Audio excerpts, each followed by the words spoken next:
Brilliance Audio presents the unabridged recording of The Liar by Nora Roberts, performed by January Lavoie.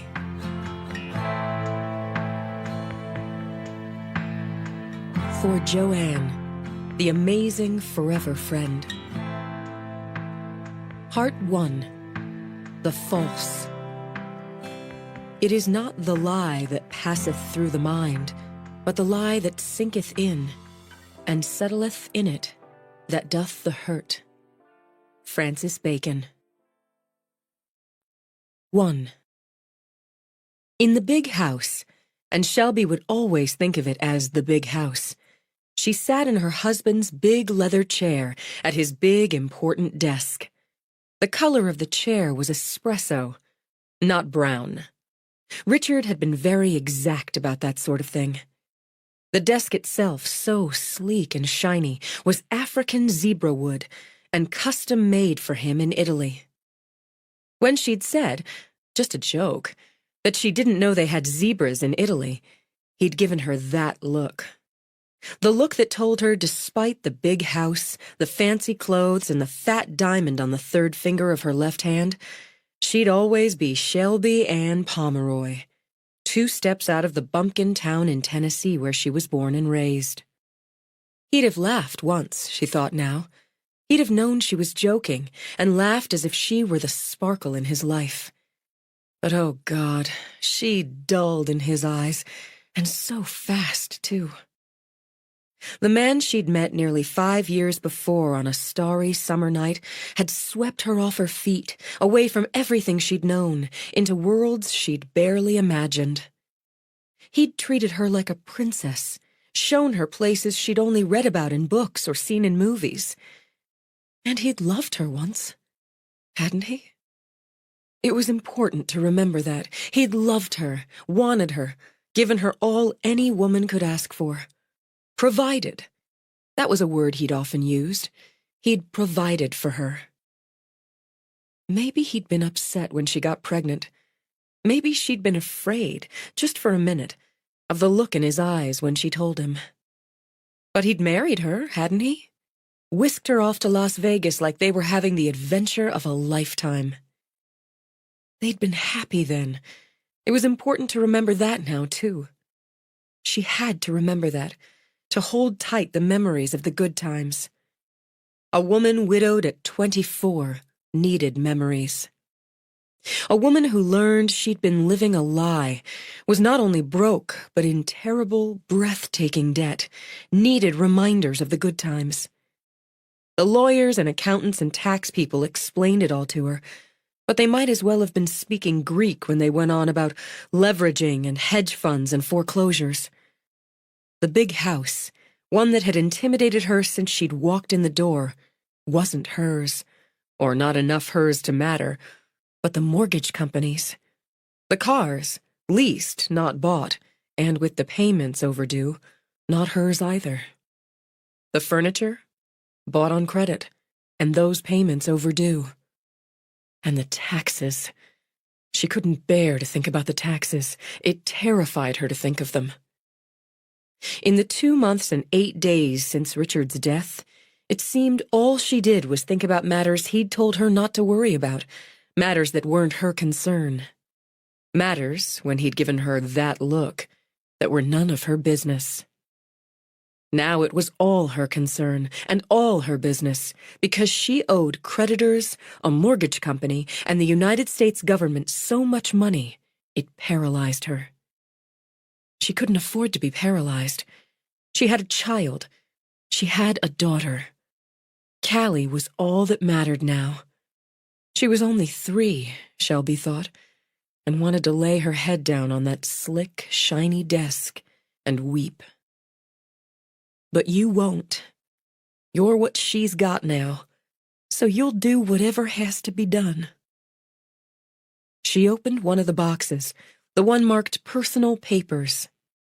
The lawyers and tax people had taken everything, gone through everything, copied everything, she supposed.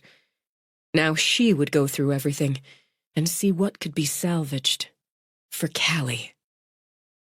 She needed to find enough, somewhere, to provide for her child after she'd paid off all the debt. She'd get work, of course, but it wouldn't be enough. She didn't care about the money, she thought, as she began going through receipts for suits and shoes and restaurants and hotels, for private planes. She'd learned she didn't care about the money after the first whirlwind year, after Callie. After Callie, all she'd wanted was a home. She stopped, looked around Richard's office. The harsh colors of the modern art he'd preferred, the stark white walls he said best showed off that art, and the dark woods and leathers. This wouldn't be home, and hadn't been.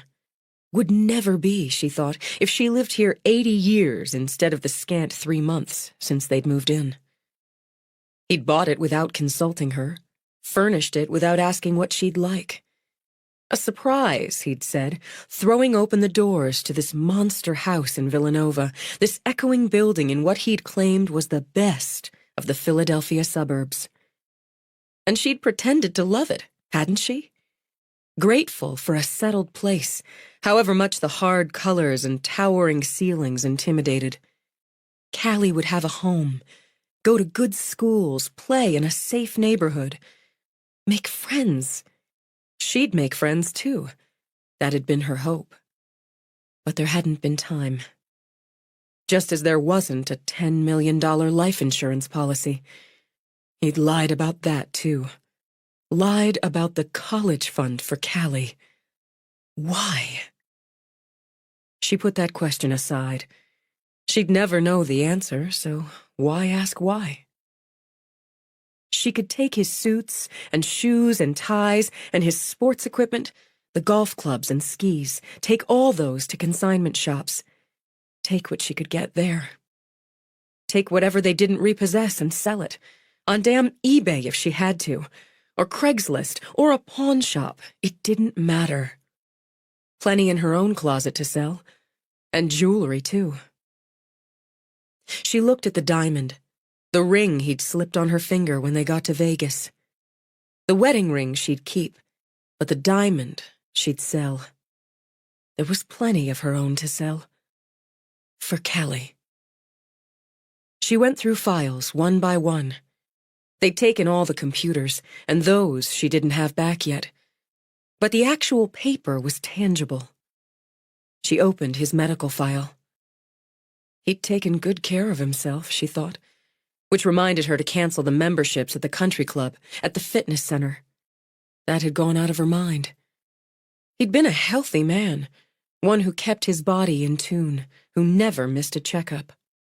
She needed to toss out all those vitamins and supplements he'd taken daily, she decided as she turned over another paper. No reason to keep those. No reason to keep these records either. The healthy man had drowned in the Atlantic, just a few miles off the South Carolina coast, at the age of 33. She should just shred all this. Richard had been big on shredding, and had his own machine right there in the office. Creditors didn't need to see the results of his last routine blood work, or the confirmation of his flu shot from 2 years ago. Paperwork from the emergency room, from when he'd dislocated his finger playing basketball. For God's sake, that had been 3 years ago. For a man who'd shred enough paperwork to make a mountain range, he'd sure been possessive about his medical receipts. She sighed, noting another dated almost 4 years ago. She started to toss it aside, stopped, and frowned. She didn't know this doctor. Of course, they'd been living in that big high-rise in Houston then, and who could keep track of doctors the way they'd moved every year? Sometimes less than that. But this doctor was in New York City. That can't be right, she murmured. Why would Richard go to a doctor in New York for a... Everything went cold. Her mind, her heart, her belly. Her fingers trembled as she lifted the paper, brought it closer as if the words would change with the distance. But they stayed the same. Richard Andrew Foxworth had elective surgery performed by Dr. Deepak Haryana at Mount Sinai Medical Center on July 12, 2011. A vasectomy. He'd had a vasectomy without telling her. Callie barely 2 months old, and he'd fixed it so there could be no more children. He'd pretended to want more when she'd begun talking about another. He'd agreed to get checked as she got checked when, after a year of trying, she hadn't conceived. She could hear him now. "You've just got to relax, Shelby, for God's sake. If you're worried and tense about it, it'll never happen." "No, it'll never happen, because you fixed it so it couldn't. You lied to me, even about that. Lied when my heart broke every month. How could you? How could you?" She pushed away from the desk, pressed her fingers to her eyes. July. Mid-July, and Callie about 8 weeks old. A business trip, he'd said. That's right. She remembered very well. To New York. Hadn't lied about the where. She hadn't wanted to take the baby to the city. He'd known she wouldn't. He'd made all the arrangements, another surprise for her. He'd sent her back to Tennessee on a private plane, her and her baby. So she could spend some time with her family, he'd said. Show off the baby, let her mother and grandmother spoil her and spoil Callie for a couple of weeks. She'd been so happy, so grateful, she thought now. And all the while, he'd just been getting her out of the way, so he could make certain he didn't father another child. She walked back to the desk, picked up the photo she'd had framed for him. One of her and Callie, taken by her brother Clay on that very trip. A thank-you gift he'd seemed to value as he'd kept it on his desk, wherever they'd been, ever since. Another lie. Just another lie. You never loved us. You couldn't have lied and lied and lied if you'd loved us. On the rage of betrayal, she nearly smashed the frame on the desk. Only the face of her baby stopped her. She set it down again, as carefully as she might priceless and fragile porcelain. Then she lowered to the floor. She couldn't sit behind that desk. Not now. She sat on the floor with harsh colors against hard white walls, rocking, weeping. Weeping not because the man she'd loved was dead, but because he never existed. There was no time to sleep. Though she disliked coffee, she made herself an oversized mug from Richard's Italian machine and hit it with a double shot of espresso. Headachy from the crying jag, wired up on caffeine, she combed through every paper in the box, making piles. Hotel and restaurant receipts, when viewed with newly opened eyes, told her he hadn't just lied, but had cheated. Room service charges too high for a man alone. Add a receipt for a silver bangle from Tiffany's, which he'd never given to her, from the same trip. Another $5,000 at La Perla, the lingerie he preferred she wear, from another trip, a receipt for a weekend spent in a bed and breakfast in Vermont, when he'd said he was going to finalize a deal in Chicago, and it began to solidify. Why had he kept all this proof of his lies and infidelity? Because, she realized, she'd trusted him. Not even that, she thought, accepting. She'd suspected an affair, and he'd likely known she had. He kept it because he'd thought her too obedient to poke through his personal records. And she had been. The other lives he'd lived, he'd locked away. She hadn't known where to find the key, would never have questioned him, and he'd known it. How many other women, she wondered. Did it matter? One was too many, and any of them would have been more sophisticated, more experienced and knowledgeable than the girl from the little mountain town in Tennessee he'd knocked up when she was 19, dazzled and foolish. Why had he married her?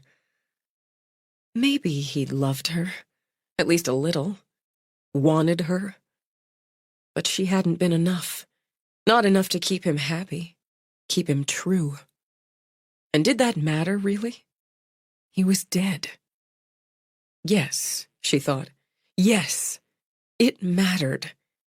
He'd made a fool of her, left her humiliated, left her with a financial burden that could hound her for years and jeopardize their daughter's future. It damn well mattered. She spent another hour going systematically through the office. The safe had already been cleared. She'd known about it, though she hadn't had the combination. She'd given the lawyers permission to have it opened. They'd taken most of the legal documents, but there was $5,000 in cash. She took it out, set it aside. Callie's birth certificate, their passports. She opened Richard's, studied his photo. So handsome. Smooth and polished, like a movie star, with his rich brown hair and tawny eyes. She'd so wished Callie had inherited his dimples. She'd been so charmed by those damn dimples. She set the passports aside. However unlikely it was she'd use hers or Callie's, she'd pack them up. She'd destroy Richard's. Or maybe ask the lawyers if that's what she should do. She found nothing hidden away, but she'd go through everything again before she shredded or filed it all away again in packing boxes. Hyped on coffee and grief, she walked through the house, crossed the big 2-story foyer, took the curving stairs up, the thick socks she wore soundless on the hardwood. She checked on Callie first, went into the pretty room, leaned down to kiss her daughter's cheek before tucking the blankets around her little girl's favored butt-in-the-air sleeping position. Leaving the door open, she walked down the hall to the master suite. She hated the room, she thought now. Hated the gray walls, the black leather headboard, the sharp lines of the black furniture. She hated it more now, knowing she'd made love with him in that bed after he'd made love with other women in other beds. As her belly twisted, she realized she needed to go to the doctor herself. She needed to be sure he hadn't passed anything on to her. Don't think now, she told herself. Just make the appointment tomorrow, and don't think now. She went to his closet, one nearly as big as the whole of the bedroom she'd had back in Rendezvous Ridge back home. Some of the suits had barely been worn, she thought. Armani, Versace, Cucinelli. Richard had leaned toward Italian designers for suits. And shoes, she thought, taking a pair of black Ferragamo loafers off the shoe shelf, turning them over to study the soles. Barely scuffed. Moving through, she opened a cupboard, took out suit bags. She'd take as many as she could manage to the consignment shop in the morning. Should have done it already, she muttered. But first, there'd been shock and grief, then the lawyers, the accountants, the government agent. She went through the pockets of a gray pinstripe to be certain they were empty, transferred it to the bag. 5 a bag, she calculated. 4 bags for the suits, then another 5, maybe 6, for jackets and coats. Then shirts, casual pants. The mindless work kept her calm. The gradual clearing of space lightened her heart a little. She hesitated when she got to the dark bronze leather jacket. He'd favored it, had looked so good in the aviator style and the rich color. It was, she knew, one of the few gifts she'd given him that he'd really liked. She stroked one of the sleeves, buttery soft, supple, and nearly gave in to the sentiment to set it aside, keep it, at least for a while. Then she thought of the doctor's receipt and dug ruthlessly through the pockets. Empty, of course. He'd been careful to empty his pockets every night, toss any loose change in the glass dish on his dresser. Phone in the charger, keys in the dish by the front door or hung in the cabinet in his office. Never left anything in pockets to weigh them down, spoil the line, be forgotten. But as she gave the pockets a squeeze, a habit she'd picked up from her mother on washing day, she felt something. She checked the pocket again, found it empty. Pushed her fingers in again, turned the pocket inside out. A little hole in the lining, she noted. Yes, he had favored the jacket. She carried the jacket back into the bedroom, got her manicure scissors out of her kit. Carefully, she widened the hole, telling herself she'd stitch it up later, before she bagged it for sale. Slipping her fingers in the opening, she drew out a key. Not a door key, she thought, turning it in the light. Not a car key. A bank box. But what bank? And what was in it? Why have a bank box when he had a safe right in his office? She should probably tell the lawyers, she thought. But she wasn't going to. For all she knew, he had a ledger in there listing all the women he'd slept with in the past 5 years, and she'd had enough humiliation. She'd find the bank and the box and see for herself. They could take the house, the furniture, the cars, the stocks, bonds, money that hadn't been nearly what Richard had told her. They could take the art, the jewelry, the chinchilla jacket he'd given her for their first and last Christmas in Pennsylvania. But she'd hold on to what was left of her pride. She woke from shivery, disturbing dreams to the insistent tugging on her hand. Mama, Mama, Mama, wake up. What? She didn't even open her eyes, just reached down, pulled her little girl onto the bed with her. Snuggled right in. Morning time. Callie sang it. Fifi's hungry. Fifi, Callie's desperately beloved stuffed dog, always woke hungry. Okay. But she snuggled another minute. At some point, she'd stretched out, fully clothed on top of the bed, pulled the black cashmere throw over herself and dropped off. She'd never convince Callie, or Fifi, to cuddle up for another hour, but she could stall for a few minutes. Your hair smells so good, Shelby murmured. Callie's hair.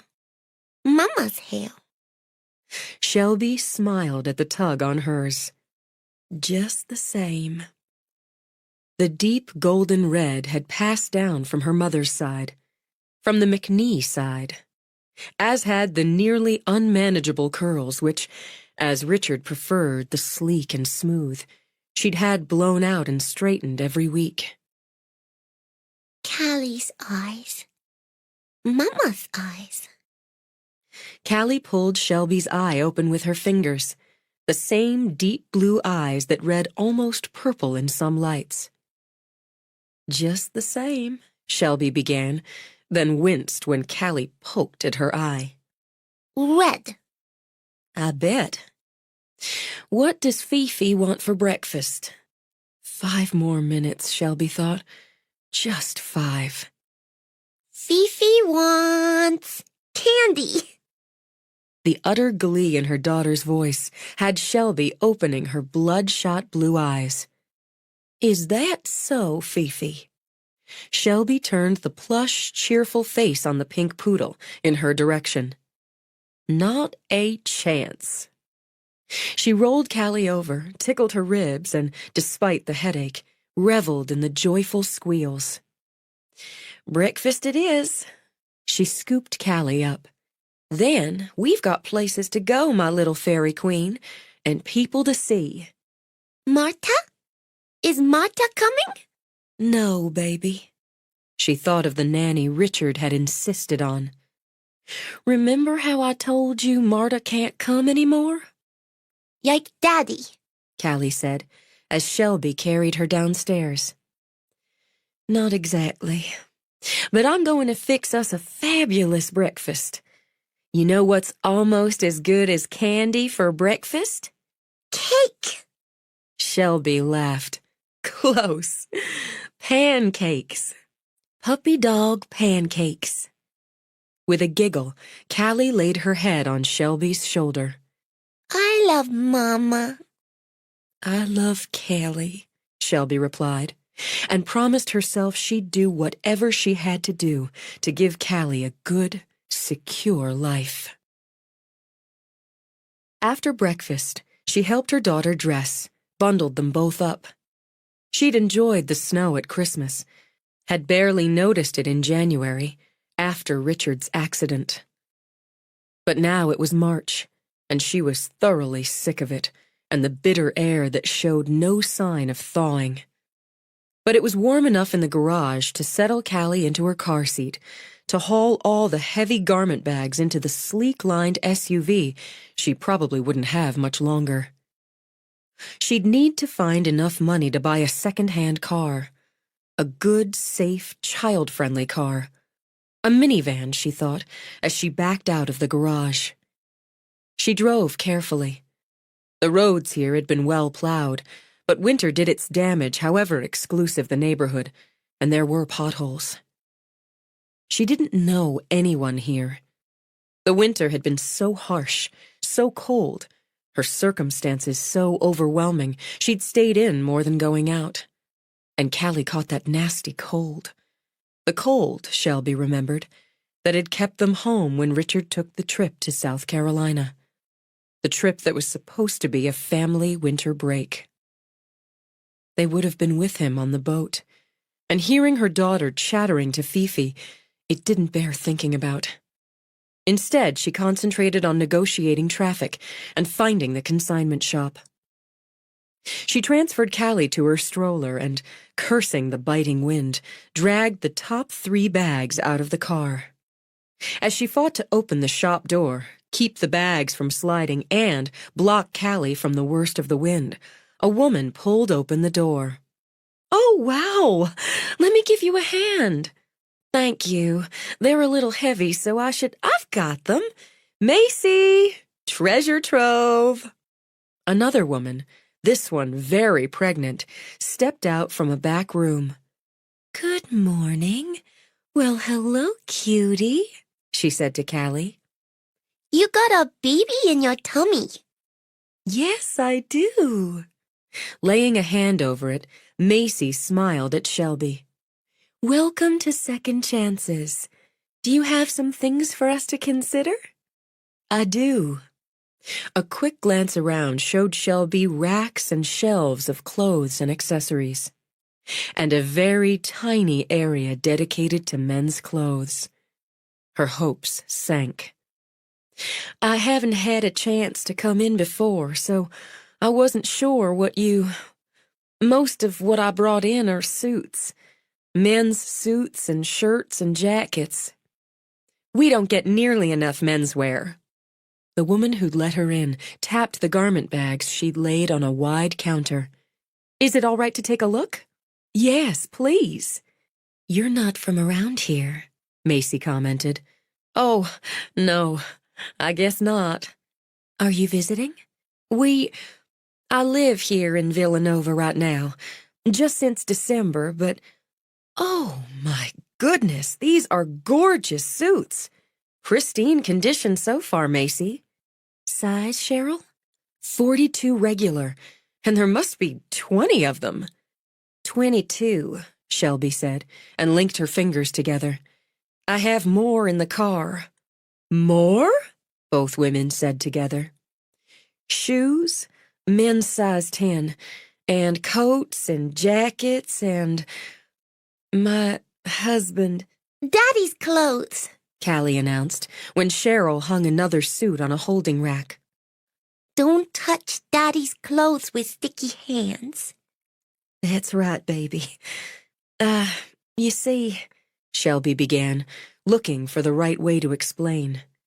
Callie solved it for her. My daddy went to heaven. I'm so sorry.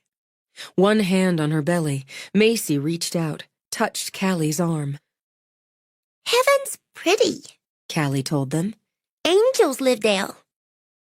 That's absolutely right. Macy glanced at Cheryl, nodded. Why don't you go out, get the rest, she told Shelby. You can leave. What's your name, cutie? Callie Rose Foxworth. This is Fifi. Hello, Fifi. We'll watch Callie and Fifi while you bring the rest in. If you're sure. She hesitated, then asked herself why two women, one of them about 7 months along, would run off with Callie in the time it took her to get to the car and back. I'll only be a minute. Callie, you be good. Mama's just getting something out of the car. They were nice, Shelby thought later, as she drove off to try local banks. People were usually nice if you gave them the chance to be. They'd taken everything, and she knew they'd taken more than maybe they might have, but Callie had charmed them. You're my lucky charm, Callie Rose. Callie grinned around the straw of her juice box, but kept her eyes glued to the backseat DVD screen and her 10 millionth viewing of Shrek. 2. 6 banks later, Shelby decided the luck may have run out for the day, and her baby needed lunch and a nap. Once she had Callie fed, washed, and tucked in, and the tucking in part always took twice as long as she hoped, she geared up to face the answering machine and the voicemail on her cell phone. She'd worked out payment plans with the credit card companies and felt they'd been as decent as she could expect. She'd done the same with the IRS. The mortgage lender had agreed to a short sale, and one of the messages was from the realtor wanting to set up the first showings. She could have used a nap herself, but there was a lot she could get done in the hour, if God was kind. Callie slept. Because it made the most sense, she used Richard's office. She'd closed up most of the rooms in the big house, cut the heat back wherever she could. She wished for a fire, glanced at the black and silver gas insert under the black marble mantel. The one thing she'd enjoyed in the overwhelming house was being able to have a fire, the warmth and cheer of it at the flick of a switch. But that flick cost money, and she wouldn't spend it just to have gas flames when the sweater and thick socks kept her warm enough. She got out the list she'd made, what had to be done, called the realtor back, agreed to the open house on Saturday and Sunday. She'd take Callie off somewhere, get them both out and leave that business to the realtor.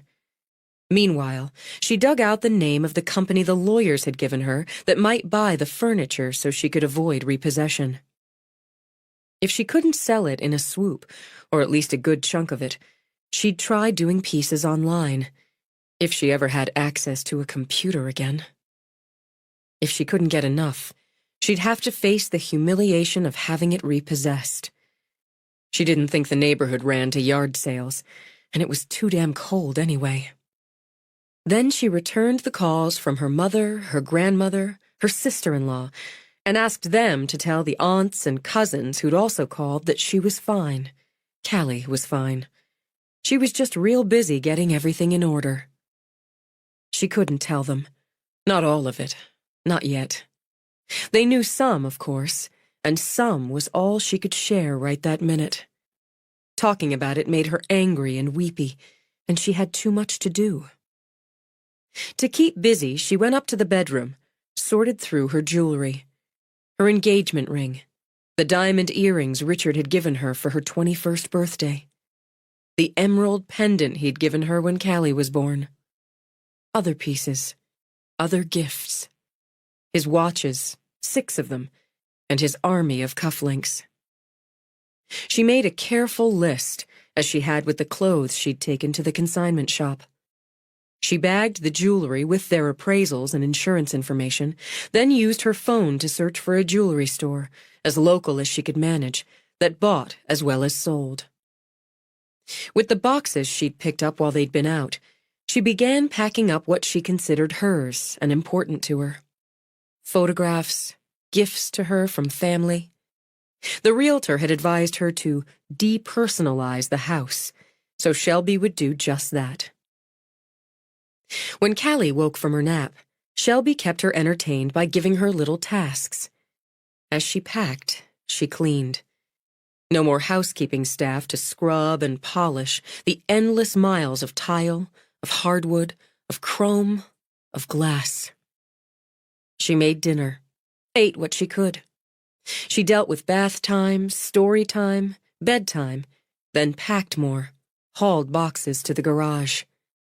Exhausted, she treated herself to a hot bath in the soaking tub with its soothing jets, then crawled into bed with her pad, intending to write out the next day's agenda, and fell asleep with the lights on. The next morning, she headed out again with Callie and Fifi and Shrek, and Richard's leather attaché case holding her jewelry and its paperwork, his watches and cufflinks. She tried 3 more banks, widening her area, then, reminding herself that she had no room for pride, parked in front of the jewelry store.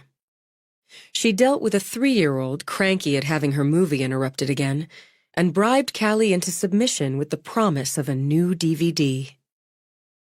Telling herself it was business, just dollars and cents, she pushed Callie into the shop. Everything shone and seemed as hushed as a church between services. She wanted to turn around and go, just go, but made herself move forward to the woman wearing a sharp black suit and tasteful gold earrings. "Excuse me, I'd like to talk to someone about selling some jewelry." "You can speak to anyone here. Selling jewelry is what we do." "No, ma'am. I mean to say, I'm selling. I'd like to sell some pieces. It says you buy jewelry, too." Of course. The woman's eye was as sharp as the suit and carved Shelby down, top to toe. Maybe she wasn't looking her best, Shelby thought. Maybe she hadn't been able to camouflage the dark circles under her eyes. But if there was one thing her granny had taught her, it was that when a customer came into your place, you treated them with respect. Shelby stiffened a spine that wanted to buckle, kept her eyes direct. "Is there someone I should speak to, or would you rather I take my business somewhere else?" "Do you have the original receipts for the pieces you're interested in selling?" "No, I don't. Not for all, as some were gifts. But I have the appraisals and the insurance papers. Do I look like a thief, one hauling her daughter around fancy jewelry stores trying to sell stolen merchandise?" She felt a scene rising up in her, a dam ready to burst and flood, hot and wild over everything in its path. Perhaps the clerk sensed it as she stepped back. "One moment, please." Mama, I want to go home. "Oh, baby, so do I. We will. We'll go home soon." "May I help you?" The man who stepped up looked like somebody's dignified grandfather, the sort in a Hollywood movie about rich people who'd been rich forever. "Yes, sir. I hope so. It says you buy jewelry, and I have some jewelry I need to sell." "Of course. Why don't we go over here? You can sit down, and I'll take a look." "Thank you." She struggled to keep that spine straight as she crossed the shop to an ornate desk. He pulled out a chair for her, and the gesture made her want to blubber like a fool.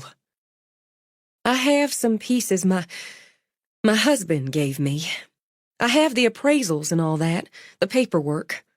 She fumbled open the attaché, took out pouches and jewelry boxes, the manila envelope holding the appraisals. We... She broke off, closed her eyes, drew a couple of breaths. "I'm sorry. I've never done this." "It's perfectly all right, Mrs. Foxworth. I'm Shelby Foxworth." Wilson Brown. He took her offered hand, shook it gently. Why don't you show me what you have, Mrs. Foxworth?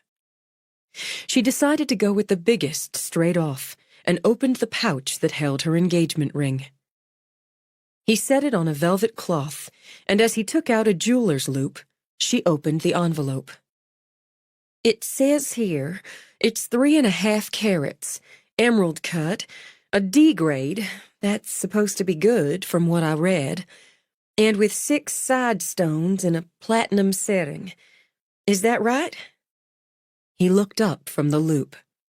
Mrs. Foxworth, I'm afraid this is a man-made diamond.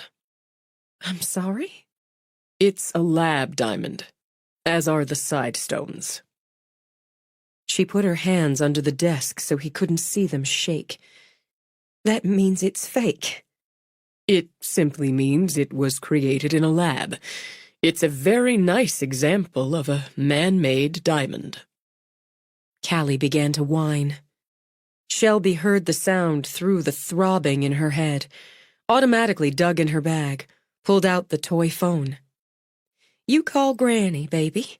Tell her what you've been up to.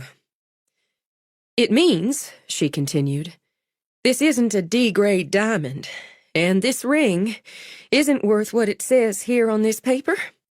It isn't worth $155,000?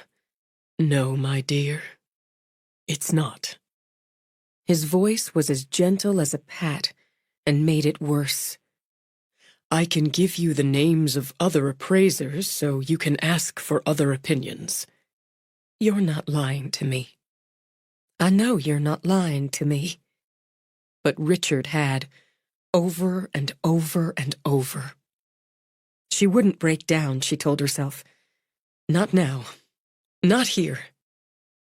Would you look at the rest, Mr. Brown? Tell me if they're fake, too? Of course. The diamond earrings were real, and that was all. She'd liked them because they were pretty, and they were simple. Just studs that didn't make her feel awkward in the wearing. But she'd prized the emerald pendant because he'd given it to her the day they brought Callie home from the hospital.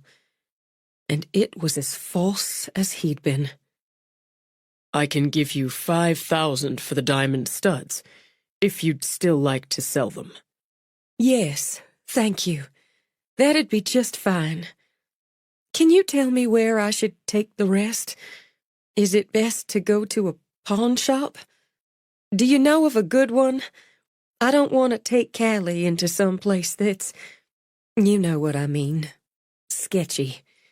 And maybe, if you don't mind, you could give me an idea what it's all really worth.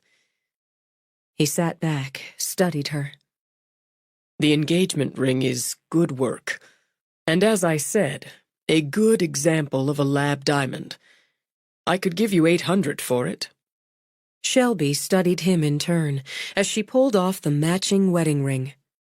How much for the set? She didn't break down, and she walked out with $15,600. Richard's cufflinks weren't fake, and had given her what she thought of as a bonus. $15,600 was more than she'd had. Not enough to pay off debts, but more than she'd had. And he'd given her the name of another shop that would look at Richard's watches. She stretched her luck with Callie, tried 2 more banks, then gave it up for another day. Callie picked a My Little Pony DVD, and Shelby bought herself a laptop and a couple of flash drives. An investment, she justified, a tool she needed to keep everything straight. Business, she reminded herself. She wouldn't think of the fake jewelry as another betrayal, but as something that gave her some breathing room. She spent nap time creating a spreadsheet, entered the jewelry, the payment for it, canceled the insurance policy, and that would help her expenses. The utilities on the big house, even with rooms closed off, were a killer, but the money from the jewelry would help there. She remembered the wine cellar Richard had been so proud of, hauled the laptop down and began to catalog the bottles. Somebody would buy them. And what the hell? She'd splurge on a bottle for herself, have a glass with her dinner. She selected a bottle of Pinot Grigio. She'd learned a little about wines in the last 4.5 years, and at least knew what she liked. She thought it would go just fine with chicken and dumplings, a Callie favorite. By the time the day was done, she felt more in control, especially when she found $5,000 tucked into one of the cashmere socks in Richard's drawer. $20,000 now in the fund for cleaning up the mess and starting over. Lying in bed, she studied the key. Where do you fit? And what will I find? I'm not giving up. She could maybe hire a private detective. It would likely take a good chunk of that cleaning up fund, but might be the sensible thing to do. She'd give it a few more days, try some banks closer to the city. Maybe go into the city. The next day, she added $35,000 on the sale of Richard's collection of watches, and $2,300 more for his golf clubs, skis, and tennis racket.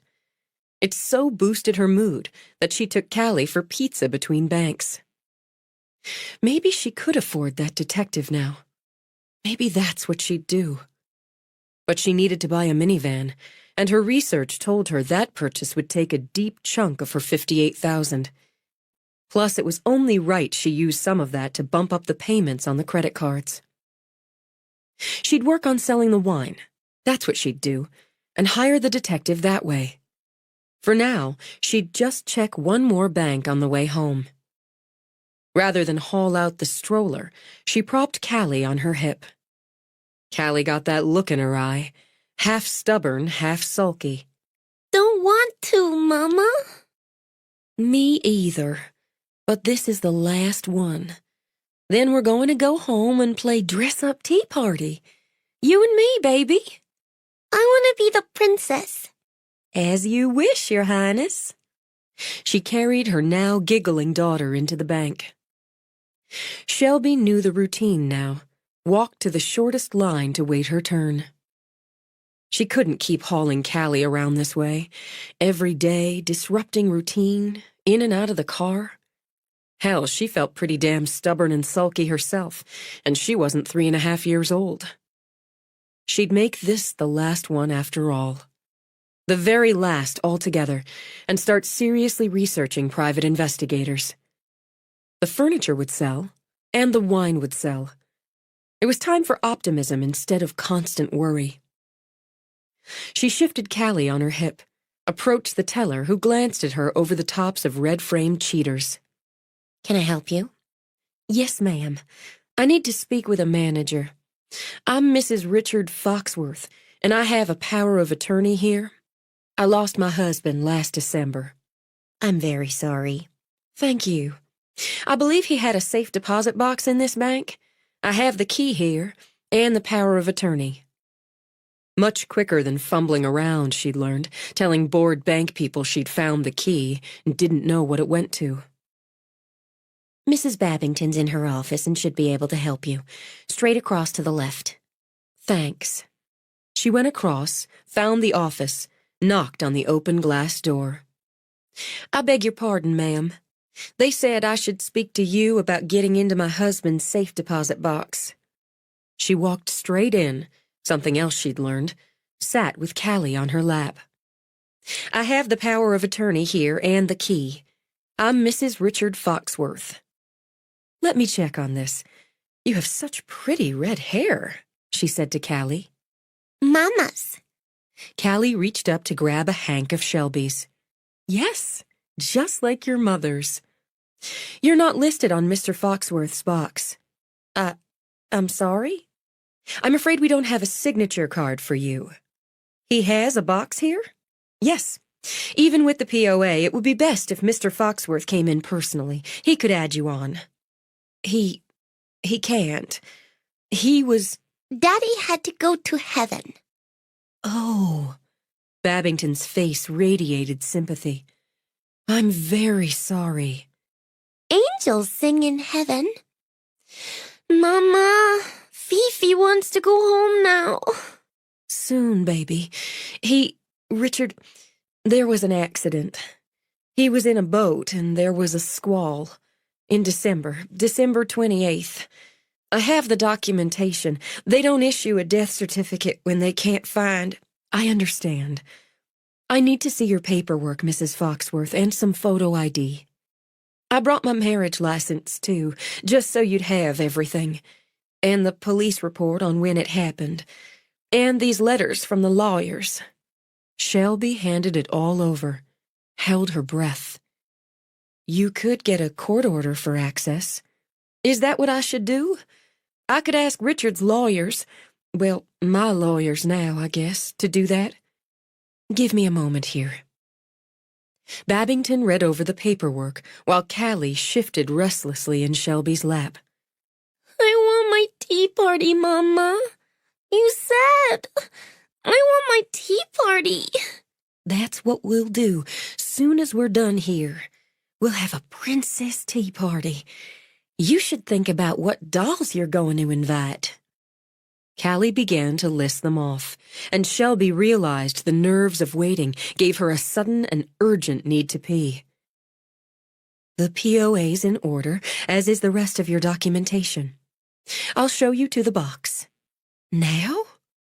If you'd rather come back another time. No, I appreciate it so much. So much that she felt breathless and a little giddy. I've never done this before. I don't know what I should do. I'll walk you through it.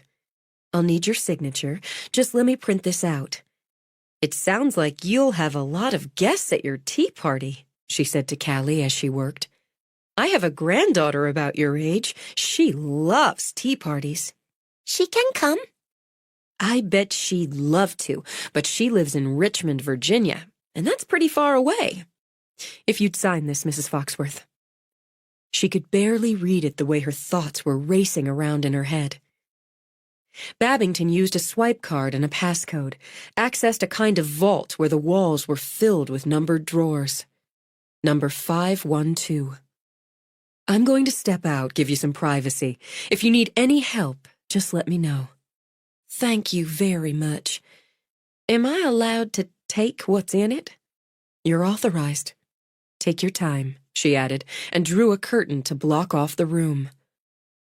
Well, I have to say, holy S-H-I-T. She set the big bag she used for Callie's things and her own, and Richard's attaché on a table, then, clutching her daughter, stepped to the box. Too tight, Mama. Sorry. God, I'm nervous. It's probably just a bunch of papers he didn't want in the house. It's probably nothing. It may even be empty. So open it, for God's sake, she ordered herself. With an unsteady hand, she slid the key into the lock, turned it, even jumped a little when it clicked open. Here we go. Doesn't matter if it's empty. The important thing is I found it. On my own. I did it myself. I've got to set you down a minute, baby. You stay right here. You stay right here with me. She set Callie on the floor, pulled out the box, put it on the table, then simply stared. Oh, God. Holy shit. Shit, Mama. Don't say that. I shouldn't have said that. She had to brace a hand on the table. It wasn't empty. And the first thing that caught her eye was a stack of banded money. $100 bills. 10,000 each. And oh God, Callie, there's so many of them. Now her hands weren't just unsteady, but shook as she counted the stacks. There's 25 of them. There's $250,000 cash money in here. Feeling like a thief, she flicked an anxious look at the curtain, then shoved the money into the attaché. I have to ask the lawyers what to do. About the money, she thought, but what about the rest? What about the 3 driver's licenses with Richard's photo? And someone else's name? And the passports?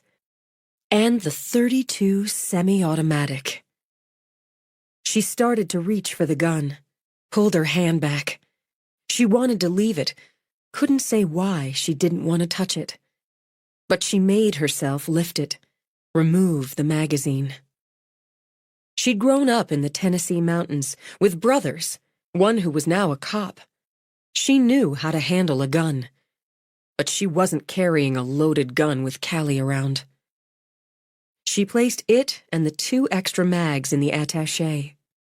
She took the passports, the licenses, discovered Social Security cards under the same 3 names, American Express cards, visas, all under those names. Was any of it real? Had any of it ever been real? Mama, let's go, let's go. Callie tugged on her pants. In a second. Now, Mama, now. In a second.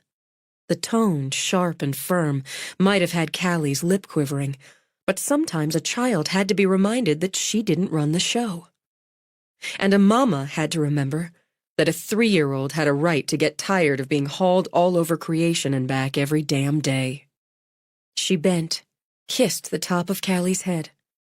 I'm almost done. I just have to put this back now. Callie was real, Shelby thought. That's what mattered. The rest? She'd figure it out. Or she wouldn't. But Callie was real, and over $200,000 would buy a decent minivan, pay off some of the debt, maybe squeeze out enough for a down payment on a little house once she got steady work. Maybe Richard hadn't meant to, and she didn't know what it all meant, but he'd provided for his daughter's future after all. And he'd given her room to breathe, so she'd think about the rest later. She hauled Callie up, shouldered the bag, gripped the attaché as if her life depended on it. Okay, baby girl, let's go have a tea party. 3. She opened up all the rooms, turned the heat back up, even switched on the fireplaces, all 7 of them. She bought fresh flowers, baked cookies. The time spent on her laptop researching the best way to sell a house and fast had suggested cookies, flowers, and as the realtor had decreed, depersonalizing. Keep it all neutral. As far as she was concerned, the place was as neutral as they came. She didn't find the big house welcoming, but then she never had. Maybe with softer furnishings, warmer colors, it might have felt like a home. But that was her sensibility, and hers didn't matter. The sooner she unloaded the damn place, the sooner that section of the crushing debt lifted off her shoulders. The realtor arrived armed with flowers and cookies, so Shelby figured she could have saved her time and money there. She'd brought what she called a staging team with her, and they swarmed around, changing the placement of furniture, displaying more flowers, lighting candles. Shelby had picked up a dozen scented candles, but decided she'd keep that to herself, just return them or keep them, depending on what seemed best when this was all said and done. The place is immaculate. The realtor beamed at Shelby, gave her a congratulatory pat on the shoulder. Your cleaning crew did a terrific job. Shelby thought of her midnight scrubbings and polishings, and only smiled. I want it to show well. Believe me, it does. Short sales can be tricky, and will put some potential buyers off, but I'm confident we're going to get offers, good ones, and quickly. I hope you're right. I wanted to say, I've got someone coming in Monday morning to see about the furniture, but if anyone who comes in is interested in buying it, any of it, I'm going to price it to sell. That's excellent.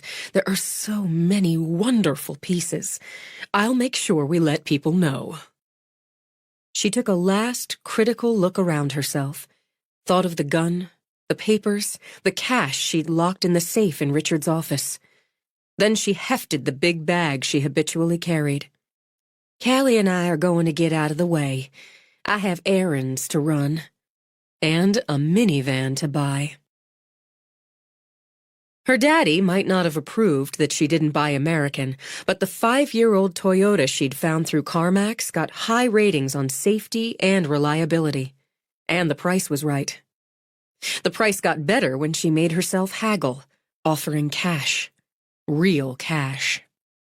Her hands wanted to shake as she counted it out. Half now, the rest when she picked the car up the next afternoon. But she bore down hard. Maybe she had to pull over 3 blocks away, rest her forehead on the wheel. She'd never in her life spent so much money in one place. Never in her life bought a car. Now she let herself shake, but it wasn't from nerves. No, not now. It was from stunning delight. Shelby Ann Pomeroy, because that's who she was down into it, whatever the legal papers said, had just bought a 2010 Toyota minivan in happy cherry red. By herself. On her own. And had shaved $1,000 off the deal because she hadn't been afraid to ask for it. "We're going to be fine, Callie," she said, though her daughter was deep in her Shrek zone. "We're going to be just fine." She used her cell, called the leasing company, and arranged for them to pick up the SUV. And, bearing down again, made herself ask for a ride to pick up the minivan. Might as well deal with the insurance while she was at it, and Callie was in her zone. She'd just consider the SUV her office temporarily. Once she arranged for the car insurance to be transferred, she checked the online site where she'd listed the wine for sale. "Oh my goodness! Callie! We've got bids!" Delighted, fascinated, she scrolled through, adding in her head, and found over $1,000 already bid. "I'm going to put another 12 bottles up tonight. That's just what I'm going to do." Since it seemed her luck was running hot, she geared herself up for the drive into Philadelphia. Even with the GPS, she made 3 wrong turns, had her belly knotted by the traffic. But she found the fur shop, hauled the never-worn chinchilla and her daughter inside. To her surprise, no one looked at her like she was pathetic or made her feel small for returning the coat. And that carved away a major chunk from a credit card, knocking the principal down to not quite as scary, and lowered the painful interest rate. She'd sat frozen for too long, Shelby admitted, and treated her little girl to a Happy Meal. Way, way too long. She'd broken the ice now, and damn it, she intended to make a flood. She waited until she was out of the city again, gassed up the car, cursed the cold and the price of gas, then drove aimlessly for a while as Callie had fallen asleep. Twice she drove by her own house, or the lender's house, and kept going when she counted the cars out in front. That was good. Of course that was good. Anyone who came to look at the house could be the one to buy it. But God, she just wanted to take Callie back, settle in, work on her accounting spreadsheet. She stalled long enough so just the realtor waited. "Sorry, give me 1 minute," Shelby said on the run. "Callie really needs to pee." They made it, just barely. When she went back out to the great room, the realtor sat working on her tablet. "We had a very successful open house. Over 50 people, and this time of year, that's excellent. We had a lot of interest and 2 offers." "Offers?" Stunned, Shelby set Callie down. "Low offers, and I don't think the lender's going to accept, but it's a good start. And we have a family of 4 very interested. I have a good feeling about them. They're going to talk it over and get back to me." "That's terrific. I also have an offer on your master bedroom suite. One of the lookers brought her sister, and while the sister isn't in the market for a house, she is for furniture. The offer's a little low, in my opinion, and she'd want it right away, Monday at the latest. Sold." The realtor laughed, then blinked in surprise when she realized Shelby meant it. Shelby, I haven't even told you her offer. It doesn't matter. I hate that furniture. I hate every stick of furniture in this house. Except for Callie's room, she amended, pushing at her hair as her daughter pulled out the basket of toys Shelby kept in one of the base kitchen cabinets. It's the only one where I picked everything out myself. She can come haul it away tonight for all I care. There are plenty of other places to sleep in here. Can we sit down? I'm sorry, of course. I'm sorry, Miss Tinnisdale. I'm a little wound up, is all. I told you to call me Donna. Donna, do you want some coffee or something? I've forgotten every bit of my manners. Just sit. You're dealing with a lot. Frankly, I don't know how you're dealing with it all. I want to help you. That's my job. The offer for the furniture is too low. Let me make a counteroffer. There's nothing wrong with a bargain, Shelby, but I don't like feeling you're getting taken advantage of, even though it's ugly furniture. Oh! Something inside Shelby just lit up, like vindication. Do you think so too? Really? Just about every piece of it, except Callie's room. Shelby let out a laugh that, to her shock, turned to weeping in a finger snap. I'm sorry. God, I'm sorry. Mama. Callie crawled into her lap. Don't cry, Mama. Don't cry. I'm all right.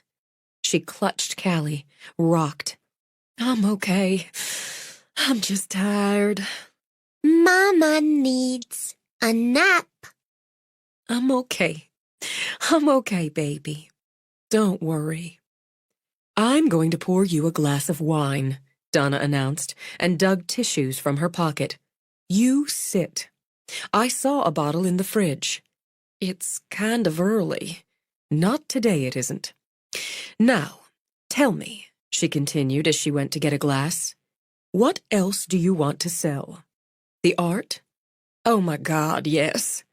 Worn to the bone, she let Callie pat a tissue over her face. It's on my list to see about.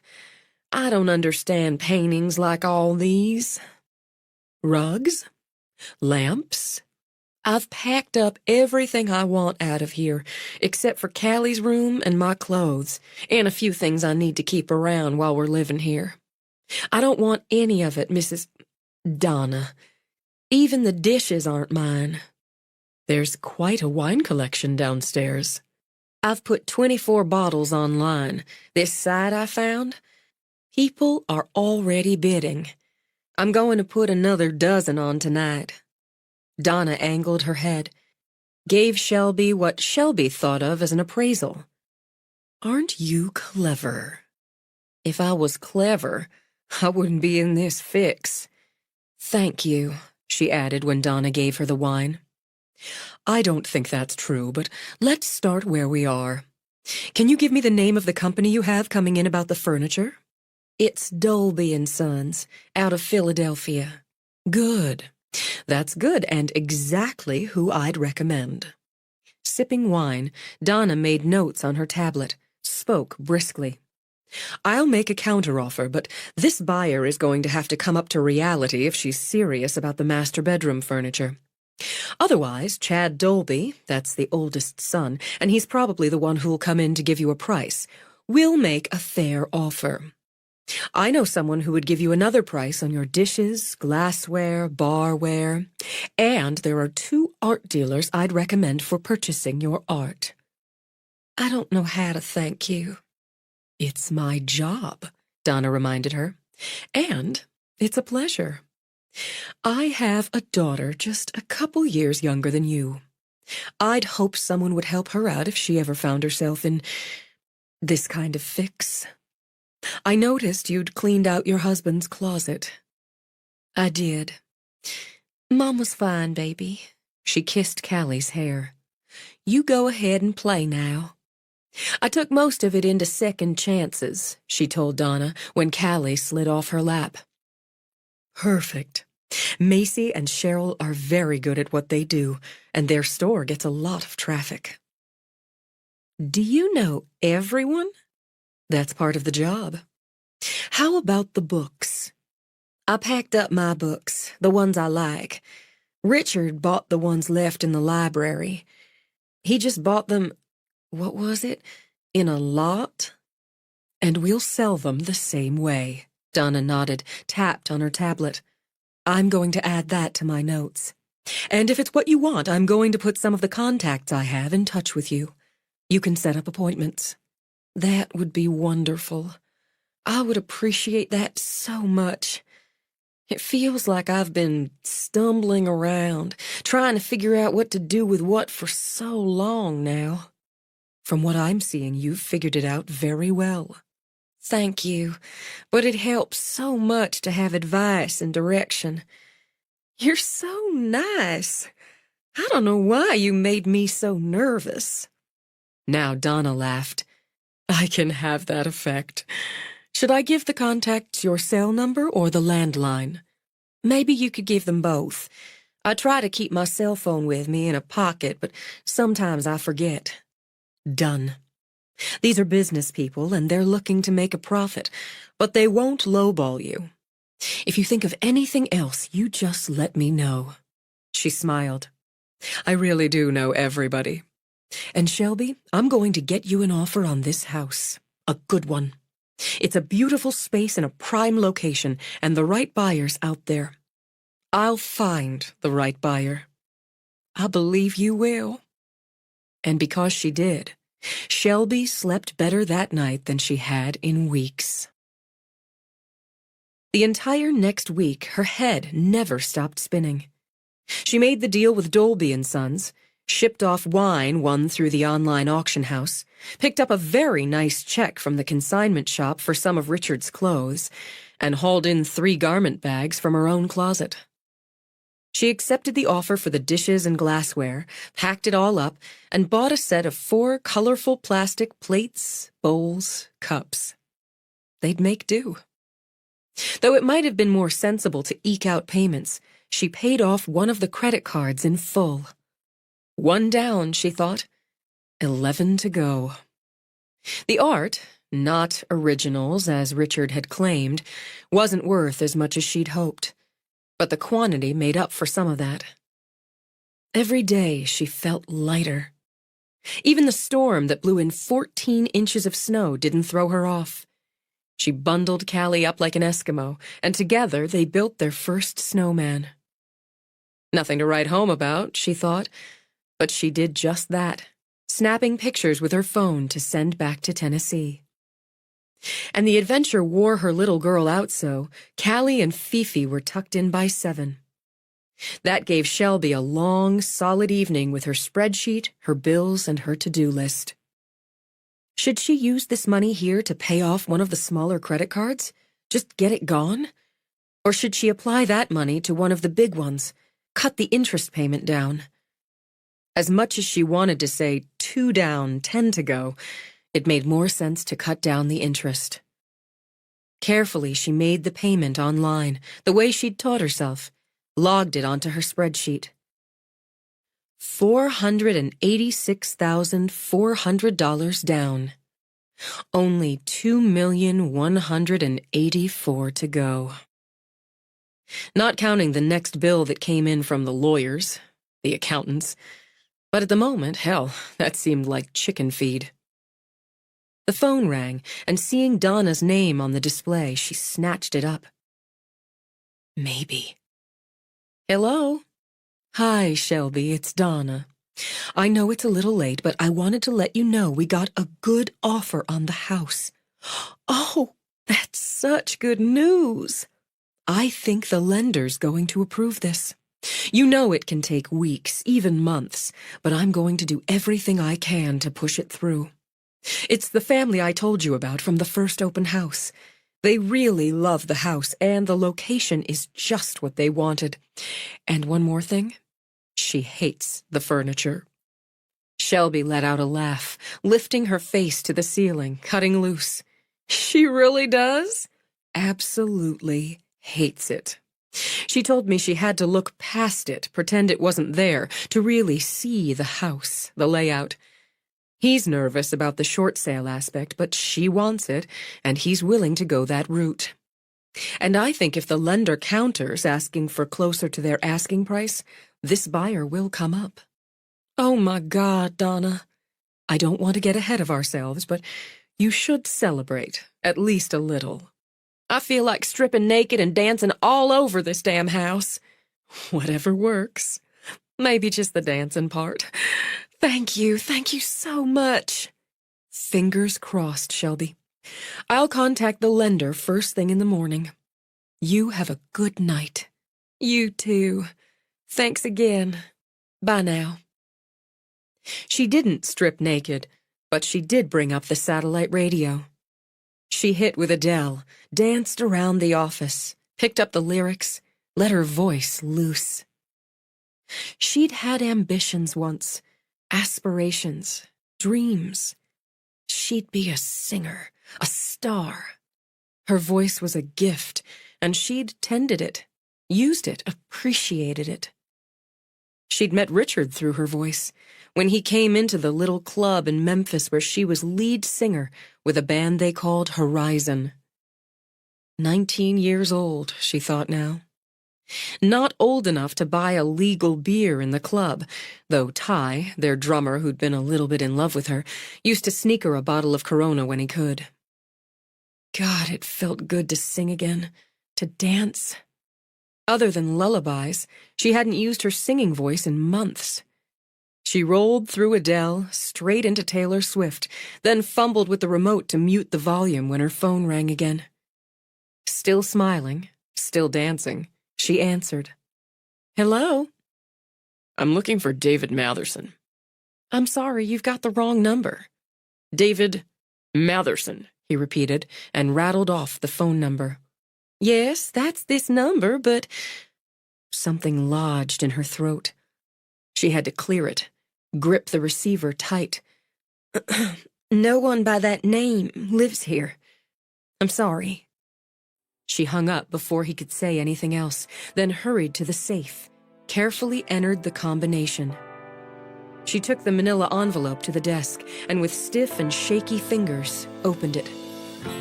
In the envelope, she kept the identification she'd found in the bank box, the ones with Richard's face smiling out.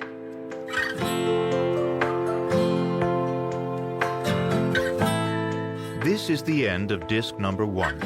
Please insert disc number 2.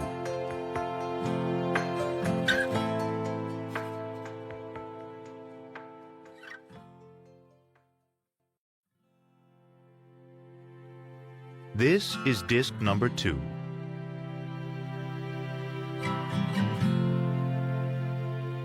She hung up before he could say anything else, then hurried to the safe, carefully entered the combination. She took the manila envelope to the desk and with stiff and shaky fingers opened it. In the envelope, she kept the identification she'd found in the bank box, the ones with Richard's face smiling out. And one set of identification was in the name of David Allen Matherson. She didn't feel like singing anymore, or dancing. For reasons she couldn't explain, she was compelled to check all the doors, check the alarm system. Despite the waste of electricity, she left a light burning in the foyer, left the second-floor hall light on. Rather than go to her own bed, she slid in with Callie and lay awake a long time, praying the phone didn't ring again. The furniture company sent a crew who packed up 2 guest rooms, the foyer and the dining room, where Shelby hadn't had a meal since Richard's accident.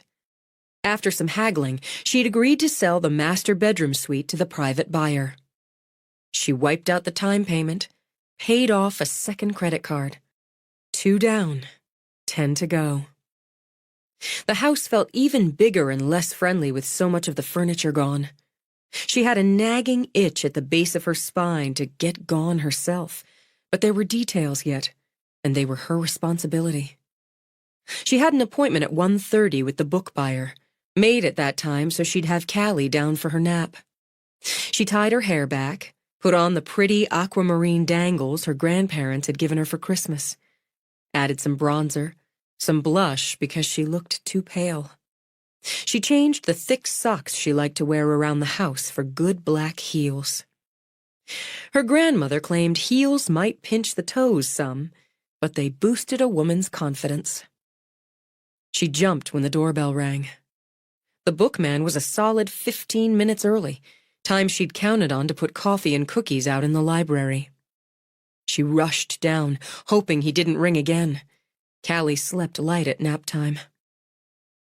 She opened the door to a man younger and better looking than she'd expected, which went to show, she supposed, about assumptions. "Mr. Lauderdale, you're timely." "Miss Foxworth." Smoothly he held out a hand to clasp hers. "Come in out of the cold. I'll never get used to northern winters."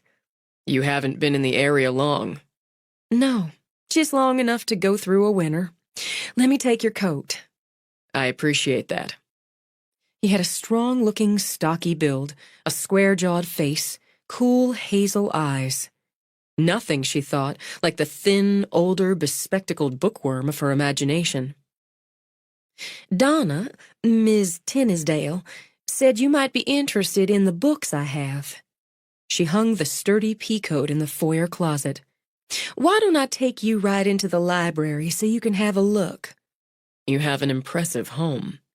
"It's big, anyway," she said, as she led him back, past a sitting room with a grand piano nobody played, a lounge area with a pool table she still had to sell, and to the library. It would have been her favorite room next to Callie's if she could have made it cozier, warmer. But for now, she had the fire going, had taken down the heavy drapes, also in the to-sell pile, so the winter sun, what there was of it, could leak through the windows. The furniture here, the leather sofa in what she thought of as lemon pie yellow, and the dark brown chairs, the 2 shiny tables, would all be gone by the end of the week. She hoped the cases full of leather-bound books no one had ever read would be gone, too. "Like I told you on the phone, I'll be moving before much longer, so I'm inclined to sell the books. I've already packed up the ones I want myself, but these, well, to tell you the truth, my husband bought them because he thought they looked good in the room." "They look impressive, like the house." "I guess they do. I'm more interested in what's in a book than how it looks in a cabinet, I guess. If you'd like to take a look at them, I can make coffee." He wandered over, took out a book at random. Faust. "I read how a lot of people buy books this way, by the foot, to decorate." She wanted to clutch her hands together, had to order herself to relax. She should be used to this by now, she thought. It shouldn't still make her nervous. "I guess I think it'd be nicer, more appealing to the eye, to my eye," she corrected, "if they weren't all the same. The bindings, the height. And I guess I have to say, I wouldn't be one to curl up in front of the fire and read Faust." "You're not alone in that." He slipped the book back in place and turned those cool eyes on her. "Miss Foxworth, I'm not Lauderdale. My name's Ted Privet." "Oh, did Mr. Lauderdale send you to take a look?" "I'm not a book dealer. I'm a private investigator. I spoke to you on the phone a couple nights ago. I asked about David Matherson." She took a step back.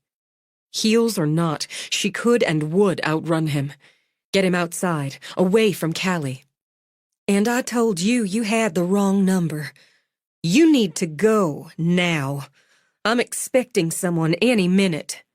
"I only need a minute." With a smile, he lifted his hands as if to show her he was harmless. "I'm just doing my job, Ms. Foxworth. I tracked David Matherson to this area, and my information, I've got a photo."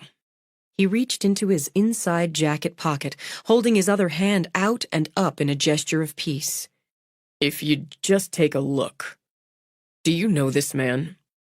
Her heart hammered. She'd let a stranger into the house. She'd gotten careless having so many people going in and out, and she'd let him in, with her baby sleeping upstairs. You let me think you were someone else. She put a whip in her voice, hoped it stung. Is that how you do your job? Yeah, actually. Some of the time. I don't much like you or your job. She snatched the photo out of his hand, stared at it. She'd known it would be Richard, but seeing him, the movie star smile, the brown eyes with hints of gold, hit hard. His hair was darker, and he wore a trim goatee she thought made him look older, just like the identification from the bank box. But it was Richard. The man in the photo had been her husband. Her husband had been a liar. What was she? This is a picture of my late husband, Richard. 7 months ago, this man, going by the name of David Matherson, swindled a woman in Atlanta out of $50,000. I don't know what you're talking about. I don't know any David Matherson. My husband was Richard Foxworth. 2 months before that, David Matherson swindled a small group of investors in Jacksonville, Florida out of twice that. I could go on, including a major burglary in Miami about 5 years ago. $28 million in rare stamps and jewelry. The swindling, after what she'd learned in the past weeks, didn't shock her. But the thievery and the amount of it had her stomach twisting, her head going light. I don't know what you're talking about. I want you to go. While he tucked the photo away, he kept his eyes on hers.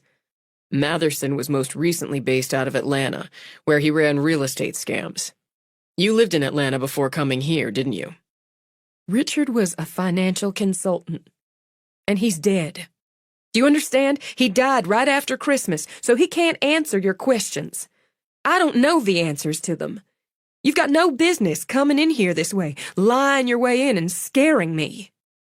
Once again, he held up his hands, but something in his eyes told Shelby he wasn't harmless at all. I'm not trying to scare you. Well, you have. I married Richard Foxworth in Las Vegas, Nevada on October 18th, 2010. I didn't marry anyone named David Matherson. I don't know anyone by that name. His mouth twisted into a sneer. You were married 4 years, but you claim you don't know how your husband really made his living? What he really did? Who he really was? If you're trying to tell me I'm a fool, get in line. Made his living? What living? Overcome, she threw out her arms. This house? If I can't get it sold and fast, they'll foreclose. You want to claim Richard swindled people? Stole from people? Almost $30 million? Well, if it's true, whoever hired you to find him can get in line too. I'm digging out from the $4 million in debt he left me holding. You need to go. You go tell your client he's got the wrong man. Or if he doesn't, that man's dead. There's nothing I can do about it.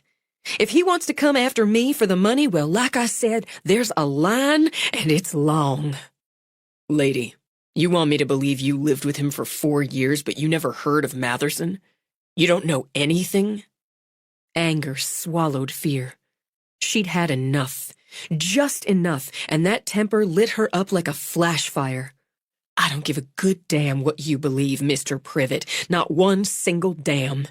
And if you pushed your way in here expecting I'd just pull a bunch of damn stamps and jewelry out of my pocket or hundreds of thousands in cash to send you on your way, I believe you're a stupid man as well as a rude one. Get out. I'm just looking for information about— I don't have any information. I don't know anything about any of this. What I know is I'm stuck here in this place I don't know, with this house I don't want, because Because? I don't know anymore. Even the temper faded now. She was just tired. I can't tell you what I don't know. If you have any questions, you can talk to Michael Spears or Jessica Broadway. Spears, Cannon, Fife, and Hanover. They're the Philadelphia lawyers handling this mess I'm in. Now, you're going, or I'm calling the police." "I'm going," he said, following her as she strode out and went directly to the closet for his coat. He took out a business card, held it out to her. "You can contact me if you remember anything."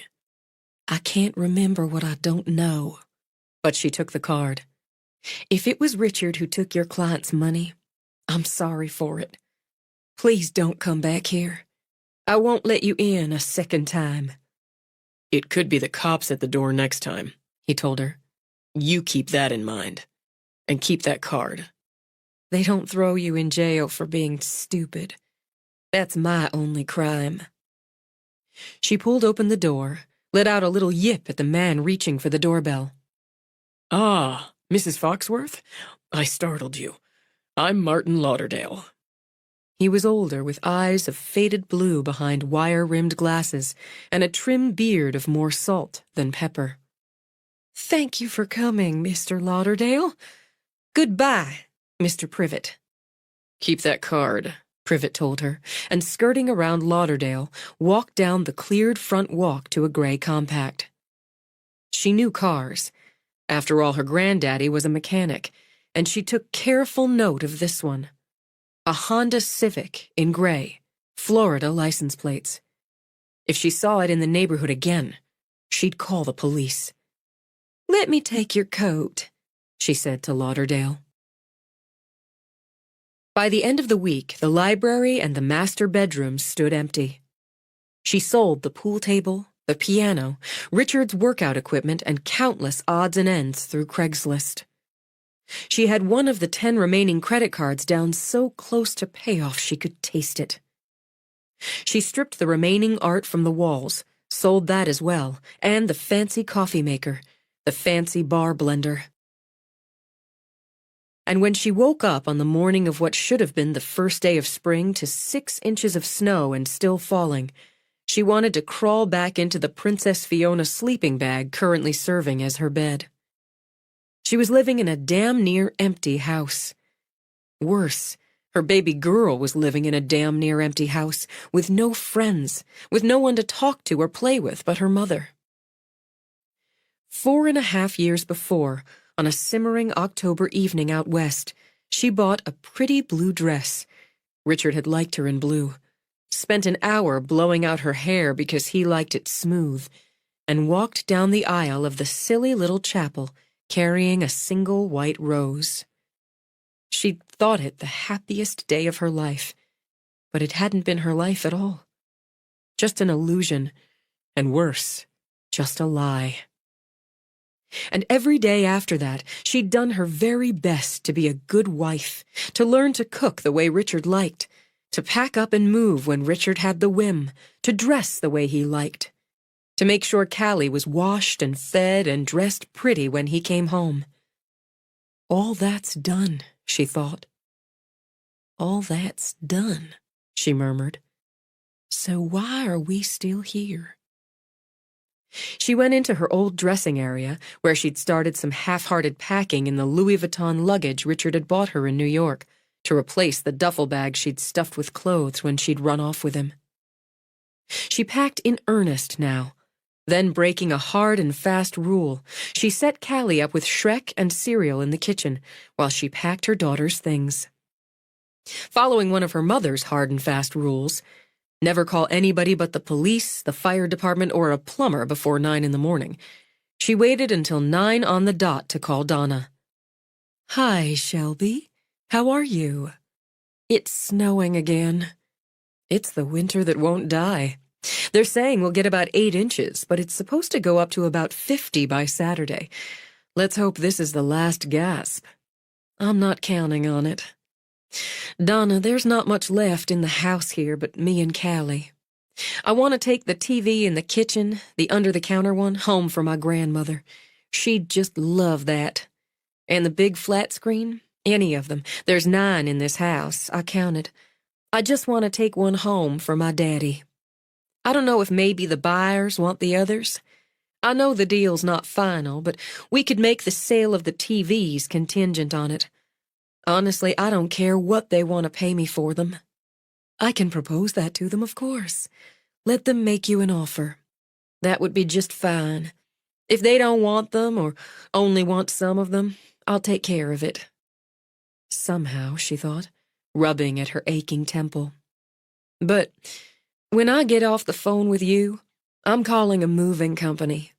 I can't get Callie's furniture in the van, not with the boxes I'm taking, and the suitcases and her toys. And Donna, I'm going to ask you for an awful big favor. Of course. What can I do? I need you to put one of those lockbox things on the house, and for us to do whatever the paperwork is that's coming if this goes through, by mail or email or whatever it is. I need to go home, Donna. Saying it, just saying it, eased the knots in her shoulders. I need to take Callie home. She hasn't had a chance with all that's going on to make a single friend her age. This house is empty. I think it always was, but now you can't pretend it isn't. I can't stay here anymore. If I can get everything arranged, we're leaving tomorrow, Saturday at the latest. That's no favor and no problem. I'll take care of the house. Don't worry about that. You're going to drive all that way alone? I have Callie.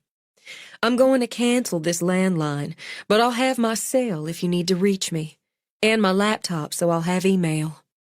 If the sale doesn't go through, you'll just show it to somebody else. But I hope it does. I hope those people who want it get it and make a home out of it. But we have to go. Will you shoot me an email when you get there? I'm going to worry about you a little. I will, and we'll be fine. I wish I'd known how nice you are sooner. That sounded stupid. It didn't, Donna said with a laugh. I wish the same about you. Don't worry about anything here. If you need something done after you're home, you just let me know. You've got a friend in Philadelphia, Shelby. You've got one in Tennessee. After she hung up, Shelby took a deep breath, and she made a list, a careful one, of everything that needed doing. Once she'd crossed the last thing off, she was going home. She was taking Callie back to Rendezvous Ridge. 4. It took most of the day and some creative bribery to keep Callie from interrupting her. Accounts to be closed, others to be transferred, the change of address, the forwarding. The cost of the moving company to break down Callie's furniture, ship it, and set it up again made her wince. And she considered renting a U-Haul and doing it herself. But she'd need help getting the bed and dresser downstairs and into a trailer anyway. So she swallowed hard and went for it. It paid off to her way of thinking, as the next day, for a $20 tip, the movers took the big TV off the wall in the living room, wrapped it, and carted it out to the van for her. Donna, as good as her word, had the lockbox installed. She packed what was left, stowed whatever she might need on the road in a big tote. Maybe it was foolish to leave so late on a Friday. Smarter, more sensible to get a fresh start in the morning. But she wasn't spending another night in a house that had never been hers. She walked through, bottom to top, top back to bottom, then stood in the 2-story foyer. She could see now, with the stark art, the too sleek furnishings removed, how it might be. Warmer colors, softer tones, maybe some big old piece, something with character, a little bit of curve in the entranceway to hold flowers, candles. A mix of old and new, she thought, aiming for casual elegance with touches of fun. Antique mirrors. Yes, she'd group old mirrors, different shapes, along that wall. Jumble books with family photos and pretty little whatnots on those shelves. And not hers now, she reminded herself. No longer her space. No longer her problem. I'm not going to say I hate this place. That doesn't seem fair to whoever moves in after me. It's like putting a hex on it.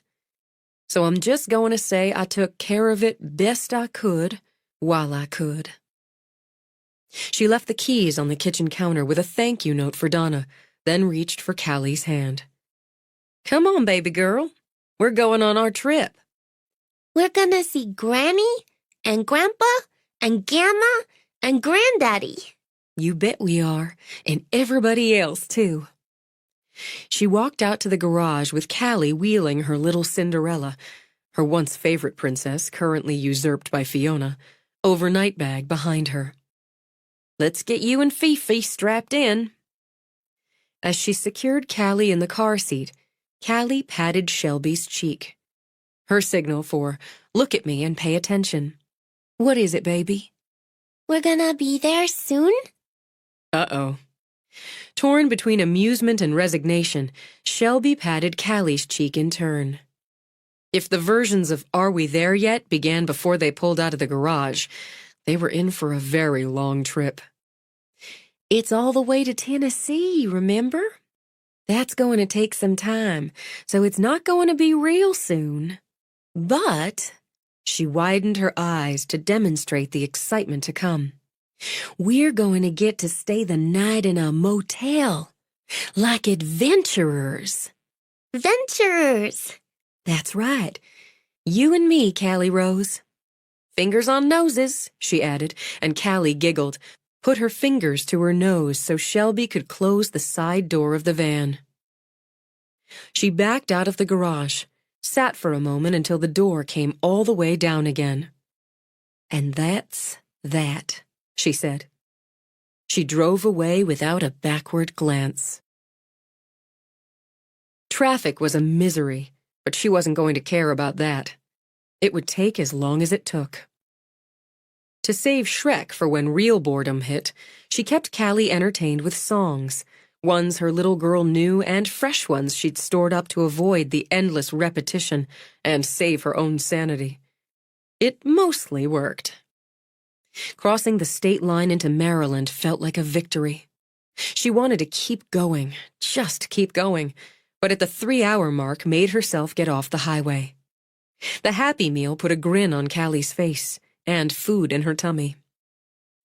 Another 2 hours, Shelby thought, then she'd be over halfway there. They'd stop for the night. She already had the motel picked out, the route in the GPS. When she stopped in Virginia, she saw she'd made the right choice. Callie had had enough and was getting her cranky on. The adventure of jumping on a motel room bed changed the mood. Fresh pajamas, Fifi, and a bedtime story did the trick. Though she doubted fireworks would wake her little girl now, Shelby went into the bathroom to call home. Mama, we've stopped for the night like I said we would. Where are you? Exactly where now? At the Best Western around Wytheville, Virginia. Is it clean? It is, Mama. I checked out the rating online before I headed here. You got the security lock on? Ada Mae demanded. It's on, Mama. You put a chair under the doorknob just for extra. Okay. How's that sweet angel? She's sound asleep. She was so good on the drive. I can't wait to get my hands on her. And on you, sweetie pie. I wish you'd told us you were starting out today before you did. Clay Jr. would have come up there, driven you down. She was the only girl, Shelby reminded herself, and the baby of 3. Her mother would fret. I'm fine, Mama, I promise. We're fine and already halfway there. Clay's got work and family of his own. You're his family, too. I can't wait to see him. See all of you. The faces, the voices, the hills, the green. It made her want to cry a little, so she worked to bump up the cheer in her voice. I'm going to try to get on the road by 8, but it may be a little later. But I should be there by 2 o'clock at the latest. I'll call you so you know for sure. Mama, I want to thank you again for letting us stay. I don't want to hear that from you, my own child and her child. This is home. You come home, Shelby Ann. Tomorrow. Tell Daddy we're all safe for the night. stay that way, and you get some rest. You sound tired." "I am a little. Night, Mama." Though it was barely 8, she crawled into bed and was asleep in minutes like her little girl. She woke in the dark, shocked out of a dream she remembered in bits and pieces. A storm at sea, drowning waves swamping a boat, a rolling white dot in a thrashing sea of black. And she'd been at the wheel, fighting so hard to ride it out while waves lashed, lightning flashed. And Callie, somewhere Callie cried and called for her. Then Richard? Yes, Richard in one of his fine suits, pulling her away from the controls because she didn't know how to handle a boat. She didn't know how to do anything. Then falling into that drowning sea.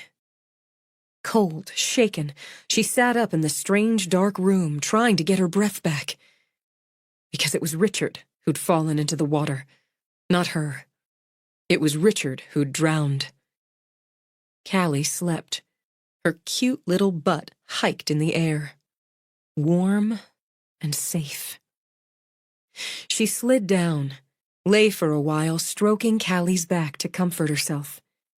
But sleep was done, so she gave it up, walked quietly into the bathroom. She stood debating. Did she leave the door open so if Callie woke in a strange place, she'd know where her mama was? Or did she close the door so the light and the sound of the shower didn't wake her baby, which they were all but guaranteed to do? She compromised, left the door open a crack. She didn't think a motel shower had ever felt so good, warming away the last chills from the dream, washing away the dragging dregs of fatigue. She'd brought her own shampoo, shower gel.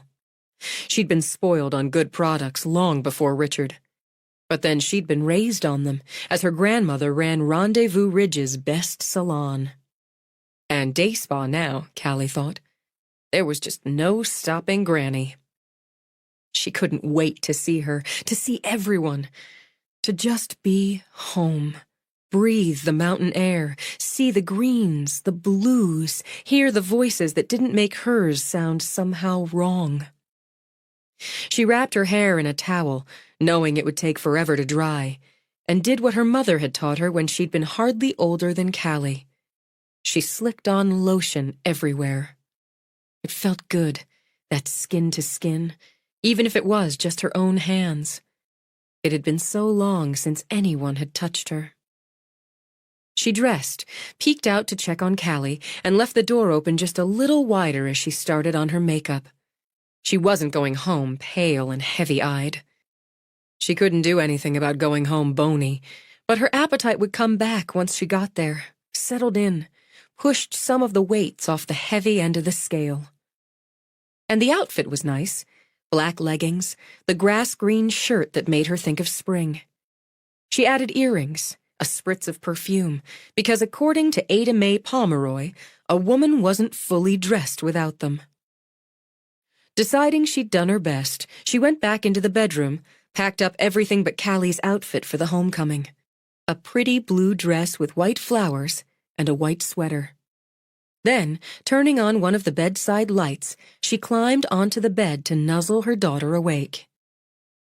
"Callie Rose. Where is my Callie Rose? Is she still in dreamland riding pink ponies?" "I'm here, Mama." Warm and soft as a baby rabbit, she turned into Shelby's arms. "We're on a venture." "You bet we are." She cuddled for a moment, because those moments were precious. "I didn't wet the bed." "I know. You're such a big girl. Let's go pee now and get dressed." Even with fussing Callie's hair into a braid tied with a blue bow to match the dress, cleaning her up again after a breakfast of waffles, gassing up the van, they were on the road by 7:30. An early start, Shelby thought. She'd take it as a good sign of things to come. She stopped at 10, another pee break, fueled her system with a Coke, filled Callie's sippy cup, and texted her mother. Got going early. Traffic's not bad. Should be there by 12:30. Love you. When she pulled back onto the highway, the gray compact slipped out 3 cars behind her and kept pace. So the young widow was heading home in her second-hand minivan. Every action she did reasonable, normal, ordinary. But she knew something, Privet thought, and he'd find out just what that was. When she caught sight of the mountains, the great green rise of them, Shelby's heart jumped to her throat until her eyes stung. She'd thought she knew how much she wanted this, needed this, but it was more. It was everything safe and real. Look, Callie. Look out there. There's home out there. There's the Smokies. Gamma's in the Mokies. Smokies, Shelby said with a grinning glance in the rear view. Smokies. Gamma and Granny and Grandpa and Granddaddy and Uncle Clay and Aunt Gilly and Uncle Forrest. She rattled off family names, and to Shelby's surprise got most of them down to the dogs and cats. Maybe, Shelby thought, she wasn't the only one who wanted and needed this. By noon, she was winding up through the green with her window half down so she could smell the mountains, the pine, the rivers and streams. Here there was no snow. Instead, wildflowers sprouted, little stars, drops of color, and the houses and cabins she passed had daffodils springing yellow as fresh butter. Here, clothes flapped on lines so the sheets would carry that scent into bedrooms. Hawks circled above in the blue. I'm hungry, Mama. Fifi's hungry. Are we there? Are we there, Mama? Almost, baby. Can we be there now? Almost. You and Fifi can have something to eat at Gamma's. We want cookies. Maybe. She crossed what the locals called Billy's Creek, named for the boy who'd drowned in it before her father was born, and the dirt road that led down to the holler and to some ramshackle houses and double-wides where hunting dogs bayed in their pens and the shotguns stayed loaded and handy. And the sign for Mountain Spring Campground, where her brother Forrest had worked one long-ago summer, and where he'd gone skinny dipping, and a little more, with Emma Kate Addison, a fact Shelby knew as Emma Kate had been her closest friend, diapers through high school. Now the turn for the hotel resort built when she was about 10. Her brother Clay worked there, taking tourists out for whitewater rafting. He'd met his wife there as she worked as a dessert chef for the hotel. Now Gilly was pregnant with their second child. But before the wives and the children, before jobs and careers, they'd run tame here. She'd known the trails and the streams, the swimming holes, and the places where the black bear lumbered along. She'd walked with her brothers, with Emma Kate, on hot summer days into town to buy Cokes at the general store, or to her grandmother's salon to beg for spending money. She'd known places to sit and look out at forever. How the whippoorwills sounded when dusk fell in clouds of soft, soft gray after the sun dyed red behind the peaks. She'd know it again, she thought. All of it. And more important, her daughter would know it. She'd know the giddy feeling of warm grass under her feet or cold creek water lapping her ankles. Please, Mama. Please. Can we be there?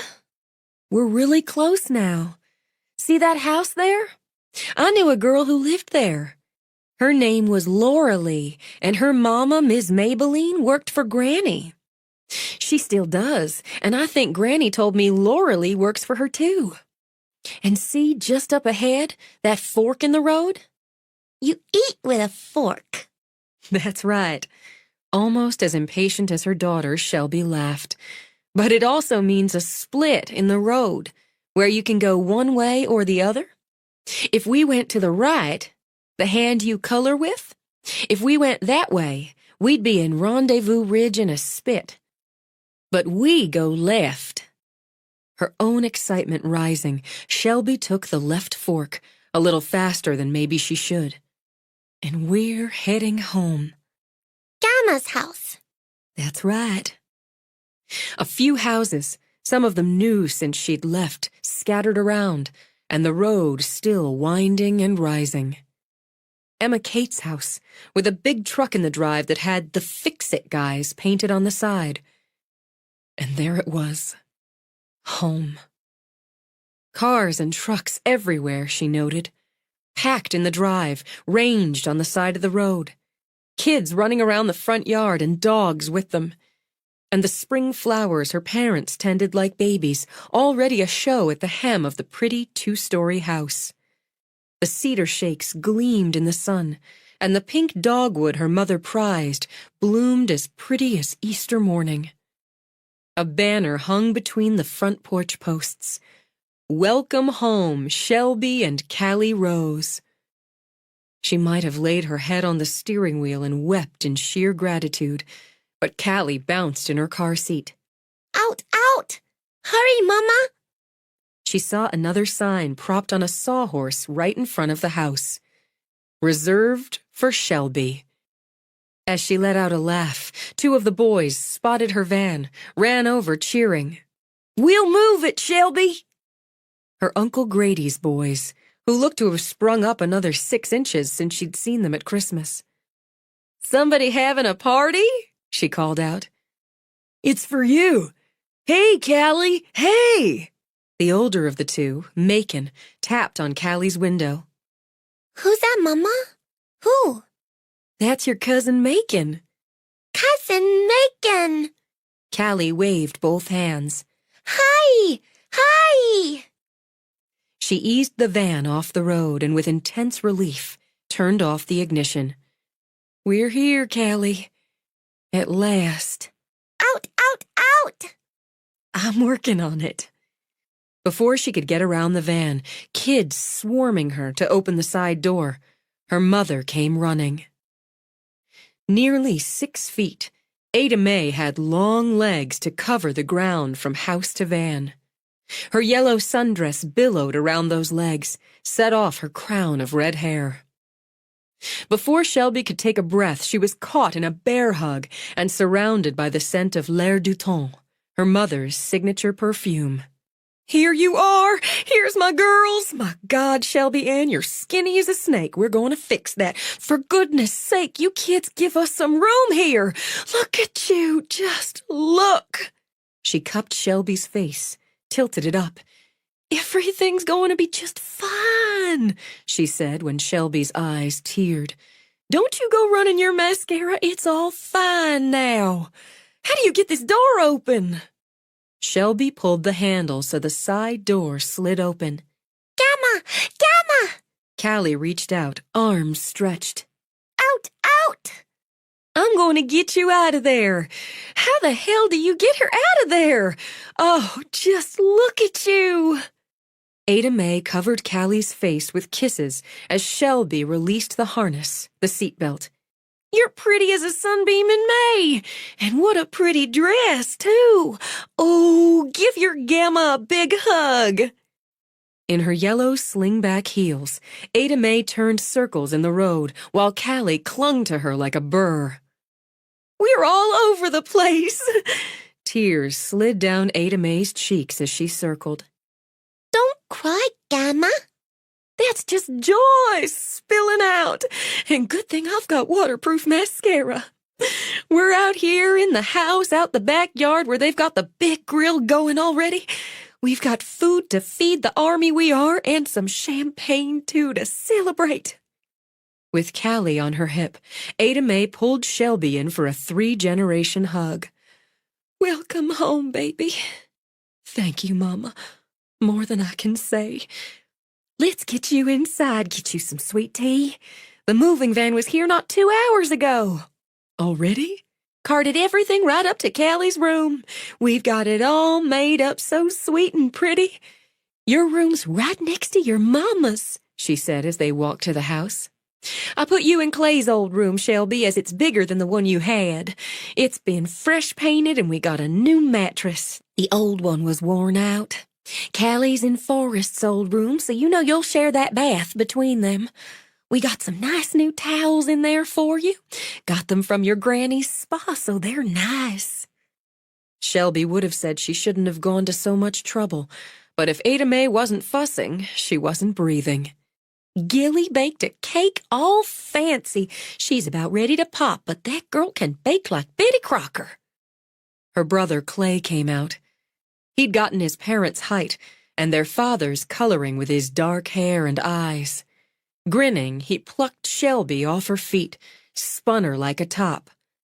"About time you got here," he murmured in her ear. "Soon as I could." "Give her over," he ordered his mother and snatched Callie. "Hey there, sunshine. Remember me?" Uncle Clay. Girls always remember the handsome ones. Let's go find some trouble. "If anybody can," Ada Mae said, and wrapped an arm around Shelby's waist. "You need a cold drink and a chair." "I feel like I've been sitting for days, but I'd take the cold drink." Family spread around the house, so there were more hugs and welcomes, more yet when they reached the kitchen. Gilly, and she did look ready to pop, stood with a boy just a year younger than Callie on her hip. "I've got him." Clay transferred his son Jackson to his other hip. "Got me a set now." He took off running out the back door, letting out a war whoop that had both kids squealing. "Born to be a daddy, and a good thing," Ada Mae added, giving Gilly's belly a gentle pat. "You get off your feet now." "I'm feeling fine. Even better now." She wrapped her arms around Shelby, swayed with the hug. "It's so good to see you. We've got pitchers of tea outside and plenty of beer. And 4 bottles of champagne. Your mama has decreed it's for the ladies only, as none of the men here can appreciate it." "Sounds about right. I'll start with the tea." Shelby hadn't caught her breath, not yet, but decided she'd catch it later. "Gilly, you look just wonderful." Hair as sunny as Clay's was dark, slicked back in a pretty tail to leave her face, round with pregnancy, unframed. Eyes of cornflower blue sparkled. "Really wonderful. Are you doing good?" "I'm doing great. 5 weeks and 2 days to go." Shelby made her way outside, onto the wide back porch, looking over the big backyard with its vegetable patch already sprouting, kids clambering over a swing set, a grill smoking, picnic tables lined up like soldiers with balloons tied to chairs. Her father stood at the grill, the general, in one of his silly aprons. This one suggested you kiss his grits. She was in his arms in seconds. She wouldn't break down, she told herself. She just wouldn't spoil it. "Hey, Daddy." "Hey, Shelby." He bent from his 6 feet 2 inches, kissed the top of her head. Handsome and fit, a marathon runner for pleasure, a country doctor by trade, he held her close. "You're too thin." "Mama said she'd fix that." "Then she will." He drew her back. "The doctor says food, drink, plenty of sleep, and pampering. That'll be $20. "Put it on my bill." That's what they all say. Go, get that drink. I've got ribs to finish." As she stepped back, she was caught in a round-the-back bear hug. She recognized the wonderful prickle of whiskers, wriggled around and hugged. "Grandpa." "I was just saying to Vi the other day, Vi, something's missing around here. Can't quite put my finger on it. Now I got it. It was you." She reached up, rubbed her palm over the stone-gray whiskers, looked up into his merry blue eyes. "I'm glad you found me." She laid her head against his barrel of a chest. "It looks like a carnival here. Everything full of fun and color."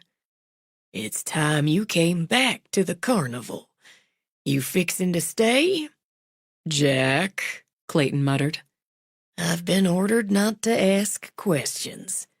Those merry eyes could turn pugnacious in a finger snap, and did.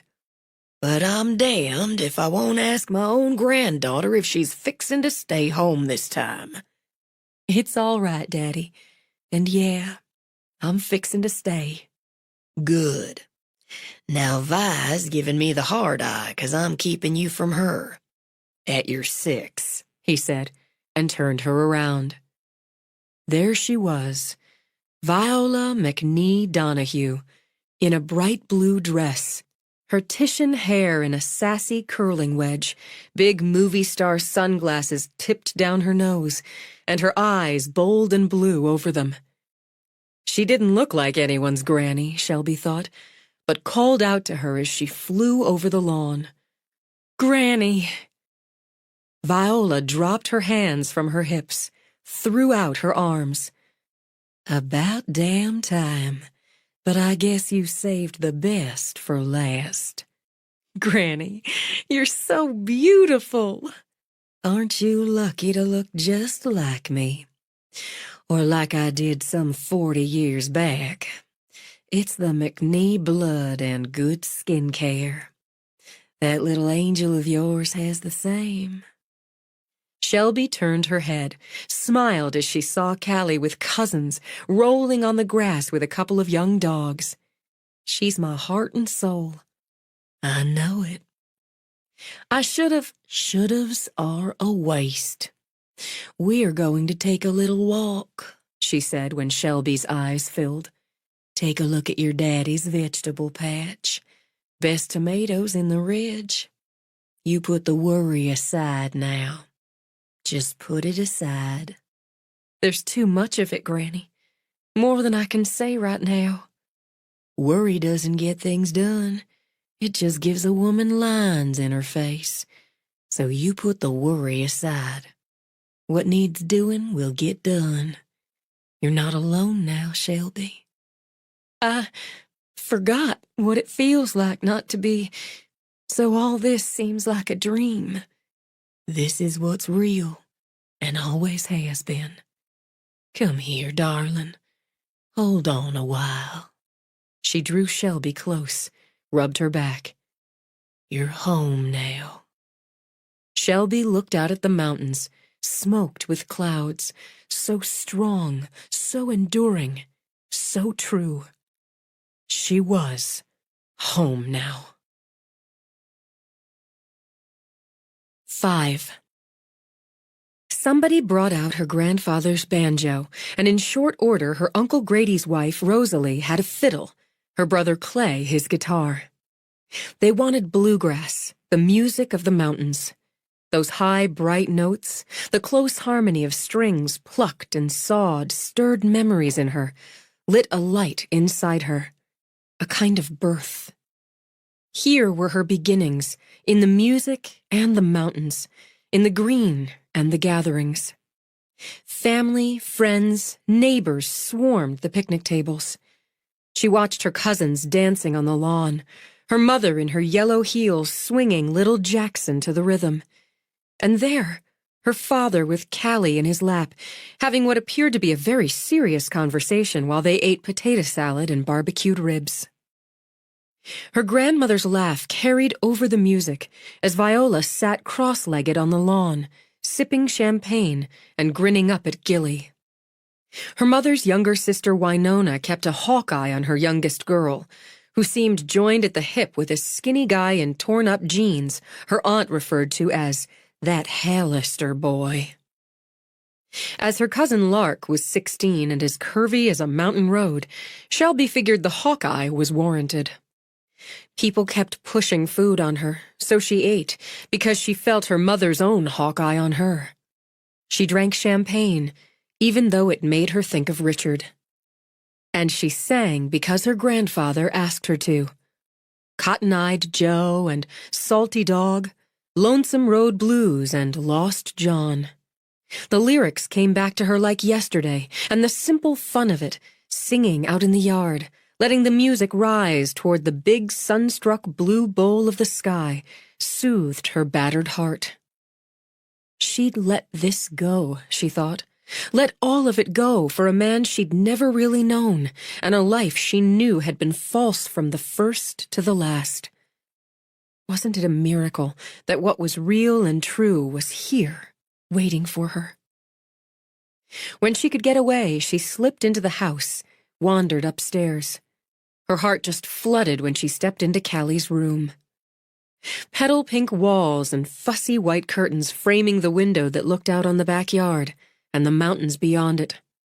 All the pretty white furniture and the bed with its pink and white canopy all set up. They'd even arranged some of the dolls and toys and books on the white bookcase, tucked some of the stuffed animals on the bed.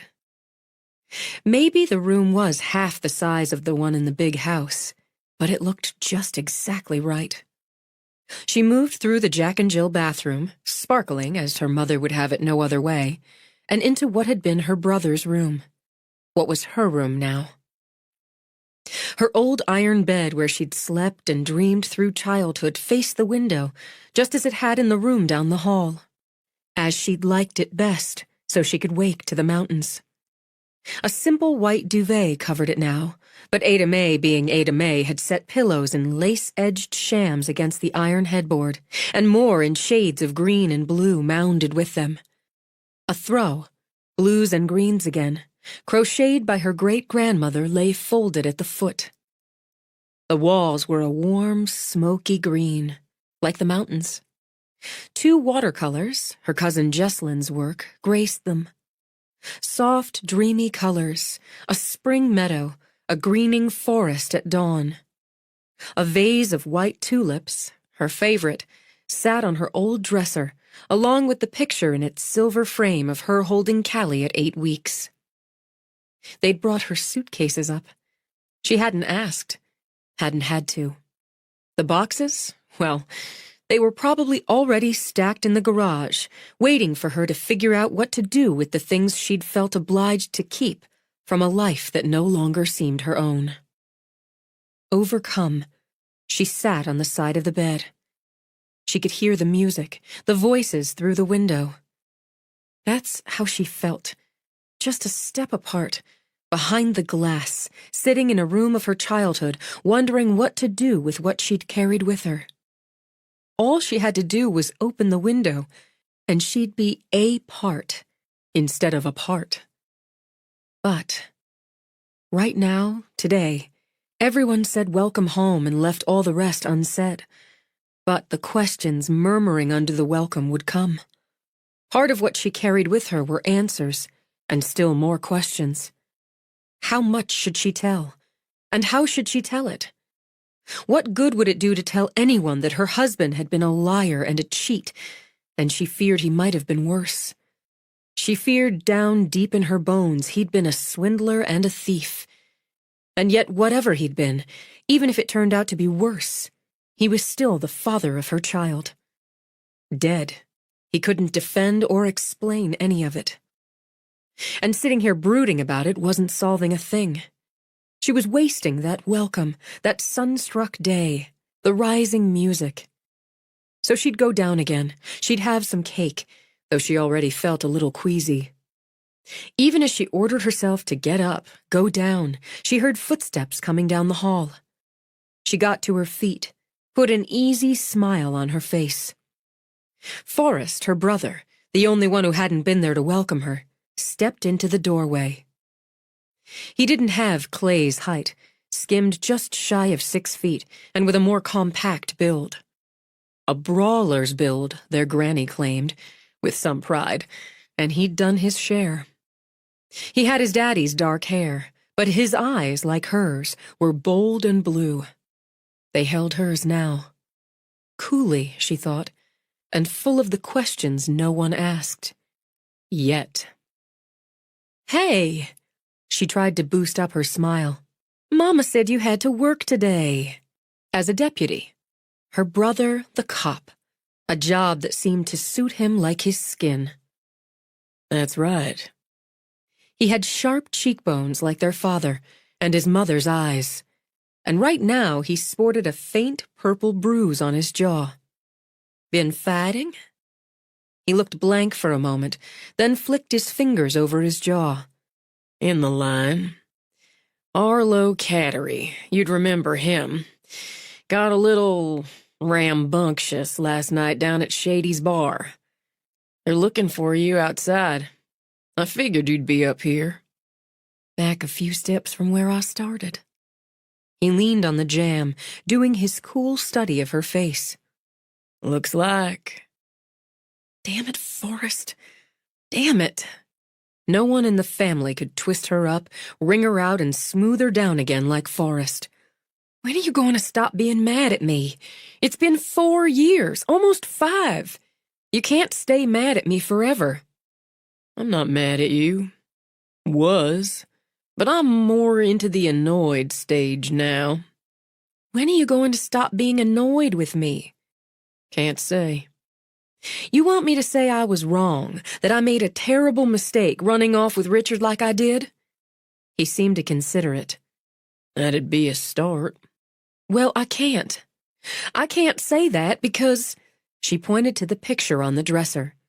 That makes Callie a mistake, and she's not. She's a gift and a glory, and the best thing that ever happened to me.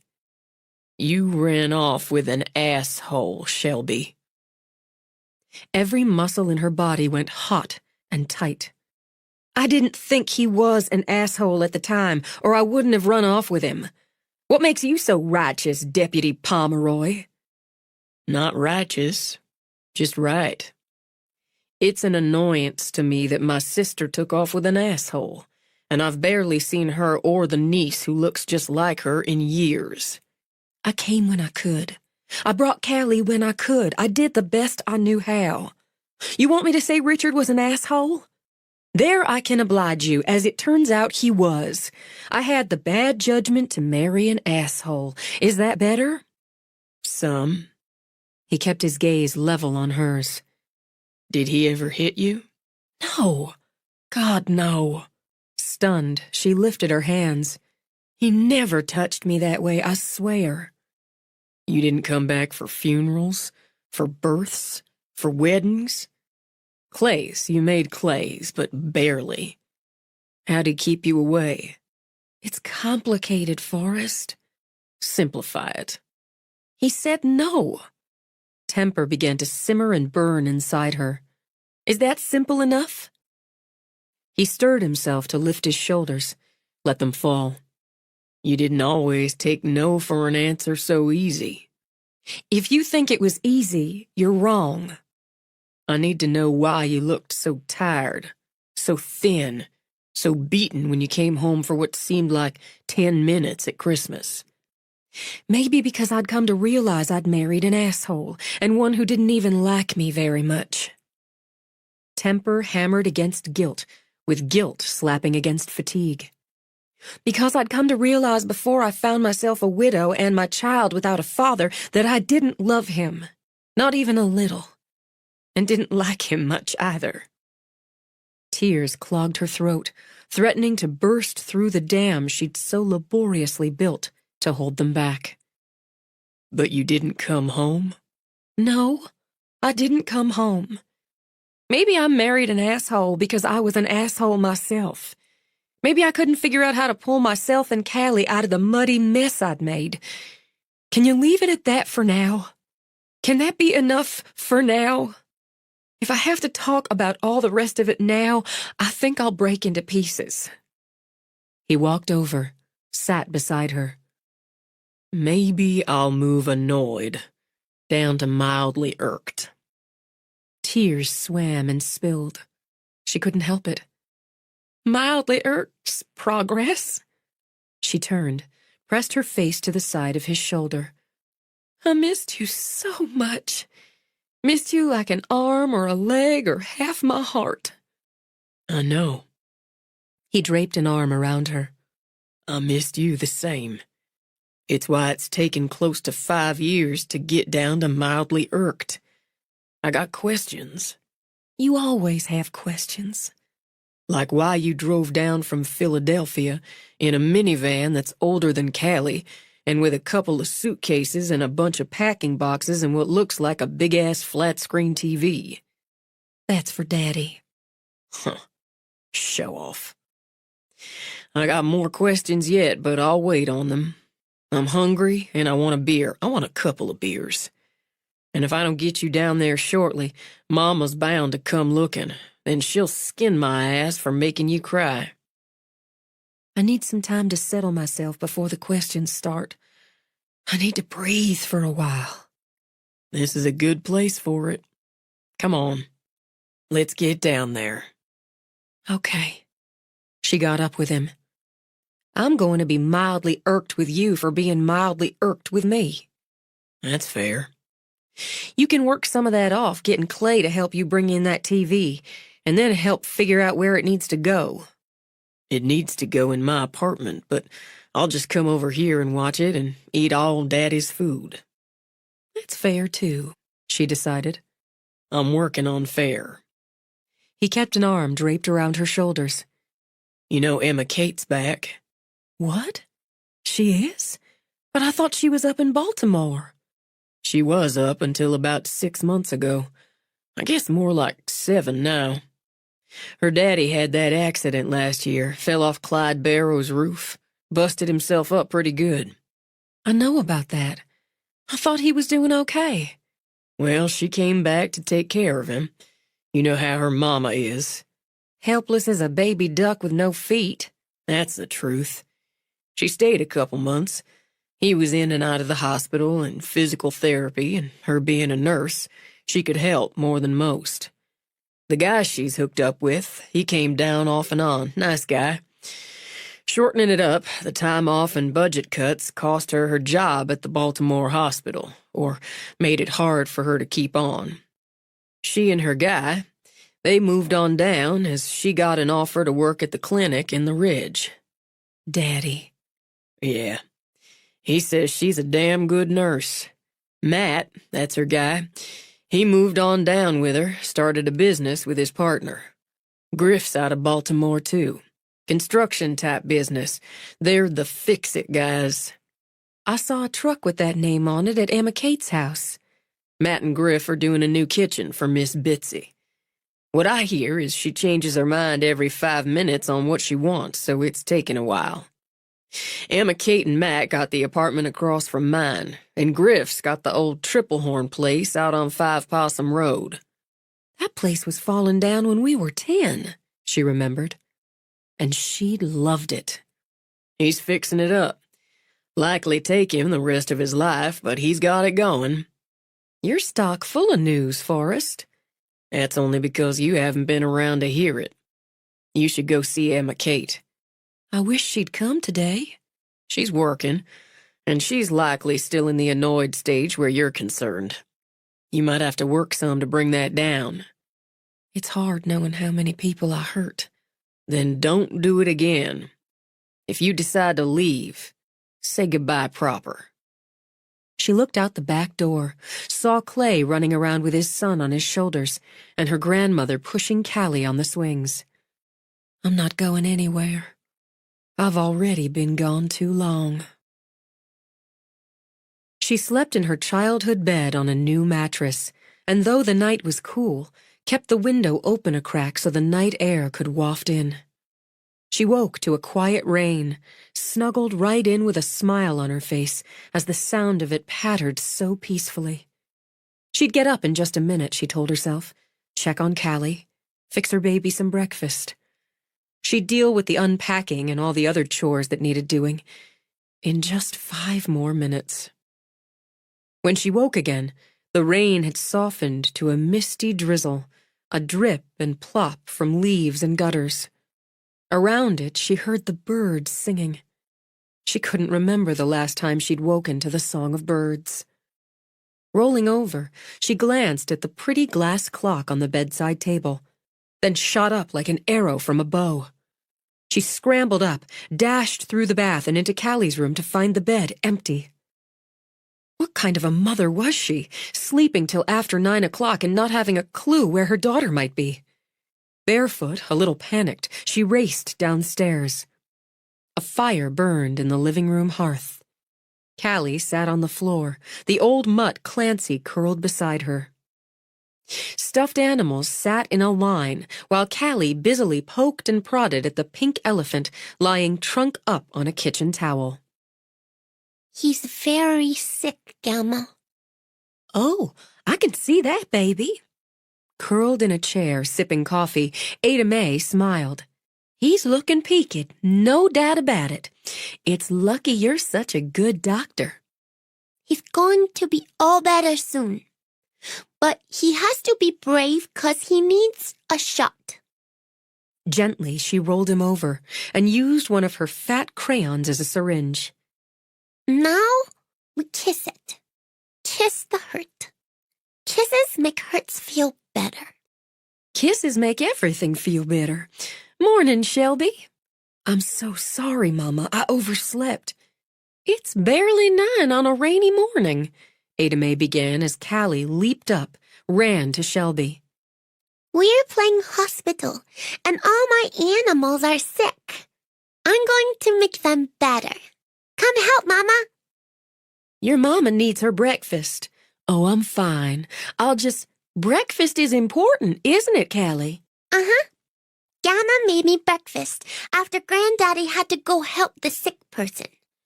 I had scrambled eggs and toast with jelly.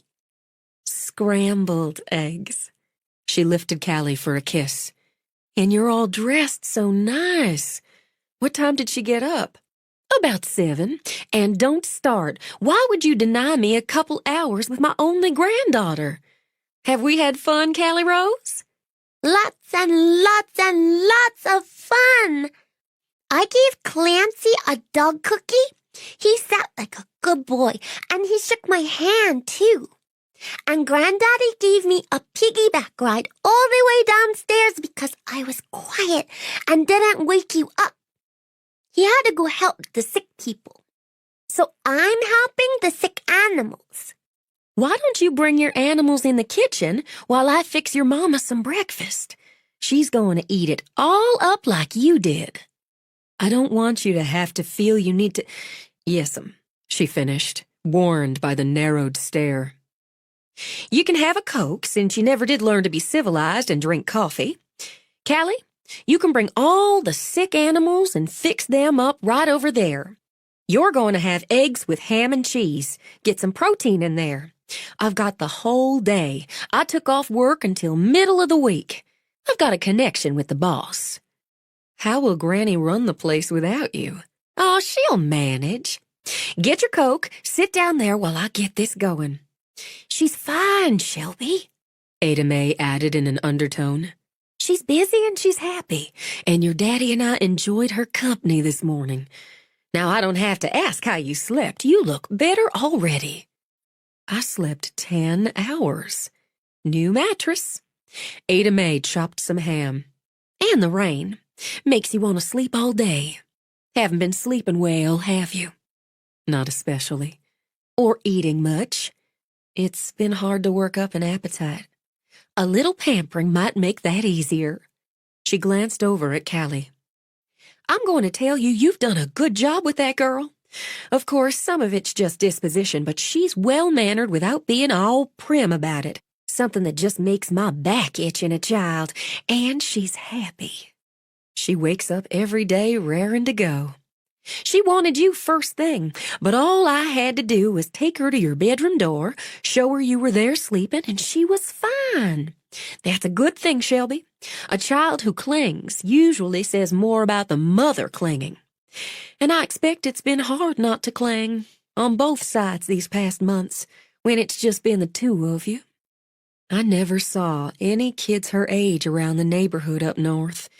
But then it was so awful cold, and it seemed it was snowing every 5 minutes. Still, I was going to look for a good preschool, just so she could socialize, but I just didn't after, I didn't know if it was the right thing for her after. And you and Daddy came for a while, and Granny came, and that was good. It helped us both having y'all there. I hope it did. We all worried we'd left you alone too soon.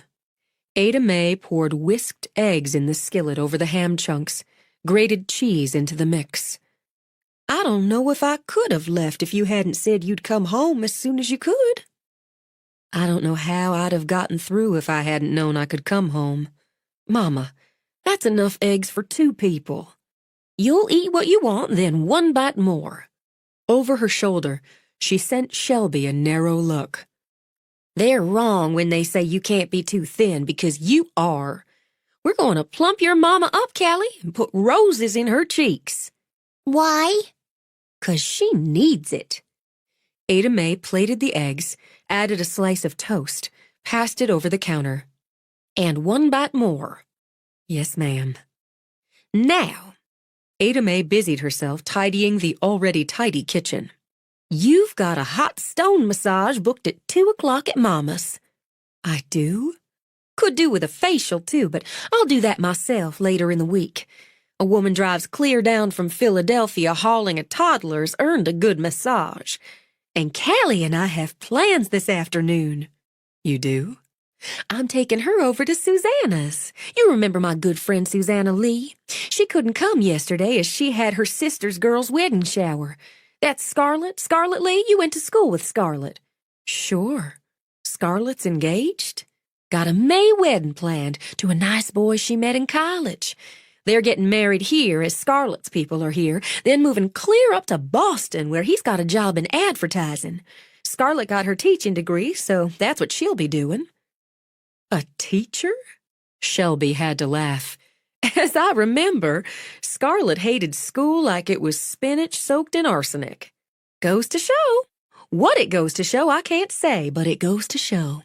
Anyway, I'm taking Callie over to Susanna's, show her off some, and Susanna's getting her granddaughter Chelsea. She's 3 like Callie. That's her son Robbie's daughter who married Tracy Lynn Boran. I don't think you've met Tracy. Her people are from Pigeon Forge. She's a nice girl, a potter. That's one of her bowls there with the lemons in it. Shelby glanced at the rich brown bowl with its bold blue and green swirls. It's beautiful. She's got herself a kiln, works out of her house. They carry some of her pieces in town at the Artful Ridge and up at the hotel gift shop, too. We'll be giving you and Tracy a day off as Susanna and Chelsea and Callie and me. We're having us a play date. She'll love that. So will I. I'm going to be greedy with her for a while, so I expect you to indulge me. I'm taking her over about 11. They'll get acquainted, then we'll have lunch. If the weather lets up, we'll take them out a while. Callie usually naps about an hour in the afternoon. Then they'll have a nap.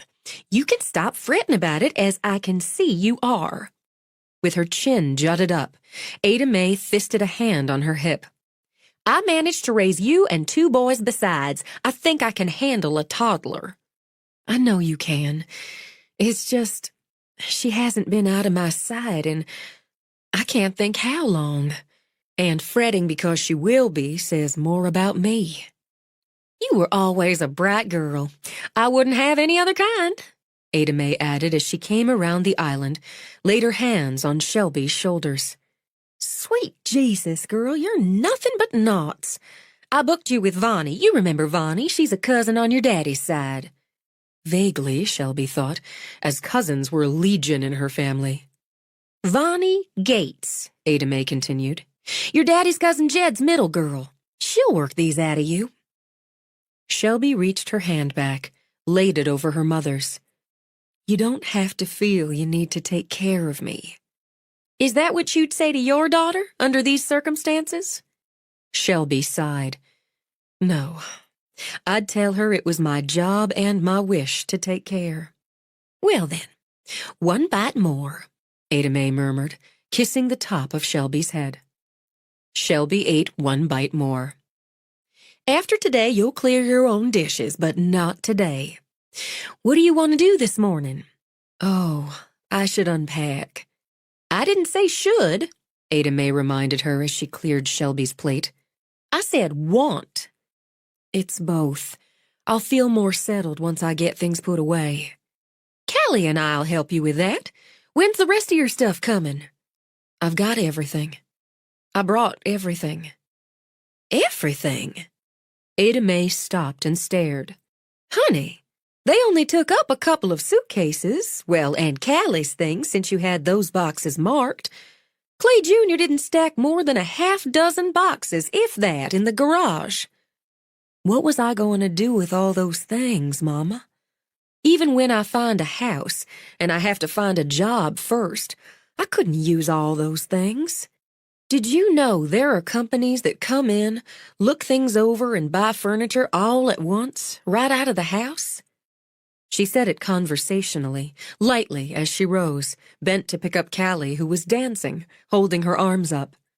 The realtor helped me find them. She was such a help to me with that sort of thing. I should send her flowers when the sale's all done, shouldn't I? The question didn't distract her mother as Shelby had hoped. All that furniture? Why, Shelby, there were 7 bedrooms in that house, and that big office, and I don't even know all the other rooms. It's as close to a mansion as I've ever been in without paying for the tour, and so new.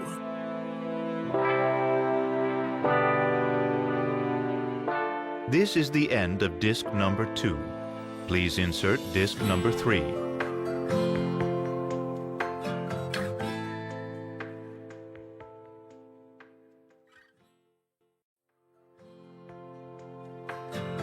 This is disc number 3.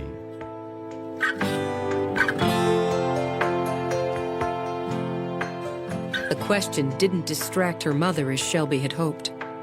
All that furniture? Why, Shelby, there were 7 bedrooms in that house, and that big office, and I don't even know all the other rooms. It's as close to a mansion as I've ever been in without paying for the tour, and so new. Shock and worry clear on her face, Ada Mae rubbed the heel of her hand between her breasts. Oh, I hope you got a good price for all that. I worked with a very reputable company, I promise. They've been in business over 30 years. I did a lot of research online on that kind of thing. I swear I could get a job as a researcher with all I've done with it, if I didn't think I'd want to shoot myself before the first week was done. We're going to unpack, Callie. You gonna help before you and Gamma go? I'll help. I like helping, Mama. Best helper ever. Let's get started. Mama, do you know if Clay took up the box that had Callie's little hangers? I can't use regular ones for her things yet. He took up everything that had her name on it. I'll just go out and look, be sure. Thanks, Mama.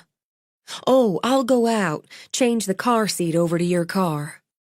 I wasn't born yesterday. The edge in Ada Mae's voice told Shelby her mother was still reeling from the idea of selling all that furniture. She didn't know the half of it yet. Your daddy and I got the same one you use, Ada Mae added. It's all ready for her. Mama. Shelby stepped over and with her free arm pulled her mother into a hug. Callie, you have the best Gamma in the whole world. My Gamma. And that distracted Ada Mae. Enough, Callie thought, as she knew her mother would chew over the idea of selling all the furniture in a near to 10,000-square-foot house in one fell swoop. It was odd not having Callie underfoot or playing in her eyeline, but she'd been so excited about the playdate. And it was true enough, she'd be done with the unpacking and sorting in half the time without Callie helping. By noon, with everything put away, the beds made, she wondered what in the hell to do with herself. She glanced at her laptop with some dislike, but made herself boot it up. No notices from creditors, so that was good news. Nothing yet on the sale of the house, but she wasn't expecting it. She did read a short email from the consignment shop, letting her know they'd sold 2 of Richard's leather jackets, his cashmere topcoat, and 2 of her cocktail dresses. She replied with a thank you, telling them yes, it was fine to wait until the 1st of the month to send a check to the address she'd left with them. With unpacking and business done, she showered, dressed. Still too early to go in for the massage, and wouldn't that be heaven? So she'd take a walk. She could use a good walk. The thin drizzle persisted, a steady trickle of wet out of a sky soft and gray as smoke. but she liked walking in the rain. She pulled on a hoodie, short, soft leather boots, and reached for her big bag, her Callie bag, and remembering she'd given it to her mother to take, pushed her wallet into the back pocket of her jeans. She felt so light, so unencumbered, she didn't know what to do with her hands, so slipped them into the pockets of the hoodie, found the little pack of wet wipes she'd stuffed in there the last time she'd worn it, when she hadn't been so unencumbered. She drew in a deep breath of the cool, damp air when she stepped outside, just stood, breathing in with her fingers around Callie's wet wipes and the empty afternoon stretching ahead of her. Everything was greening and sprouting and blooming with the misty rain, turning the green, the color, more vibrant. All those scents, wet grass, wet earth, the tender sweetness of hyacinths dancing purple among the yellow of daffodils, drifted to her as she walked the long, familiar road. She could walk by the Lee house, just to check. It was getting on to nap time, and Callie wasn't 100% on the potty training in her sleep. About 98, but she'd be so embarrassed if she had an accident because her grandmother didn't think to take her in to pee before her nap. She could just walk by, just a quick peek to... Stop it. Just stop. She's fine. Everything's just fine. She'd listen to her mother's advice, take the day to do what she wanted. A walk in the rain, taking her time enough to study the mountains in their smoky blanket, to appreciate the spring flowers and the quiet. She glanced over at Emma Kate's house, noted the handyman truck in the drive and the bright red car behind it. She wondered how she'd approach Emma Kate now that they were both back in the ridge. And her friend got out of the car. She wore a hoodie, too, in a bold candy pink Callie would have loved. She'd changed her hair, Shelby thought, as Emma Kate pulled 2 market bags out of the back seat. She'd hacked off the long, nut-brown braid Shelby remembered, wore it all cute and shaggy with bangs. She started to call out, then could think of nothing to say and felt stupid and awkward. As she swung the door closed, Emma Kate spotted her. Her eyebrows lifted under the warm brown fringe of bangs as she hauled one strap onto her shoulder. Well, look who's standing out in the rain like a wet cat. It's just a drizzle. It's still wet. She stood hip-shot a moment, bags hanging from her shoulders, her wide mouth unsmiling, her deep brown eyes critical even through the rain. I heard you were back. I heard the same about you. I hope your daddy's doing okay. He is. Feeling more stupid just standing there, Shelby walked up the short driveway. I like your hair. Granny talked me into it. I'm sorry about your husband. Thanks. Where's your little girl? With Mama. They have a play date with Miss Susanna's granddaughter. Chelsea. She's a pistol. You got a destination, Shelby? Or are you just out wandering in the wet? I'm going into Viola's, but I have all this time on my hands with Callie off with Mama, so I'm wandering first. Then you better come inside, say hello to my mother, or I won't hear the end of it. I've got to take her these groceries anyway. That'd be nice. Here, let me take one. I've got it. Rebuffed, as she was meant to feel, Shelby hunched her shoulders as they walked to the door. Forrest said you're with someone and living in town. I am. Matt Baker. We've been together about 2 years now. He's at Viola's right now fixing one of the sinks. I thought this was his truck. They have 2. This is his partner's, Griffin Lott. Mama's redoing the kitchen and driving us all insane. Emma Kate opened the door, glanced back at Shelby. You're the talk of Rendezvous Ridge, you know. That pretty Pomeroy girl who married rich, was widowed young, come back home again. What will she do? Emma Kate smirked a little. What will she do? She said again, and walked inside with her market bags. 6. Griff considered himself a patient man. He didn't fly off the handle as a rule. And when he did, all bets were off, but it took a lot of pushing to get him off the ground.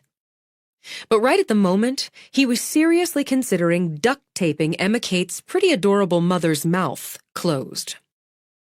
He'd worked on getting the base cabinets in all morning, and she'd been peppering him with questions all morning.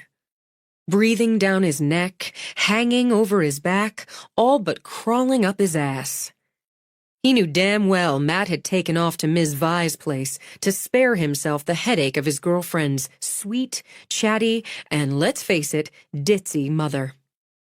Worse, she was still dithering would be the word of the day, about the cabinets even as he installed them. And if he had to take them out because she changed her mind again, he might do worse than duct tape. He had bungee cords, and he knew how to use them. Oh, now, Griff, honey. Maybe I shouldn't have gone with the white. They're so plain, aren't they? And white's cold. It's just a cold color, isn't it? Kitchens ought to be a warm place. Maybe I should have gone with the cherry wood after all. It's so hard to know before you see them right there where they're going, isn't it? How do you know what it's going to look like until you see what it looks like? Clean and fresh, he said, trying to sound cheerful when he wanted to grind his teeth. Kitchens should be clean and fresh, and that's what you're going to have. Do you think so? She stood, nearly at his elbow, twisted her linked fingers together. Oh, I don't know. Henry finally just threw up his hands and said he didn't care either way. But he'll care if it isn't right. It's going to look great, Miss Bitsy. He felt like someone, possibly himself, was shooting a nail gun dead center of his forehead. He and Matt had dealt with fussy clients back in Baltimore. The control freaks, the whiners, the demanders, and the ditherers. But Louisa Bitsy Addison was the undisputed queen of the ditherers. She made the previously reigning champs, John and Rhonda Turner, who'd had them tear out a wall in their row house in Baltimore, build it back in, then tear it out a second time, seem resolute, steady as a brick wall in comparison. What they'd estimated as a 3-week job, with a 3-day contingency built in, was currently in week 5. And God knew when it would end. I don't know, she said for the millionth time, patting her hands together under her chin.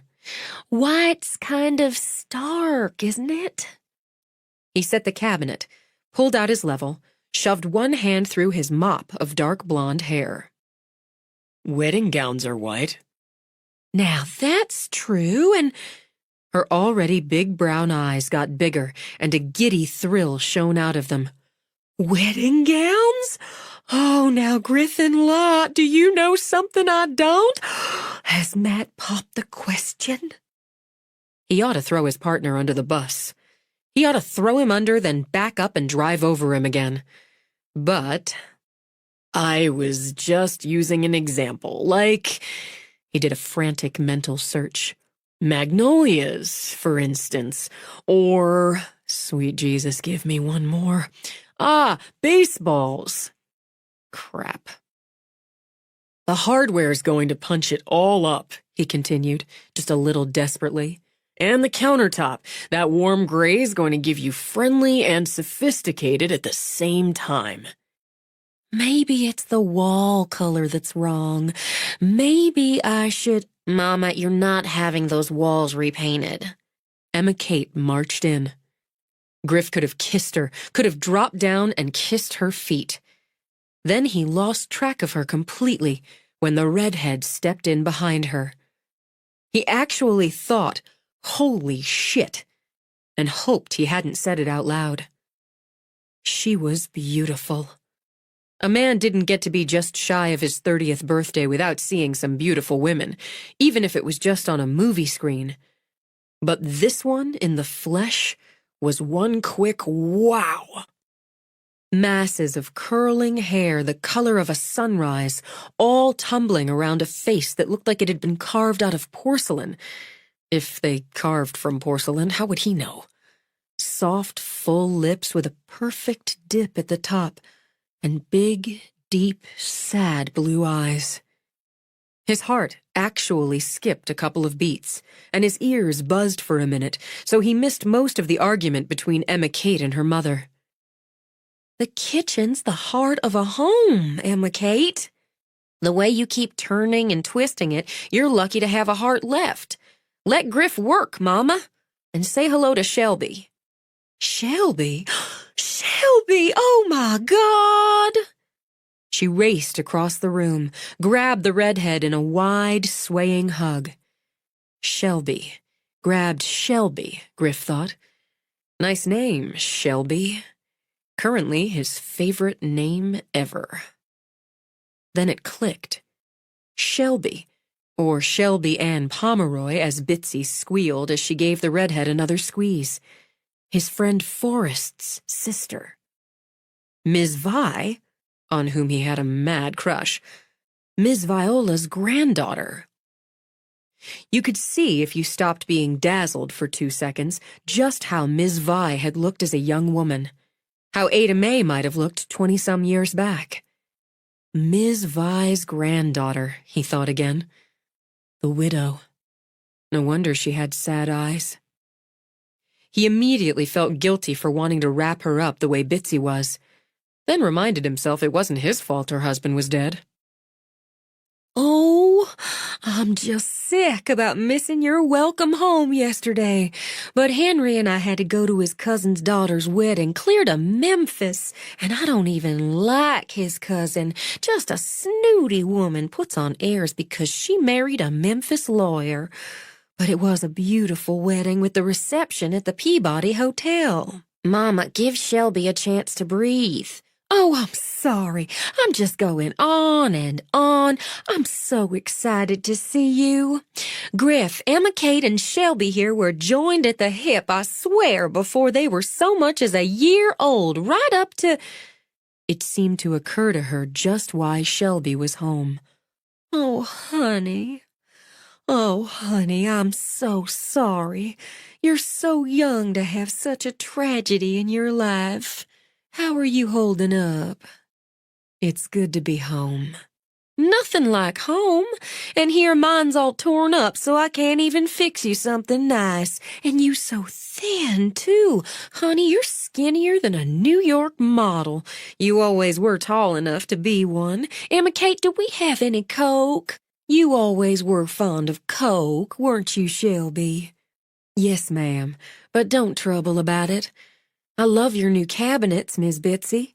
They're so clean and fresh and just so pretty against that blue-gray on the walls."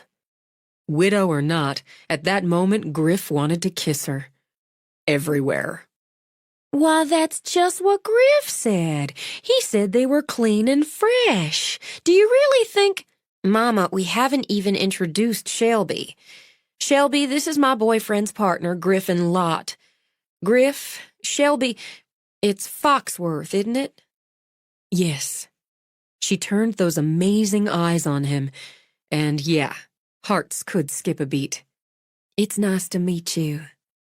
"Hi. I'm a friend of your brother's." "Which one?" "I guess both, but mostly Forrest. And I might as well tell you right off, I'm in love with your grandmother. I'm working on a way to get her away from Jackson so we can run off to Tahiti." That wonderfully shaped mouth curved, those sad eyes lightened just a little. "It's hard to blame you."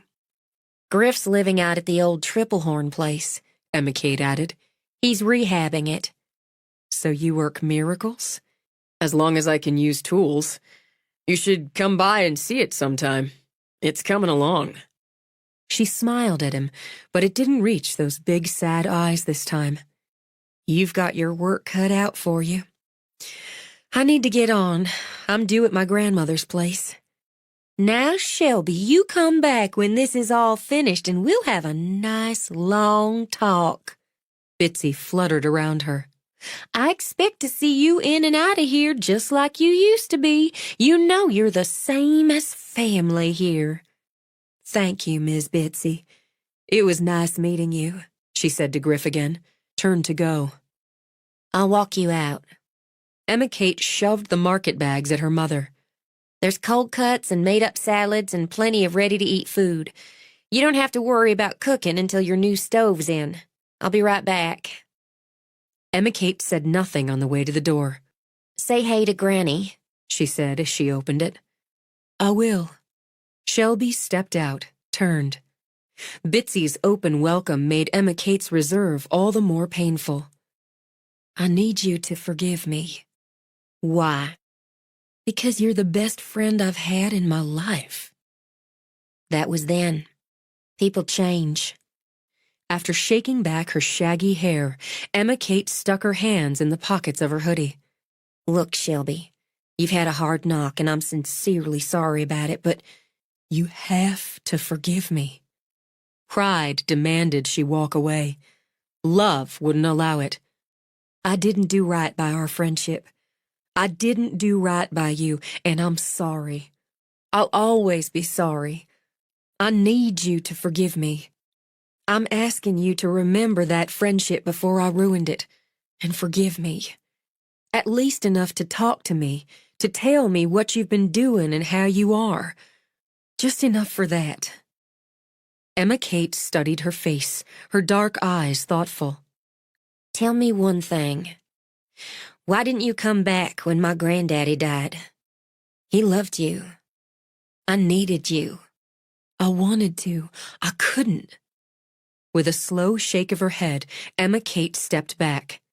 No, that's not enough for forgiveness. You tell me why you couldn't do something you had to know was important. Just sent flowers and a card like that was enough. Tell me the straight truth on that one thing. He said no. The shame of it washed over Shelby's face, burned in her heart. He said no, and I didn't have the money or the nerve to go against him on it. You always had nerve. Shelby remembered the girl who'd always had nerve, like she remembered her cousin Vonnie. Vaguely. I guess I used it up. It's taken all I've got left to stand here and ask you to forgive me. Emma Kate took a long breath. You remember Bootlegger's Bar and Grill? Sure I do. You meet me there tomorrow. 7:30 should work for me. We'll talk some of this out. I need to ask Mama if she can watch Callie. Oh, yeah. The chill came back, cooler and damper than the drizzling rain. That would be your daughter, the one I've never laid eyes on. That twisted, both shame and guilt. I can keep saying I'm sorry, as many times as you need to hear it. I'll be there at 7:30. Come if you can make it. Emma Kate went back inside, then leaned back against the door and let herself cry just a little. Griff set the last base cabinet in blessed peace since Emma Kate fell on her sword and took her mother shopping. He gave himself a break, swigging Gatorade straight from the bottle and eyeing the progress. He didn't doubt the champion waffler would love every square inch of the remodeled kitchen once it was done. And it would look clean and fresh, just like the redhead. Something going on there, he mused, with Bitsy going on about how Emma Kate and Shelby had been friends practically in the womb, and Emma Kate standing there as stiff and cool as he'd ever seen her, and the redhead sad and awkward. Girl fight, he supposed. He had a sister, so he knew girl fights could be long and bitter. He'd have to poke at Emma Kate. It was just a matter of finding the right spot, getting her to open up and spill. He wanted to know. And he wondered how long was a reasonable length of time before a guy asked a widow out. He should probably be ashamed of himself for wondering, but he just couldn't drum it up. He hadn't had such a quick and strong reaction to a woman in ever, he decided. and he liked women a lot. He set the Gatorade down and decided since Matt was taking all damn day to fix a sink, he'd start on the upper cabinets. Plus, it wouldn't be just the sink, he thought as he hauled his stepladder over. There'd be conversation. Nothing got done in Rendezvous Ridge without considerable conversation. And iced tea. And questions. And long, lazy pauses. He was getting used to it, found he enjoyed the slower pace, and definitely appreciated the small-town vibe.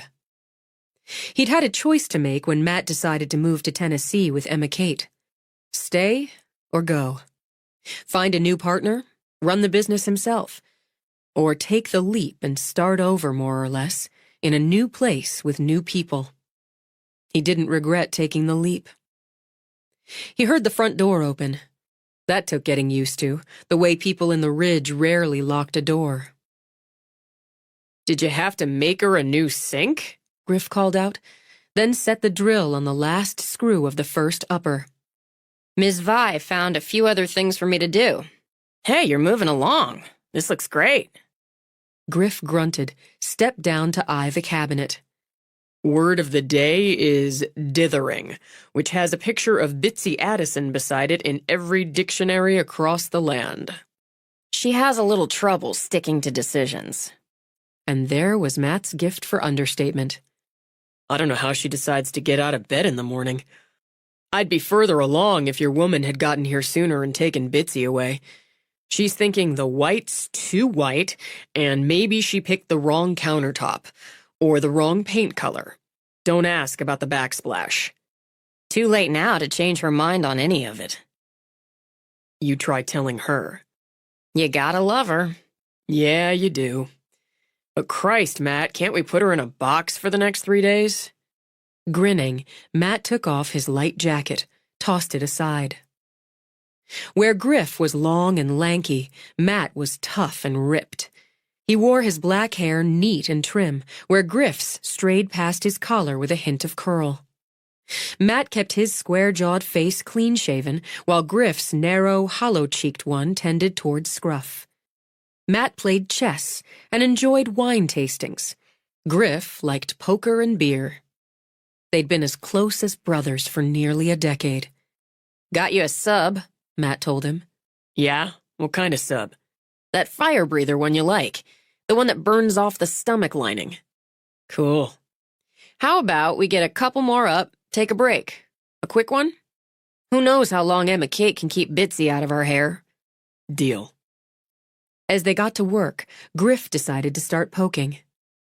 Ms. Vi's granddaughter stopped by. The one who just moved back. The widow. Yeah?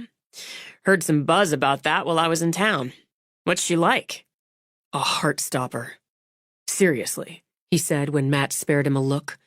She's got hair the color of her mom's and Ms. Vi's, like that painter used. Titian. Right. It's long and curly, and she got their eyes, too. That dark blue that's nearly purple. She looks like something poets write about, right down to the sad eyes. Well, her husband died what, like right after Christmas? Happy freaking holidays. About 3 months, Griff calculated, and that was probably too soon to ask her out on a date. So, what's up with her and Emma Kate? Check the level. What do you mean, what's up?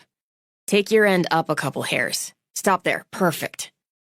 Bitsy went on about what good friends they were, are, whatever, and the body language said the opposite. I don't remember Emma Kate ever talking about her. Don't know, Matt said as Griff set the screws. Something about how she left with the guy she married. It has to be more than that. Griff prodded again, wondered if he'd need his drill. Matt never hung on to the more subtle details when it came to people. A lot of people move somewhere else when they get married. They lost touch or something. Matt just shrugged. Emma Kate mentioned her a couple times, but didn't have much to say about her. Griff could only shake his head. Matt, what you know about women could fit in a thimble. When a woman brings something up, then doesn't have much to say about it, she's got a lot to say about it. Then why doesn't she say it? Because she needs the right opening, the right angle. Forrest hasn't said much either, but he knows how to keep things tucked away. I didn't think about giving him an opening on it before. Before you knew she was a heart stopper. There's that. Matt checked the level again, all sides, before they moved on to the next. You don't want to start sniffing around a widow with a kid who's a friend's baby sister. Griff only smiled as they lined up the second cabinet. You don't want to start sniffing around some sassy Southern girl who keeps telling you she's too busy to start anything up. I wore her down, didn't I? Best thing you ever did. Got it? Got it. Griff let go of the cabinet to attach it to the first. You should ask Emma Kate what the deal is. Why? Because after she walked the redhead out, she had sad eyes.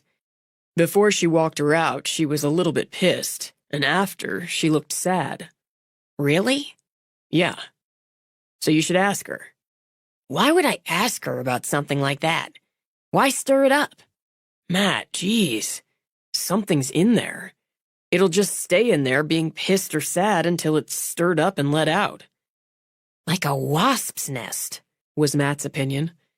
You want to know so much, you ask her. Wuss. About this kind of stuff? Oh, yeah, and not ashamed. He checked the level. Right on the mark. We do good work. We fix it. That we do. Let's get the rest of this line up, then have a sub. I'm with you, brother. Viola started out doing hair for fun, doing up her sister's or her friend's hair in fancy do's like they saw in magazines.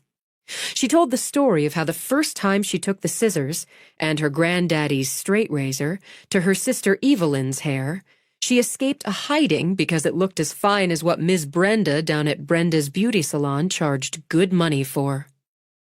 She'd been 12, and from that point on in charge of cutting everybody's hair in the family and styling the girls, her mama included, for special occasions. When she'd been carrying her first, she'd worked for Ms. Brenda and had done some side business out of the tiny kitchen in the double-wide where she and Jackson had started out.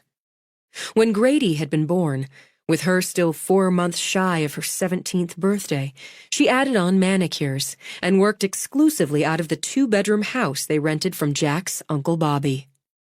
By the time her second followed close on Grady's heels, she squeezed in cosmetology school with her mother minding the babies. Viola McNee Donahue had been born ambitious and wasn't afraid to give her husband a few prods in the same direction. By the time she was 20, with 3 children and the loss of one that had broken off a piece of her heart she would never get back, she had her own salon, buying Brenda's place when Brenda ran off on her own husband with a guitar player from up in Maryville. It put them in debt, but while Viola wasn't one to agree with the preacher saying how God would provide, she believed he'd look kindly on those who worked themselves sweaty. She did just that, spending often 18 hours a day on her feet, while Jack worked just as hard and long at Fester's garage. She had a 4th child, worked herself steadily out of debt, then dived right back into it when Jack started his own car repair and towing service. Jackson Donahue was the best mechanic in the county, and he'd been carrying most of Fester's business, as Fester was stumbling drunk by noon 5 days out of 7. They made their own, raised 4 children, and bought a good house. And with the nest egg Viola tucked away, she bought the old dry goods, expanded, and had the town talking when she put in 3 fancy pedicure chairs. Business stayed steady enough, but if you wanted more, you figured out how to get it. Tourists wandered through the ridge here and there, looking for quaint or cheap or picturesque in a quieter setting than Gatlinburg or Maryville. They came to hike and fish and camp, and some to stay in the Rendezvous Hotel and ride the Whitewater. Those on vacation tended to be looser with their money and more apt to take a few indulgences. So she took the leap, expanded yet again, and yet again. The locals called her place Vi's, but the tourists came into Viola's Harmony House Salon and Day Spa. She liked the sound of it. The latest, and Viola claimed the last, expansion added on what she billed a relaxation room, which was a fancy name for waiting area, but fancy it was. Though she enjoyed bold, rich colors, she'd kept the tones soft. Added a gas-burning fireplace, banned all electronic devices, and offered specialty teas made local, spring water, deep cushioned chairs, and plush robes with her logo embroidered on them. Since the expansion, this latest and last, had been in the works while Shelby had been moving from Atlanta to Philadelphia, Shelby hadn't seen it all done.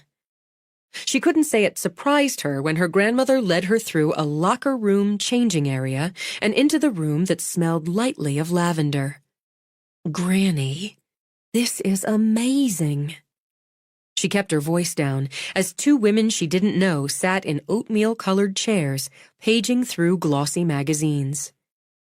"You try some jasmine tea. It's made right here in the ridge.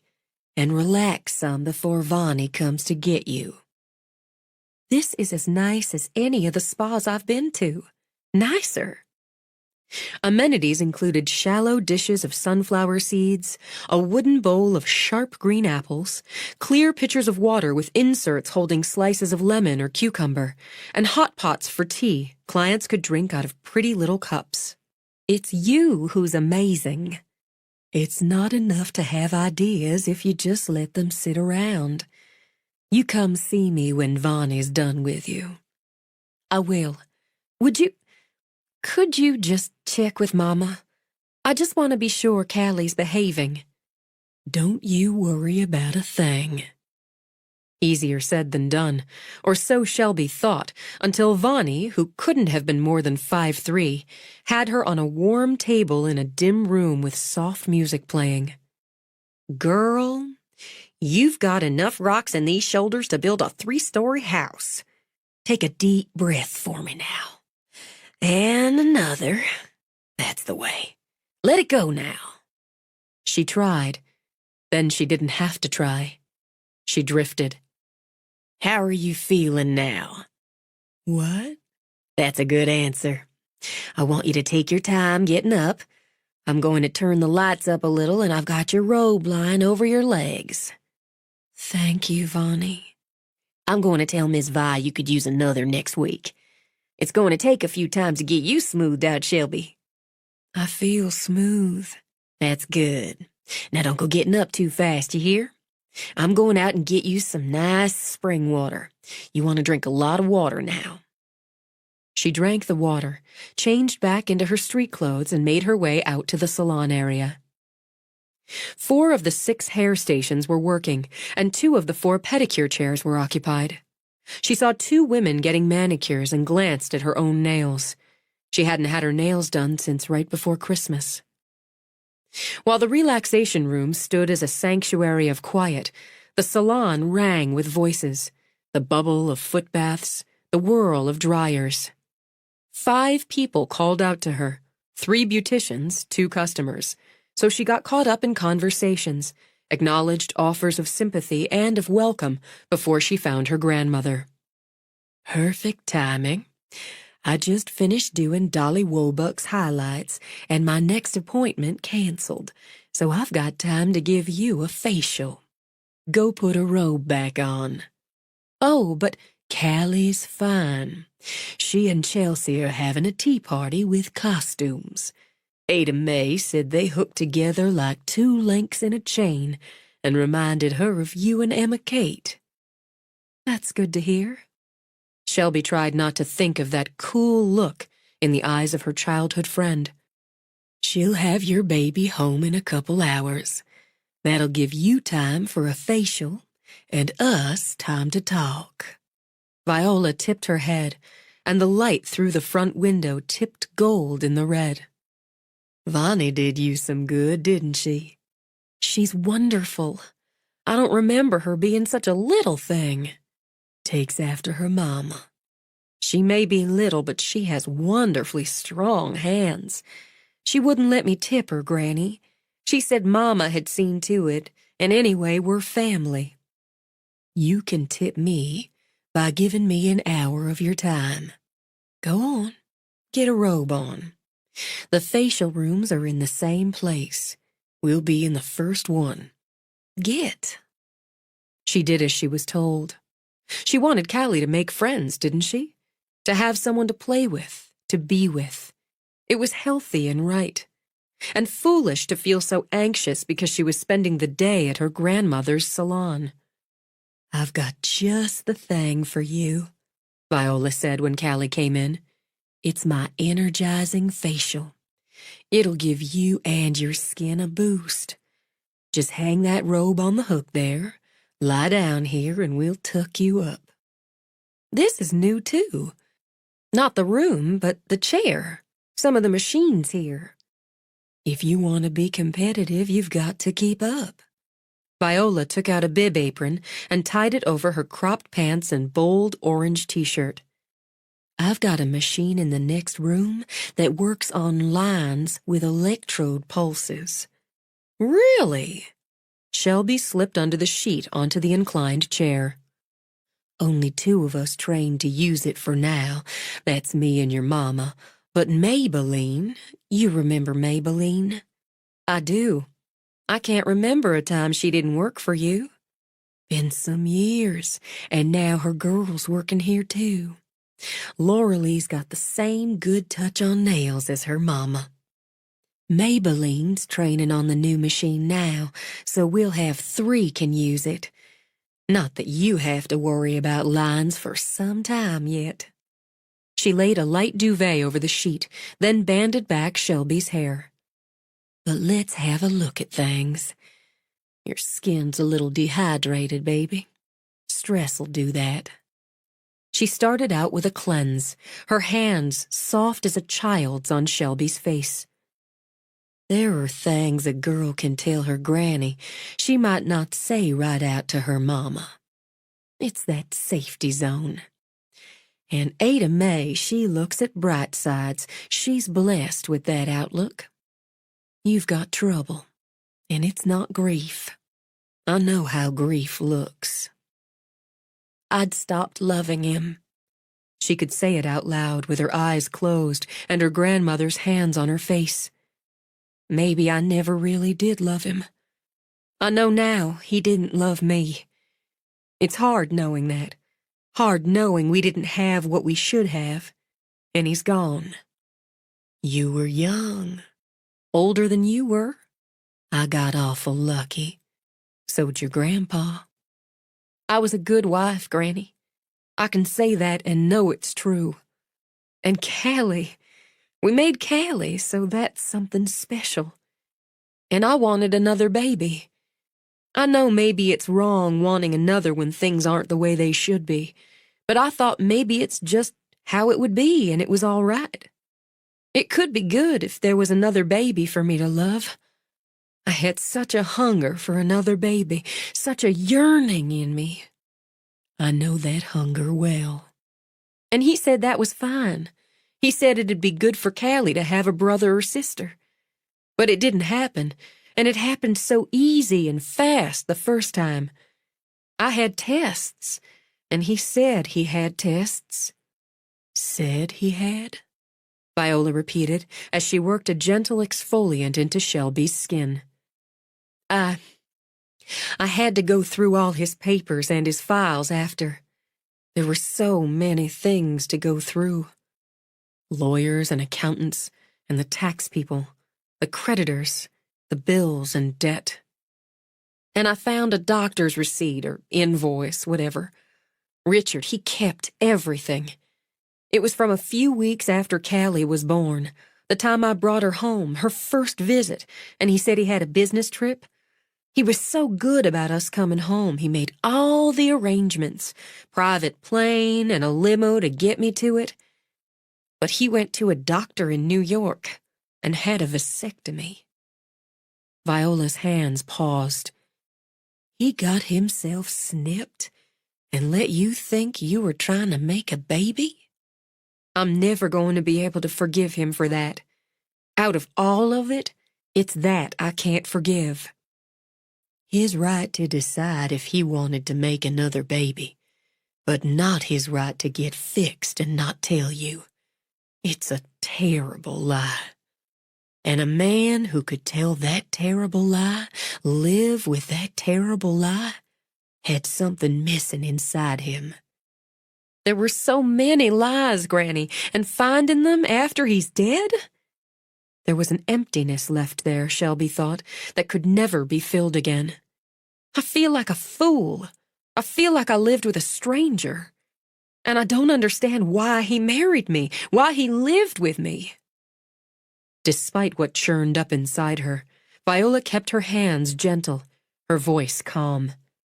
You're a beautiful girl, Shelby Ann, and you said you were a good wife. And you're not to feel like a fool because you trusted your husband. What else did he lie about? Were there other women? I don't know for certain and can't ask. But I have to say yes from things I found. Yes, there were other women. And I find now, I don't care. I can't even care how many. He took so many trips without us. And I went to the doctor a few weeks ago, got tested in case. He didn't give me anything, so if he had other women, he was careful. So I don't care if he had 100 other women.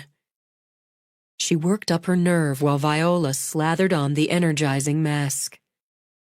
The money, Granny. He lied about the money.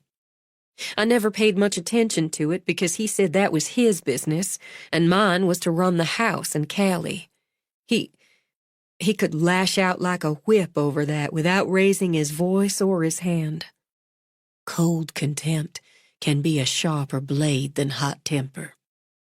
Comforted, Shelby opened her eyes, looked into her grandmother's. He cowed me. I hate admitting it, and I don't even know how it happened, but I can look back and see it so clear. He didn't like me asking questions about money, so I didn't. We had so much, the clothes and the furniture and the restaurants and the travel, but he was cheating there, too, and running some sort of scams. I'm still not clear on all of it. She closed her eyes again, not in shame, not with Granny, but in weariness. Everything was on credit, and the house up north, he hadn't made even the first payment on the loan, and he bought it back in the summer. I didn't know a thing about it until he told me in November we were moving. And there were the cars, and the credit cards, and the time payments, and some debts in Atlanta he left behind. Taxes unpaid. He left you in debt? I've been sorting it out and setting up payment plans, and I sold a lot off in the last few weeks. There's an offer on the house, and if it goes through, it'll take a lot off. How much did he leave you owing? As of right now? She opened her eyes, looked into her grandmother's. $1,996,000.89. Well, Viola had to draw in breath, let it out slow. Well, Jesus Christ in a rocking chair, Shelby Ann. That's a considerable sum of money. When the house sells, it'll cut it back. The offer's for $1.8 million. I owe $150 more than that on it, but they forgive that with this short sale business. And it started out around $3 million. Some over that with the lawyer's bills and accounting bills. You paid off $1 million since January? Viola shook her head. That must have been one holy hell of a yard sale. 7. A massage, an energizing facial, and coming home to find her little girl bubbling over with happiness. Those went a long way toward lifting Shelby's mood. But the biggest lift had been unburdening herself to her grandmother. She'd told her everything about finding the safe deposit box and what was in it, the private detective, the spreadsheet she'd created, and her need to find a paying job as soon as she could. By the time she'd given Callie her supper, her bath, tucked her in for the night, she felt she knew all there was to know about Chelsea, and had made a promise to have Chelsea over as soon as she could. She went back down, found her father stretched out in the lazy boy recliner he loved, watching a basketball game on his new TV, and her mother sitting on the sofa crocheting. She go down all right? Out like a light before I'd finished her bedtime story. You wore her out today, Mama. It sure was fun. The two girls were like tadpoles swimming in their own pond, hardly still a minute. Susanna and I talked about taking turns, having Chelsea come here, then taking Callie there. And I've got Tracy's number for you right in on the kitchen board. You ought to call Chelsea's mama, honey. Make a good bridge there. I will. You gave her a happy day. Can I ask you for a favor? You know you can. I ran into Emma Kate today. I heard about that. Fingers still working yarn and needle, Ada Mae glanced up with a smile. It's the Ridge, baby. If I don't hear about something 10 minutes after it happened, I know I have to have your daddy check my hearing. Hattie Munson, you remember she lives across from Bitsy, though they're feuding about something half the time. They're feuding now because Bitsy's getting a new kitchen and didn't take Hattie's advice about the new appliances.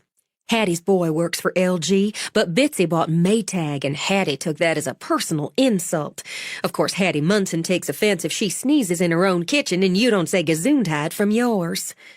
Amused at the way her mother found a way to wind through a story, and how her father cursed at the ball players, the referees, the coaches, Shelby eased a hip on the arm of the couch.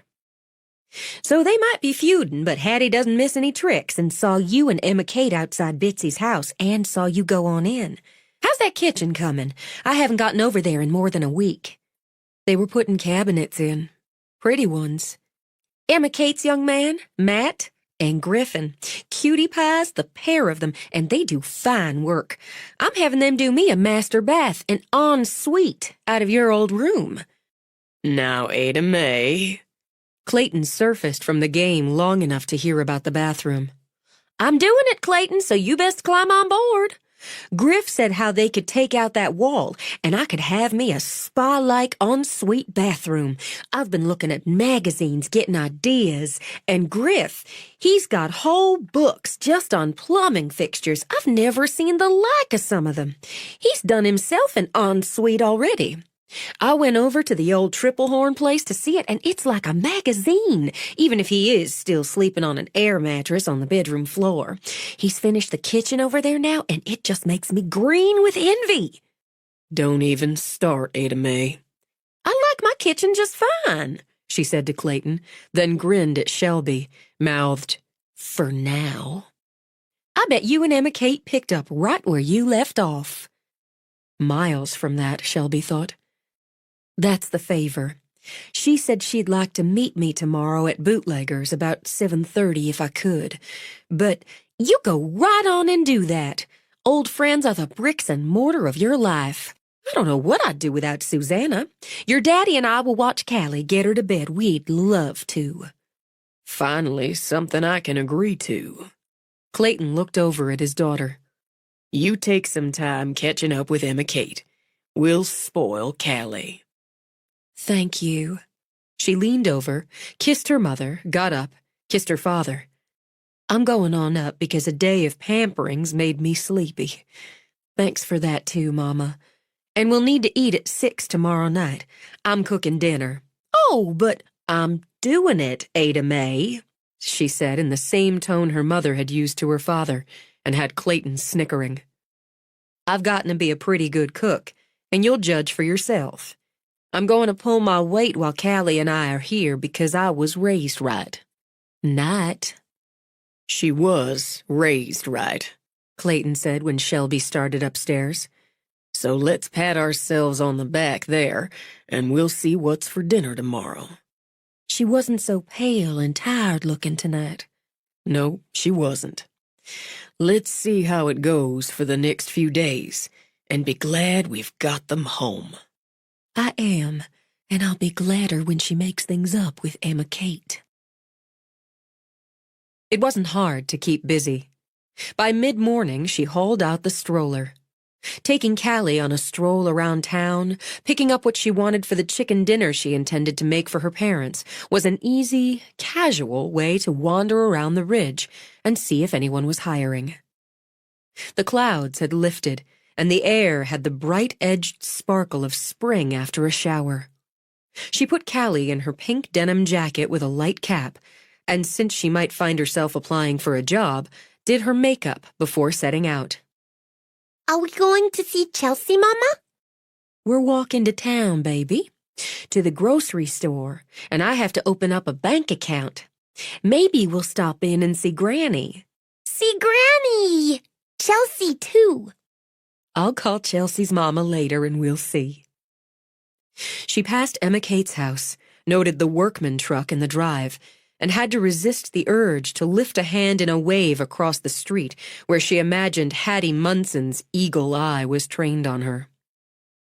People like Ms. Munson did plenty of talking, she knew. There was welcome in the Ridge, but there were those, and more than a few, who'd enjoy gossiping over the back fence and in the grocery store aisle, over lunch at Sid and Sadie, about the poor Pomeroy girl who'd come home a widow with a child. But what did you expect when she'd run off that way with a man nobody knew a thing about? They'd talk about how she'd moved north, rarely came home, dropped out of college after her parents had worked hard to send her.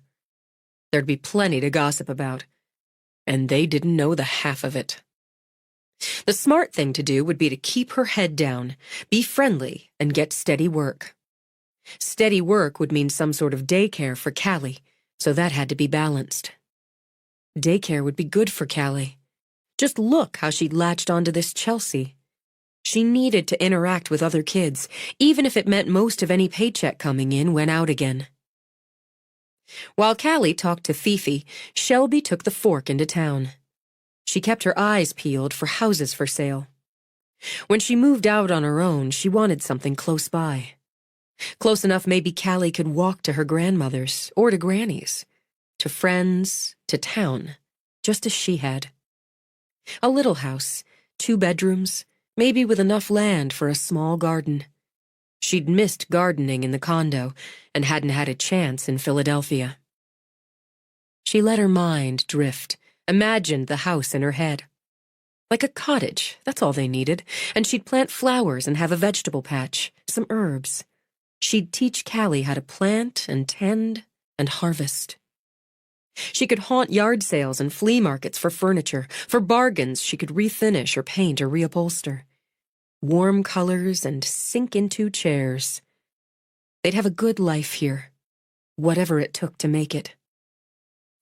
She took the main road, with shops and a few old houses on each side of the winding street. She could work in a gift shop or wait tables, ring up sales at the drugstore or food at the market. Granny had told her she could come work at the salon, but she didn't have any real talent for hair, or a license. Whatever she did there would be make work, and her family was already making enough for her. She could check at the hotel, or the lodge just outside of town.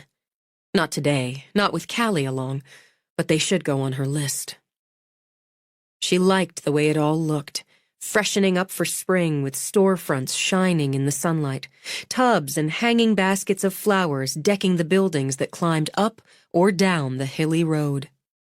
She enjoyed seeing people stopping to talk, a few tourists wandering along the steep sidewalks, hikers with their big backpacks taking pictures of the town well, where legend had it star-crossed lovers from feuding families would meet at midnight.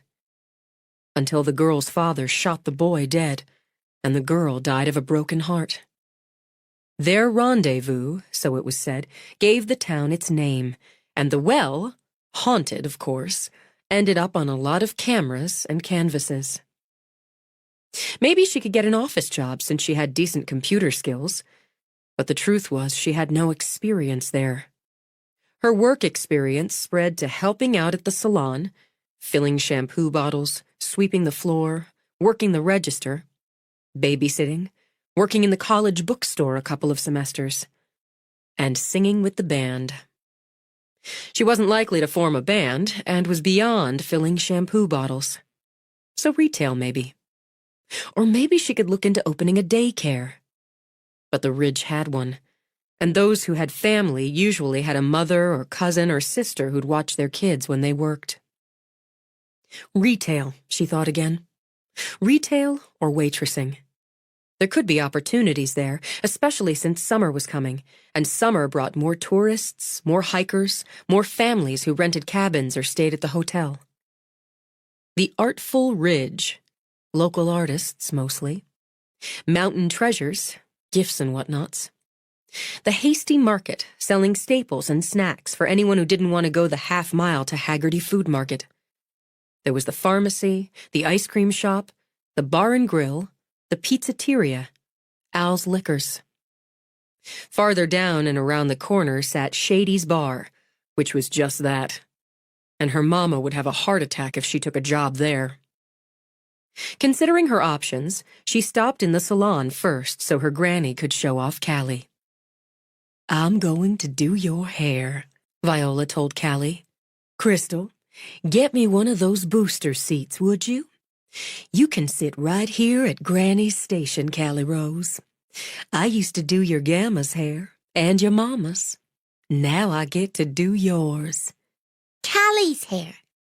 Callie lifted her arms to Viola, then brushed at Viola's hair. Granny's hair. About the same, isn't it? Though mine takes some doing these days. Some doing. Callie echoed, and made Viola laugh. "Have a seat there, Shelby. Crystal doesn't have another head for a half hour. Look at this beautiful hair." Callie, who could sometimes be fussy and impatient at hair-fixing time, sat happily staring at herself in the mirror. I want to be a princess, Granny. "You are a princess, but we'll give you hair worthy of your rank." She brushed through the curls, grabbed one of the big silver clips to hold some back, and began to do a fancy French braid on the side. "I heard Bonnie Joe Farnsworth, that's a cousin of Gilly's sister's husband, is getting a divorce from her husband. That's Les Wickett, Shelby, who ran with Forrest some when they were boys. They haven't been married 2 years and have a baby not 6 months old. Had a big wedding at the hotel, cost her daddy 2 arms and his left leg." "I remember Les a little. I'm sorry to hear he's having troubles." "I heard trouble's been brewing since before they cut the wedding cake." Crystal, who owned a tumbling mane of streaky blonde hair, gave a knowing wiggle of her eyebrows. "But I probably shouldn't say." "Of course you should say." Viola tied off the first braid, started on the second. "And in considerable detail." "Well, maybe you didn't know that Bonnie Joe used to go around with Boyd Cattery." "Loretta Cattery's middle boy. Those Cattery boys are rough customers. Forrest had a set-to with Arlo, the youngest of 'em, not long ago when Arlo got skunk drunk down to Shady's and started a fight over a pool game. Arlo took a swing at Forrest when Forrest went in to break it up. You know Arlo, Shelby. Bony boy with straw-colored hair and a bad attitude. Drove a motorcycle and tried to catch your eye." "I remember Arlo. He got suspended and sent off a while for beating up on a boy half his size outside of school. Boyd's considerably worse, let me tell you." As she talked, Crystal readied her station for the next customer. "And he and Bonnie Joe were always sneaking off, then they broke up when he got arrested for—" She glanced at Callie, who was too busy admiring herself in the mirror to pay attention. "For, having certain illegal substances in his possession. Then Bonnie Joe took up with Les, and before you can click your heels, they're planning a wedding. You ask me, her daddy was so relieved she was marrying a nice boy and done with Boyd, he'd have paid double what that wedding cost. But Boyd got released right before the wedding, and there's been some talk down in the holler he and Bonnie Joe have, well, taken up again. And now the 2 of them are off down to Florida, where he has cousins. She left that baby behind like it was leftover pizza or something. And it said the cousins make up some of the substances he was put away for." It was nearly as good as a massage and facial, just sitting there for 20 minutes, watching her granny create a princess do for her girl while Callie preened in the mirror, and listening to gossip that wasn't about her. Viola looped the braids into a crown, gathered the curls into a tail she fixed with a rose-trimmed band. Pretty. I'm pretty, Granny. Yes, you are. Viola bent down so their faces reflected together. A girl should know when she's pretty. But there's a couple things I can think of right off more important. What's more? Being smart. Are you smart, Callie Rose? Mama says. And she knows. Then there's being kind. If you can be pretty and smart and kind, well, that's what makes a real princess. She kissed Callie's cheek, lifted her down. If I didn't have somebody coming in, I'd take you two girls out to lunch. Next time we'll plan it. Next time we'll take you out to lunch. Shelby settled Callie in her stroller. Crystal, I'm thinking I should find some work. Do you know anybody who's hiring? Oh, let's see now. Spring and summer, they hire on extra a lot of places. I didn't think you'd be after work, Shelby, not with the money you'd have from... She slapped a hand over her mouth, looked at Callie in distress. I'm awful sorry. I don't know why my mouth just runs out without being hitched up to my brain. It's all right. I just want to keep busy. You know how it is. I know how it is to need to pay the bills, but if you want busy work, maybe over at the Artful Ridge. It's got some class, and they do good business, especially once the tourists start coming in. Might be they could use another hostess at the big restaurant. They want good lookers there. Oh, and Rendezvous Gardens, you know, the landscape place? They always need help this time of year. That could be fun if you like plants and such. Thanks. I'll think about it. We've got to get to the food market. I'm making dinner for Mama and Daddy tonight. Granny, you and Grandpa should come. I'd love to make dinner for you. I'd love to have you make dinner for me.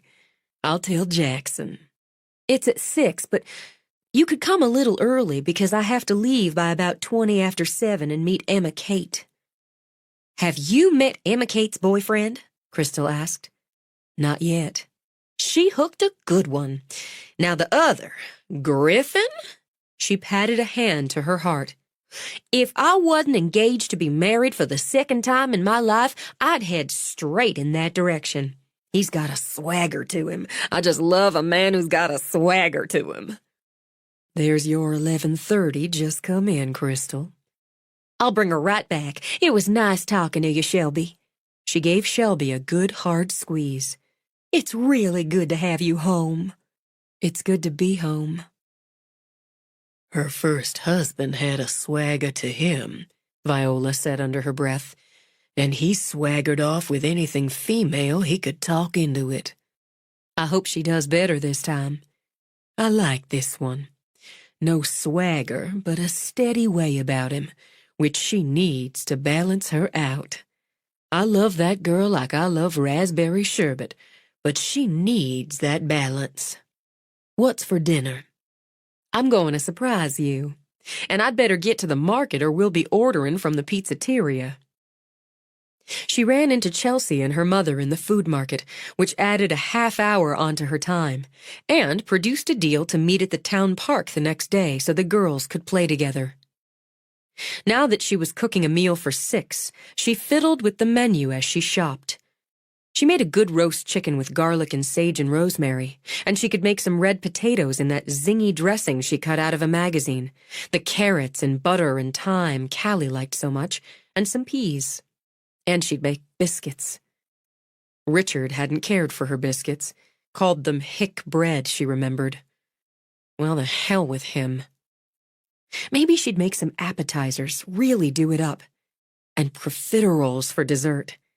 The cook they'd had 3 times a week in Atlanta had shown her how to make them. She loaded up ingredients, bribed Callie with animal crackers, and tried not to swallow out loud when she checked out. For family, she reminded herself as she counted out the money. Family was putting a roof over her head and her daughters. She could and would afford to pay for a good family dinner. It wasn't until she wheeled the cart and stroller outside that she remembered she'd walked. Oh, for God's sake, how stupid am I? 3 bags of groceries, a stroller, and a 1.5 mile walk. Muttering to herself, she crammed 2 bags in the back of the stroller, slung the big Callie bag over one shoulder, and hefted the last grocery bag.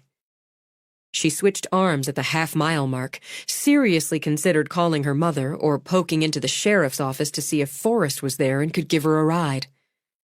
We'll make it fine. She thought back to when she'd run the mile into town and back again as a child. Up and down those hills, around those curves. Well, now she had a child, and 3 bags of groceries, and she might be working up a blister on her heel. She made it to the fork, arms aching, and stopped to gather herself for the last leg. The Fix-It guy's truck pulled up beside her. Griff leaned out the window. Hey, did your car break down? Griff, he added in case she'd forgotten. Griffin Lot. I remember. No, my car didn't break down. I didn't take the damn car because I wasn't intending to buy so many groceries. Damn car! Callie said to Fifi, and had Shelby sighing. Okay. Want to ride home? More at this moment than I want a long and happy life. But I get you only met me yesterday, but Emma Kate's known me for a couple years. I'd be in jail if I were an axe murderer. Hey, cutie. Is your name Callie? Callie. the little girl angled her head, an accomplished flirt, and fluffed at her new hairdo. I'm pretty. As pretty as they come. Look, I can't leave you by the side of the road with the pretty girl and 3 bags of groceries. I was going to say, I want a ride, but you don't have a car seat. Oh, right. He shoved a hand at his hair. We'll break the law, but it's less than a mile, and I'll drive slow.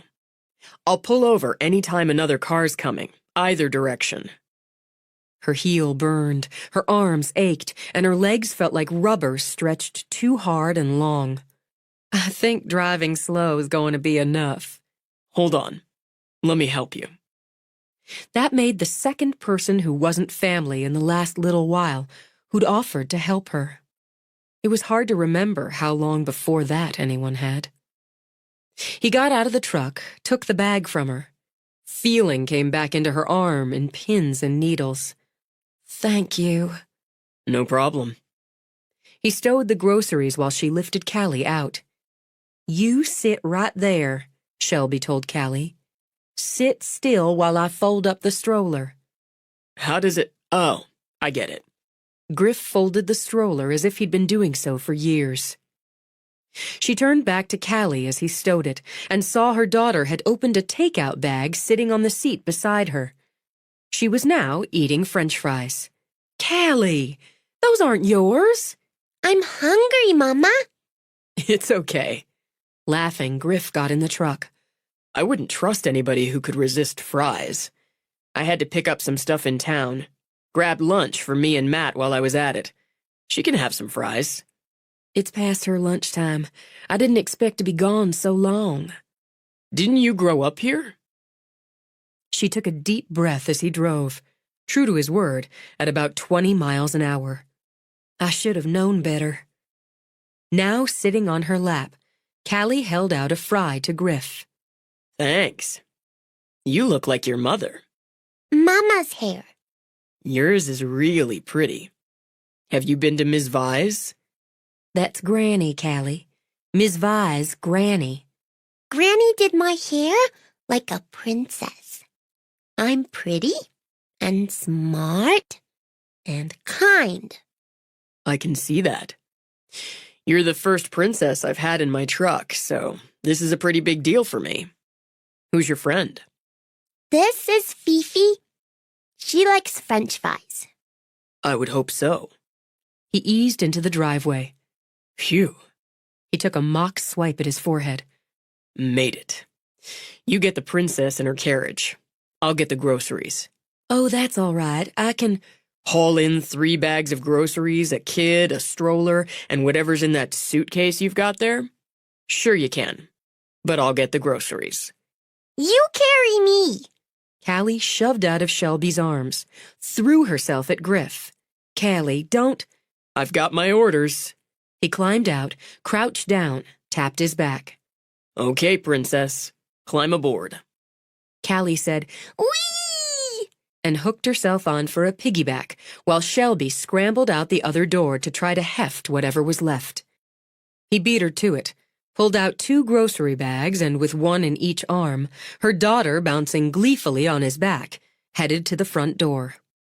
Is it locked? I don't think so. Mama may have...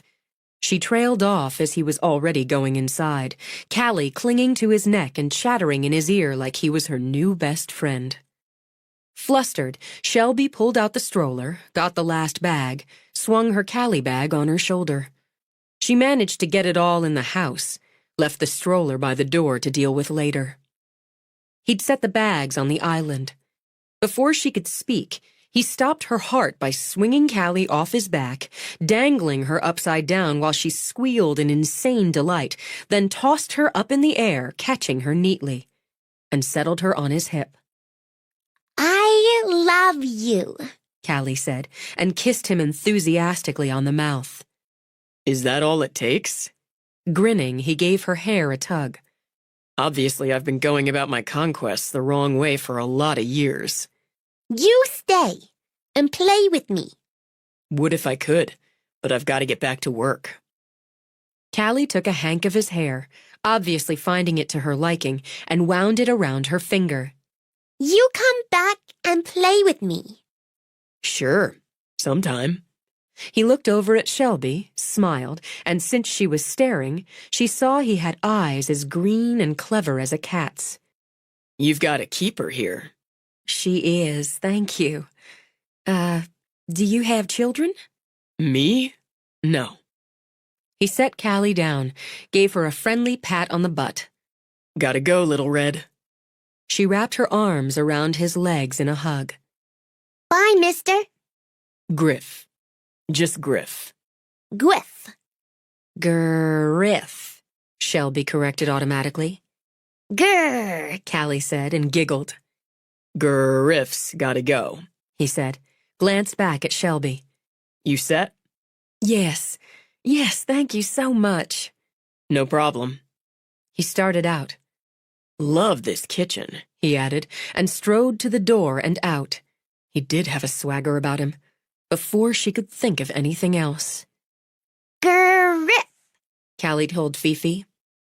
He's pretty, Mama, and he smells good. He's going to come back and play with me. I'm hungry, Mama. What? Oh, of course you are. Giving herself a shake, Shelby got back to reality. 8. By the time her mother got home, Shelby had the chicken in the oven, the potatoes and carrots scrubbed, and the dining room table, used only for important meals, set with the good dishes. Not the best dishes, which were her father's grandmother's, and worth more in sentiment than money, but the company dishes with the roses around the rims. She'd added linen napkins, folding them into fussy standing fans, rearranged candles and flowers into a pretty centerpiece, and was finishing the last of the pastries for the profiteroles. Oh my goodness, Shelby! The table looks just beautiful, like for a high-class dinner party. We are high class.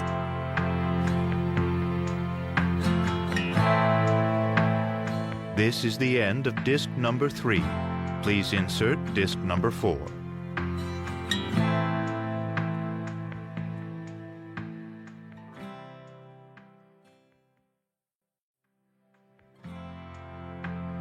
This is disc number 4.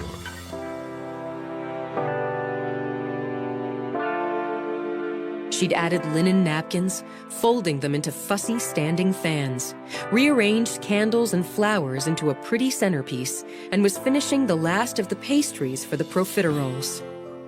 Oh my goodness, Shelby. The table looks just beautiful, like for a high-class dinner party. We are high class. We're sure going to eat like we are, and it smells wonderful in here. You always were one to know just how things should go together to look pretty.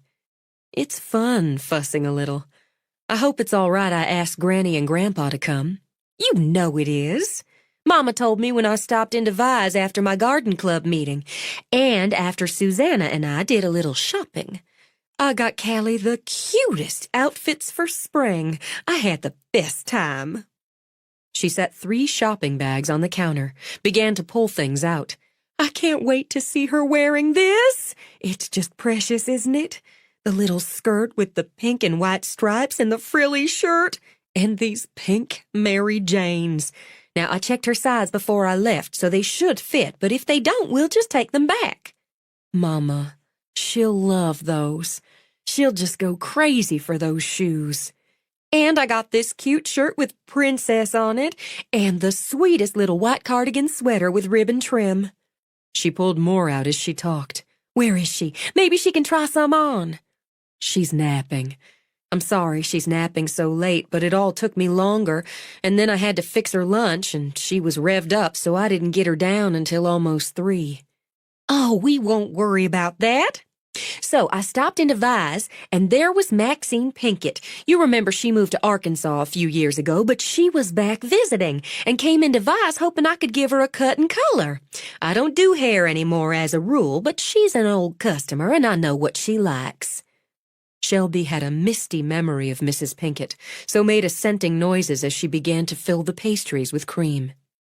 She told me that she was disappointed when Crystal told her I was off. Then I walked in, and she asked if I couldn't please see to her hair. She's not happy at all with the stylist she's tried in Little Rock, so I set her up.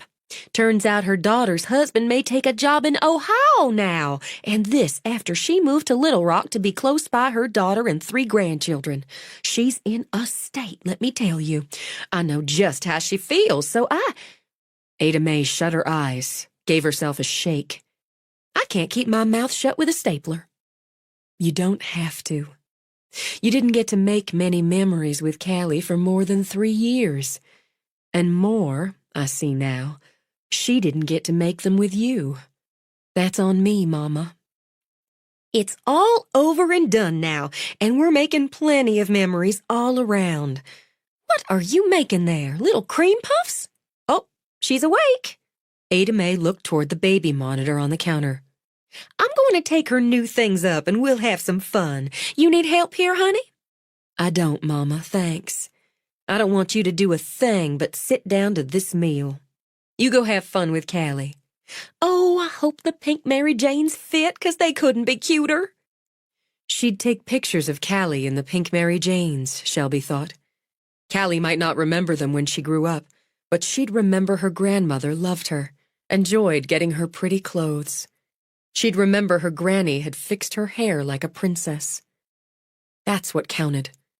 Like a good family dinner at the dining room table. That's what counted. She finished the pastries, basted the chicken, got the potatoes and carrots going.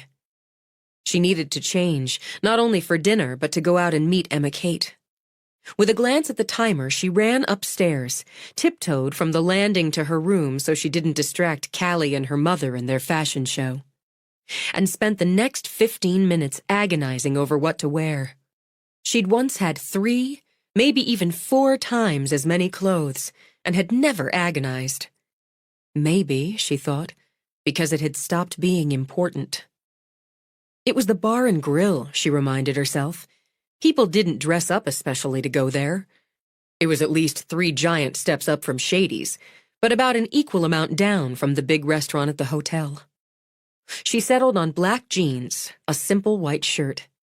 And she'd put the leather jacket she'd kept, one she just loved, over it.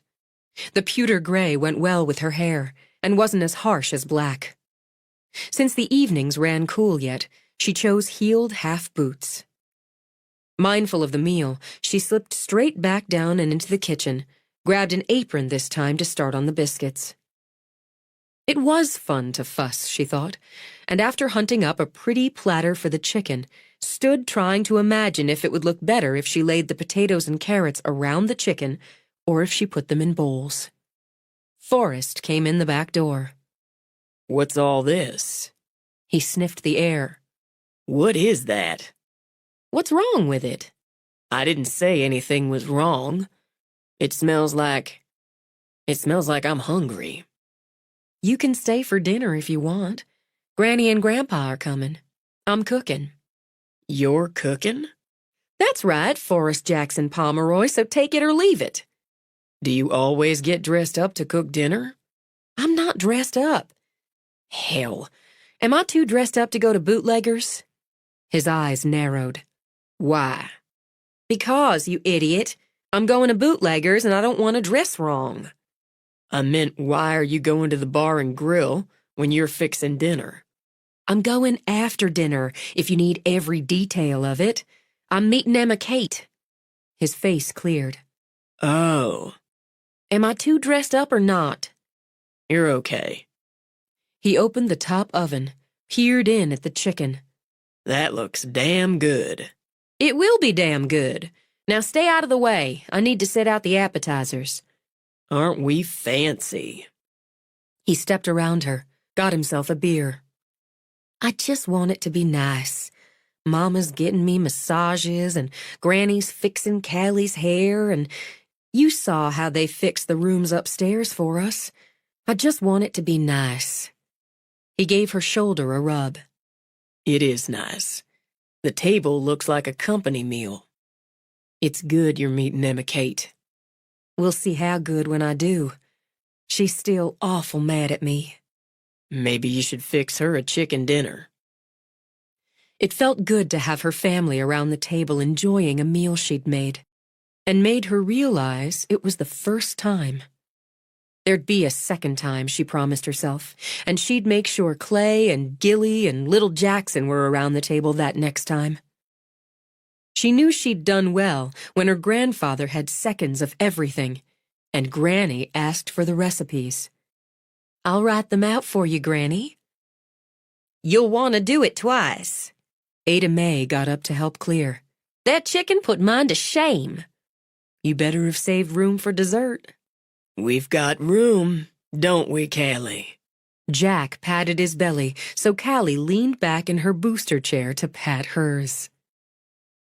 The best was watching eyes go big when she came in carrying the tower of profiteroles she'd made, with their topping of melted chocolate. That's as pretty as anything you'd see in a restaurant, her father told her. Is it as good as it looks? You're going to find out. I need to go, so, Mama, would you serve this up? I don't want to be late. You don't go till you've put on some lipstick. This was her grandmother's decree. Something with a little pink in it. It's spring. All right. Make Forrest help with the dishes. I was going to, he said immediately. He grabbed her hand when she bent over to kiss Callie. It was a real good meal, Shelby. Don't drink and drive. You're the one with a beer on the table. Callie, you be a good girl. Gamma said I get a bath with bubbles. Won't that be fun? I won't be late. Oh, be late. Ada Mae served up generous portions of pastry. Go have some fun. I will. Don't scat. All right. It felt odd going out at night on her own. And then add in the nerves, the worry that Emma Kate wouldn't forgive her. But she put on lipstick, added a little more blush for good measure, and drove to town hoping she'd find the right words, make the right penance to get her best friend back in her life. The streetlights gleamed, and she caught a few lights glimmering in the mountains. Shops shut down by 6, but she noted Pizzeteria was doing good business, and a few people strolled along the sidewalk. She found the stingy parking lot beside the bar and grill already jammed, started hunting up a place on the street. Maybe she had to give herself a mental push to get out of the car, but she did it and walked the half block down, opened the door, stepped into the noise. She didn't recall the place doing this level of business on weeknights. But then she hadn't reached legal drinking age when she left, so had spent more time with pizza or at the ice cream parlor. Still, most of the tables and booths were full, and the air smelled of beer and barbecue. "How are you doing?" A waitress, hostess, approached with an easy smile and dark eyes that scanned the crowded room, probably looking for a free table. "I can seat you at the bar if you're—" "Shelby? Shelby Ann Pomeroy!" Shelby found herself enveloped in a hug that smelled of peach blossoms. She drew Shelby back, a good-looking woman with skin like polished walnut and thickly lashed dark eyes. "You don't remember me." "I'm sorry, It clicked, stunning her. "Tansy? You do remember. Can't blame you for taking a few minutes. I've changed some." Some? The Tansy Johnson she'd known had been gawky, gap-toothed, acne-prone, and bespectacled. This one was admirably curvy with a gorgeous smile, clear skin, and luminous eyes. "My skin cleared up, I filled out, got my teeth fixed, and wear contacts." "You look just fantastic." "It's nice to hear it. But then you and Emma Kate never made fun of me like some of the girls did. I'm sorry about your husband, Shelby, but I'm glad you're home." "Thanks. You work here now. It's busier than I remember and nicer." "That's good to hear, too, because I don't just work here. I'm the manager. And I happen to be married to the owner." "Wow. Things have changed. When did you get married?" "A year ago in June. I'm going to tell you all about my Derek first chance, but Emma Kate's waiting for you." "She's already here?" "I'll take you over. I got you a corner booth. Prime real estate, especially on wing night." She hooked her arm through Shelby's. "You've got a little girl, don't you?" "Callie. She's 3. "I'm going to have one." "Oh, that's great, Tansy." It called for another hug. "Congratulations. Just hit 4 weeks, and I know they always say wait until after the first trimester, but I can't wait. So I'm telling everybody, even complete strangers. Look who I found." Emma Kate looked up from her phone. "You made it." "I did. I'm sorry if I'm late." "You're not. I forgot it was wing night, so I had Tansy save us a table and got here a little early." "Sit down." Tansy waved toward the booth. "And you two do your catching up. What'll you have, Shelby? First one's on the house." "I'm driving, so, well, I ought to be able to handle 1 glass of wine." "We've got a nice selection by the glass." Tansy rattled off several choices. "The Pinot Noir sounds perfect." "I'll get that right out to you. You okay there, Emma Kate?" Emma Kate lifted her beer. "I'm good, Tansy." "So good seeing you." Tansy gave Shelby's shoulder a squeeze before she walked away. "I didn't recognize her for a minute." "She grew up. She's about the happiest person I know, but then she always had a sunny nature." Despite being bullied and picked on half the time. I remember in high school especially how Melody Bunker and Jolene Newton made deviling her a mission. "Melody's as sour and snotty as she ever was. She was second runner-up in the Miss Tennessee pageant, something she tosses around like candy wrappers. You know she's never forgiven you for beating her out for homecoming queen." God, I haven't thought about that in years. Melody's existence is based on being the prettiest and most popular. She fell short, and Jolene hasn't evolved much either. Emma Kate leaned back, settled into the corner of the booth diagonal from Shelby. She's engaged to the son of the hotel's owners and likes to drive around town in the fancy car her daddy bought her. A waitress brought over Shelby's wine. "Tansy says enjoy and just let me know if you want anything else." Thank you. I don't care about Melody or Jolene, Shelby continued, while she turned the wine glass around and around in small circles with her fingers. I want to hear about you. You got your nursing degree just like you said you would. Did you like Baltimore? I liked it well enough. I made some friends, had good work, met Matt. It's serious, you and Matt?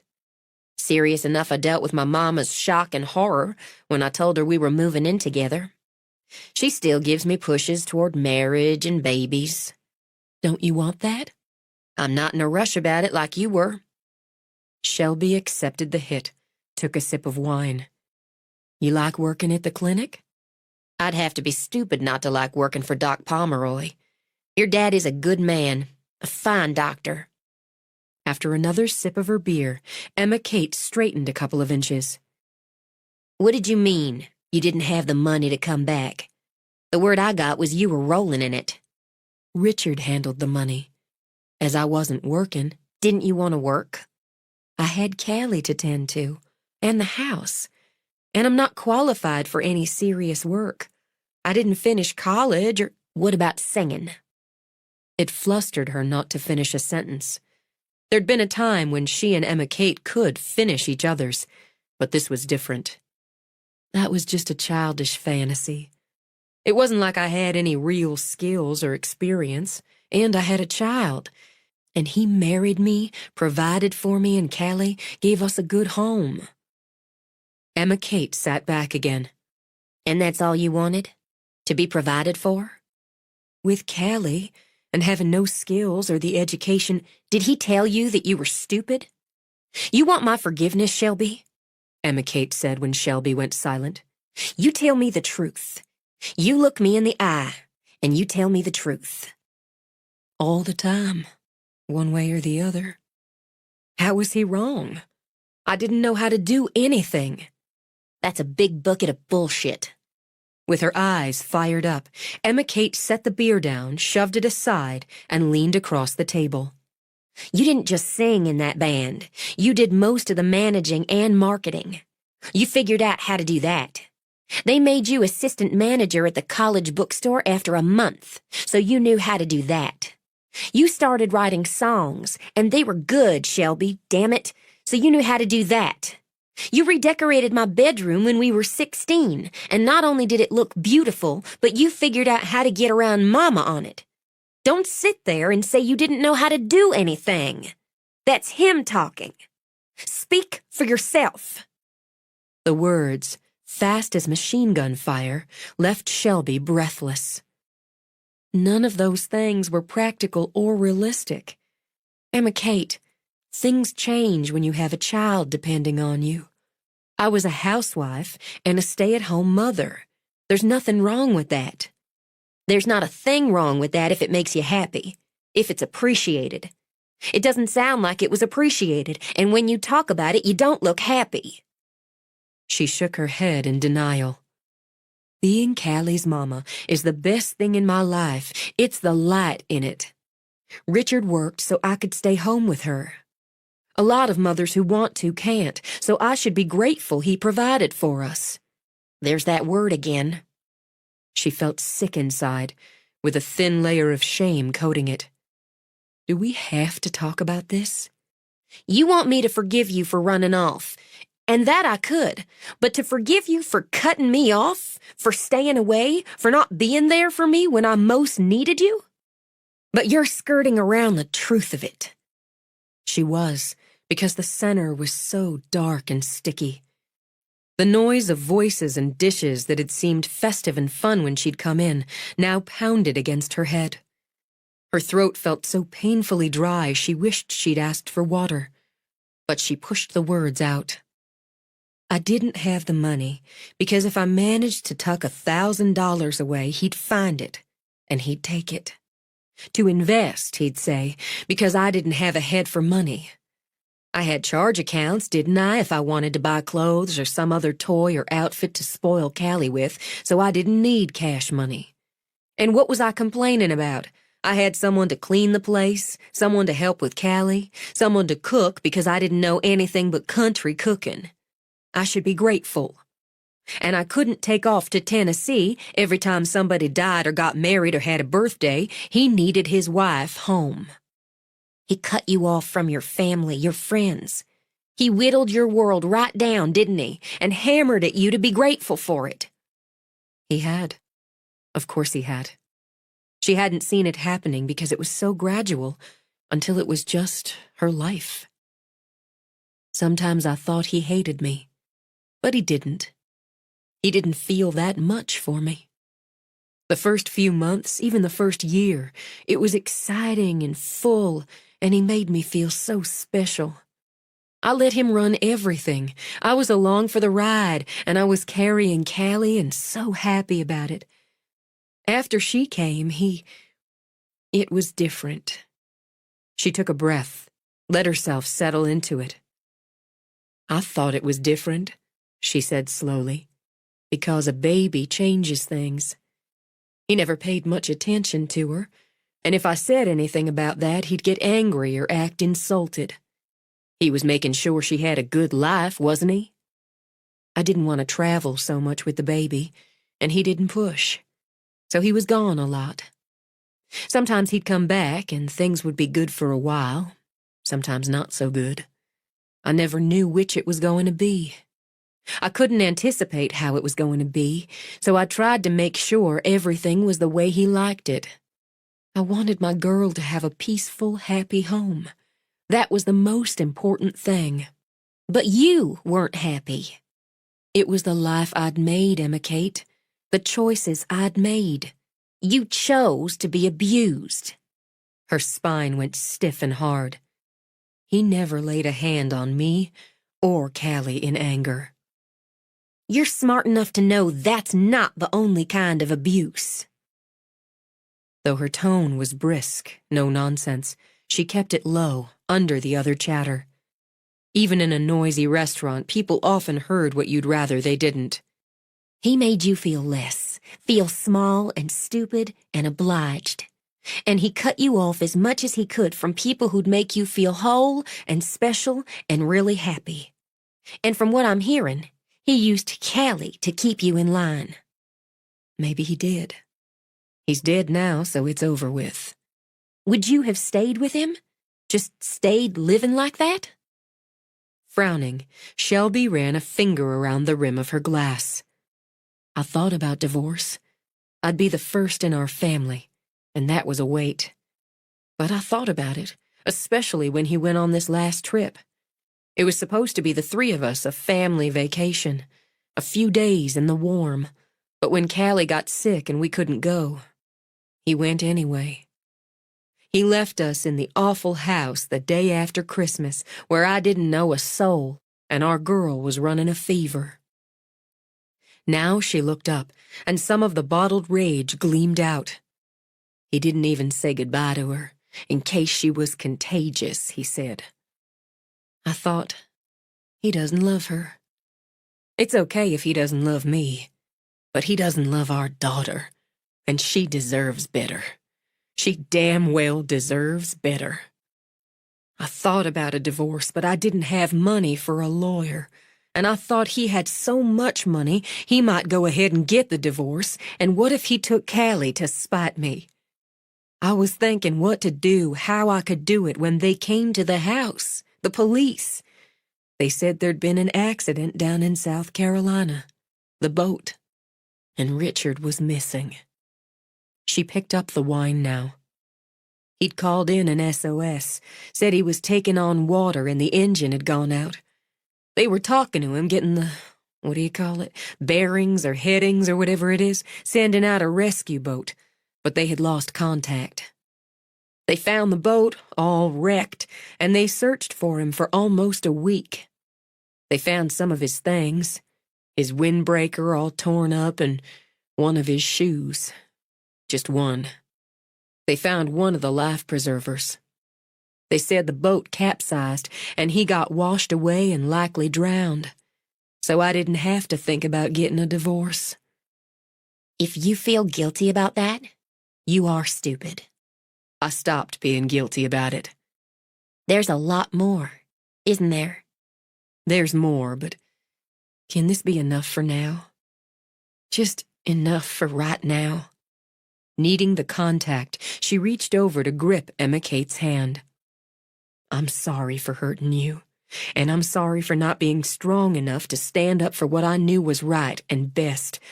God, I need some water. She glanced around for the waitress, then pushed out of the booth. Wait! When she rushed off, skirting around tables, trying to get through the crowd at the bar, Emma Kate got up to follow. Are you sick? The bathrooms are the other way. No. I thought I saw somebody. A lot of somebodies in here on wing night. No. Somebody from Philadelphia. This private detective who came looking for Richard. Private detective? That is more. Couldn't have been him. No reason for it. It's just talking so much about Richard and thinking about all of it. I don't want to think about it anymore right now. I want it off my mind for right now. All right. Can we just talk about something else? Even Melody and Jolene, I don't care. Anything else. Bonnie Jo Farnsworth's getting a divorce. She married Les Wickett in a big fancy wedding not 2 years ago. I heard about that. She's taken up with Boyd Cattery again, and they're in Florida, maybe cooking meth with his cousins. So you're getting back in the loop. Let's go sit back down. I want another beer since I'm not driving. Grateful, Shelby walked back with her. You live close? We live in one of the apartments over Mountain Treasures, so I left my car parked and walked over. Let me find the waitress and... Oh, hell. What? Matt and Griff just came in. I got caught up. I was supposed to text Matt if I decided I didn't want him to come in and give me an excuse to ditch you. Since I didn't, we're going to have the boys around, so I won't be able to pry any more out of you once you relax again. Is it enough that I've told you more than anyone but Granny? It'll do for now. Emma Kate smiled, waved her hand. Your Matt's awful cute. He really is. And really good with his hands. As Shelby choked out a laugh, Matt worked his way through. He hooked his really good hands under Emma Kate's elbows, lifted her off her feet, kissed her. There's my girl. He set her on her feet, turned to Shelby. And you're Shelby. It's nice to meet you. Really happy to meet you. You two weren't leaving, were you? Just heading back to the table, Emma Kate told him. I'm ready for another round. This one's on Griff. 2 black bears. I think I'm going for a bombardier. What'll you have, Shelby? I was just after a glass of water. I don't know if I can afford that, but I'll dig deep since it's you. I'm driving, Shelby said as an explanation as they maneuvered back to the booth. We're not. Matt said it cheerfully, draped an arm around Emma Kate's shoulders when they sat. And we had a really good day. Put in a little OT at your mother's, hun, and the countertop's done. How'd she like it? She didn't like it. She loved it. Told you she would. You have more faith and less experience with Mama's waffling ways. I saw the kitchen the other day when some of the cabinets were in, Shelby told Matt. It already looks wonderful. You do nice work. I like your friend. She has excellent taste and a very good eye. How do you like being back home? It feels good and right. It's a big change for you from Baltimore. I couldn't let this one get away. That shows you have excellent taste and a very good eye. We'll drink to that when Griff gets back with the beer. He said your daughter's cute as they come. I think so. When did Griff see Callie?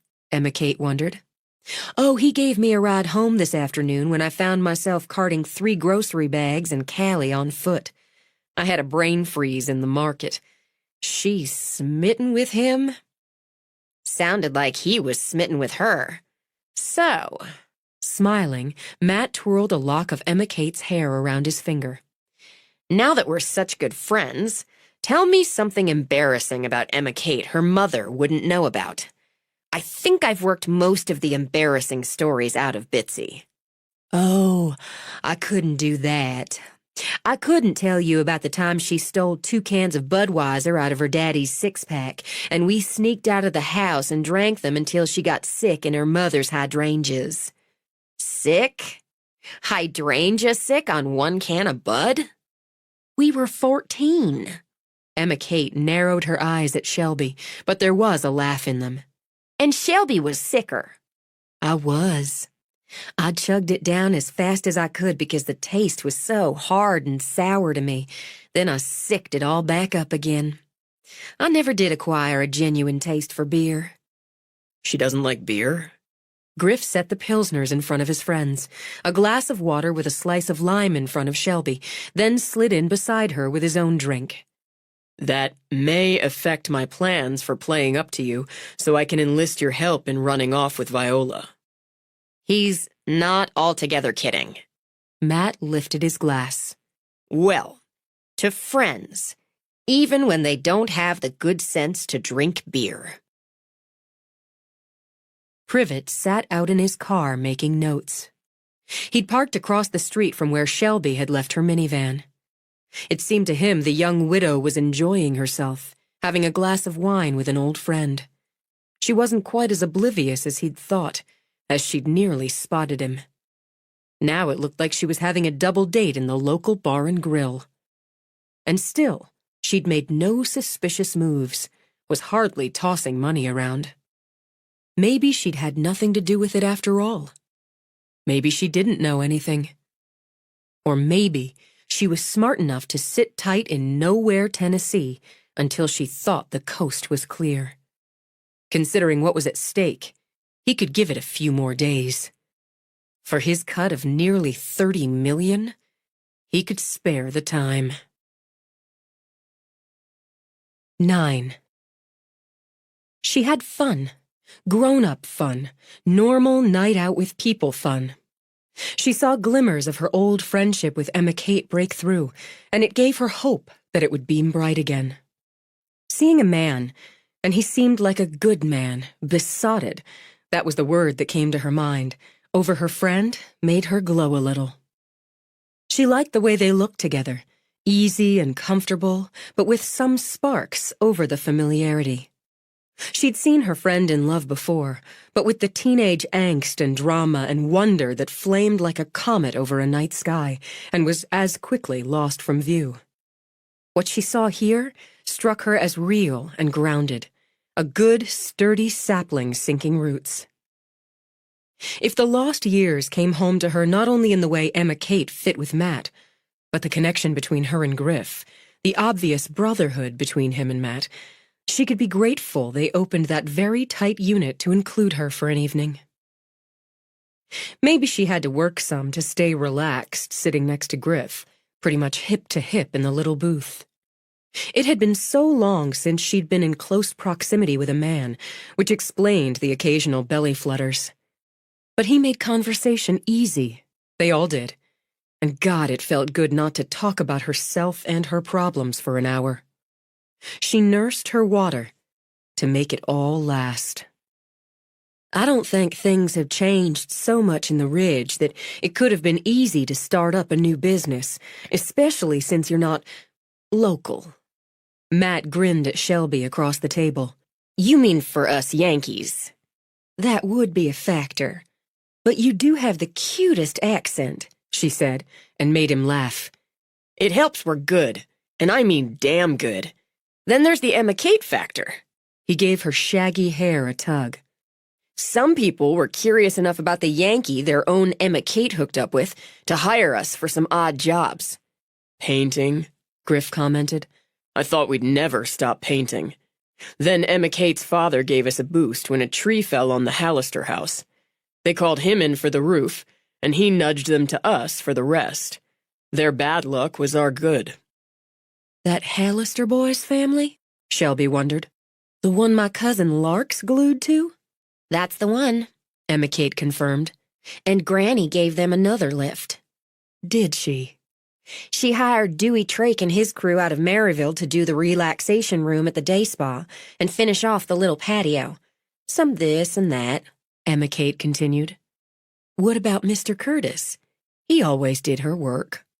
He retired about 2 years back, and even Granny couldn't coax him out to take this one on. So she hired Trake, but that didn't last 2 weeks. Shoddy work. Griff tipped back his beer. Overpriced, Matt added. Granny thought so, and fired him. I happened to be in there at the time. Griff picked up the story, that easy rhythm. Man, she lit into him. He'd had about 4 days on the job and was already running behind, making noises about overruns and delays. A lot of bullshit, basically. She handed him his ass and told him not to let the door hit it on the way out. Sounds like Granny. That's when I fell for her. Griff let out a sigh, ending it on what Shelby would term a dreamy smile. Something about a woman who can hand somebody their ass just does it for me. Anyway, not to let an opportunity slide. Dewey Trake's bad luck being your good. Exactly. I asked her if she'd let me take a look. Griff's our community liaison, Matt said. and Matt handles the accounting. It works. I took a look, asked to see the plans, told her I could have an estimate for her by the next morning, but ballparked it for her on the spot. You were 1,100 off, Matt reminded him. Ballpark on the spot. She measured me up. You've probably been measured up by Ms. Vi. Countless times, Shelby agreed. Fell a little deeper, but restrained myself from asking her to run away with me. Timing's everything. She said something like, "Boy, I want this done before Christmas and I want it done right. You get me that estimate written down proper first thing in the morning, and if I like it, be prepared to start work then and there." I take it she liked it. She did. And the rest is history, Griff claimed. Once you get the thumbs up around here from Viola Donahue, you're pretty well set. It didn't hurt that Griff went out and snapped up that old house and its 4 overgrown, trash-strewn acres, Matt put in. It was just crying, "Buy me, Griff, come on, I've got tremendous potential." It really does, Shelby agreed, and earned a quick, flashing grin from Griff that had those butterflies swarming again. You can't miss it if you know where to look. A lot of people thought, probably still think, I was crazy. That probably gave you another nice hefty lift. We do prize our crazy in the South. "Why, you know that young lot boy from up to Baltimore?" Emma Kate began. He may be addled, Shelby finished, but he's handy. She saw Forrest wander in. Checking up on me, she thought. Some things didn't change. The law's coming, Griff commented as Forrest walked over to the booth. Hey, Pomeroy, is this a raid? Off duty. I'm here for the beer and wild women. "This one's taken." Matt squeezed a little closer to Emma Kate. "But you can slide in and get the beer." Beer first. He nodded toward Shelby's glass. Is that water? Yes, Daddy. Did you come from home? Is Callie doing all right? Yes, Mama. She had a bubble bath of epic proportions, talked her granddaddy into 2 stories, and was sleeping with Fifi when I left. You want another round of water? I should probably get back. Relax. Another round? He asked the rest of the table. "I'd take a Diet Coke this time, Forrest," Emma Kate told him. "I've had my quota." When her brother went off to order the drinks, Shelby looked around. I know we didn't come in here all that much, but I don't remember it ever doing this kind of business. "You should see it every other Saturday night." Since he had another coming, Matt drained his beer. "They have live entertainment. Griff and I are talking to Tansy, and she's talking to Derek, about adding on. Bigger stage, dance floor, second bar." They could use it for private parties. Now Griff scanned the room. You keep it all in line with the original architecture. Make sure you've got good acoustics, good traffic flow. They'd have something. Drinks are coming. Forrest slid in on the edge of the bench. How's that kitchen going for Ms. Bitsy? "A couple more days," Matt said. "We're out of there." You know, my mama's talking about doing a big master bath off the bedroom, with a steam shower. He narrowed his eyes at Griff. You did know. Maybe we've had a few words about it. It's going to eat up Shelby's old room, and as she has Clay's now and Callie's got mine, that's all the bedrooms there are. Are you planning on moving back in with your parents? No, but you never know. He shot Shelby a glance. Do you? So if she gets her way, and she will, and my circumstances change, I'll be moving into your place. I've got the room. You still on for Sunday? You still buying the beer? I am. Then I'll be there. Griff's taken out another wall or two at the old Triple Horn place, Emma Kate told Shelby. Do you think when I've lived there 20 years it'll be the old lot place? No, Forrest said flatly. Hey, Lorna, how are you doing tonight? The waitress served the drinks. I'm doing just fine, but I'd be doing better if I was sitting down here having a drink with all these handsome men. She set Shelby's water in front of her, bussed the empties. You watch out for this one, honey. She gave Griff a poke on the shoulder. A man this charming can talk a woman into most anything. I'm safe enough. He's pining for my grandmother. Lorna set the tray of empties on her hip. You Vi's grandbaby? Of course you are. You look just like her to the life. Well, she's sure on top of the world having you home, you and your little girl. I was in the salon today, and she showed me a picture she took with her phone of your baby after Vi did her hair up. She couldn't be prettier. Thank you. Just give a holler if you need something else. I heard you, Prentice, she called over her shoulder when another table hailed her. Keep an eye on him anyway, she said to Shelby. I don't remember her. Should I remember her? You remember Miss Clyde? I had her for English literature, 12th grade. So did we all. Lorna's her sister. She moved here from Nashville about 3 years ago. Her husband dropped stone dead from a heart attack at 50. That's sad. They didn't have any kids, so she packed up, came here to live with her sister. Forrest took a sip of his beer. Derek says Tansy's his right hand around this place, and Lorna's his left. Did you see Tansy? I did. It took me more than a minute to recognize her. Matt said they're thinking about adding on here, putting in a dance floor and a stage and a second bar. Now you've done it, Emma Kate said as the talk turned to demolition and materials. It'll be nothing but construction talk now. She liked the construction talk, and the extra half hour she took to sit with her brother. This was nice, but I've got to get on. I'll walk you out to your car, Griff began as he slid over to let her out. Don't be silly. I think my brother keeps the streets of the Ridge safe enough. You can take my seat, she told Forrest. Spread out a little. I'll do just that. Why don't you text me when you get home? She started to laugh. Saw he was serious. How about I text you if I have any trouble getting home, all 1.5 miles of it? Night, everybody. Thanks for the drink, Griff. It was water. I'll see if I can do more damage next time. She walked out happy. Happy enough to roll the windows down despite the chill, turn the radio up and sing along. She didn't notice the car pulling out after her and following her that 1.5 miles. Inside the bar, Forrest switched seats. Walk her to her car? Griff studied his beer. Your sister's hot. Don't make me punch you.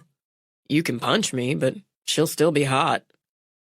Forrest decided to ignore him, shifted his focus to Emma Kate. It looks like you two made things up. We got a start on it. How much did you get out of her? Enough to be damn sure that dead husband of hers was a son of a bitch. You figured he was, Forrest. Yeah, I figured he was. Forrest's eyes chilled. His mouth thinned. Couldn't do a goddamn thing about it. What kind of a son of a bitch? Griff demanded.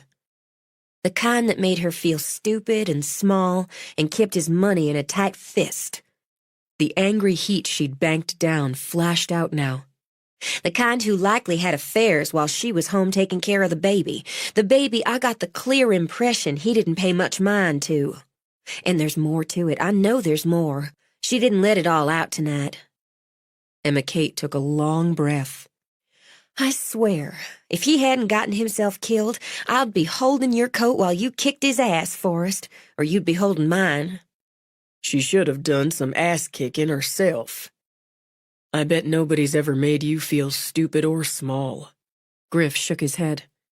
He thought of those sad eyes and the bright, flirtatious little girl.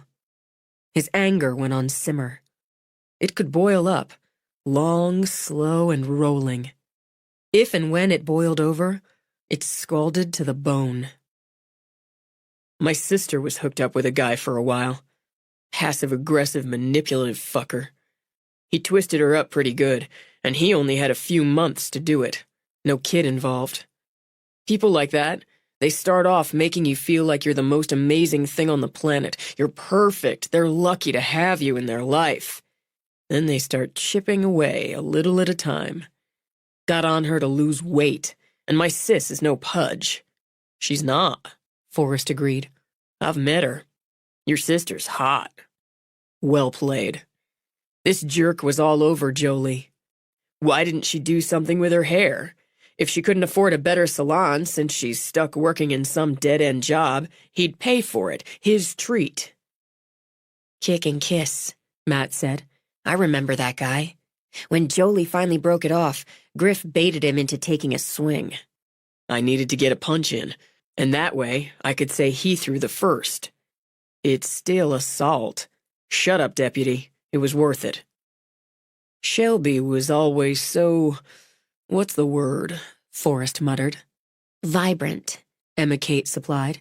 She went after things. She wouldn't walk over somebody to get it, but she'd go head-to-head with you. And if you tried walking over her or somebody else, especially somebody else, she paused to glance at Griff. You got your ass handed to you. She's still vibrant. You two don't see it maybe because you've known her all your lives. But I see it.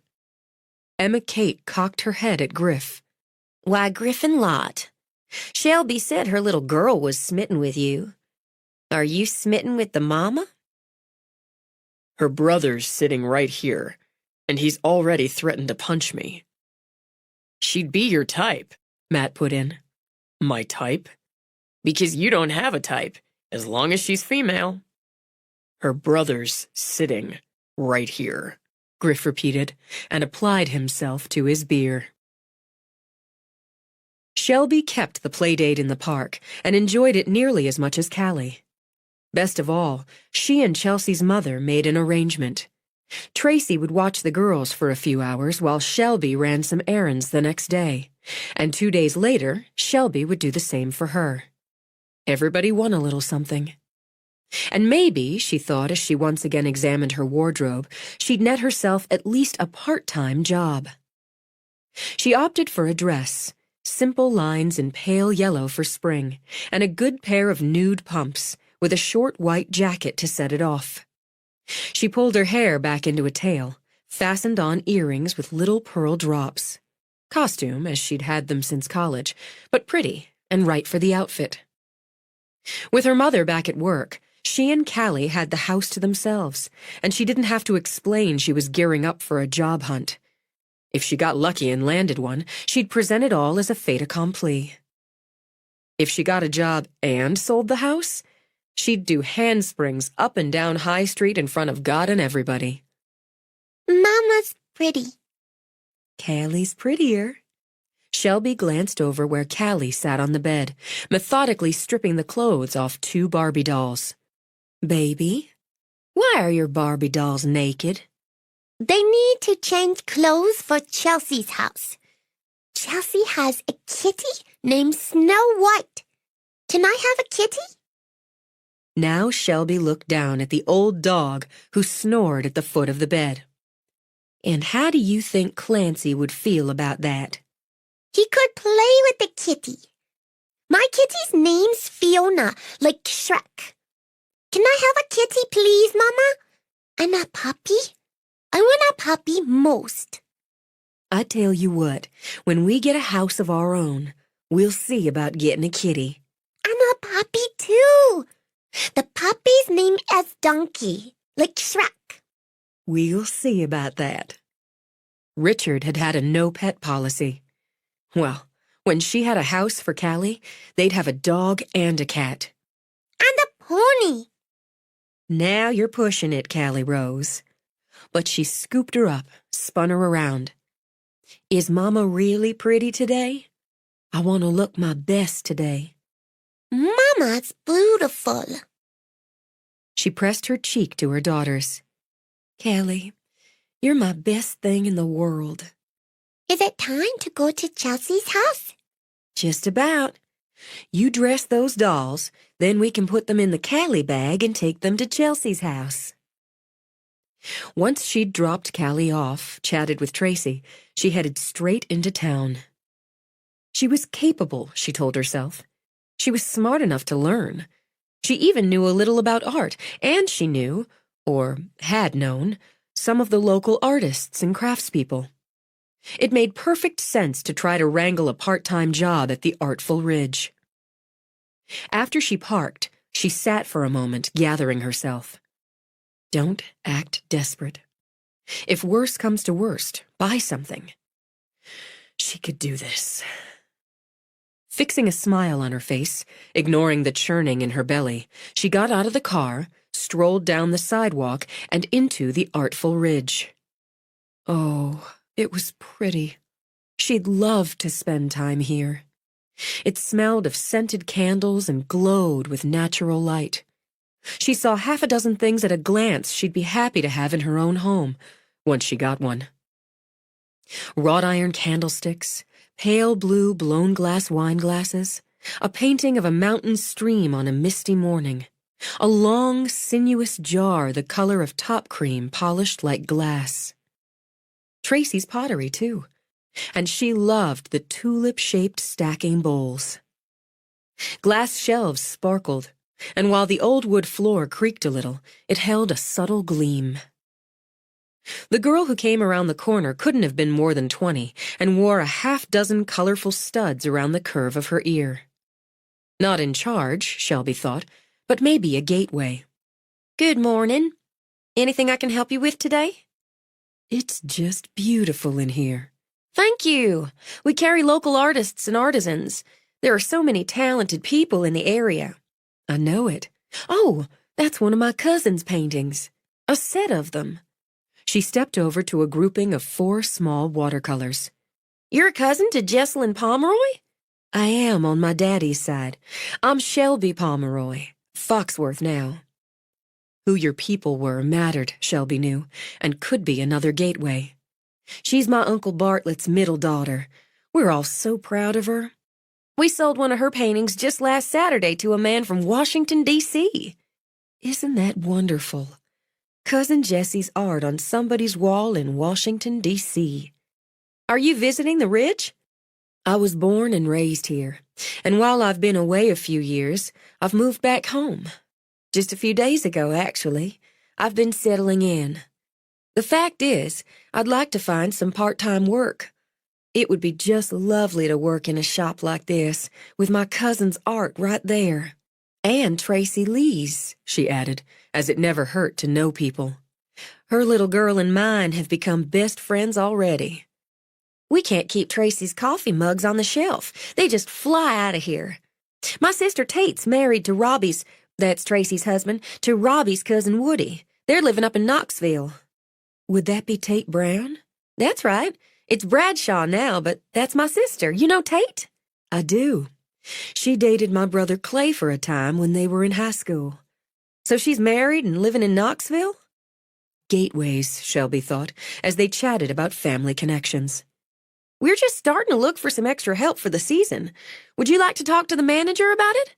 I would. Thank you. Just give me a minute. Browse around if you like. I will. In fact, as soon as the girl was out of sight, Shelby checked the price on the tall jar. winced a little. A fair price, she imagined, but a little out of her reach right now. She'd make it a goal.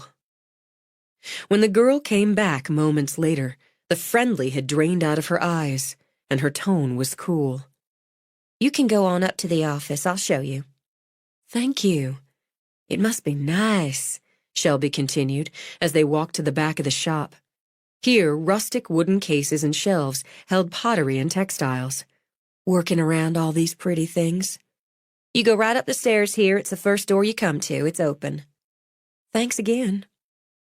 She went up the sturdy stairs, turned into a room backed with 3 narrow windows that opened up to a view of the ridge and the rise of the hills.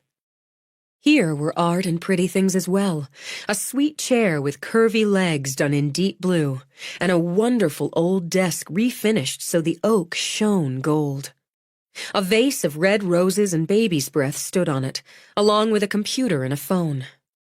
It took her only a moment to focus in on the woman behind the desk and understand the abrupt change in the clerk's demeanor. Why, hello, Melody. I had no idea you worked here. I manage the gallery. My grandmama bought it just about a year ago and asked me to get it in shape for her. Well, from what I see, you've done a wonderful job of it. Thank you. You have to do what you can for family, don't you? And look at you. She rose then, a curvy woman in a fitted dress of rosy pink. Her blonde hair fell in a long, soft wave to her shoulders, sweeping around a heart-shaped face with poreless skin glowing from an expert hand with bronzer or a good self-tanner. Shelby knew Melody would never expose her face to the sun and risk lines and spots. Her eyes, a chilly blue, flicked over Shelby as she walked over, moved in for a cheek bump. You haven't changed a bit, have you? My goodness, this humidity that's moving in must play havoc with your hair. It helps to have easy access to good salon products. Yours could use a root touch-up, she thought, as no one made her hackles prickle faster than Melody Bunker. I'm sure it does. I heard you were back. It's just tragic about your husband, Shelby, just tragic. You have all my sympathy. Thank you, Melody. And back where you started now, aren't you? Living back with your mama, aren't you? Oh, please, have a seat. Melody leaned a hip back on the desk, holding the higher ground, the position of power. And how are you, Shelby? I'm fine. I'm happy to be home again. How's your mama, Melody? Oh, she's doing fine. We're going to Memphis in a couple weeks, having a few days, doing some shopping, staying at the Peabody, of course. Of course. You know how hard it is to find decent clothes around here, so we try to get into Memphis every season. I have to admit I never thought to see you back in the Ridge, but being a widow, you must need the comfort of family. They are a comfort. But I sure was surprised when Kelly came up and said you were downstairs and asking about work. What with all the talk about how well off you were landing yourself a rich husband. And you have a daughter, don't you? Those blue eyes sparkled now, but it wasn't with friendship or camaraderie. Some say that helped with the landing. I'm sure they do, as some will say all manner of unattractive things just to hear their own voice. I'd like to work, Shelby said simply. I'd sure like to help you out, Shelby, but working here at the Artful Ridge takes certain requirements. I don't suppose you've ever worked a cash register in your life. Melody knew very well she had, at the salon. I ran one since I was 14, weekends and summers at my grandmother's salon. I was assistant manager of the bookstore in college, University of Memphis, if you can't recall. That was a few years ago, but I'm sure I could get references if you need them. I know how to work a register, a computer. I know most of the basic softwares.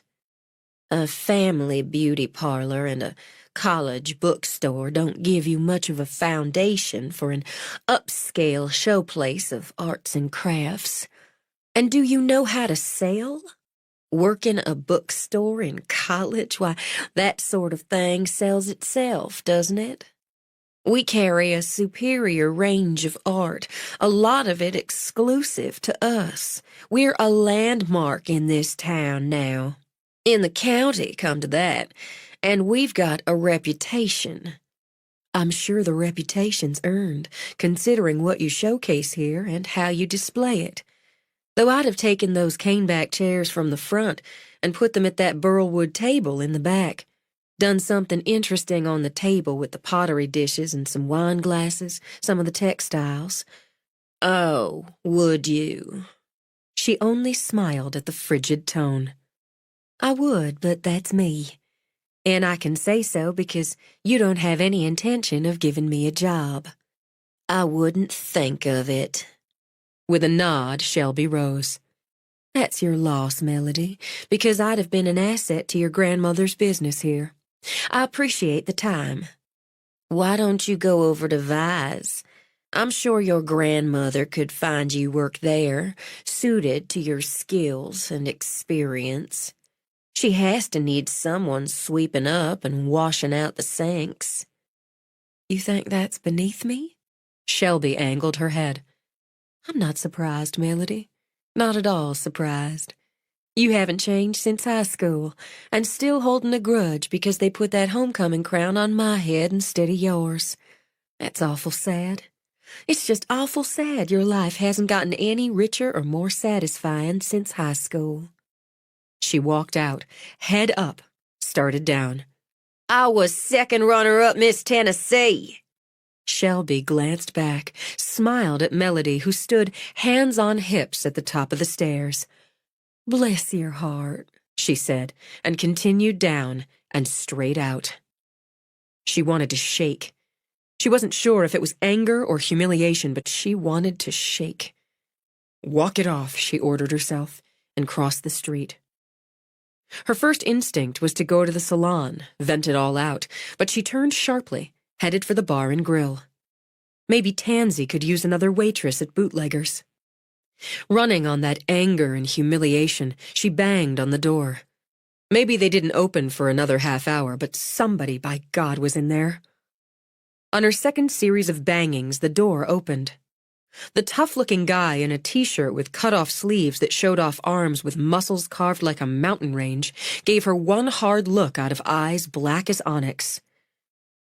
We're not open until 11:30. I know that. It says so clear enough. I'm looking for Tansy. Why would that be? That would be my business, so... She broke off, bore down on herself.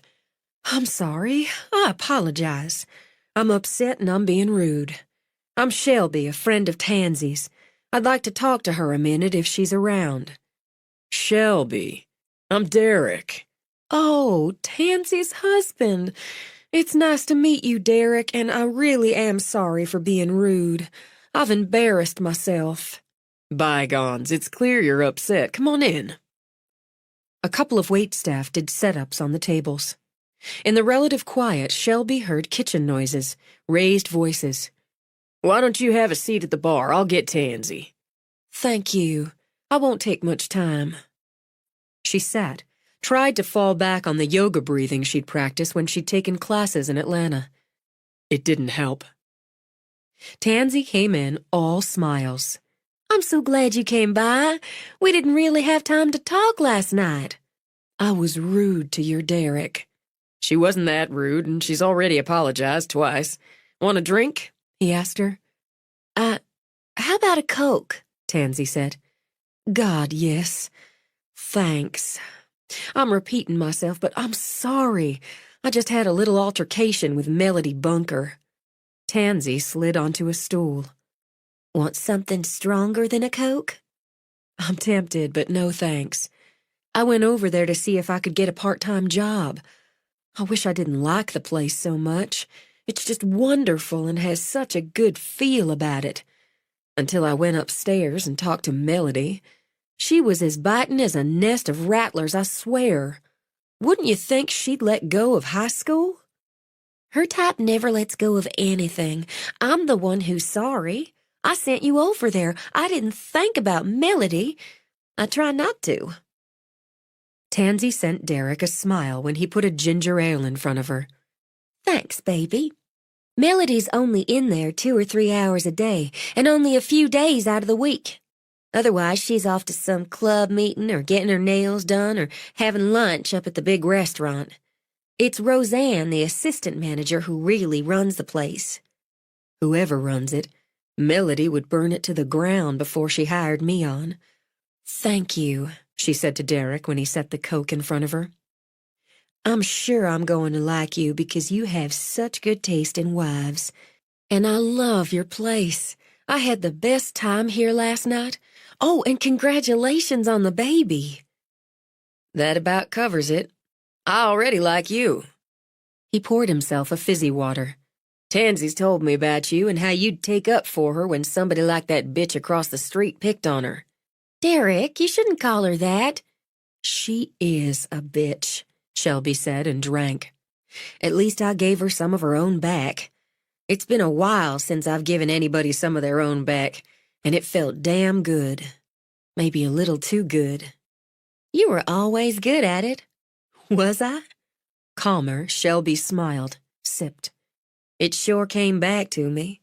Smoke was spiraling out of her ears when I left, so that's something. So, I won't be working there in the foreseeable future. I wonder if you need any help here. Another waitress, maybe? You want to wait tables? I want a job. No, I need a job, Shelby amended. That's the truth. I need a job. I'm making the rounds today while Tracy Lee's got my Callie with her Chelsea. If you're not hiring, that's all right. I've got a list I'm going down. Have you ever done any waitressing? Derek asked her. I've cleared plenty of tables, served plenty of food. I'm not afraid of hard work. I'm only looking for part-time now, but waitressing isn't for you, Shelby, Tansy began. All right. Thanks for listening and for the Coke. I'm not done. Derek and we've been talking about adding some entertainment on Friday nights. We have, she insisted when Derek frowned. Talked about it some. 2 Saturdays a month we have a live band, and we do good, strong business. We'd add to Friday nights till with some entertainment.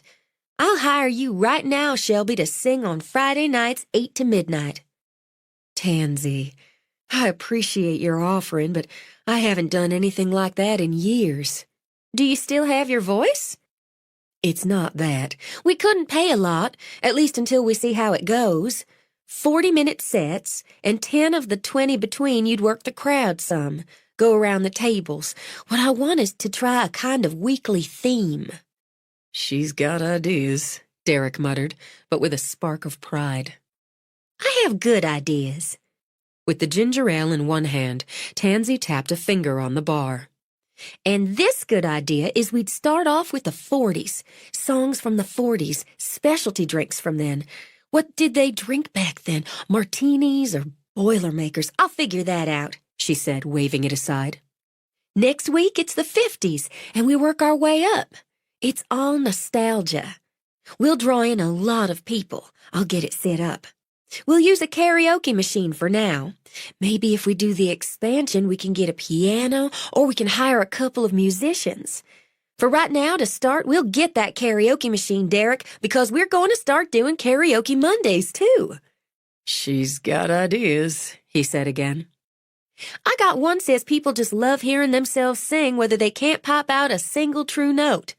They'll be flocking in here Monday nights, and now Fridays, too. That's what we'll call it, just Friday nights. I know it's only one night a week, Shelby, but that'll give you room to find some day work if you need it. Are you all right with all this? Shelby asked Derek. She manages the place. I just own it. Not this Friday, Tansy continued, steamrolling over them both. It's too soon, and I have things to put together. Next Friday.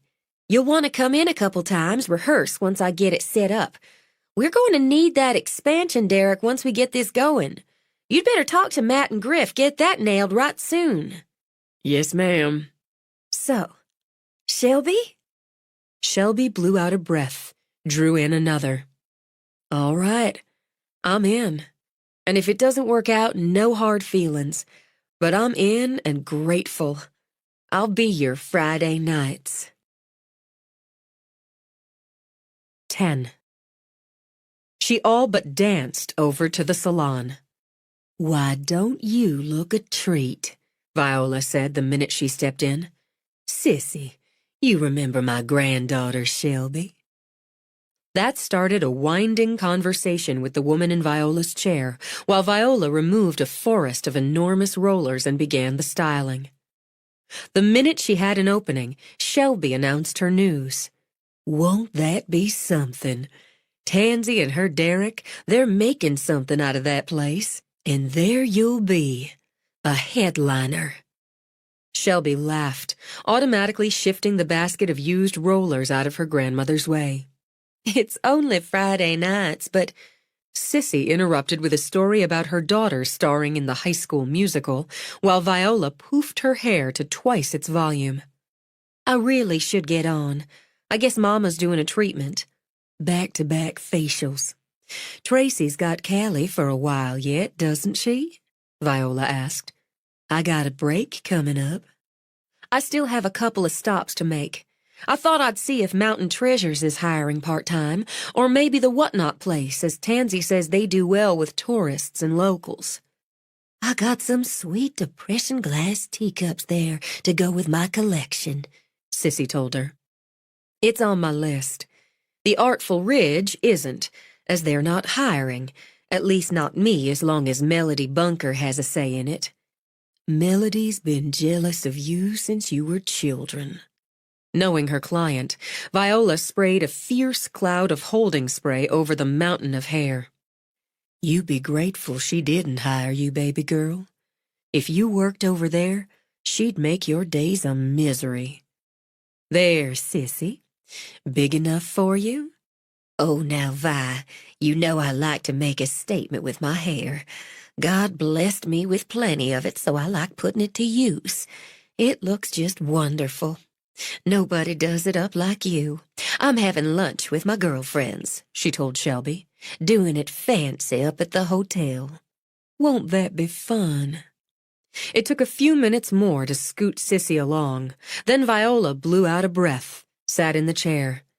Next time, I swear, I'll just use a bicycle pump on that hair of hers. Now, how many days a week you thinking of working?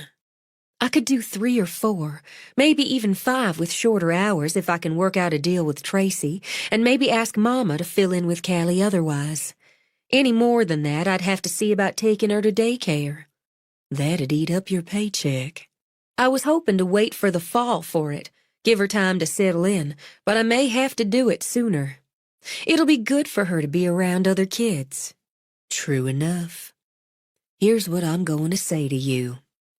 I don't know why you're going over to Mountain Treasures and other places when I can use you right here. You could help with the phones, the book, the stock and supplies, and the customers. And you could help keep things organized as you've got an organized nature. You find something you like better, that's fine. But for right now, I could use you 3 days a week. 4 when we're busy. You could bring Callie in here and there. You spent plenty of your time in the salon when you were her age. I did. Did it hurt you any? No, I loved it. I've got good memories of playing here, listening to the ladies talk, getting my hair and nails done like a grown-up. I don't want to take advantage, Granny. I don't want you to make work for me. It's not taking advantage or making work when I can use you. I can't say you'd be doing me a favor as I'd have to pay you. It makes good sense unless you just don't want to work here. I wish you would, Crystal called over from her station. It would save the rest of us from having to answer the phone or check the book for walk-ins if Dottie's in the back or it's her time off. I could use you 3 days a week, 10 to 3, and on Saturdays from 9 to 4 when we're hopping. Viola paused, seeing the hesitation on Shelby's face. If you don't take the job, I'll have to hire somebody else. That's a fact, Crystal? That is a fact. We were just talking about looking for somebody to come in part-time. With the rat-tail comb in her hand, Crystal crossed her heart. I swear on it. We'd need to go over some things, as it's been some time since you did any filling in around here, Viola continued. But you're a bright girl. I expect you'd catch on quick. Shelby looked over at Crystal. You're swearing she's not making busy work for me? She sure isn't. Dottie's doing a lot of running between the salon and the treatment rooms, back in the locker and relaxation areas. And Sasha hardly has time for that anymore since she got her license, and she's doing face and body treatments. We keep up with it, but it would sure be nice to have somebody doing more of the running. All right. Shelby let out a surprised laugh. I'd love to work here. Then you're hired. You can give me the hour you'd have spent going all around seeing about a job and go in the back there. Towels should be dry by now. You could fold them and bring them out, put them at stations. Shelby leaned down, pressed her cheek to Viola's. Thank you, Granny. You'll be busy. That's just what I want, Shelby said, and got to work. By the time she got home with Callie, she'd worked out a doable schedule. She'd barter 1 day a week with Tracy, pay her for 2 days when Saturday was called for, and Ada Mae scooped up the other day as her Gamma and Callie day. Whenever it didn't work, she'd take Callie with her. Friday nights, her mother and grandmother would switch off. Their idea, she thought, as she pulled in the drive. She could earn a decent enough living. Her child would be well cared for. She couldn't ask for more. And as Callie got that glassy-eyed look on the short drive home, Shelby calculated she could get her down for a nap right off, then spend some time looking up songs from the 40s, starting her playlist. With Callie half asleep on her shoulder, she started straight upstairs. She made the turn toward Callie's room, swaying and humming to keep her daughter in the nap zone, then let out a short scream when Griff stepped into the hallway. Callie jumped in her arms, and rather than a short scream, blasted out a wailing screech. Sorry, Griff dragged the earbuds off. I didn't hear you. Sorry, your mother said, Hey, Callie, I'm sorry I scared you.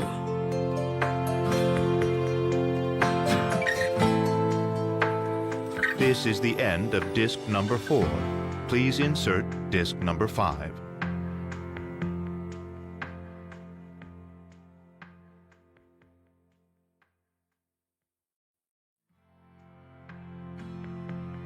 This is disc number 5.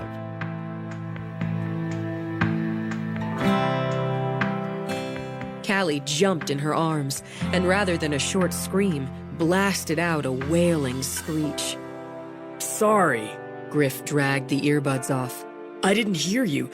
Sorry, your mother said, Hey, Callie, I'm sorry I scared you.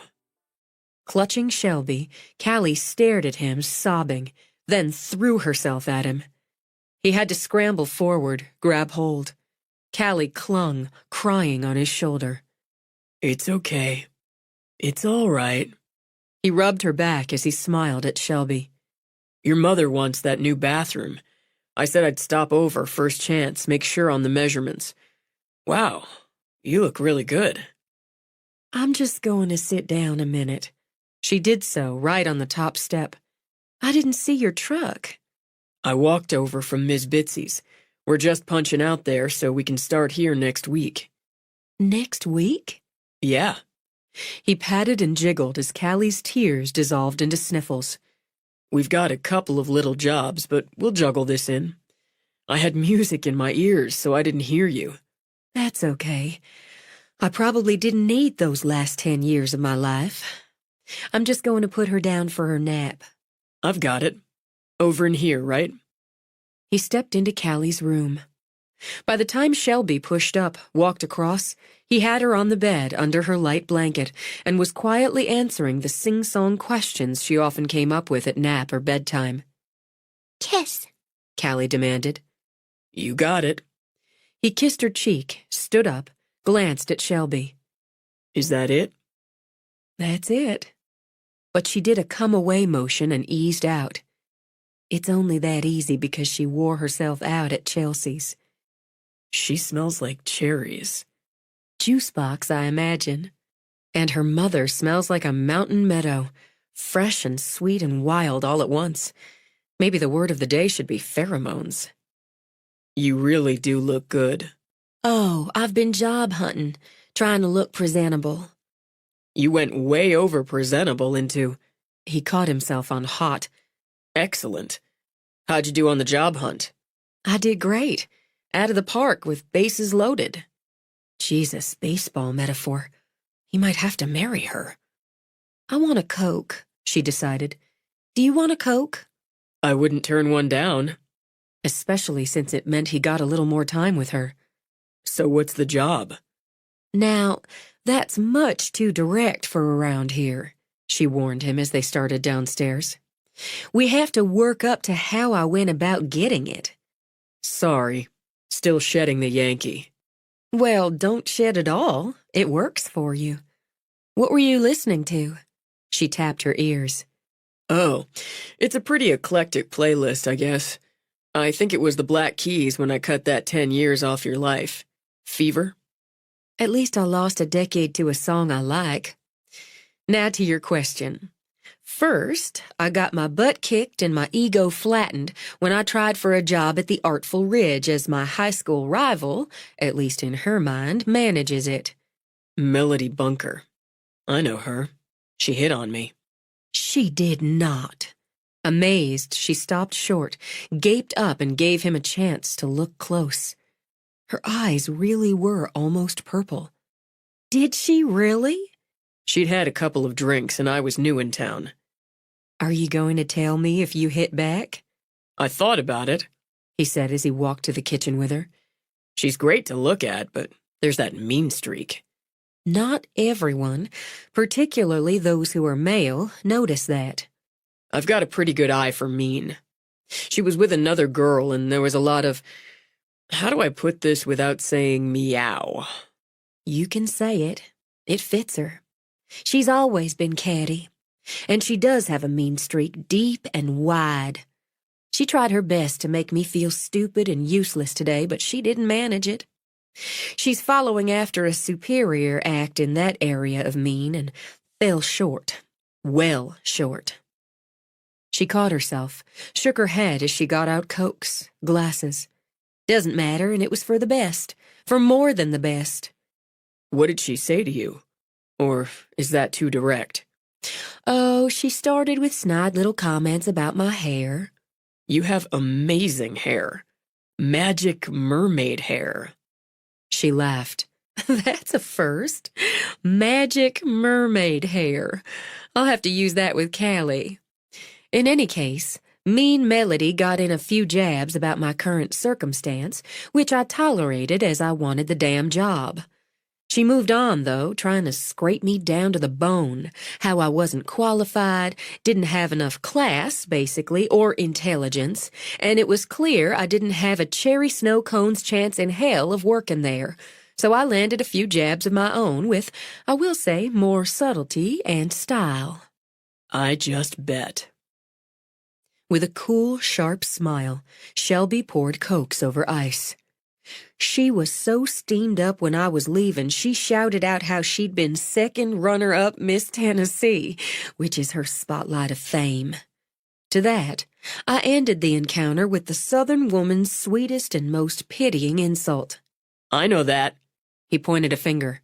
I know that one. You said, bless your heart. Haven't you caught on fast? After topping off the glasses, she handed him one.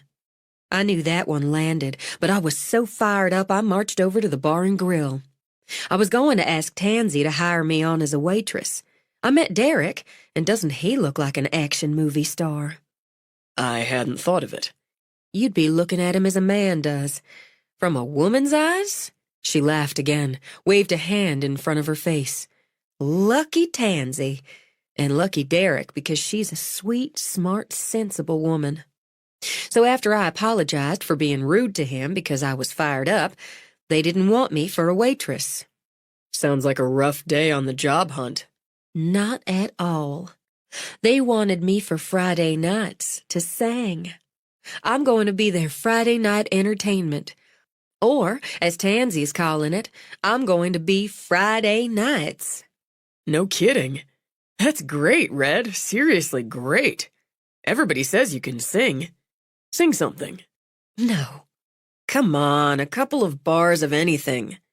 Come into Bootleggers a week from Friday, and you'll hear plenty. After lifting her glass to him, she took a satisfied drink. Then, because that's not all, I went in to tell Granny before I hit a couple other possible places for day jobs, and she cornered me into working part-time there. She made me believe she could really use me, so I'm hoping she meant it. In my shorter experience, Ms. Vi usually means what she says. It's true enough, and Crystal swore to it they'd already talked about hiring someone part-time. So I didn't just get a job, I got two. I'm employed gainfully. God, it feels so good. Want to celebrate? He watched her eyes go from sparkling happy to just a little wary. Maybe we could get Matt and Emma Kate, go have dinner. Oh, that sounds like fun. It really does, but I need to buckle down, work out a playlist. Tansy wants to change it up every week, so I've got some research to do. And there's Callie, though it's likely to be more of a weight on me leaving her for hours at a time than for her leaving me. Does she like pizza? Callie? Sure she does. It runs a close second to ice cream on her favorites list. Then I'll take you both out for pizza one night after work. That's awful nice of you, Griffin. She's already got a crush going on you. Mutual. She smiled at him, topped off his Coke. How long have you been in the Ridge now, Griffin? Going on a year. And don't you have a girl by now? Somebody who looks like you ought to have the single girls flocking. Well, there was Melody for about 10 minutes. And there's Ms. Vi, if only she'd reciprocate. Grandpa'd fight you for her. I'd fight dirty. So would he, and he's very canny. I have to say, I'm surprised Emma Kate, or surely Miss Bitsy, hasn't tried fixing you up. Tried. Didn't stick. He shrugged, downed some Coke. I haven't been interested in anyone particularly. Up to now. I guess it just takes... Oh.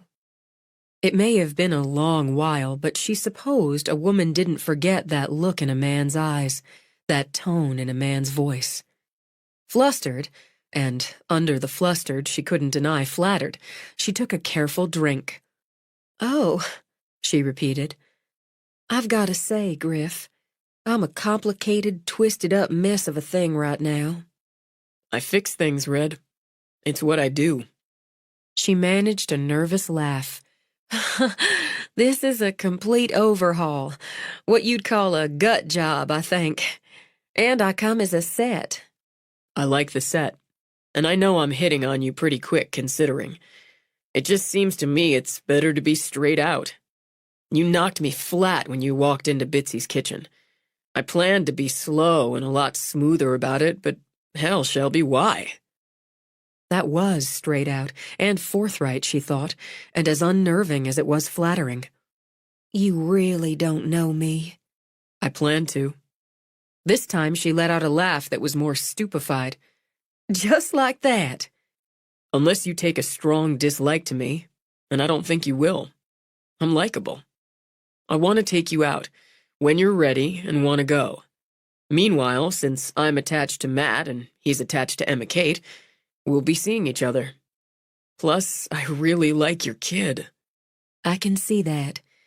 If I thought different, if I thought she was a kind of conduit with you to me, this would be a different conversation. As it is, I don't know just what to say to you. Well, you can think about that. I've got to get back, and you've got things to do. Tell your mom I've got the measurements. Once she settles on the tile, the fixtures, we'll get them ordered. All right. Thanks for the Coke. You're welcome. She walked back with him, considering the nerves, those interesting, fluttery nerves she hadn't felt in so long. A mistake. Absolutely a mistake to act on them at this point in her life. I meant it about the pizza, he said at the door. Callie would be thrilled. Pick the day. Let me know. He frowned outside a moment, his gaze following the car that passed. Do you know somebody with a gray Honda? Looks like a 2012. Can't think of anyone. Why? I keep seeing it. I've seen it around a lot the last few days. Well, people do live here. Florida plates. A tourist, I guess. There's good hiking now while it's still cool, and the wildflowers are popping out everywhere. Yeah, probably. Anyway, congratulations on scoring the jobs. Thank you. She watched him walk away. That swagger really was damn appealing. And he'd gotten her blood moving in ways she'd forgotten it could move. Still, it was best all around if she kept all her attention on Callie, her new work, and climbing her way out of the canyon of debt. Thinking of debt, she started upstairs. She'd change, work out a new budget, check and see if there was any progress on the house sale, or if there was any more money coming from the consignment shop. Then she could think about a playlist. That was work, true enough, but it was also fun. Smarter to get the hard over with first. She stopped dead in the doorway of her room. A gray Honda with Florida plates. She scrambled for her dresser, pulled out the drawer where she'd put all the business cards from Philadelphia. And there was Ted Privet, private investigator, Miami, Florida. She had seen him in the bar and grill. He'd followed her all the way back to the ridge. Why would he do that? What did it mean? He was watching her. She made herself go to the window, look out, search. She had no choice about the debt coming home with her, but she wouldn't sit still, do nothing, when more of Richard's mess tried to push its way into her life now. Instead of getting to work, she picked up her phone. Forrest, I'm sorry to bother you at work, but I think I have some trouble. I think I could use some help with it. He listened to her, didn't interrupt, didn't ask any questions. That only made her more nervous, babbling it all out to her brother while he sat there cool as ice, his eyes on her face telling her nothing. Is that it? He said when she ran down. I think so. Yes, that's it. That's all. I guess it's more than enough. Do you have the IDs? The ones you found in the bank box? Yes. I'm going to need them. I'll go get them. Sit. I'm not done. So she sat back down at the kitchen counter, knotted her hands together on it. Do you have the gun? Yes. I made sure it wasn't loaded and I have it in a box top of my closet where Callie can't get to it. And any of the cash from the box? I kept 3,000 of it in cash. It's up in my closet, too. I used most of the rest, like I said, to pay off bills. And I put some in the bank here. I opened an account here in the Ridge. I want all of it. The IDs, the gun, the cash, the envelopes, anything you have that came out of the box. All right, Forrest. Now, I'm going to ask you why the fuck, Shelby? You're just telling me all this now. The hole was so deep, and it got deep so fast. First, Richard's dead, and I'm trying to think what to do. Then the lawyers are telling me there's all this trouble. I start going through the bills. I just never did that because he locked them up. They were his business, and don't slap at me for it. You weren't there. You didn't live that life, so don't slap at me for it. Then I found out about the house and everything. I had to deal with it. I found the key and I had to know. Then when I found the bank box and what was in it, I don't know who I married, who I lived with, who fathered my child. She took a long breath. And I couldn't let that matter. Couldn't let that take the rest over. What matters is now, and dealing with it until I'm clear of it. Keeping Callie clear of it. I don't know why this detective followed me here. I don't have anything. I don't know anything. I'll deal with that. I'll thank you for it. I might have slapped at you some, Shelby. but just to wake you up. You're my sister, goddammit. We're your family. She linked her fingers together again to hold herself in. You think I've forgotten that, and you're wrong. If you think I don't value that, you're stupid. What should I think? He countered. That I did what I thought was right. I couldn't come back until I'd started climbing out of that hole, Forrest. I wouldn't. Maybe you think that's just pride, just stupid, but I couldn't come back and put all of it on my family. You couldn't ask for a hand? A hand to reach down and help you up out of it? Well, Jesus God, Forrest, aren't I doing just that? But I had to get up far enough to reach a hand. That's what I'm doing now. He pushed up, paced around the room, stopped at the window for a while, looking out in silence. All right. Maybe I see your side of that. I don't have to say you're right to see it. Go ahead. Get me everything you have. What are you going to do? It's still my business, Forrest. I'm going to have a talk with this Florida P.I. Let him know I don't take kindly to him stalking my sister. Then I'm going to do what I can to find out who the hell you were married to. I think he stole that money he had stashed in the bank box, or he swindled it. Dear God, Forrest, if I have to pay all that back... You won't. You took what you took legally. Whatever he did, it's pretty damn clear there's nothing left to pay anybody back. One more thing. You're going to tell all of this to the rest of the family. You're going to get this out. Gilly's about to have a baby. No excuses, Shelby. You're going to sit down tonight after Callie's in bed and tell everyone. I'll make sure they're all here. You want them to get word some private investigator from out of state's asking questions about their daughter, their sister? Because she saw the sense of it, she pressed her fingers to her eyes. No, you're right. I'll tell them. You have to take my side, Forrest, when Mama and Daddy start talking about helping me pay off this debt. I won't have it. That's fair enough. He came over, put his hands on her shoulders. I am on your side, you idiot. She dipped her forehead to his chest. I can't wish the years away without wishing Callie away, but I can wish I'd been stronger standing up to him. It feels like every time I found my footing, something changed and I lost it again. It sounds to me like he was good at making sure people didn't find their footing around him. Go on, get all the things from the box. Let me get going on this. It didn't take long to track down the private investigator, not when the man had opted to hide in plain sight. He'd registered under his own name at the hotel, though he'd spread the word he was a freelance travel writer. Forrest considered confronting him there, but he thought he'd give Privet a taste of his own medicine.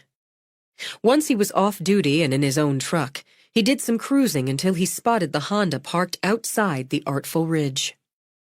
Forrest parked the truck, got out, and strolled by the shop.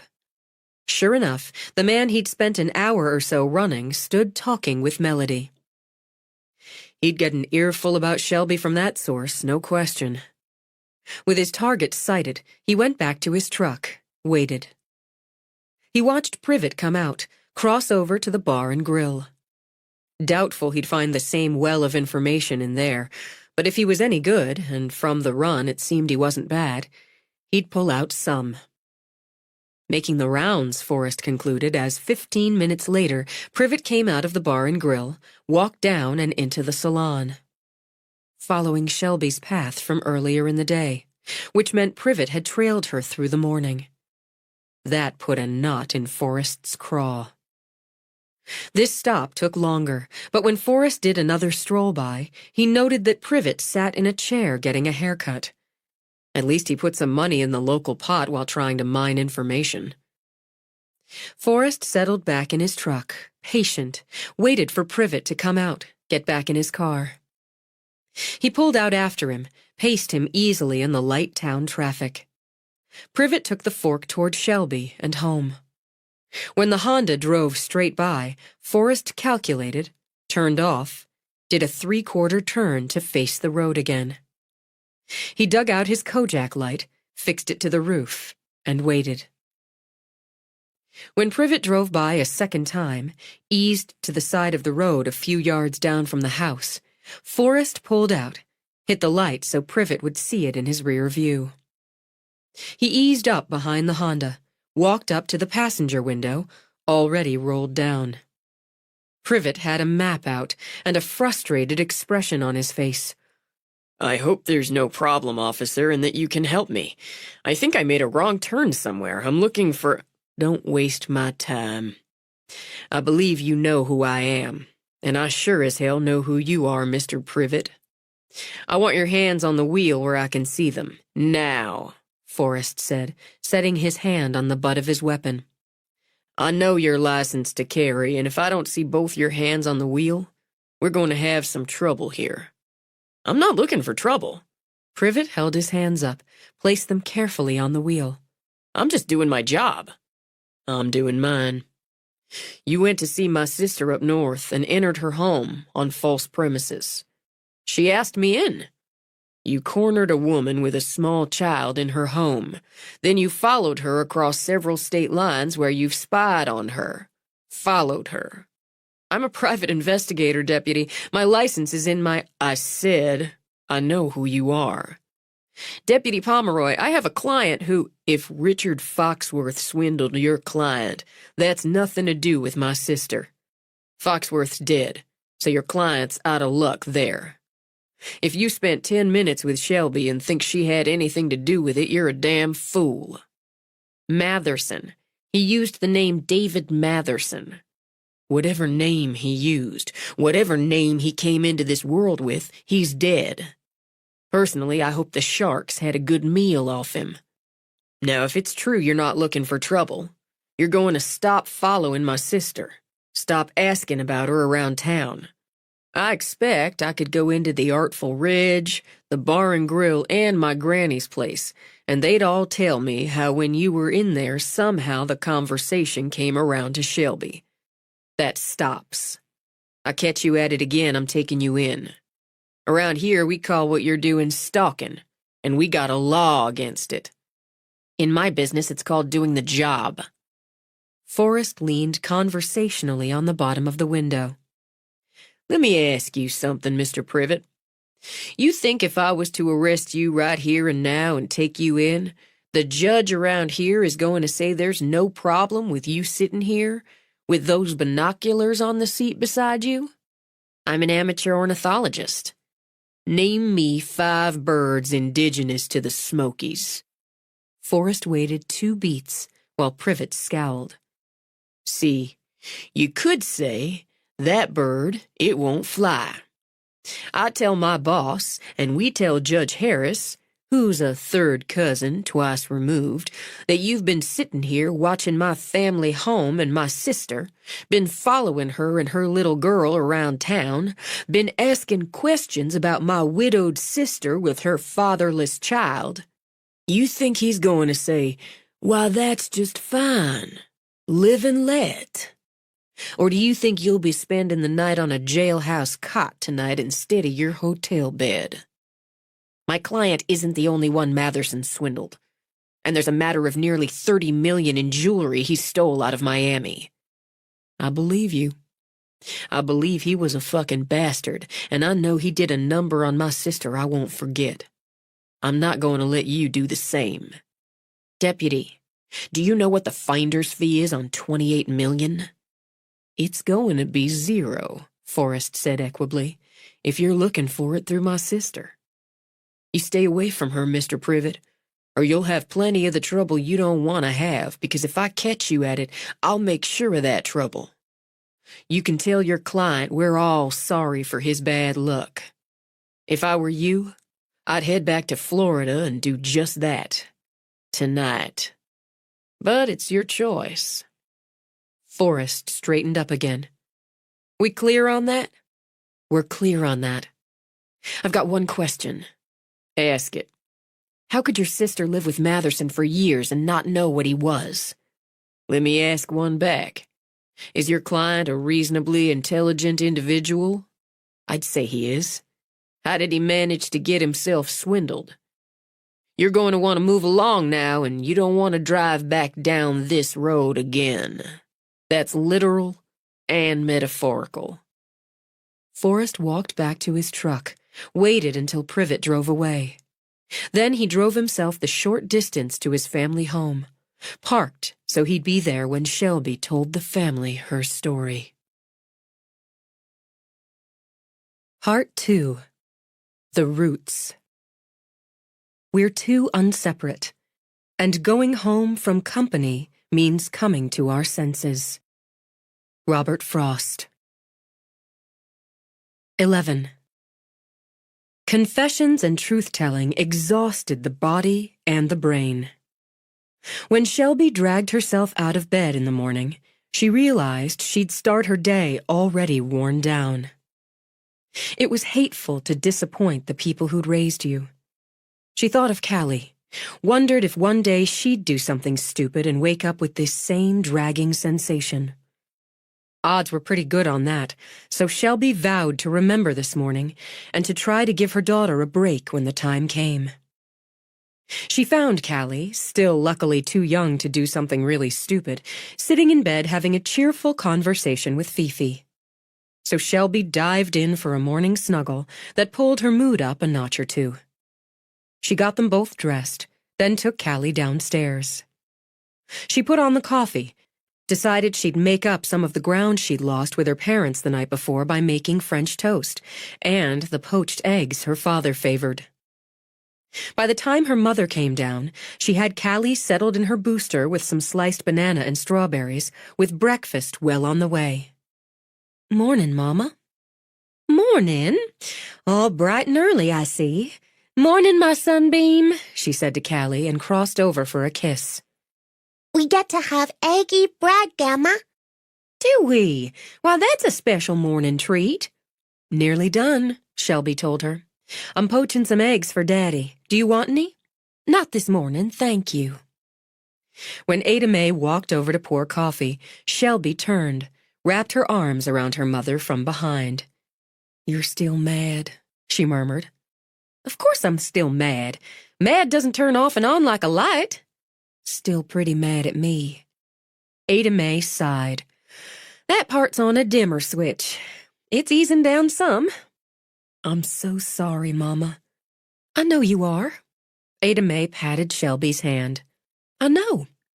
And I'm trying to come around to it being the situation you were in, and not that you didn't trust your family to help you. It was never that. Never. I got myself into it, didn't I? Somebody raised me to face my own troubles and deal with them. Seems we did a fine job there, but not as fine a one on teaching you troubles shared are lessened. I was ashamed."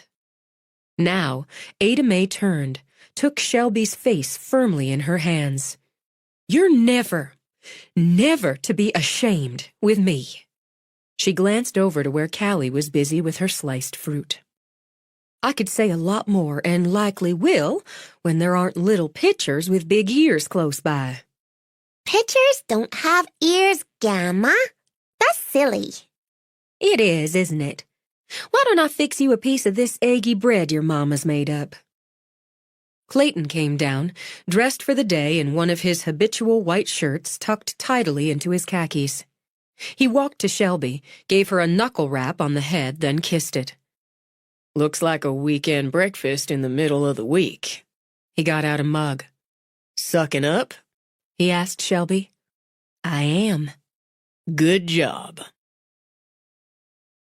She did her barter day with Tracy and took the girls to the park so Emma Kate could come by, have a little picnic with them on her lunch hour, and finally meet Callie. "When I was a little girl, Emma Kate was my very best friend, like you and Chelsea." Did you have tea parties? Callie asked Emma Kate. "We did, and picnics just like this." You can come to Gamma's house for a tea party. "I would absolutely love to." Gamma saved Mama's tea set so we can use it. "Oh, Oh, the one with the violets and little pink roses? Uh-huh. Callie's eyes rounded owlishly. We have to be careful not to break it, 'cause it's delicate. Delicate, Shelby corrected. Okay, we're going to swing now. Let's go swing, Chelsea. She's beautiful, Shelby. Beautiful and bright. She's all of that. She's my very best thing. Emma Kate, do you have some time after work? There's some things I still need to tell you. Just you. All right. Since she'd been expecting this, or hoping for it, Emma Kate already had a plan. We could take a hike up to the Outlook like we used to. I'm off at 4 today, so I could meet you at the trailhead at maybe 4:15. That'd be perfect. Emma Kate watched Callie run around the swings with Chelsea. If I had somebody like that depending on me, there's a lot I'd do I wouldn't do otherwise. And a lot you don't do you would do otherwise. Mama! Mama, push us! Push us, Mama! I want to go high! Takes after you, Emma Kate commented. You never could swing high enough. With a laugh, Shelby stood up. I'm sticking closer to ground level these days. As she got up to help push the girls on the swing, Emma Kate thought that was a real shame. She managed to squeeze out some time to start a playlist, to pump a fist in the air when the consignment shop reported the sale of 2 cocktail dresses, an evening gown, and a handbag. She adjusted her spreadsheet, calculated that she might be able to pay off another credit card with one more good sale. She organized herself for the next day, her first day working at the salon, then pulled out her old hiking boots, one she'd kept tucked away in her closet so Richard couldn't insist she toss them out.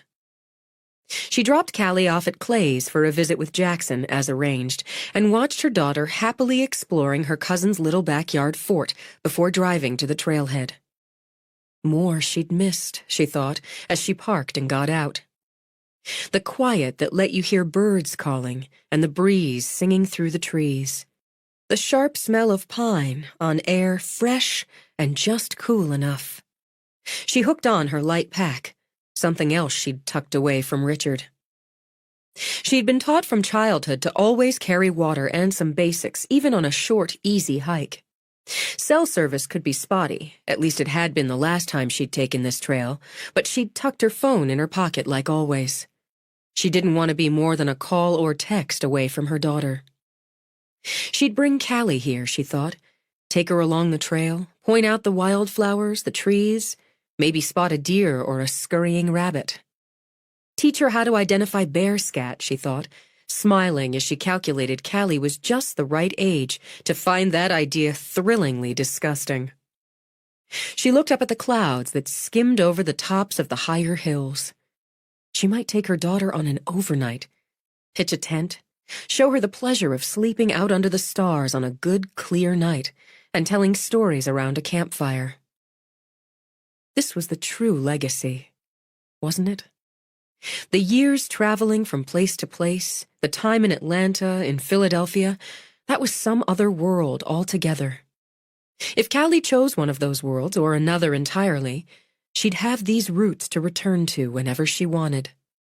She'd always have family in the Ridge, and a place to come home to. Shelby turned when she heard the car, looked back, looked out to take in the view of the town rising and falling with the hills. And despite knowing she'd have to go through yet another painful confession, smiled when Emma Kate parked beside her. I almost forgot how beautiful it is here. Just right here, with the town on one side, the trail on the other, so you can choose what you want and just go. Matt and I hiked up to Sweetwater Cave the first time he came back with me. I wanted to see what he was made of. That one's a quad killer. How'd he do? I'm still keeping him around, aren't I? You've still got those hiking boots? Broke in just right. So you always said. Finally traded mine in last year. I try to get in a hike once or twice a week. Matt, he joined the gym over in Gatlinburg as he's one for weights and machines. He's making noises about finding a place to build one in the ridge so he doesn't have to drive all that way. Me? I'd rather just take the trail and maybe fit in one of the yoga classes your granny's got going on Saturdays at the day spa. She didn't say anything about that. She's got a lot going. We better get going too if we're going to hike up to the Outlook. Our favorite spot to talk about boys and parents and what annoyed us. Is that what we're doing now? Emma Kate asked as they began to walk. In a way, I guess. I've come clean, you could say, with my family. You always were my family, too, so I'm going to come clean with you. Are you running from the law? With a laugh, and because it felt right, Shelby took Emma Kate's hand, gave their arms a swing. Not the law, but it feels like I've been running from everything else. I've stopped now. Glad to hear it. I've told you some. Now I'm going to tell you the rest. It started after Richard died. It all started before, but you could say it all fell on top of me after. She filled in pieces she'd left out, backtracking when Emma Kate blurted out questions. The climb steepened, winding up, making her legs ache in a good way. She caught sight of the rich feathers of a bluebird winging through some wild dogwood, with its buds just peeking open, just waiting to burst out full white. The air cooled as they climbed, and still she felt the good, light sweat of the physical challenge on her skin. It was easier, she realized, to say it all here, out in the open, where the hills carried her words away. First, I'm still not used to having somebody I know millions of dollars in debt. And it's not your debt, damn it, Shelby. I signed the loan papers on the house. At least I guess I did. Guess? I don't remember signing any loan, but he'd push papers in front of me now and then. Sign this, it's nothing. I think half the time he just signed my name himself. I could maybe have gotten out of it if I'd gone through the court process or just tossed it all in and declared bankruptcy. I wasn't going to do that. When the house sells, and it will, that'll take the big weight off. And until it does, I'm chipping away. Selling clothes? I've made nearly $15,000 on clothes so far, not counting the fur coat I took back with the tag still on it, and I might make that much again before it's done. He had a hell of a lot of suits, and I had things I never even wore. It was a different world, Emma Kate. But your engagement ring was a fake. I guess he didn't see the point in putting a real diamond on my finger. He never loved me. I see that now. I was useful to him. I'm not altogether sure how, but I must have been useful. Finding that safe deposit box, that hardly seems possible. Looking back, she could see she'd been tilting at windmills. But I was on a mission. You know how it is. I know how you are when you're on a mission. As the sun changed angles, Emma Kate adjusted the bill of her cap. All that cash in there, and that doesn't even get to the other identification. He couldn't have come by it legal. I've had some moments over that, but I didn't steal it or swindle it, and I've got Callie to consider. If it comes down to having to pay that back sometime, I'll deal with it. For now, I've got some tucked away in the bank, and when I can see my way clear, I'm going to use it to get us a little house. What about this private detective? He's wasting his time with me. I have to figure he'll come to that on his own, or Forrest persuaded him. Forrest can be persuasive.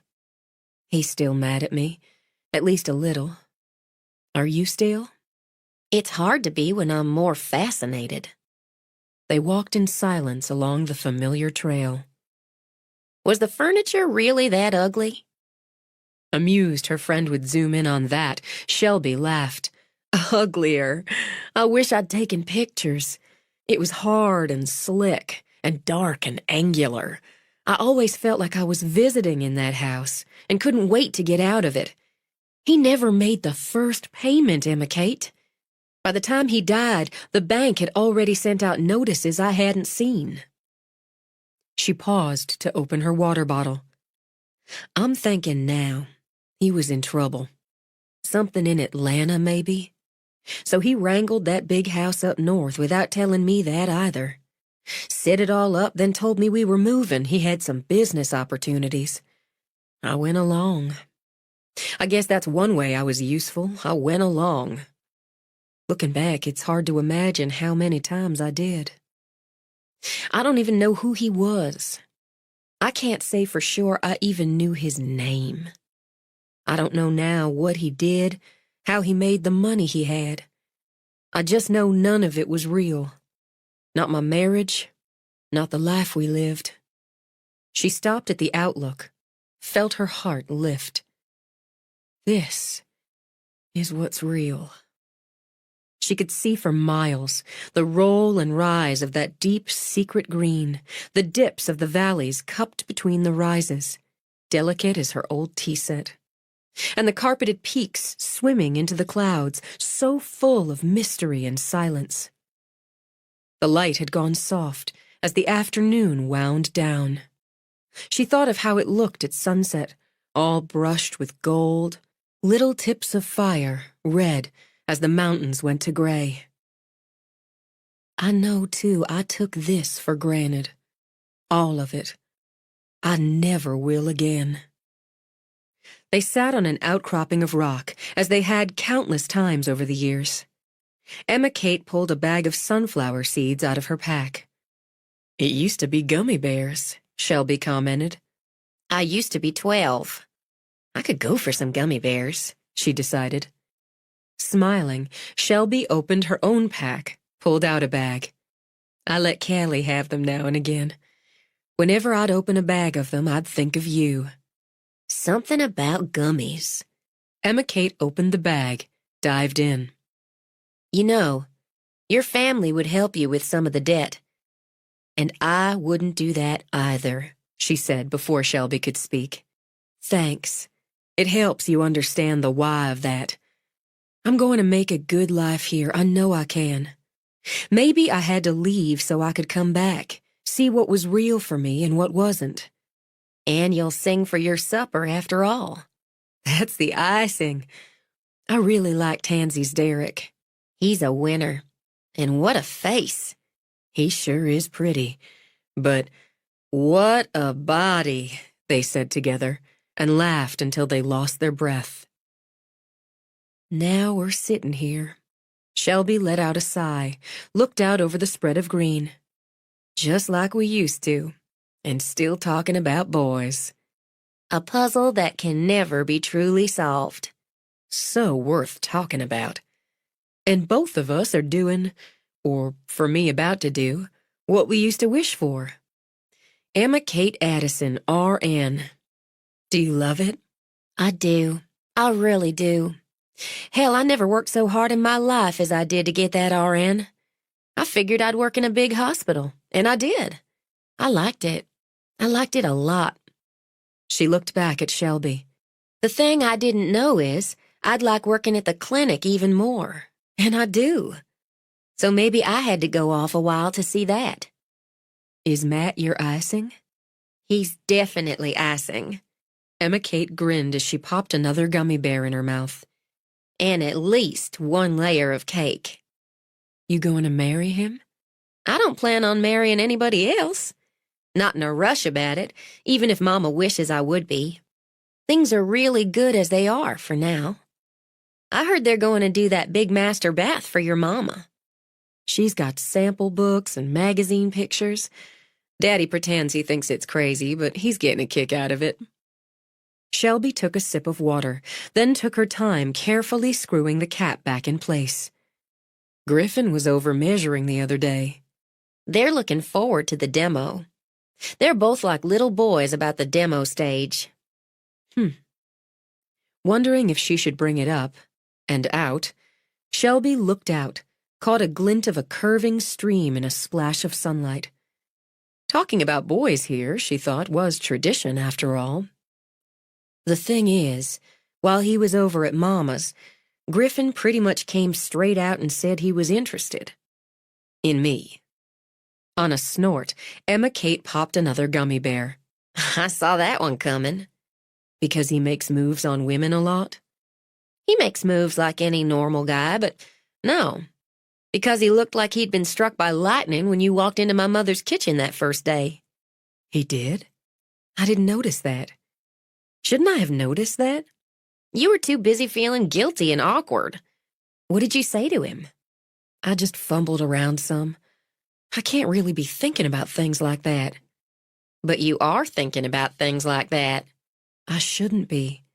Richard just died, and that's not even official. Richard, or whatever the hell his name was, is gone. As even the thought of him pissed her off, Emma Kate mimed balling something up, flicked it out toward the drop. You're here. Your marriage was unhappy and basically a sham. You said so yourself. There's no required mourning period here, Shelby. I'm not mourning at all. It doesn't seem right. Aren't you tired of doing what you tell yourself seems right? You've done that for about 4 years now, and it looks like it landed you in a mess. I don't even know him. Griffin, I mean. I know who you meant, and that's why they invented this thing we call dating. You go out somewhere, have conversations, discover what interests you might share, and if you're attracted to each other. What about sex? Richard didn't seem interested the last few months before.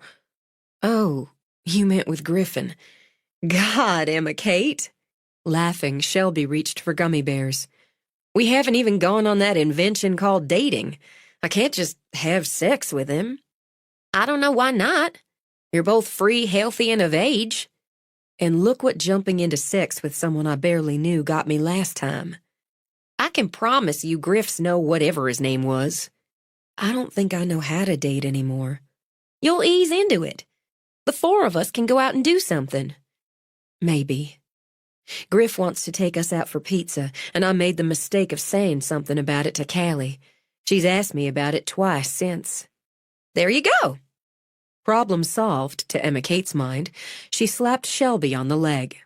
You let him take the 2 of you for pizza. The 4 of us will have dinner or something.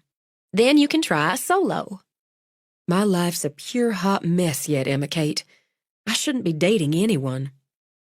Honey, when you're single, going out with a good-looking guy is living. Go have pizza, she advised, and see where it goes from there.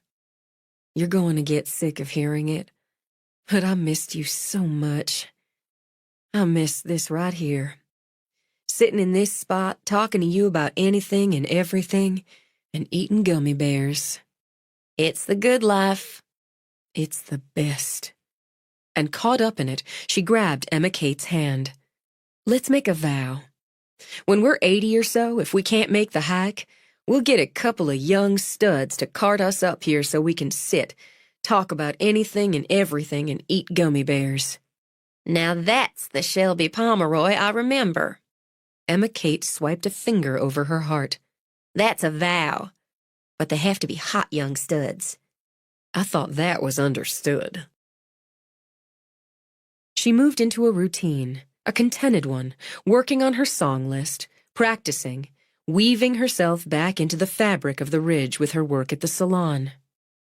She found it strange and wonderful how quickly it all came back, the voices, the rhythm, the easy gossip, the sights of the town and the mountains coming to life with spring. As promised, demolition began, so mornings before she left for work or errands, the house was filled with men's voices, hammering, drilling. She got used to seeing Griff and Matt, and maybe she was thinking about it a little. Off and on. It was hard not to think about a man when he showed up at your house every day with a tool belt slung around his hips, and that look in his eyes. Sounded good this morning. She stopped on her way to get her Callie bag when Griff stepped out into the hallway from her old bedroom. Sorry, what? You sounded good. Singing in the shower. Oh, it's a handy rehearsal hall. You've got pipes, Red. What was the song? She had to think back. Stormy weather. It's the 40s. Sexy in any decade. Hey, little Red. He crouched down when Callie bolted up the stairs. Mama's going to work at Granny's. I'm going to Chelsea's 'cause Grandma works today too. Sounds like fun all around. Can we have pizza? Callie? Deal's a deal, Griff interrupted. I could go for some pizza tonight. Tonight work for you? He asked Shelby. Mama, I want pizza with Griff. To seal it, Callie climbed into his arms, then turned her head toward her mother, smiled. Who could say no to all that? That would be nice, thanks. 6 work for you? Sure. I'll pick you up. Oh, well, car seat. It's easier if we meet you there. Right. 6 o'clock. Have we got a date? He asked Callie. We got a date, She said, and kissed him. Let's go, Mama. Let's go to Chelsea's. Right behind you. Thank you, really, Shelby said when Callie started down again. You made her day. It's making mine. See you later. When he walked back into the workspace, Matt raised his eyebrows. Moving in on the local talent? One step at a time. She's a looker. Got herself a very complicated life, bro. Yeah. Good thing I've got tools. He picked up the nail gun. And know how to use them. He thought about her throughout the day. He couldn't think of a woman who'd intrigued him more. The contrast of the sad, cautious eyes and the quick smile when she forgot to be careful. The seamless way she handled the kid. The way she looked in snug jeans. It all worked for him. He almost thought it was too bad the job was moving along so smoothly.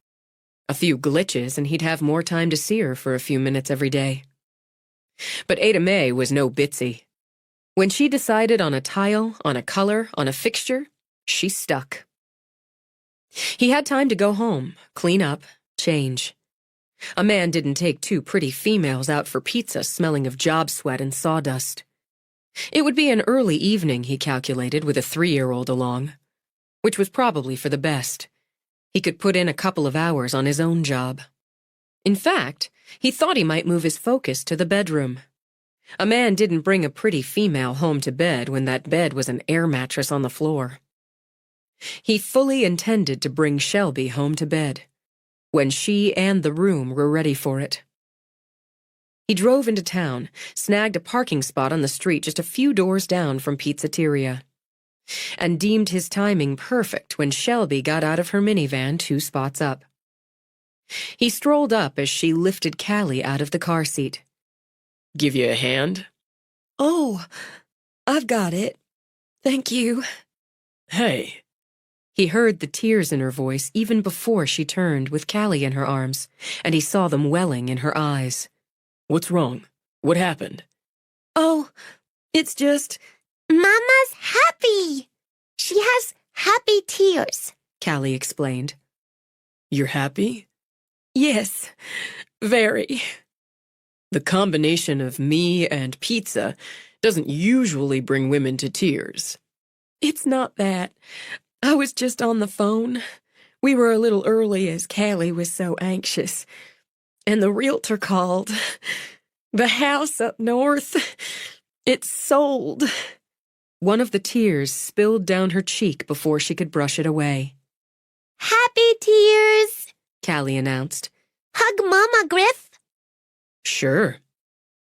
Before she could evade, he had both Shelby and Callie wrapped in a hug. He felt her hold stiff for a moment, then just melt. It's just such a relief. It's like a mountain fell off my shoulders. Good. He pressed a kiss to the top of her head. We're definitely celebrating. Right, Callie? Happy pizza. We don't like the house. We're glad it's not ours now. That's right. That's right. Shelby took a breath, leaned in just one more moment, then straightened. We don't like the house. Not for us.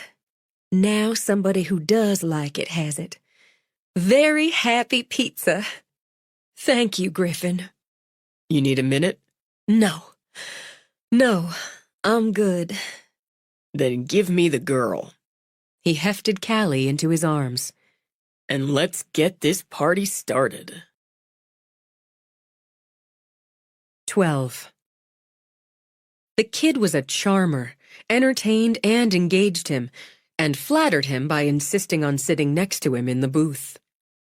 He might have had a moment or two wishing the mother would flirt as overtly as the daughter, but a man couldn't have everything. It was a nice break to his day, between the job and the project. When the manager came out, pulled Shelby from her seat for a hug, he examined his reaction. Not jealousy, not exactly, but a kind of inner, "Careful there, buddy," as he waited to see just what was what. I kept missing you. Johnny Foster, a man with a sly smile and an easy manner, kept his hands on Shelby's shoulders to take a long look. But here you are now. Didn't realize you knew Griff. Johnny slung an arm over Shelby's shoulders as he turned to Griff. Shelby and I go back. My cousin Johnny here and my brother Clay used to look for trouble together. And found it as often as possible. Your cousins? Third, fourth, what is it? Johnny wondered. Third, I think. Once or twice removed. Kissing cousins, he said, and gave her one lightly. And you're Callie, and aren't you as pretty as a strawberry float? It's nice meeting you, cousin. I'm on a date with Griff. We are going to have pizza. This is the place for it. We're going to find some time and catch up, he said to Shelby. All right? All right. Clay said you were manager here now. Yeah, who'd have thought? Y'all get your order in? Just a minute ago. You watch over there, Callie. He pointed to the counter, where a man in a white apron ladled sauce on dough. I'll be making your pizza myself special, and I've got some tricks. Meant to tell you, Griff, whatever y'all did with the furnace worked like a charm. Hasn't given us any trouble since. Good to hear. Pizza coming up. Shelby slid back into the booth. It sounds like you and Matt are fixing something somewhere all over the ridge. That's the plan. The guy who can fix your furnace when the temperatures dive, or your toilet on a Sunday morning when you've got people coming to dinner? He's a popular guy. She laughed. And who doesn't like being popular? Busy, too. How do you manage to make yourself popular and do all the work on the old Triplehorn place? Being popular is the job. The house is the project. I do better with the job when I've got a good project going. Mama, look! Callie bounced in her seat. The cousin man's doing tricks. And he's learned some new ones, Shelby commented, as Johnny tossed up dough, did a quick spin, caught it. Looks like we're having magic pizza. Wide-eyed, Callie turned to Griff. Magic pizza? Pretty sure. Don't you see that magic dust flying? With eyes like blue saucers now, she looked back at Johnny, gasped. It sparkles. The power of a kid's imagination, Griff thought. You bet. When you eat magic pizza, it turns you into a fairy princess in your dreams. It does? That's what I've heard. Of course, you've got to eat it. Then when your mother says it's bedtime, you've got to go right to bed and wish for it. I will. But you can't be a fairy princess 'cause you're a boy. That's silly. That's why I'm the prince who slays the Fang Beast. Princes slay dragons. I don't get that. Playing it up, he let out a sad sigh, shook his head, caught Shelby smiling at him from across the table. I like dragons. You might be able to squeeze in another wish and get yourself your own dragon. You could fly on him over your kingdom. I like dragons too. I'm going to fly on mine. Her name's Lulu. Can't think of a better name for a dragon. You've got a way, Shelby murmured, and Griff grinned over at her.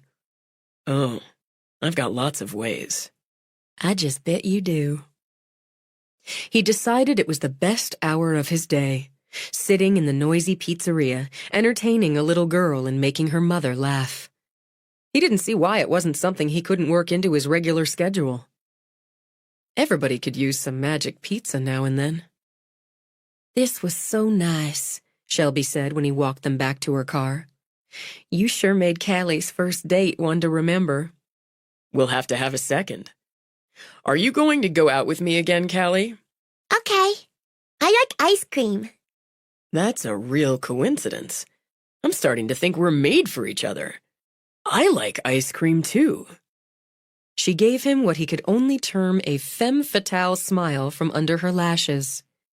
You can take me on a date with ice cream. Now look what you started.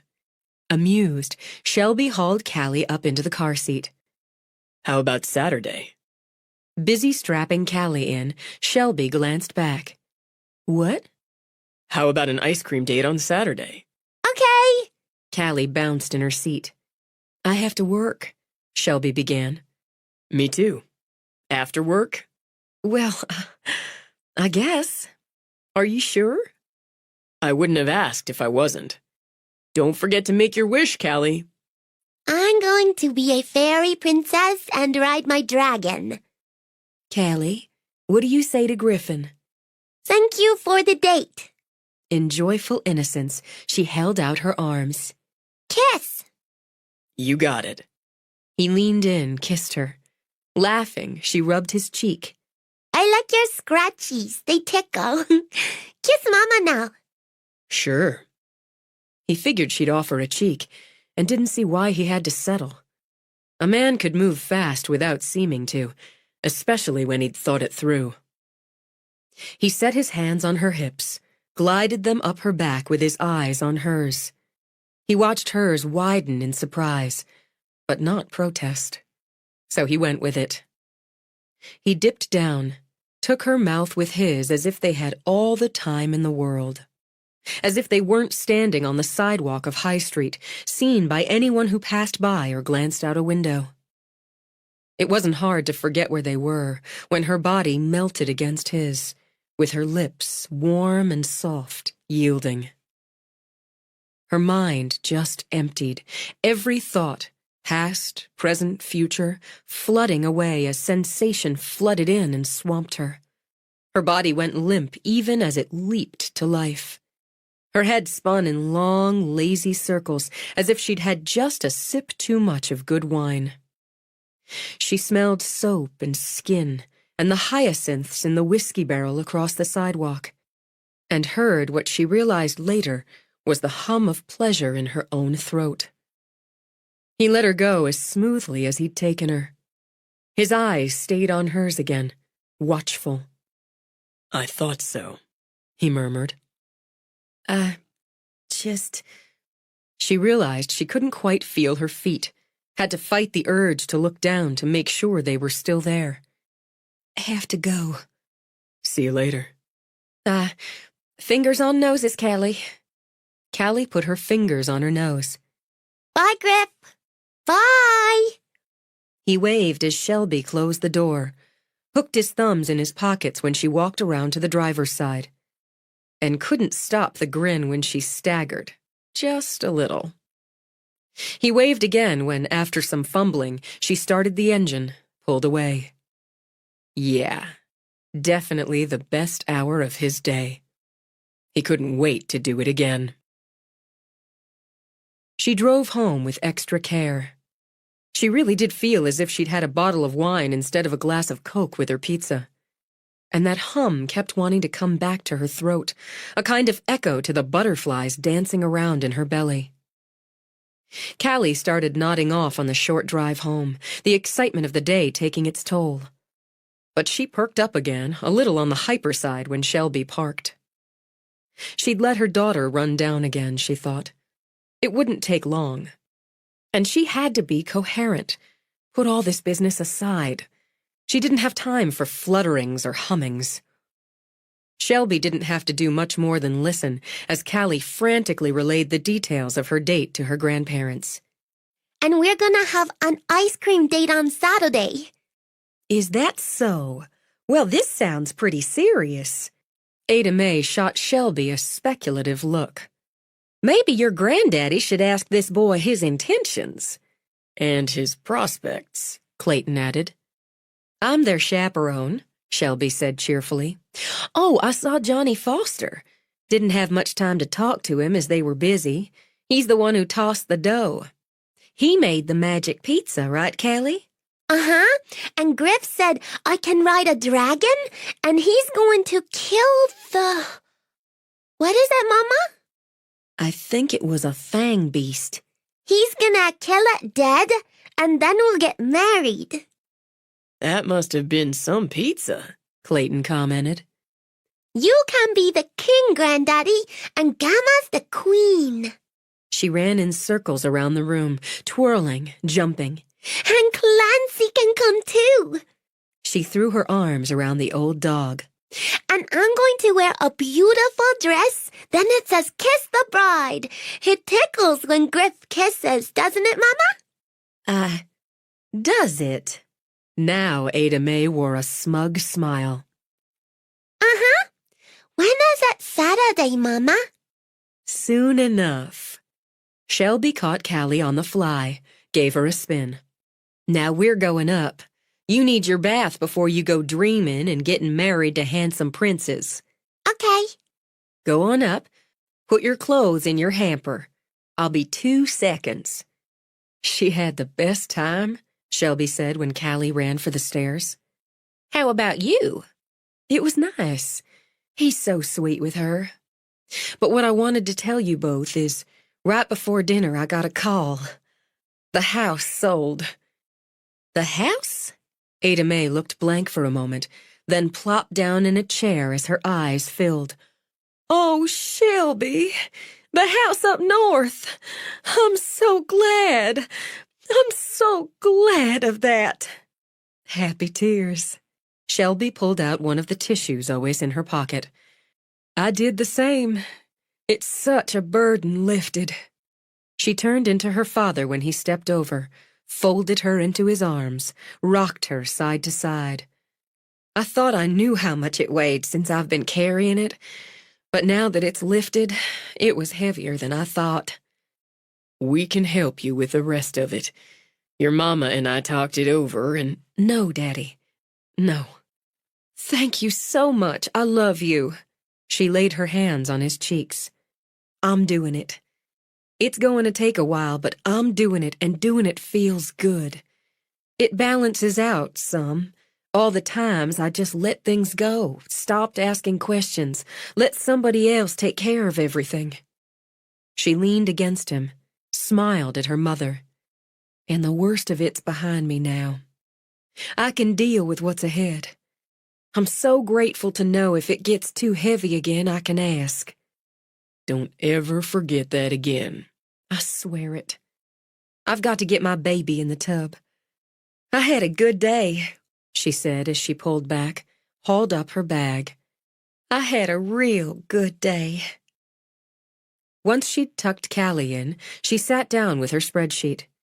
She should probably wait until settlement, but she thought she had every right to be optimistic. When she balanced the sheet with the sale, she shut her eyes, just breathed. It was still a painful debt, but, oh God, she'd cut it down to size. The worst, she thought again, was over. And what was ahead? She lay back on the bed, called Emma Kate. How was pizza?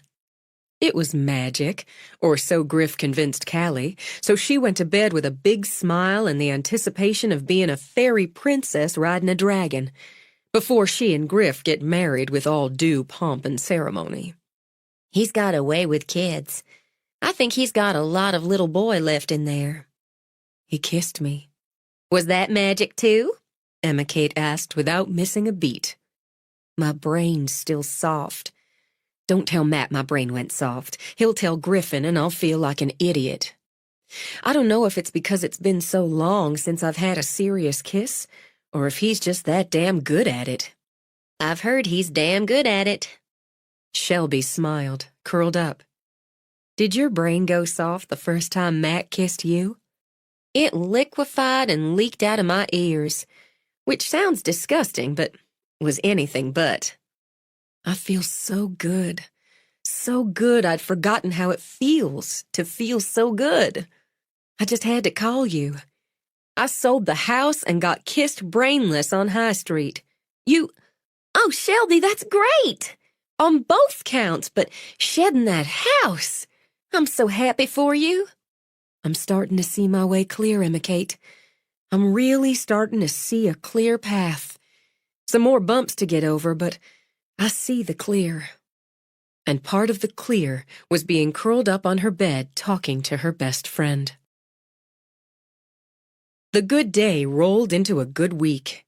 She could savor the sensation of being happy and productive, of earning her way. She mopped floors, filled dispensers, booked appointments, rang up sales, listened to gossip. She commiserated when Crystal complained about her boyfriend, comforted Vonnie when the masseuse's grandmother passed peacefully in her sleep. She set up chairs and tables in the little back garden area of the day spa, potted up some flowers. After checking out the preschool where Chelsea would go come fall, she enrolled Callie, and felt the pride and the pang of what she knew would be the first of many layers of separation. She had ice cream with Griff and discovered the second kiss could be as powerful as the first. But she hedged when he asked her out to dinner. It's just my time's so budgeted right now.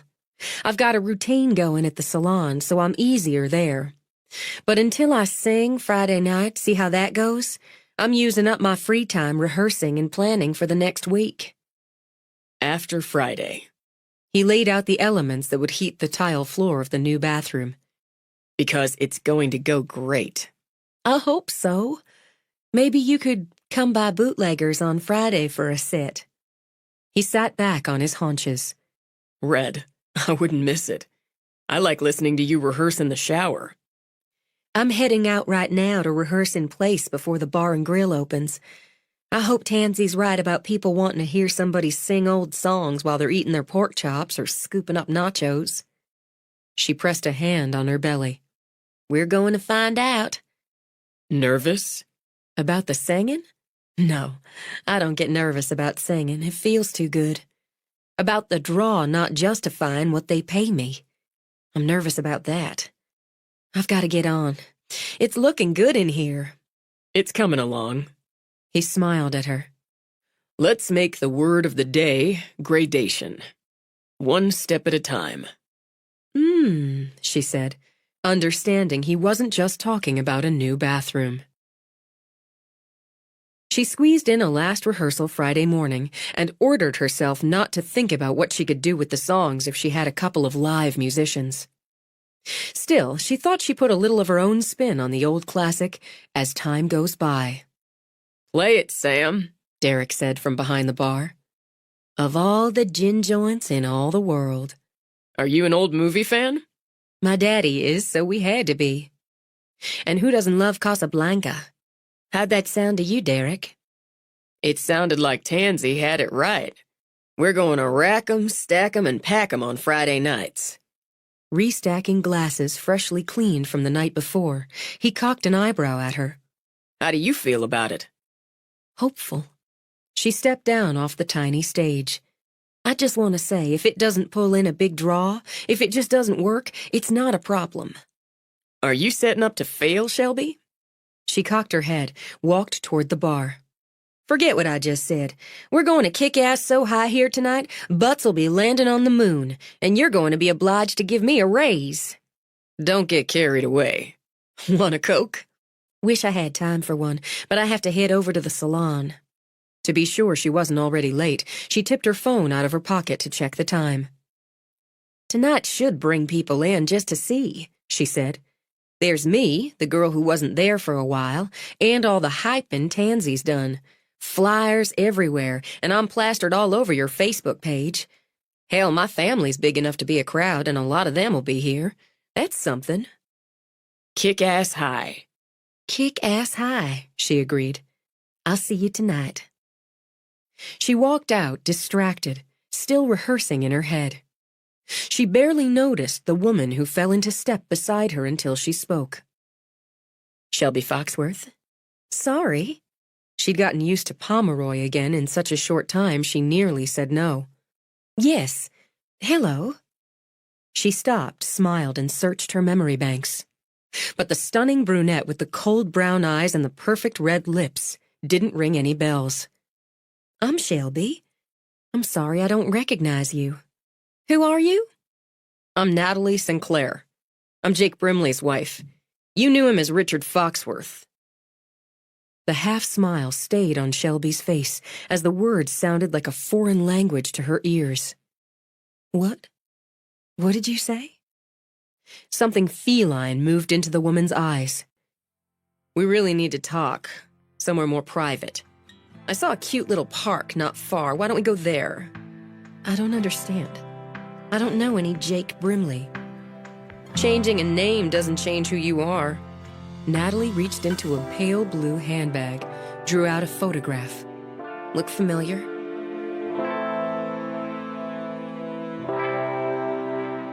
This is the end of disc number 5.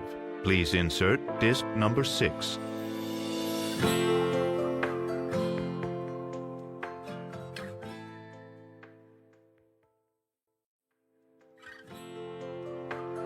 This is disc number 6.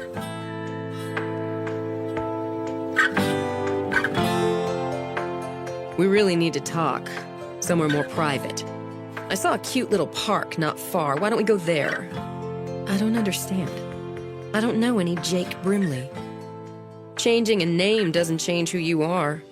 Natalie reached into a pale blue handbag, drew out a photograph. Look familiar? In the picture, the brunette was cheek to cheek with Richard. His hair was longer than he'd worn it, a bit lighter. Something was different about his nose, Shelby thought. But it was Richard smiling out at her.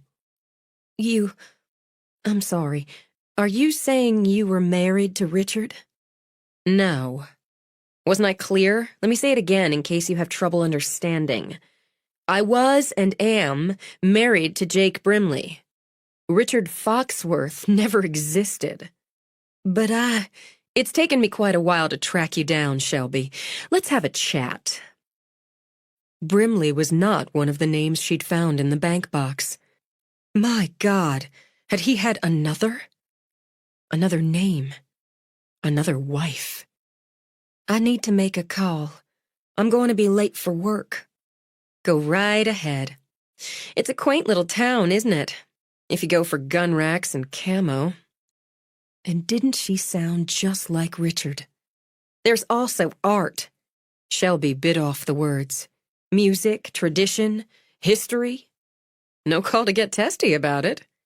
People who consider us hicks are generally self-important snobs from somewhere else. Ouch. Looking amused, Natalie gave a quick shudder. Struck a nerve. Rather than try to explain what was going on in a call, Shelby texted her grandmother, apologized, let her know she'd be a little late. Some people like quaint. I'm a city girl. Natalie gestured toward the crosswalk, began to walk in gorgeous heeled sandals of pale gold. So was Jake. But you didn't meet Jake here. I met Richard in Memphis. Everything seemed just a little blurry. I was singing with a band during my summer break from college, and he just swept you away. He was good at that. Exciting, charming, sexy. I'll bet he took you to Paris. A little cafe on the left bank. You'd stay at the Georges V. He bought you white roses. A raw, ugly sickness roiled in her stomach and must have shown on her face. Men like Jake have patterns. Natalie patted Shelby's arm. I don't understand. How can you be married to him? I mean, he's dead, but how could you have been married to him? We were together for over 4 years. We had a child together. Yes, that was a surprise. But I can see how the family unit could work for him. I had the poor judgment to marry him. Whirlwind to Vegas. Sound familiar? And I had the good sense not to divorce him when he left me in the lurch. It dropped on her. A single crushing weight. I was never married to him. That's what this means. That's what you're saying. Since he was still legally married to me, no, you weren't ever married to him. And he knew. Of course he knew. Now she laughed. What a bad boy. Of course, that's part of the appeal. Such a bad, bad boy, my Jake. The park held quiet. No kids on the swings or teeter-totter. None running over the green, climbing on the jungle gym. Natalie sat on a bench, crossed her legs, patted the space beside her. I wasn't sure if you realized that part and played along. It seems he duped you. But then that's what he does. For an instant, something that might have been sorrow flickered over Natalie's face. Or did. I can't think. Shelby lowered to the bench. Why would he do this? How could he do this? Oh my God, are there any more? Did he do this to another woman? I couldn't say. Natalie gave an easy shrug. But since he swung pretty quick from me to you, I don't think there's another wife in between. And that's the time I'm interested in. I don't understand. Suddenly breathless, Shelby sat back, pushed both hands through her hair, held it back a moment. I can't understand any of this. I was never married, she said slowly. It was all fake, just like the ring. You lived pretty well for a while, didn't you? Natalie angled to her, aimed a look of contempt.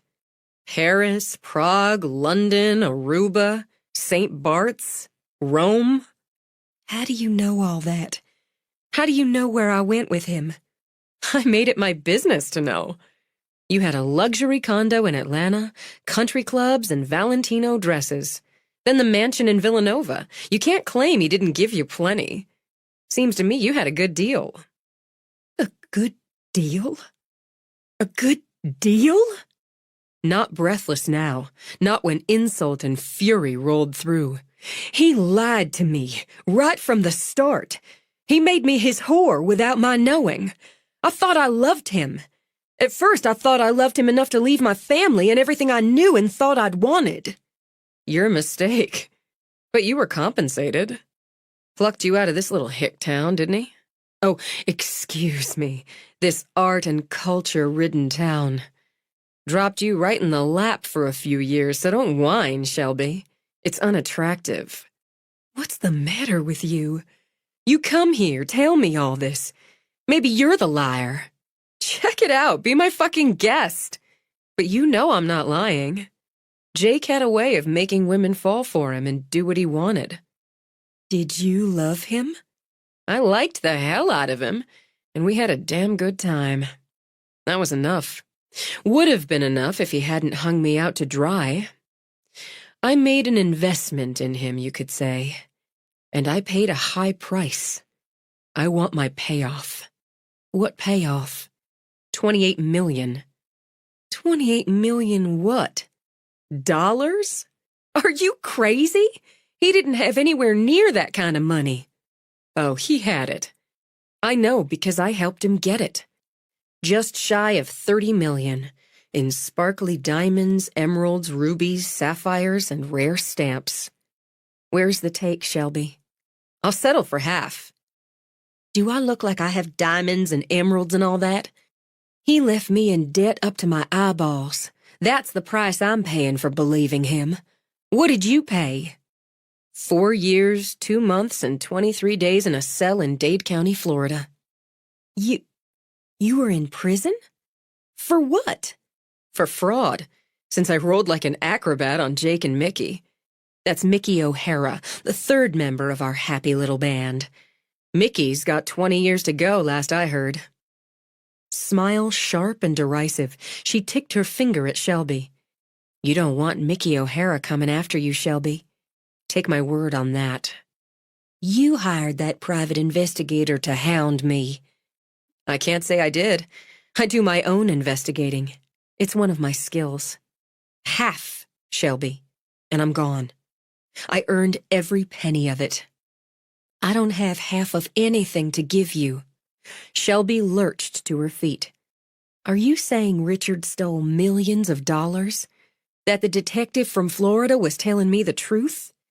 It's what we do, sweetheart. Or in his case, what he did. Find the mark. Rich, lonely widows worked best for Jake. He could turn them into putty in a matter of days. Easy to get them to invest in a land deal. That was his specialty. But the big one, the biggest of our career, the one that went wrong, that was jewels and stamps. And she had some beauties.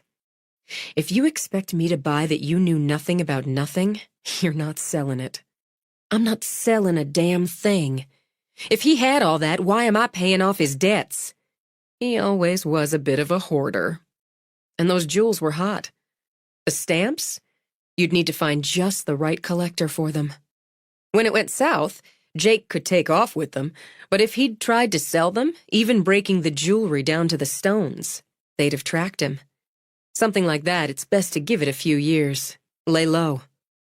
Lay low, Shelby murmured. That was the plan.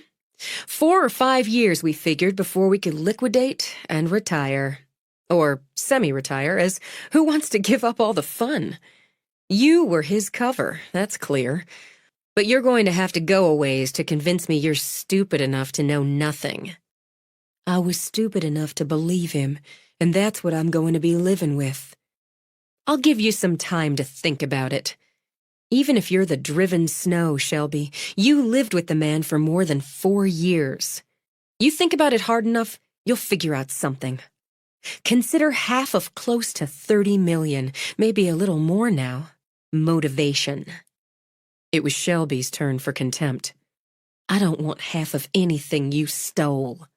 Your choice. Turn your part in, take the finder's fee if you're delicate. It'd be fat enough to pay off some of the debt you're swimming in. Like I said, I get what's mine, I'm gone.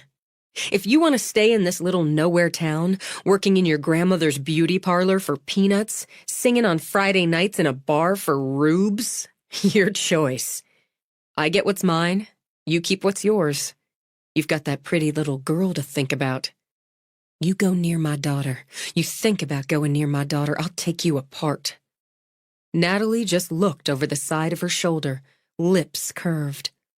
Do you think you can? Shelby didn't think. She acted. She reached down, hauled Natalie to her feet by fisting a hand on the front of her blouse. I can, and I will. That's what caught Jake's eye. He liked some fire, even in a mark. You can relax. I'm not interested in little girls, or in going back in a cell. 50-50, Shelby. If I bring Mickey in on this, you'll get nothing but pain and heartache. He's not as civilized a negotiator as I am. She shoved Shelby's hand off her blouse. Think about it. I'll be in touch. Because her legs wanted to shake, Shelby sat on the bench again when Natalie strolled away. 28 million? Stolen jewelry and stamps? Bigamy? Who in God's name had she married? Or thought she married? Maybe it was all a lie. But what would be the point? But she'd check all of it. She pushed to her feet, pulled out her phone as she walked to call Tracy and check on Callie. By the time she got to the salon, she was fired up again. I'm sorry, Granny. What kept you? And put the wrath of God in your eyes. Shelby shoved her purse under the front counter. I need to talk to you and Mom as soon as you're both free. I'm sorry, Mrs. Hallister, how are you doing today? The woman in Viola's chair, that Hallister boy's grandmother, smiled. I'm doing right well. I came in for a touch-up, and here Vi's talked me into highlights. Let's just see if Mr. Hallister notices. It's nice brightening things up for spring.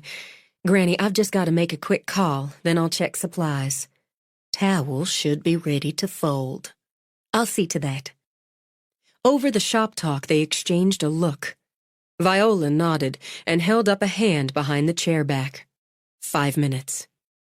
Shelby went back into the laundry and supply room and called her brother Forrest. 13. She couldn't think about it. Callie was safe, and Tracy would keep her that way. She didn't know one damn thing about any stolen jewelry, and wouldn't know a rare stamp if someone stuck it to her forehead. If this Natalie person thought she did, she'd just have to live with the disappointment. But it upset her how easily she could believe Richard, or Jake, or whatever his name was, had been a thief, a liar. But never her husband, she thought, as she folded and stacked towels. In a terrible way, now that the weight had settled in, she took comfort from that. She'd do her work, smiling and chatting with customers, restocking supplies. Then she'd go home, have dinner with her little girl before heading to the bar and grill to give Tansy and Derek their money's worth. She wouldn't let anyone down again, including herself. Forrest found her at the end of the day while she swept the little courtyard. "Did you find her?" Shelby demanded. No. Nobody by that name or description in the hotel, the lodge, in any of the cabins, the B&Bs. She's not staying in the Ridge. And I've got nothing so far about a Natalie Sinclair doing time for fraud in Dade County. It's probably not her real name either. Probably not, but a good-looking brunette's bound to stick in somebody's memory if she's staying in the Ridge or poking around. We'll take a look further out if she comes back, if she bothers you again. I'm not worried about that. Then start. You tell Mama? I told her and Granny, and they'll tell the rest of the family. I'm not taking chances, Forrest, but I don't know anything about these jewels or stamps she says she's after. You may know more than you think. Don't get your claws out, he said as she whipped around to him. Christ's sake, Shelby, I don't think you had anything to do with it. But along the way, he might have said something, done something, you overheard something that didn't click at the time. Now this is all planted in your head, maybe something will click. That's all. Tired, she rubbed a spot between her eyebrows where a headache wanted to brew. She put me on edge. Imagine that. Shelby let out a short laugh. Is it crazy for me to be glad, somewhere down deep, finding out I was never married to him? I'd say it's about as sensible as it gets. Okay, then. I'm going to be sensible. I'm finished up here, so I'm going home. Mama picked up Callie already from Chelsea's. I'm going to be with my girl a while, make sure she has a good supper. Then I'm going to change and fix up so I look like somebody who should be singing on a Friday night. I'll follow you home. Safe's better than sorry every time, he said before she could object. Okay, thanks. Did she know something? Something buried deep? Shelby wondered as she drove home with Forrest cruising behind her. It was true enough she could look back now, see little signs Richard was up to something. The phone calls that ended when she walked in or walked by, the locked doors and drawers, the dismissal of any question she had about what he did, where he went. She'd thought affair, and more than once. But until now, she'd never really considered thievery, not in a major sort of way, whatever that detective had claimed. And millions of dollars in jewelry? That was about as major as it got. And now that she knew? She shook her head as she pulled into the drive. She had nothing. Just nothing. She gathered her things, waved to Forrest. And when the first thing she heard when she opened the front door was Callie's laughter, she let everything else go. After hugs and kisses and an excited retelling of her day with Chelsea, Callie settled down with a coloring book while Shelby helped her mother in the kitchen. "You've got pretty white tulips up in your room," Ada Mae said. "Oh, Mama, my favorite. Thank you." "Don't thank me. They came about an hour ago. From Griffin." Ada Mae slid her gaze and smile over. "I think you have a beau, Shelby Ann." "No, that was awful nice of him. Sweet of him. He's got a sweetness, and not so sugary it makes your teeth ache. Such a nice young man." "I'm not looking for a beau, Mama, or a young man." "It's always seemed to me things are more exciting when you're not looking and you find them." Mama, I've not only got Callie to think about and what's already in my lap, but what just fell into it this morning. Life's still gotta be lived, baby girl, and a nice young man who thinks to send flowers adds a pretty touch. It did. She couldn't deny it as she glanced over at the white tulips. Her favorite flower, she mused, so he'd obviously asked someone who knew her. She thought about it while she changed into a simple, classic-cut black dress. Whether she looked for it or not, Griffin was giving her some romance, and it had been a very, very long time since anyone had. And she bet he knew the flowers made her think of the way he'd kissed her. Twice now. She couldn't blame him for that, and found she didn't blame herself for thinking she wouldn't mind being kissed again. Soon. She put on earrings. She'd thought to find something stage flashy, but had opted for simple like the dress, and pinned her hair back at the sides, let it fall in mad curls down her back. What do you think, Callie? She did a model's turn for her daughter. How do I look? Beautiful, Mama. Beautiful, Callie. I want to go with you. Please, please. Oh, I wish you could. She crouched down, stroked Callie's hair as her daughter pouted. But they don't let kids come. Why? It's like the law. Uncle Forrest is a lawman. Laughing, Shelby cuddled her girl. A lawman. Uh-huh. He said, he can take me. Not tonight, baby, but I'll tell you what. I'll bring you with me to a rehearsal next week sometime. It'll be like a special show just for you. Can I wear my party dress? I don't see why not. Tonight, Granny and Grandpa are coming to be with you, and won't you have fun? And after the first set, her parents would come back, switch off. It was good to know her family would be there. Let's go down now. I've got to get going. The place was packed. She'd expected a crowd this first night as people were curious, or in the case of family and friends, supportive. Whatever brought them in, it felt good, damn good, to know she'd earned her keep this first time out. She'd said hey and thanks for the good wishes countless times before she made it to the table right in the front, where Griff sat. You look amazing. Thanks. That was the aim. Dead on. Thank you for the flowers, Griffin. They're just beautiful. Glad you like them. Emma, Kate, and Matt are on their way, or nearly, and I had to fight off a dozen people to keep their chairs. That's close to literal, with some giant tansy called Big Bud. Big Bud? Is he here?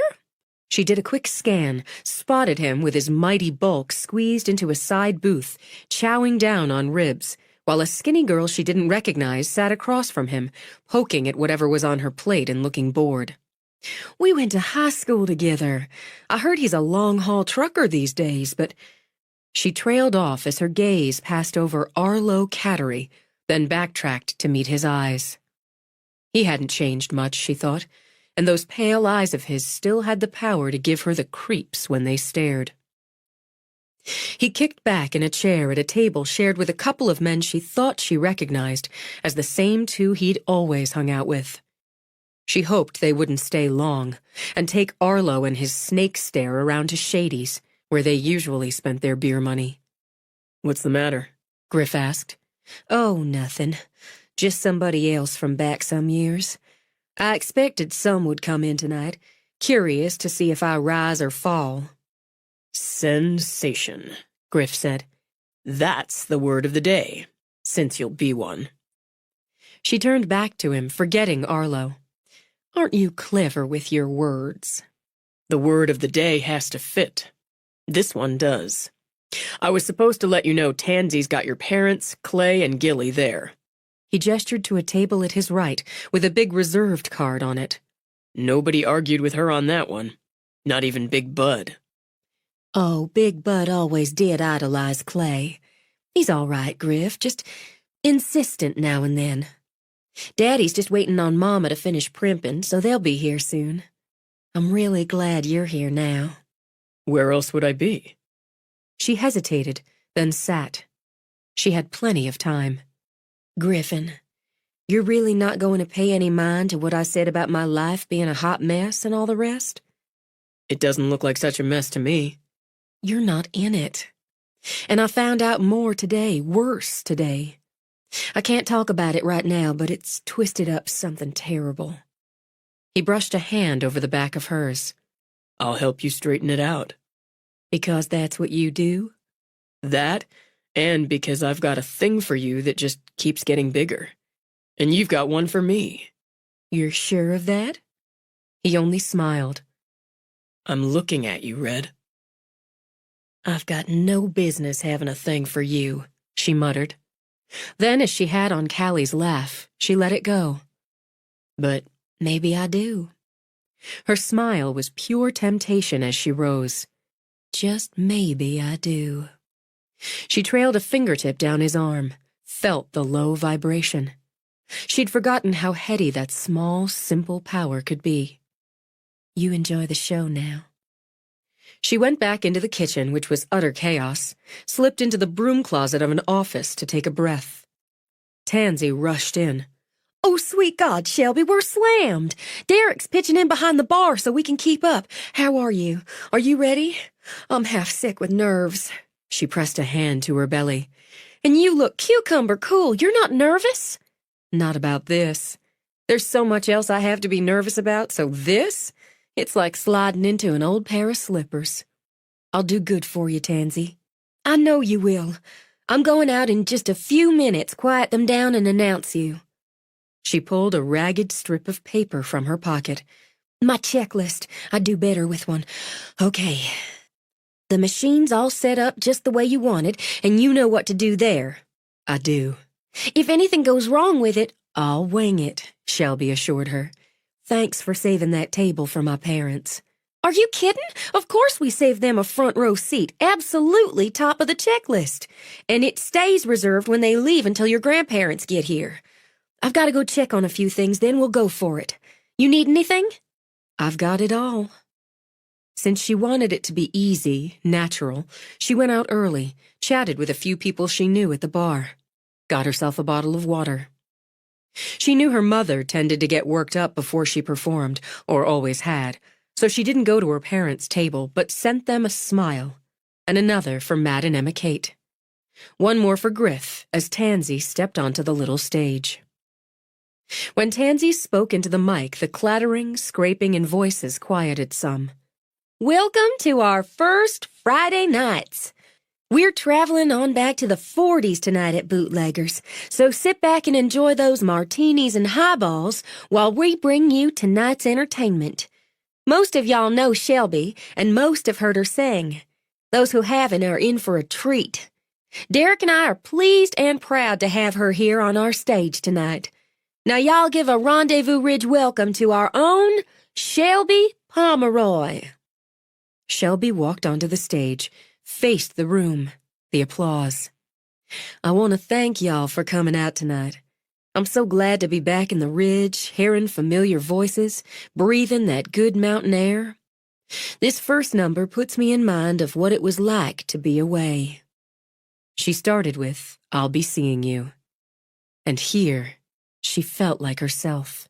Shelby Pomeroy doing her best thing. She's just great, Griff murmured. Sensation. Always was. You've got stars in your eyes. Emma Kate patted his arm. That's okay. I can see fine through them. They just brighten things up. She sailed through the first set, pleased to see people come in, crowd at the bar or at tables. When she took her break, Clay walked straight up to her, lifted her off her feet. So proud of you, he whispered in her ear. It felt good, really good. Wish we could stay, but I've got to get Gilly home. She okay? Just tired. It's the first night in a month she's made it past 9. He laughed, squeezed Shelby again. Come on over before we leave. She glanced over, saw Matt and Griff pushing the tables together so her family, her friends, made one unit. Maybe she'd had a rough start to the day, she thought, but it was turning into a perfect night. She spent some time with them, then went back to the bar for more water. It didn't hurt her feelings when she noticed Arlo and his friends leaving. She'd lose that mild discomfort from having him stare at her. He'd often stared at her just like that when they were teenagers. And, she recalled, had tried to get her to take a ride on his motorcycle or sneak off for a beer. She'd never done either. And she found it downright creepy that years later, he'd still just stare at her, unblinking as a lizard. Griff slipped up to the bar beside her and made her think of much more pleasant companionship. Go out with me tomorrow night. Oh, Give a guy a break, Shelby. I really want some time with you. Just you. She turned, looked straight into his eyes, bold, green, clever. Absolutely nothing about those eyes made her uncomfortable. I think I want that too, but I don't feel right leaving Callie 2 nights running and asking my parents to sit her again. Okay. Pick a night next week. Any night and anywhere you want to go. Tuesday would probably be best. Tuesday. Where do you want to go? I really want to see your house. You do? She broke out in a smile. I really do, and I've been trying to figure how to invite myself for a tour. Consider it done. I could bring dinner. I'll take care of it. 7? If we made it 7:30, I could give Callie her bath first. 7:30. I need to check with Mama first, but I expect she'll be fine with it. And you should listen to what else has come out before we make any sort of date. It's already a date. He kissed her lightly before he walked away. She thought that quick gesture had been a statement, a kind of stamp, and couldn't quite figure out if she minded that or not. She put it in the back of her mind as she went back on stage for her next set. She saw Forrest come in with her grandparents, take the empty seats. But she didn't notice the brunette until halfway through her set. Shelby's heart jumped, but she kept the song going when their eyes met. Had she been there all along, tucked into a table at the back, barely visible in the shadows? Shelby looked away, tried to catch Forrest's eye, but he'd gone up to the bar, wasn't looking in her direction. The brunette rose, stood a moment, sipping from a martini glass. Then she set it down, put on a dark jacket. She added a smile, kissed her fingertip, flicked it in Shelby's direction, then strolled out. She finished out her set. What else could she do? Then made a beeline for Forrest. She was here. He didn't have to ask who. Where? In the back. Who? Griff demanded. She left, Shelby continued. Easy 15 minutes ago. She's gone, but she was here. Who? Griff demanded again. It's hard to explain. Shelby pasted on a smile, turned and waved when someone called her name. I have to work. Maybe you could fill them in some, Forrest. I couldn't get your attention when I saw her, but I swear she was here. Who? Griff demanded for the 3rd time when Shelby walked over to another table. I'll tell you about it, but I'm going to take a little look around outside. I'll go with you. When Matt started to rise, Griff shook his head. Keep the table. We'll be back. What's all this? Viola leaned over. Nothing to worry about. I'll explain when I get back. Forrest gave her shoulder a rub, then made his way out with Griff. What the fuck, Forrest? What woman? And why did she put that look in Shelby's eyes? What look? Half scared, half pissed. Forrest paused at the door. You read her pretty well. I'm making a study of it. Get used to it. Is that so? That's down to the ground so. Forrest's eyes narrowed as he nodded. I have to think about that. Meanwhile, we're looking for a hot brunette about 30, round about 5'6", brown eyes. Why? Because it's looking like she was married to the guy Shelby thought she was married to. What? Thought? What? And she's bad business. So was the asshole Shelby likely wasn't married to after all. A lot worse than I figured. and I figured bad enough. Was Shelby married or not? It's hard to say. How can it be hard to say? Frustrated and temper building under it, Griff threw up his hands. It's yes or no. Forrest scanned the street, the cars parked along the curb, the light traffic passing by. Why are people from the North always in such a damn hurry? A story takes time to tell properly. I'll do that while we walk around back, see what we see. Have you put your hands on my sister? Not so much, not yet. But I'm going to, so get used to that too. Does she want your hands on her? You should know me well enough by now, damn it, Forrest. They don't go on her unless she wants them on her. I know you well enough by now, Griff, but it's my sister here, so that takes more. And it's my sister who's been fucked over right, left, sideways, so that's more yet. He told the story as they walked around the side of the building, made their way toward the back and the parking lot. And you think this woman's telling it straight? She's telling enough of it straight so I know the bastard Shelby was with was a liar and a thief. I'll be doing some looking for something on this millions in jewelry and stamps she claims they stole or conned somebody out of. His eyes, shadowed in the dim light, scanned the cars. If they hadn't bust the brunette's table, I could have gotten prints off it, gotten her name, her real one. If she's telling the truth about being married to Foxworth, he was using Shelby all along.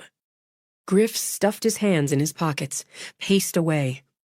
And Callie's going to be fine either way. Shelby will see to that. But I'd like to have a conversation with this woman who's dogging her. Brunette, right? Hot, brown-eyed brunette? That's right. I don't think you're going to have any conversations with her. Better come over here. Griff took a deep breath as Forrest hurried toward him. Looks like we found her.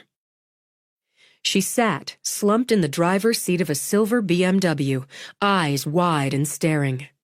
Blood still seeped from the tiny black hole in her forehead. Well, shit. Well, shit, Forrest repeated. Don't touch the car. I'm not touching a goddamn thing, he said as Forrest pulled out his phone. I didn't hear a shot. Forrest took a picture from the side, one from the front. Small caliber, and see how it's burned around the entry wound? Held it right against her. Right up against her forehead, pulled the trigger. Somebody might have heard a pop, but it wouldn't be all that loud. I've got to call my boss. Shelby? Like Griff, Forrest looked back toward the bar and grill. Let's just wait on that a little bit. Just wait on it. We need to secure this area. And shit. We're going to have to start talking to people inside the bar and grill. Sheriff? Forrest adjusted his stance, re-angled the phone. Yes, sir. I got a body here in the parking lot of Bootlegger's Bar and Grill. Yes, sir, that sure would be a dead one. He glanced at Griff as he spoke, nearly smiled. I'm certain of that as I'm looking right at her, and the small caliber bullet wound, close contact in her forehead. I got that. On a sigh, Forrest shoved his phone in his pocket. Sure wish I'd finished that beer because it's going to be a long, dry night now. He studied the body another moment, then turned to Griff. I'm deputizing you. What? You're a competent individual, Griff, and you sure keep your head when you find a dead body, as you've just proven. Don't shake easy, do you? It's my first dead body. And you didn't scream like a girl. Laying a bolstering hand on Griff's shoulder, Forrest gave it a friendly pat. Plus, I happen to know you didn't kill her since you were inside with me. Yay. She's still warm, so she hasn't been dead long. I got some things I need in my truck, and I need you to stay here. Right here. I can do that. Because, he thought as Forrest walked off to his truck, what else could he do? He tried to think it through. The woman had been inside, then she'd gone out, gotten in her car.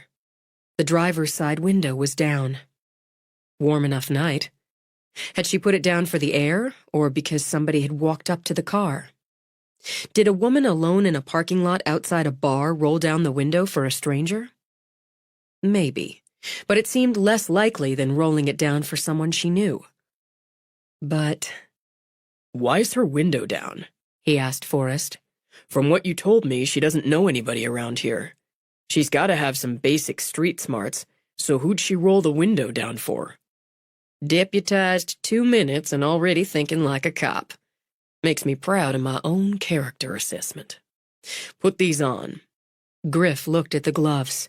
Oh, man. Don't want you to handle anything, probably, but just in case. Use your phone. Take some notes for me. Why? Don't you have backup coming or something?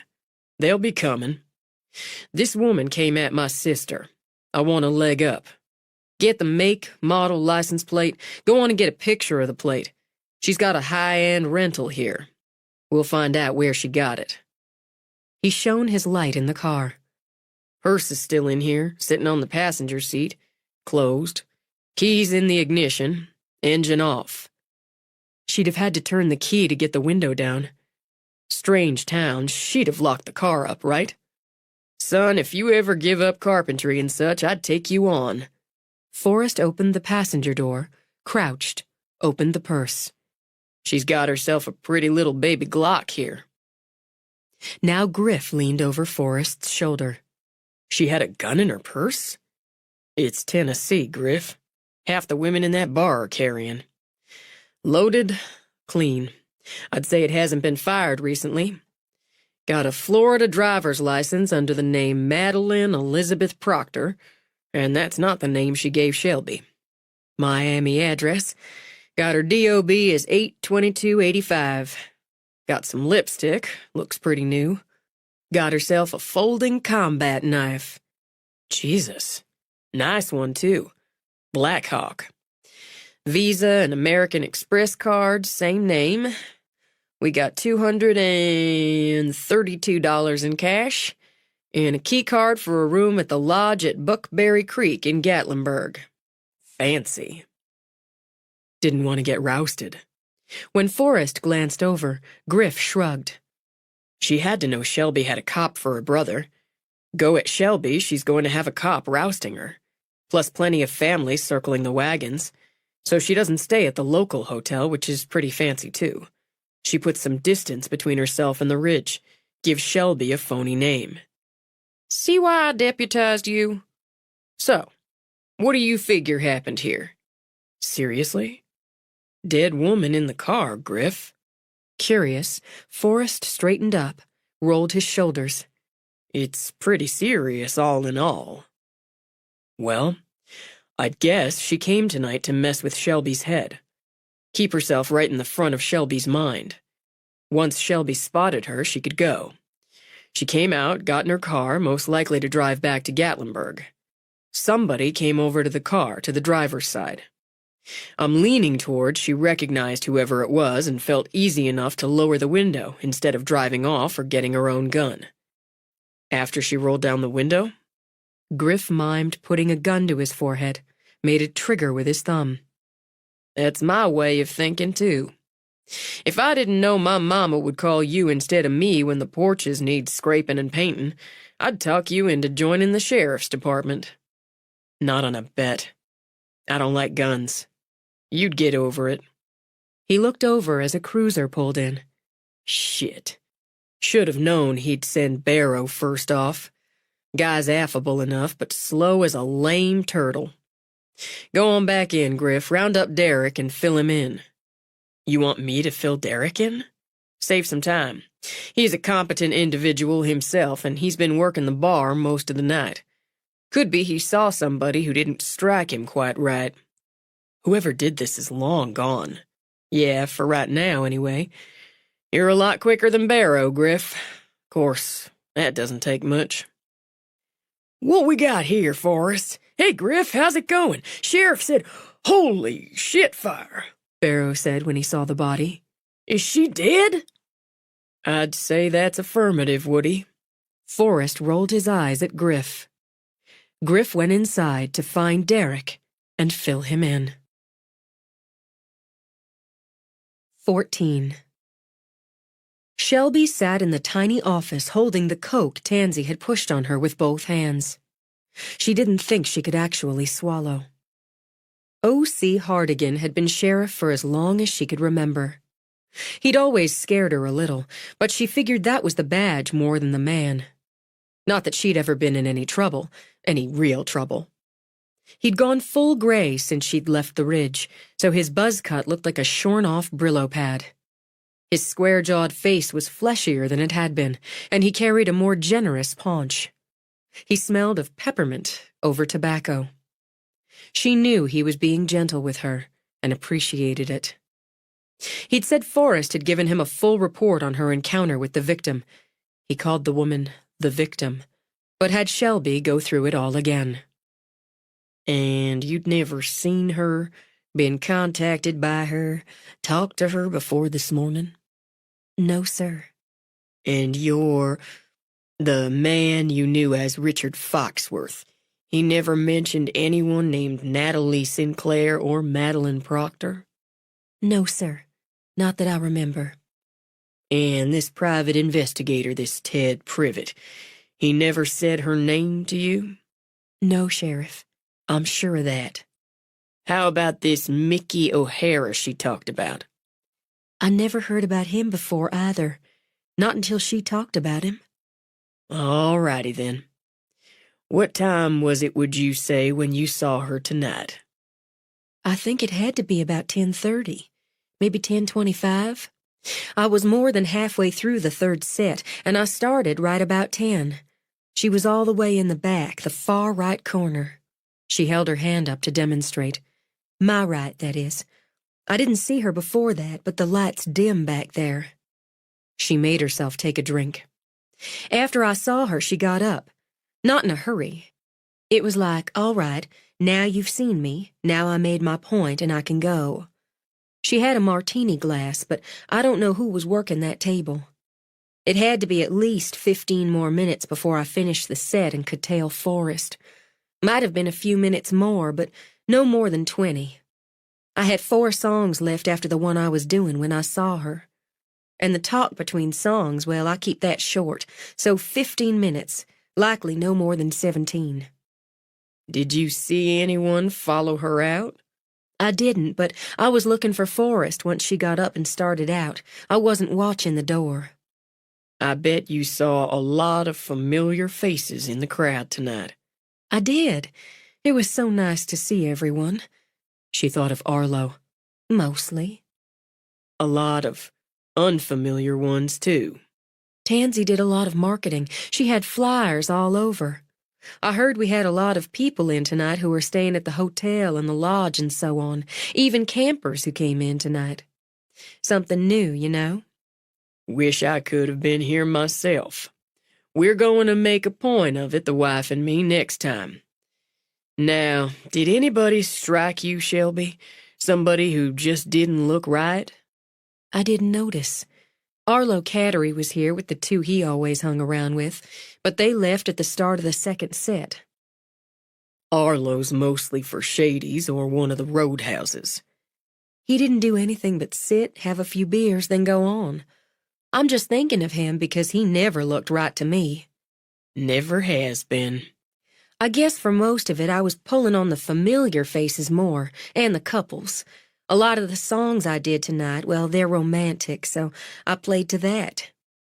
It couldn't have been anybody from the Ridge, Sheriff. Nobody even knew her. He patted her hand. Don't you worry now, we'll figure it out. If you think of anything else, anything at all, you tell me about it. Or you tell Forrest, if that's easier for you. I don't know what to think. I don't know what to think about any of it. Out in the restaurant, Griff had done about all he could. He'd helped organize people so the deputies could take statements, or just names. He'd helped Derek serve out coffee, soft drinks, water, as another deputy interviewed the staff in the kitchen. He'd gone out once for air, had seen the police lights around the BMW, and timed it, inadvertently, so that he watched them loading the bagged body into the coroner's wagon. An experience, he decided, he'd be happy never to repeat. The second time he made rounds with coffee, Forrest pulled him aside. Shelby's going to be out in a minute or so. I need to keep my hands in this thing here. I'm trusting you with my sister, Griff, because I can. I'll look out for her.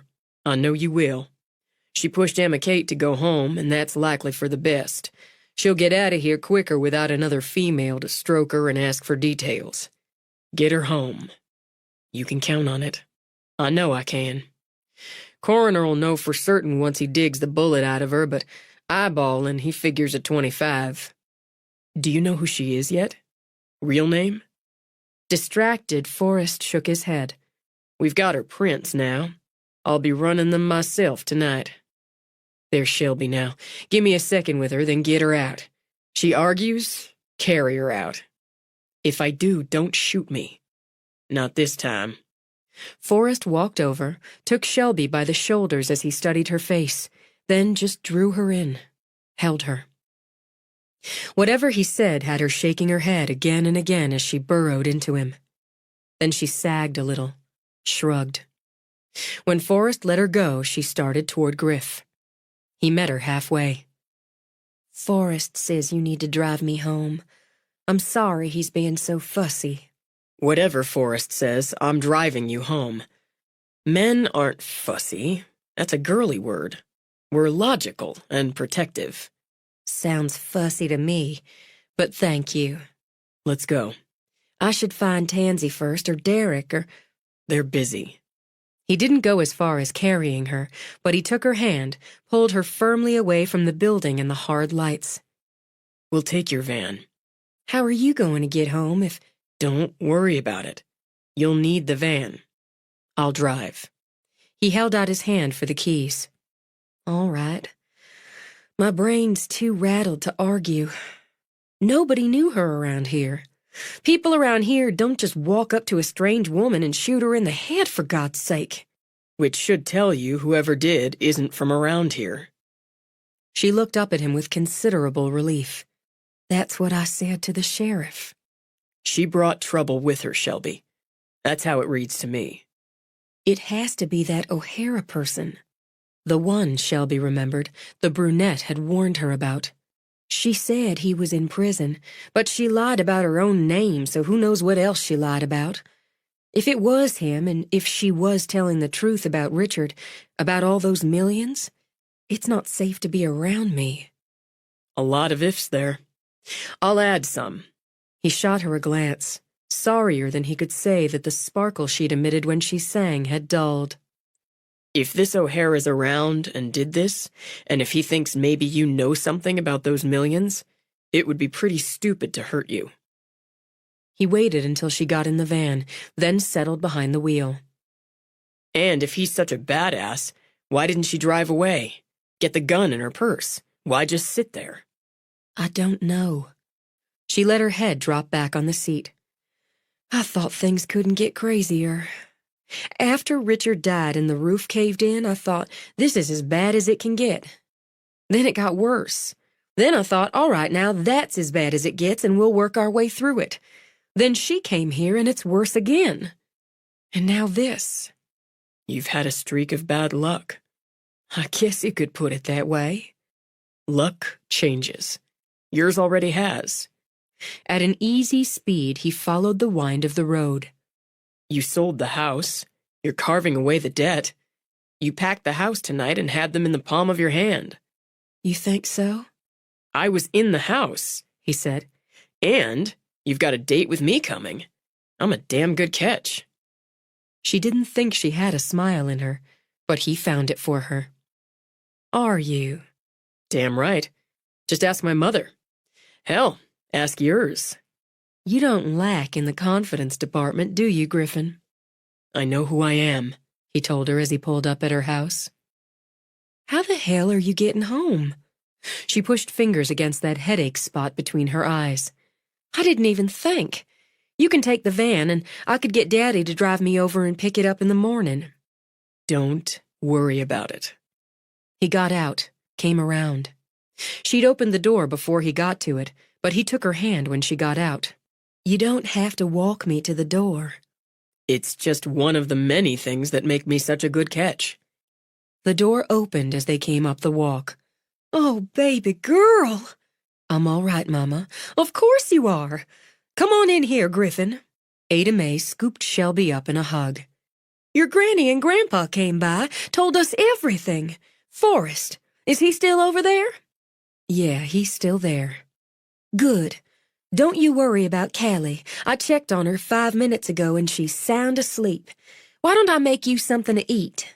"I couldn't, Mama." Let me look at the girl. Clayton stepped up, tipped up Shelby's face.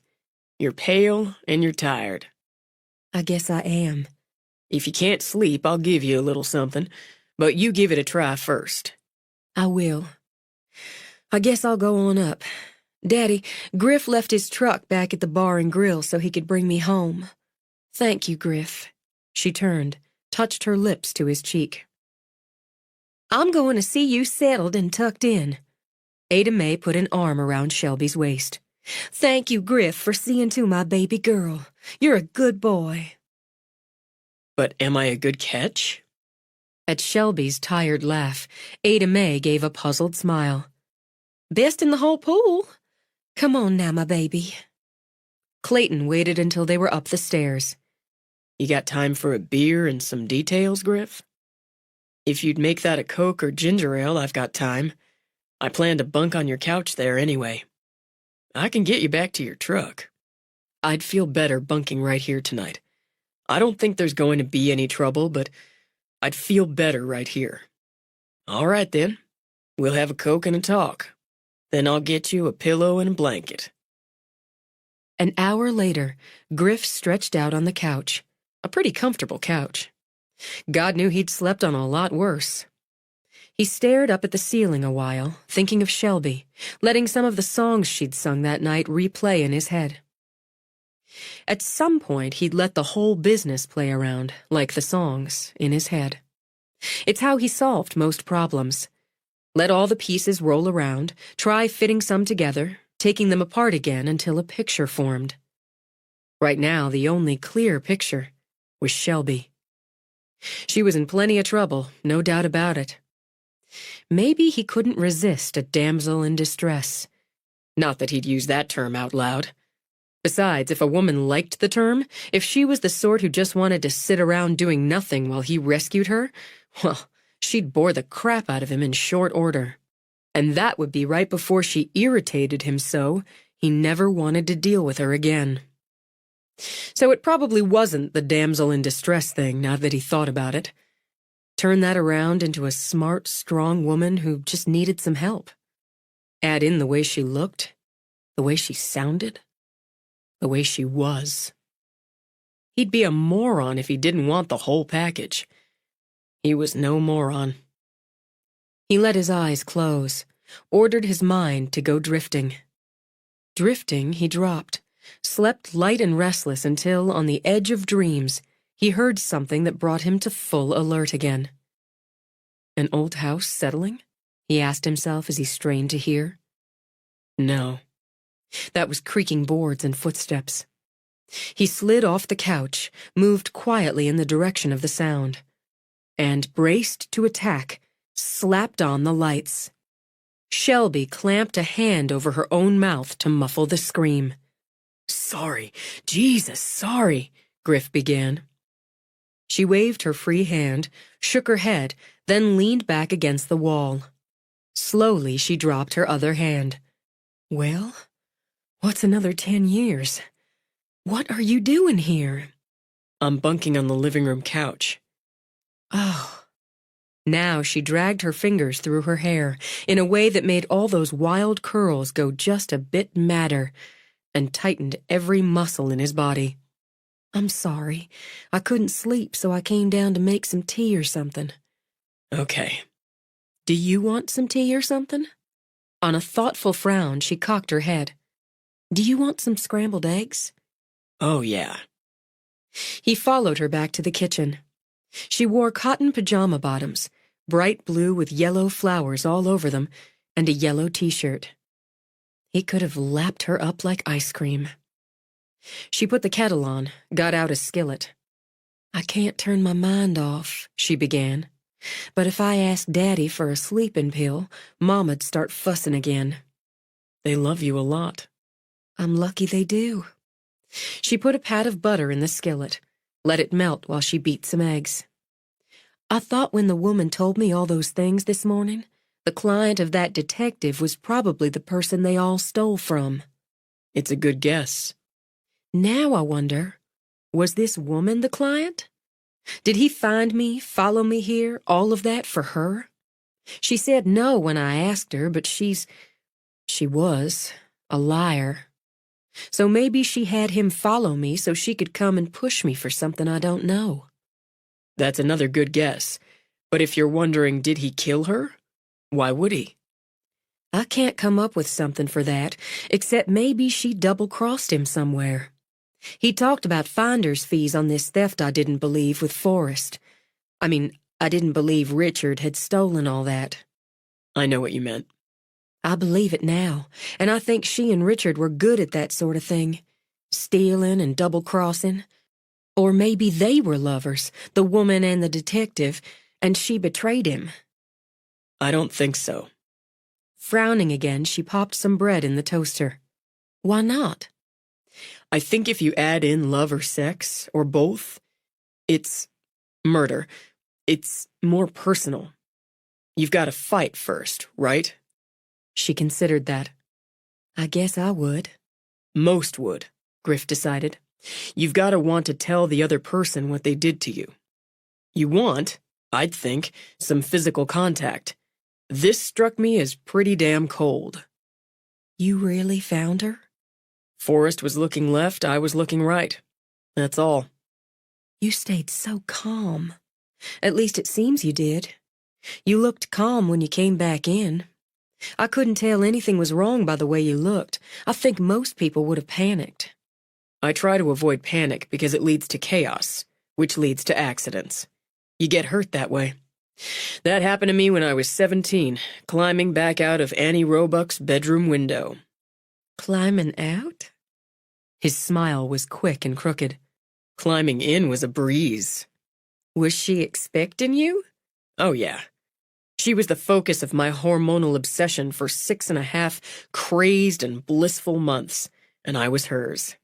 We went at it like rabbits on crack, and the fact that her parents were asleep right across the hall only enhanced the insanity. Until the night we were lying there momentarily in our post-coital coma, and she reached over for her bottle of water, knocked over the lamp. It crashed like a bomb. Uh-oh. Fucking-oh, he concurred. We hear her father call her name. I'm scrambling up, trying to get into my pants. My heart's a jackhammer. I'm sweating bullets.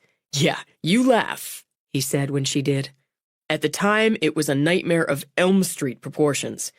Annie's calling back, telling him she's all right, just knocked something over, and hissing at me to get out, get out, get out. She can't remember if she locked the door. So I'm out the window, half-dressed, panicked, and I lose my footing. Another uh-oh, and a big ouch with it. I fell mostly in the azaleas, but still managed to break my wrist. I see the pain, like this bright white light as I'm tearing ass for cover. If I hadn't panicked, I'd have climbed on down as smooth as I had every other time, and wouldn't have had to fake falling on my way to the John once I got home so my father could take me to the ER and have my wrist set. She set a plate of eggs with a side of toast in front of him, and had to quell the oddest urge to just wrap around him and snuggle, as she did with Callie. I really hope you didn't make all that up just to take my mind off things. I didn't have to, but I'd hoped it would take your mind off things. What became of Annie? She became a newscaster. Worked local for a while in Baltimore. She's in New York now. We email now and again. She got married a couple summers back. Nice guy. He sampled the eggs. Good eggs. Scrambled eggs always taste best at 3 a.m. Was she your first, Annie? Well, No, don't answer that. I'll put you on the spot. My first was when I was just shy of 17. It was his first, too. July Parker. July? Born on the 1st of the month. He was a sweet boy, and we fumbled our way through it.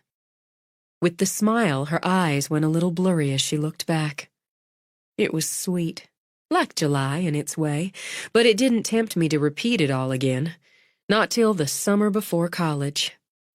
That wasn't so much better, and he wasn't so sweet as July. I decided to concentrate on my singing, the band, college. Then Richard just bowled me over. And that was that. What happened to July? He's a park ranger. Lives in Pigeon Forge now. Mama tells me bits and pieces. He's not married yet, but he's with a nice girl. I expect you're considering having sex with me at some point. He didn't lose his balance on the segue. It's more planning on it. Well, now you have the outline of my experience in that area.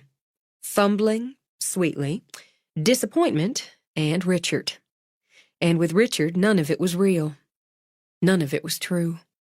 It's no problem, Red. I'll show you the ropes. She laughed. You do swagger. Sorry? You're a swaggering man, Griffin, walking and talking. She finished her eggs, took her plate to the sink to rinse. If I ever work my way up to your plan, I can't promise it'll be good or there'll be any post-coital comas, but it'll be true. That counts for something. Night. Good night. And he sat a long while in the quiet kitchen, wishing Richard Foxworth hadn't gone out in that boat.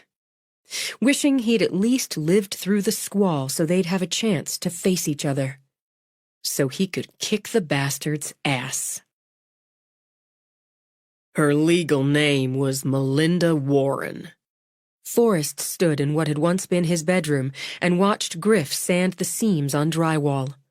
Age 31, born Springbrook, Illinois. Did time for fraud, so that much was true. And that was her first real stint, though she did some time in juvie once upon a time. Got pulled in here and there on suspicion. Theft, fraud, forgery. Nothing stuck until this last one. And married, sure enough, to one Jake Brimley in Las Vegas about 7 years back. No divorce on record. And you're sure Jake Brimley was Richard Foxworth? Working on that. The coroner was right about the slug, .25 caliber, contact shot. Something like that. It'd rattle around in her skull like a marble in a pan. Nice. Still sanding, Griff glanced around. Why are you telling me all this? Well, you found her, so I'm respecting your vested interest. You're a funny guy, Pomeroy. I've got knees being slapped all over the county. Other than respecting your vested interest, I came by here to tell Shelby, but she and everybody else is someplace else. You're the only one here. I am now, Griff confirmed. Matt's out getting supplies for what we'll be doing here Monday. Plus, I'm better at drywall work than he is. He's not very patient at it. And you are. Griff adjusted the Baltimore Orioles fielder's cap he wore to help keep the dust out of his eyes. It just takes time, and sooner or later it's smooth as glass. Shelby's at the salon, he added. Your mother took Callie to the flower place to buy some plants for something she's calling a fairy garden. Her friend Susanna's coming by with Chelsea later so the girls can dig in the dirt. Your father's at the clinic. Forrest took a slug from the bottle of Mountain Dew he carried. You're well informed about my family, Griffin. I slept on the couch downstairs last night. Forrest nodded. Another reason I'm telling you all this. If I'm not looking out for my family, I know you are. It's appreciated. They matter. Griff ran his fingers down the seam and, satisfied, moved to the next. I had time this morning to speak to Clay about all this and other things. We're wondering, as brothers might, if you're just looking to bang our sister. Jesus, Forrest.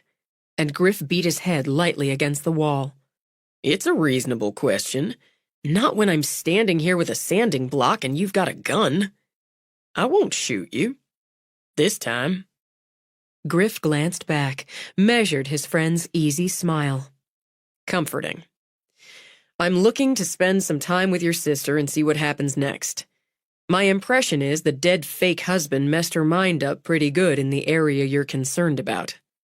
I'm not surprised to hear it. I'm going to get back to work. What about the other guy? This O'Hara? Forrest smiled again. And there's the final reason I'm telling you all this. You keep up. Name's not O'Hara. James Jimmy Harlow. He went down with the brunette, a harder knock. According to the tune she sang at the time, they'd been working a con on a rich widow named of Lydia Red Montville. Big, real big money there on her own side and her dead husband's. Foxworth, we'll just stick with that for now, romanced her. He had bona fides, said he was a wealthy entrepreneur with interests in art and import-export. He took another swig from his bottle, gestured with it. The brunette posed as his assistant, Harlow as his security. They worked the mark for 2 months or so, defrauded her out of close to $1 million. But they wanted more. She was known for her jewelry, and her late husband for his stamp collection. Had a vault full of both of them. According to the brunette, this was going to be their big score, retirement time. Isn't that always the way? Widow's son started asking too many questions on the deals Foxworth aimed her toward, so they decided to get it done, get out. Things went wrong. Things always do on the last score, right?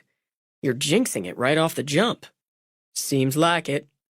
The widow was supposed to be away for a few days at a spa thing, which turned out to be she was having a little tune-up, plastic surgery, because she had a younger lover and didn't want to tell him she was getting nipped and tucked. It plays true. So they're in her big house getting into the vault, going to clean her out and book it. The son brings her home where she plans to sit out the bruises, I expect, and they're red-handed in the cookie jar. Some cookies. It appears either Foxworth or Harlow shoots the son. The brunette comes out of the bedroom, knocks the widow out. She claims to keep Harlow from shooting her, too, though he claims it was Foxworth doing the shooting. Rats ratting on rats. Duplicity, Griff decided. It's a suitable word of the day. That's a fine one. What happened next? What happened next is, and both Warren and Harlow agree on this end of it, Foxworth grabs the bag they'd put the jewelry and stamps in, and they scat, leaving the son and widow a bloody mess. Panic. Meticulously, Griff tested the next seam. It's a gateway to accidents. The widow comes to, calls an ambulance for the son. It was touch and go there, but he pulled through. Neither of them can say for sure who fired the weapon. It all happened fast, and the son was in a coma for near to 3 weeks, and never did get anything but spotty memory back of the whole event. What about the bad guys? They split up, with plans to meet at a motel on the way to the Keys, where there's supposed to be a private plane waiting to take them to St. Kitts. I always wanted to go there. I take it not all the bad guys made it to the tropics. No, they didn't. The brunette and Harlow show up at the motel. Foxworth didn't. But the cops did. Because Foxworth tipped them off. Now you're stepping on my finish. They sure did get an anonymous call from a drop phone, and it's smart money to bet it was Foxworth. Griff snagged the Mountain Dew from Forrest, took a long gulp before handing it back. Honor among thieves is bullshit. The shittiest bull in the field. To top it, Harlow had a diamond ring in his pocket worth about $100,000.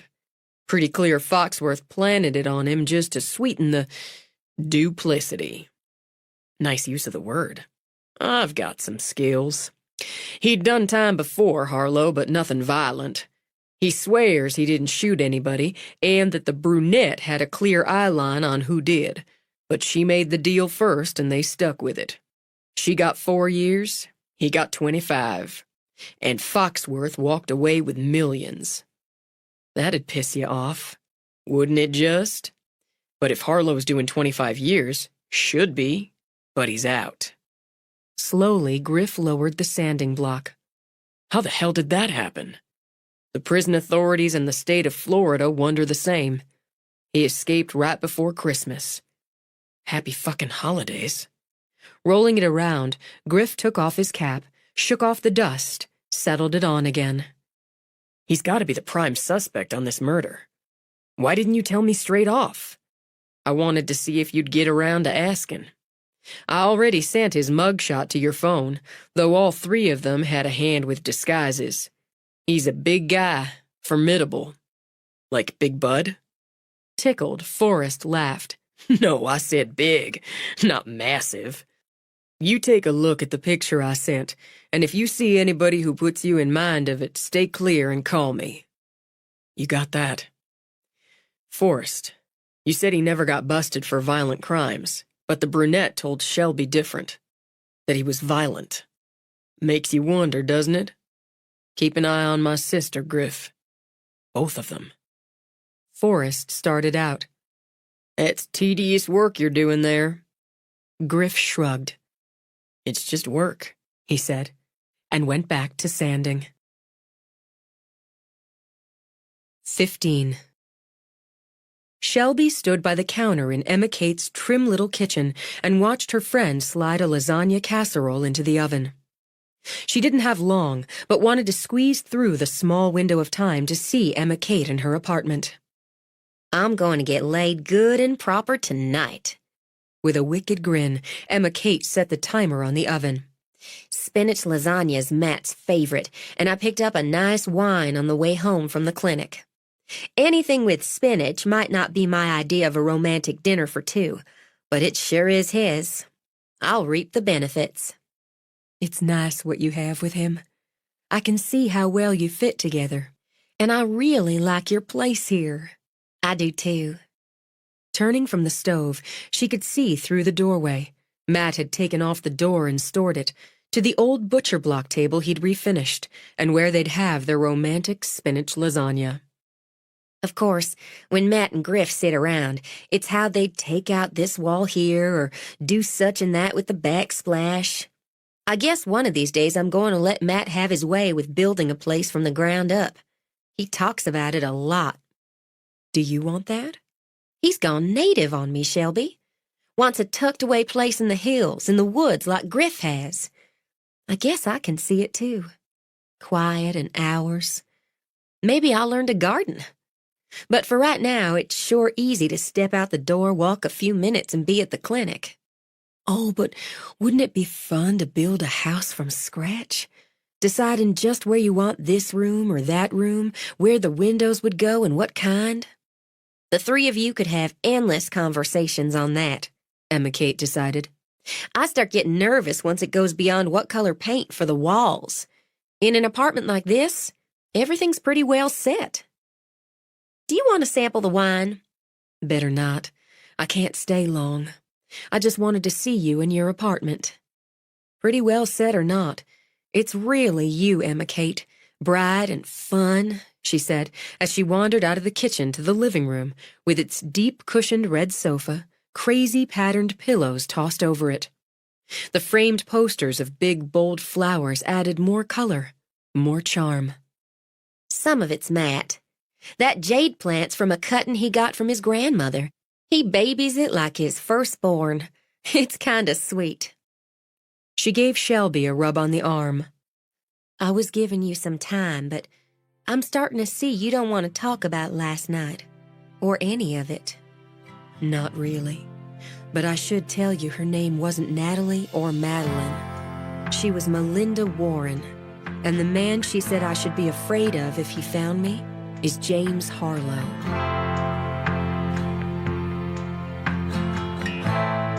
This is the end of disc number 6. Please insert disc number 7.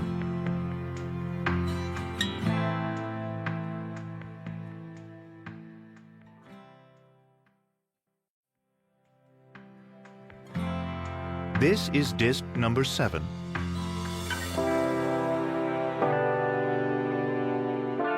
I was giving you some time, but I'm starting to see you don't want to talk about last night. Or any of it. Not really. But I should tell you her name wasn't Natalie or Madeline. She was Melinda Warren. And the man she said I should be afraid of if he found me is James Harlow. He escaped from prison, Emma Kate, right around Christmas. She took out her phone. Here's the picture of him Forrest sent me, so you should be careful if you see him. Forrest said he's probably changed his hair, maybe looks some different. He's 6'3" and weighs in at 220, so he can't change much of that. I'll keep my eye out. This is a mugshot, isn't it? I think it is. Taking another look, Emma Kate shook her head. Wouldn't you think he'd look threatening or hard or mean in a mugshot? What he looks is sort of affable. Like some guy who played football in high school and now he teaches social studies and coaches. I think being able to look affable is how they all manage to swindle and steal. I guess you're right. And they think he killed her? Who else? Shelby had asked herself just that. Who else? 12 times or more. And never came up with a single alternative. I guess they're talking to everybody who was there last night and asking around town. Forrest said they're trying to get in touch with the detective who talked to me, but they haven't gotten a hold of him yet. It's the weekend. I suppose. She, this Melinda Warren, was telling the truth about being married. To Richard? This time Emma Kate laid a hand on Shelby's arm, left it there. It's most likely. They have to go through some paperwork and background and all to be certain the man she married was the same man I thought I married. But, hell, Emma Kate, it's not most likely, it just is. Shelby, I'm sorry if you are. This, too, Shelby had asked herself 12 times. Was she hurt? Was she sad? Was she angry? The answer had been a little bit of all, but more of simple relief. I'm glad of it. Comforted, she laid her hand over Emma Kate's. As awful as that is, I'm glad of it. I don't think it's awful. Smart and sensible, that's what it is. And turning her hand, she linked her fingers with Shelby's. I'm glad of it, too. He thought I was stupid, but what I was pliable. After giving Emma Kate's hand a squeeze, Shelby dropped her own to wander around the small, bright space. It's infuriating to look back at it now. And you know I use the word sparely, but it suits what's in me over this. It's fucking galling, Emma Kate. I bet it is. At the time I thought it was the right thing, the thing to keep my family together. But we weren't a family. I thought once I swallowed hard on it, that was done now. It's not done. Not until they find this Harlow person. I don't know if they'll ever find that woman's jewelry and her stamps. I can't think what Richard might have done with them. That's not your problem, Shelby. I think it is. She walked to a window, looked out at Emma Kate's view of the ridge. The long, steep curve of road with buildings ticking their way down it as they hugged the sidewalk. Flowers in barrels and pots, heading towards summer flowers in hot reds and bold blues replacing the pastels of spring. Hikers with their backpacks, she noted, and some locals warming the benches outside her grandmother's salon, the barber shop. She could just see the well, just a corner of it, and the young family who stood reading its plaque. A couple of young boys made her smile as they raced after a spotted dog who'd snapped his leash and was running, tongue out, hell for leather. It was a good view of what was what in the ridge. For a minute or so more, she had to take herself beyond that curving street with its hills and shops and flowers. Take it back into what still clouded over it. If the police could find all that, or what Richard did with it, or most of it, I wouldn't have to worry or wonder. Then it would be good and done. What does worry and wonder get you? Not a damn thing. She turned back, smiled at the practicality that steadied her. So I'm not thinking about it every minute of the day. Maybe if I don't think about it, something'll pop into my head. That happens for me when I vacuum. I hate running the vacuum. You always did. Always did. So my mind wanders around. Things do pop in. I'm hoping. Now I've got to get home. Mama had Callie and her friend plant a fairy garden, and I want to see it. Remember when Mama had us plant one? I do. Every spring, even when we were teenagers. I'll have to try my hand at it if we ever build that from-the-ground-up house. You could do a miniature windowsill fairy garden right there, using your big front window. Now, see? I'd never have thought of that. Now you did, and I'm going to end up buying little pots and plants. Wouldn't that look sweet? Guaranteed. I could... Hold on. Emma Kate picked up her phone when it signaled. Matt's texting me he'll be home in about a half hour, which means closer to an hour as he must be finishing up helping Griff on the house. Then they'll have to talk about it a while. Ruminate.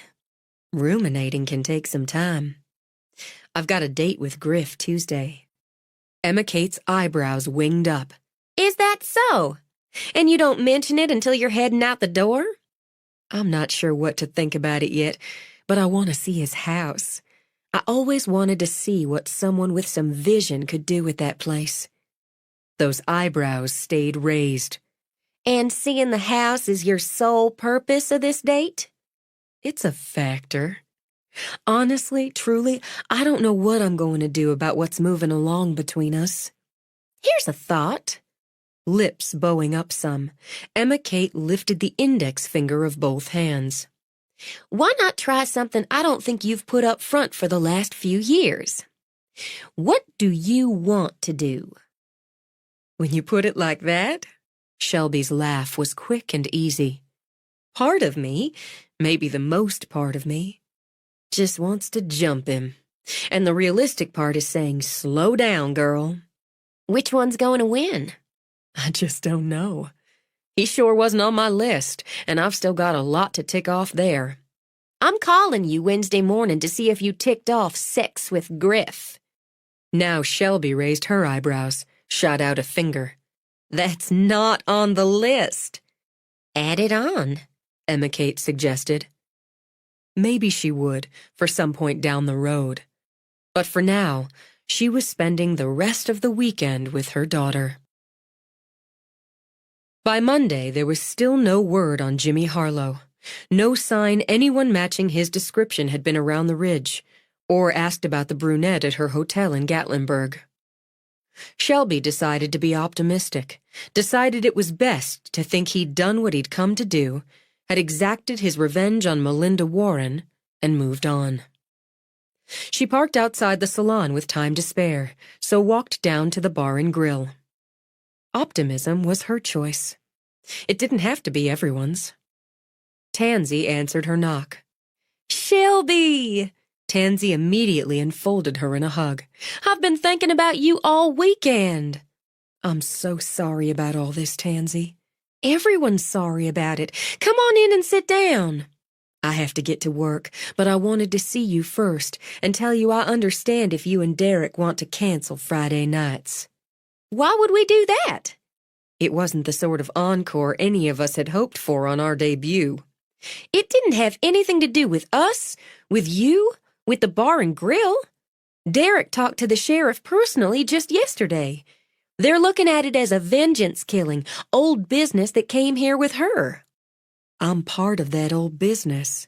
Not to my way of thinking. It's... On a whoosh sound, she levered onto a stool. I still get a little queasy and lightheaded in the morning. And here I am hammering at you. Let me get you a cool cloth. I do better with a ginger ale. Quickly, Shelby went behind the bar, poured ginger ale over a lot of crushed ice. Sip it slow, she ordered, then got a clean bar rag, soaked it with cold water, twisted it until it held cool without dripping. When she came back around, lifted Tansy's hair and laid the cloth on the back of her neck, Tansy made a long, long ah. That really does feel better. Worked for me when I was carrying Callie. It comes on most mornings, but usually passes before long. Every once in a while it hangs on, comes back a time or two. Just the icks, you know? I do. It doesn't seem right something so wonderful should make a woman feel sick, but the prize at the end of it's worth it. I tell myself that every morning when I'm hanging over the toilet. She sighed again when Shelby turned the cloth over, laid the cooler side against her skin. It's passing already. I'm going to remember that trick. Reaching back, she patted Shelby's arm. Thank you. Do you want a couple crackers? I can get some from the kitchen. No, it really is passing. Now you sit down here and take my brand of cool cloth treatment. After tugging Shelby around, Tansy looked straight into her eyes. That Warren person? She was an awful woman, and from what I've been told, didn't give a good damn about anybody but herself. She didn't deserve to die for it, but she was an awful woman. Whoever killed her was awful too. You didn't even know those people, Shelby. I knew Richard, or thought I did. Obviously feeling herself again, Tansy hissed and flicked that away. And Derek's got a cousin over in Memphis deals drugs for a living. That doesn't make us part of it. Are you too upset to sing on Friday? I understand it if you are. We lost a waitress over it. Damn it, I'm sorry. Oh, don't be. Her mama had a cat fit, said she might as well work at Shady's bar as here with people getting shot, as if it happened every week. She was a whiner anyway, she added with a wave of her hand, and Lorna's not sorry to see her go, so neither am I. I'm not upset about it. Not like that. If you and Derek want me, I'm here. I've already started the playlist. New flyers out today, then. We set a record on Friday. You did? Topped our best night when we had the Rough Riders from Nashville by $53.06. You email me the playlist when you're finished, and I'll make sure the machine's set. And how's your mama and all the rest? Dealin'. I better get to work before Granny docks my pay. She walked in right on time and went straight to work. She gave the garden patio a sweep, watered the pots, opened the umbrellas so clients could sit in the shade if they chose. Back inside, she folded towels that hadn't been seen to while she listened to the chatter of the first customers. When she stepped out, she saw her grandmother had come in, already had someone in her chair. Crystal gossiped happily with the woman she was shampooing. And Melody Bunker and Jolene Newton sat in the pedicure chairs with their feet in bubbling water. She hadn't run into Jolene at all since she'd been back. Hadn't seen Melody since that day in the Artful Ridge. She wouldn't have minded keeping it that way. But since she hadn't been raised to be rude, she stopped by the chairs on her way to check the front treatment rooms. Hey, Jolene. How are you doing? Why, Shelby, I swear. She set her glossy magazine in her lap, gave her head a toss that had her long, high ponytail bobbing. You haven't changed one single tiny bit, even after all you've been through. Are you getting nails today, too? No, I work here. Is that right? Jolene widened her hazel eyes as if this was fresh news. Oh, now I think I did know that. You told me that, didn't you, Melody, that Shelby was working at Vi's again just like back in high school? I believe I did. Without looking up, Melody flipped a page in her own magazine. I see you took my advice, Shelby, and found work you're suited for. Thank you for that. I forgot how much I enjoy being here. Y'all enjoy your pedicures. She walked to the desk to answer the phone, booked an appointment, then slipped through to check the front rooms. Out of the corner of her eye, she saw Melody and Jolene with their heads together, heard Jolene's high-pitched giggle, the same as it was in high school. She ignored it and them, reminding herself she had a lot more important matters to concern her. By the time she swung through the salon again, Maybelline and Lauralee, mother and daughter, were both perched on low stools doing the scrub portion of the pedicures. So they'd gone for the deluxe, Shelby thought, and walked down to make sure the paraffin was turned on warm. She checked the locker rooms, hauled out used robes, ran through the rest of her morning checklist. She had a friendly conversation with a woman from Ohio, one giving herself a day off from a hiking adventure with her fiancé, and offered to take a lunch order as the woman had booked a full day. "You could eat out in the garden if you want. It's such a pretty day." "That would be wonderful. I don't suppose I could get a glass of wine." "I can make that happen," Shelby told her, and produced a couple of menus. "You just let me know what you want, and one of us will go get it for you. About 1:15? You'll be between your aromatherapy wrap and your vitamin glow facial." I feel so pampered. That's what we're here for. I love this place. Honestly, I just booked the day here so I wouldn't have to hike 3 days running. But it's all so terrific and everybody's so nice. Could I get this field green salad with the grilled chicken, the house dressing on the side? And a glass of Chardonnay would just make my day. You just consider it made. "Is the woman out front the owner? Is that your mother? You look just like her." "My grandmother. My mama's doing your facial later." "Your grandmother? You're kidding me." Shelby laughed, delighted. "I'm going to tell her you said that, and you'll have made her day. Now, can I get you anything else?" "Not a thing." The woman burrowed down in one of the chairs. "I'm just going to sit here and relax." "You do that. Sasha will come get you in about 10 minutes for your wrap." She walked back into the salon with a smile on her face, went straight to the desk to place the order for a 1 o'clock pickup. She started to turn to her grandmother when Jolene hailed her. "That's pretty polish," Shelby said, nodding toward the toes Jolene was having painted glossy pink. It puts me in mind of my mama's peonies. I forgot to say before, and my goodness, haven't you been busy in here? I heard you were singing on Fridays down at the bar and grill. I was sorry I couldn't make it in to hear you. Then I heard about what happened and wasn't sorry I wasn't there on Friday. I think I'd have had a heart attack or something finding out some woman got shot right outside." She patted a hand to her heart, as if even now it was in danger. I heard you knew her, too. Is that right? Shelby gave Melody a glance. "I know you consider Melody a reliable source of information, and that Melody's confident you'll push whatever buttons, turn whatever knobs she tells you to." "Why, Shelby, I was just asking." "What Melody told you to ask.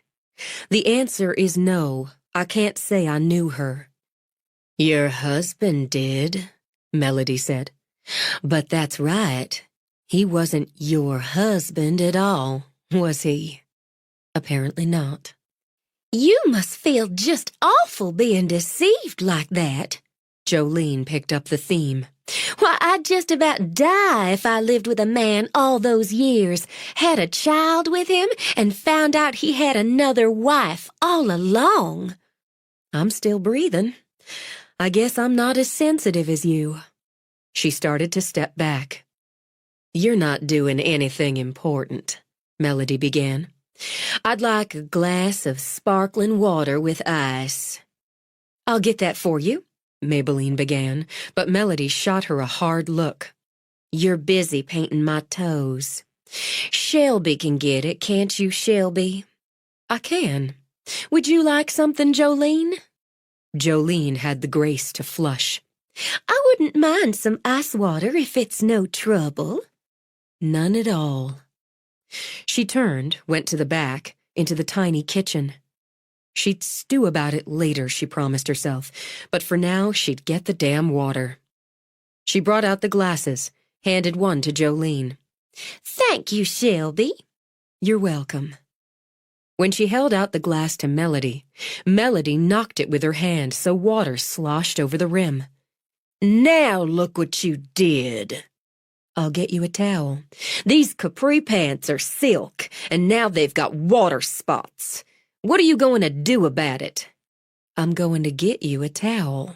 "You probably did it on purpose, because I didn't want the likes of you working in my store." "Your grandmother's store, last I heard. And believe me, if I'd done it on purpose, I'd have poured the whole glass in your lap. Do you want that towel, Melody?" "I don't want anything from your kind." Shelby knew the place had gone quiet. Even the whirl of dryers had shut off. Every ear in the place was cocked. So she smiled. Why, Melody, you're just as spiteful and full of self-importance as you were back in high school. It must be a burden carrying all that around inside you. I'm sorry for you.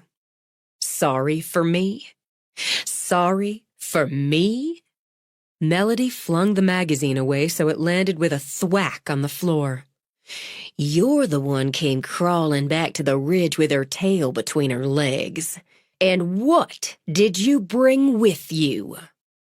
Her voice pitched louder as temper rose in hot spots on her cheeks. I brought my daughter, and not much else. You're awful flushed, Melody. I think you need this water. You don't tell me what I need. I tell you. I'm the customer. You just work here sweeping up. You don't even have the marginal skills to polish nails or use a curling iron. Marginal. Shelby heard Maybelline breathe the word, saw out of the corner of her eye the long-time employee carefully cap the coral enamel with only half of Melody's toes painted. Melody, Jolene began, gnawing her lip at the stony stare on Maybelline's face. But Melody only slapped Jolene's hand aside. You'd better show some respect after where you've come from and what's gone on since you came back here. Whose fault is it some woman got shot right in our town Friday night? I'd say the person who pulled the trigger's at fault on that. It wouldn't have happened here if you weren't here, and everybody knows it. Nobody decent around here wants you around. You're the one who ran off with some criminal. And don't tell me you thought you were married to him. Like as not, you cheated people just like he did, and when he died and left you in a fix, back here you come with your bastard child. Be careful there, Melody, Shelby said, as Jolene let out a shocked hiss. Be real careful there. I'll say what I think, and what most everybody around here thinks, too. I'll say what I like. Not in here, you won't. Viola stepped up, gripped Shelby's arm hard, took the glass of water she still held, and had been about to heave, out of her hand. I've just spared you from a soaking or worse, as I expect Shelby was about to do, what I'd like to do myself, and that's haul you up out of that chair and slap your head clean around, you rude, ugly-minded, pitiful girl. You don't dare speak to me that way. Just who do you think you are? I'm Viola McNee Donahue, and this is my place.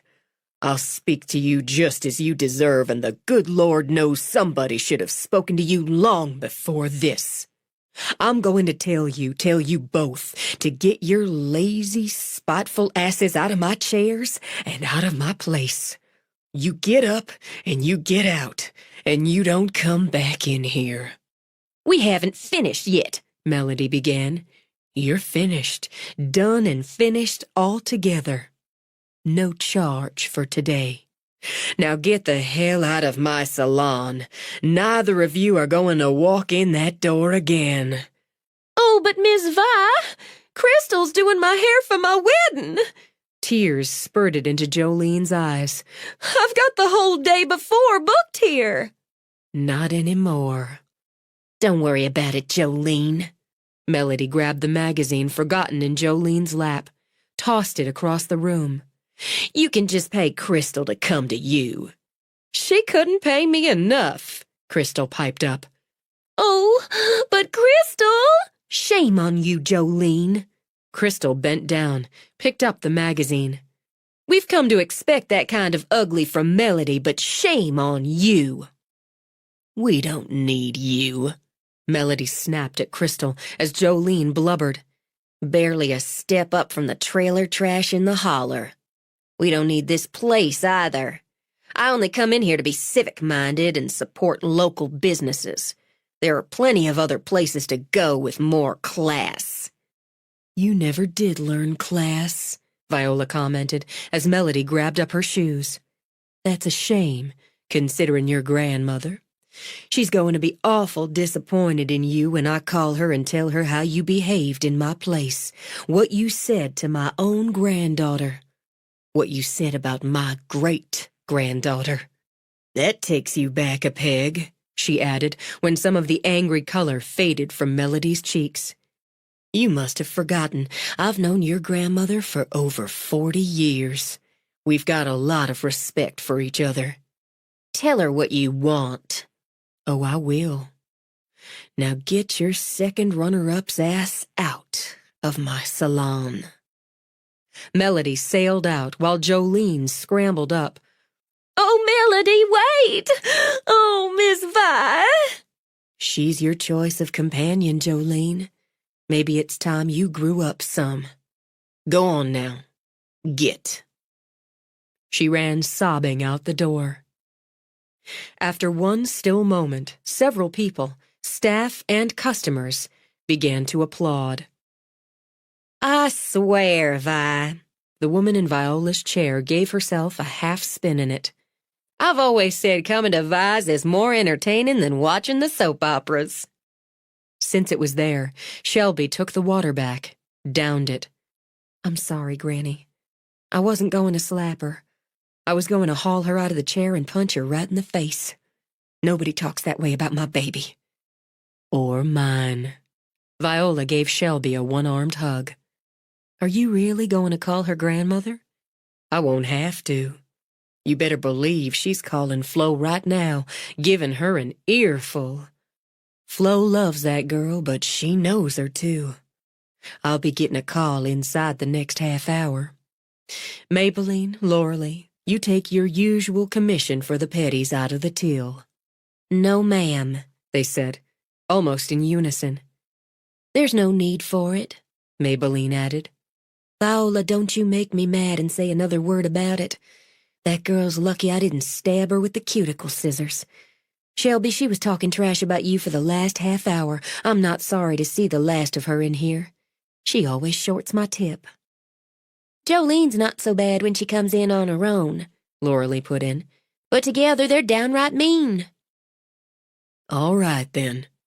With a glint of pride along with the dregs of temper, she nodded. I'm treating everybody to lunch. Lunch? Shelby checked the time, sighed in relief. I've got to go down to the pizzeria, get a customer a salad, and sneak out a glass of wine. I can get the rest if you all put an order together. We'll have ourselves a party, Crystal declared. Second runner-up's ass. She hooted out a laugh. Miss Vi, I swear I love you to distraction and back again. Twice. Me too. Shelby pressed her cheek to Viola's. Me too. The murder and Melody's eviction from Viola's competed for the richest juice squeezed from the local grapevine. While it was true there hadn't been a murder in the Ridge for 3 years, coming up on 4, when Barlow Keith shot his brother-in-law and winged 2 bystanders in a dispute over a pool game at Shady's bar, nobody knew the woman currently in a cold drawer at the annex of the funeral parlor that served as the coroner's office. Everybody knew Melody and Viola, so that story took the lead with most. The incident got a fresh boost on Tuesday morning when the word went around that Florence Piedmont had dressed her granddaughter down and ordered her to apologize to both Shelby and Viola. The Ridge waited with bated breath to see if Melody complied. I don't want her apology. Shelby stacked fresh towels at the shampoo stations. She wouldn't mean it, so what's the point? Her offering, meaning it or not, and you accepting it, makes her grandmother feel better. For once, Viola sat in the chair, while Crystal touched up her roots. I guess I can pretend to accept a pretend apology, if it comes. It may take a few days, but it'll come. The girl knows where her bread's buttered the thickest. We're slow in here today. Why don't you let Maybelline give you a nice pedicure? It'd be nice to have pretty toes for your date with Griffin tonight. Crystal and Maybelline, currently the only others in the salon, both slid their gazes toward Shelby. I don't know as he's going to notice my toes one way or the other. A man who's interested in a woman notices everything at the start of it. That's the truth, Crystal agreed. It's after they've got you a while they wouldn't notice if you grew an extra set of toes and painted them every color in the rainbow, especially if there's a game on the TV and a beer in their hand. We've got some really pretty spring colors, Maybelline put in. There's blues in the night. It's just about the color of your eyes. I've got 3 manis this morning and only 1 pedi scheduled all day. I'd love to do you one, Shelby. If there's time, that'd be nice. Thank you, Maybelline. What are you going to wear on your date with Griff? Crystal asked. I don't know. Really, I'm mostly going over to see his house. I've always loved that old place and wonder what he's doing with it. Since he's fixing you dinner, you should wear something pretty. Shelby turned to her grandmother. He's fixing me dinner? How do you know that? Because he dropped by to see me Sunday afternoon and asked casual-like if there was something you especially liked to eat or something you didn't especially like. I thought he'd just pick something up. Now she didn't know whether to be flattered or nervous. What's he making? I think that ought to be his surprise. You should wear a pretty dress. Nothing fancy, just pretty. You've got good legs, girl. Good long legs. You got them from me. And pretty underthings. Crystal! Maybelline flushed and giggled like a girl. A woman ought to wear pretty underthings every day anyway, but especially on a date. It's confidence building, I think. And it's always best to be prepared. If I want to get Jackson heated up, all I have to do is put on a black bra and panties. Oh, Granny! Undone, Shelby buried her face in her hands. I wasn't able to get him heated up, you wouldn't be here. Seems to me your mama says your daddy favors midnight blue when it comes to lingerie. I'm going in the back to check on things. What things? Viola wanted to know. Anything that doesn't involve my parents and grandparents getting heated up. She moved fast, but still heard the quick female laughter follow her. She had toenails painted a deep violet blue, and at Callie's insistence wore a dress the color of daffodils. And because she couldn't get it out of her mind, she wore under it a white bra with tiny yellow rosebuds worked into the edging lace and matching panties. Not that anyone was going to see them, but maybe they would build confidence. Once she was dressed, Callie clung to her leg. I want to go on a date with Griff, too. Since she'd expected something along those lines, she had a counteroffer ready. Why don't we take Griff on a date, maybe on Sunday afternoon? We could take him on a picnic. We could make fried chicken and lemonade. And cupcakes. Absolutely cupcakes. She hauled Callie up before she walked out of the bedroom. Wouldn't that be fun? Uh-huh.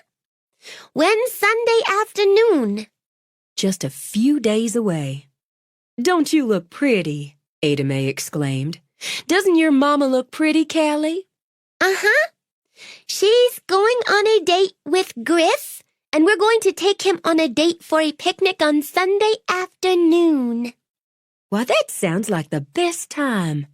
I don't know if the bubble maker your granddaddy's setting up in the backyard's going to be as much fun as all that. Bubble maker? Why don't you go out and see?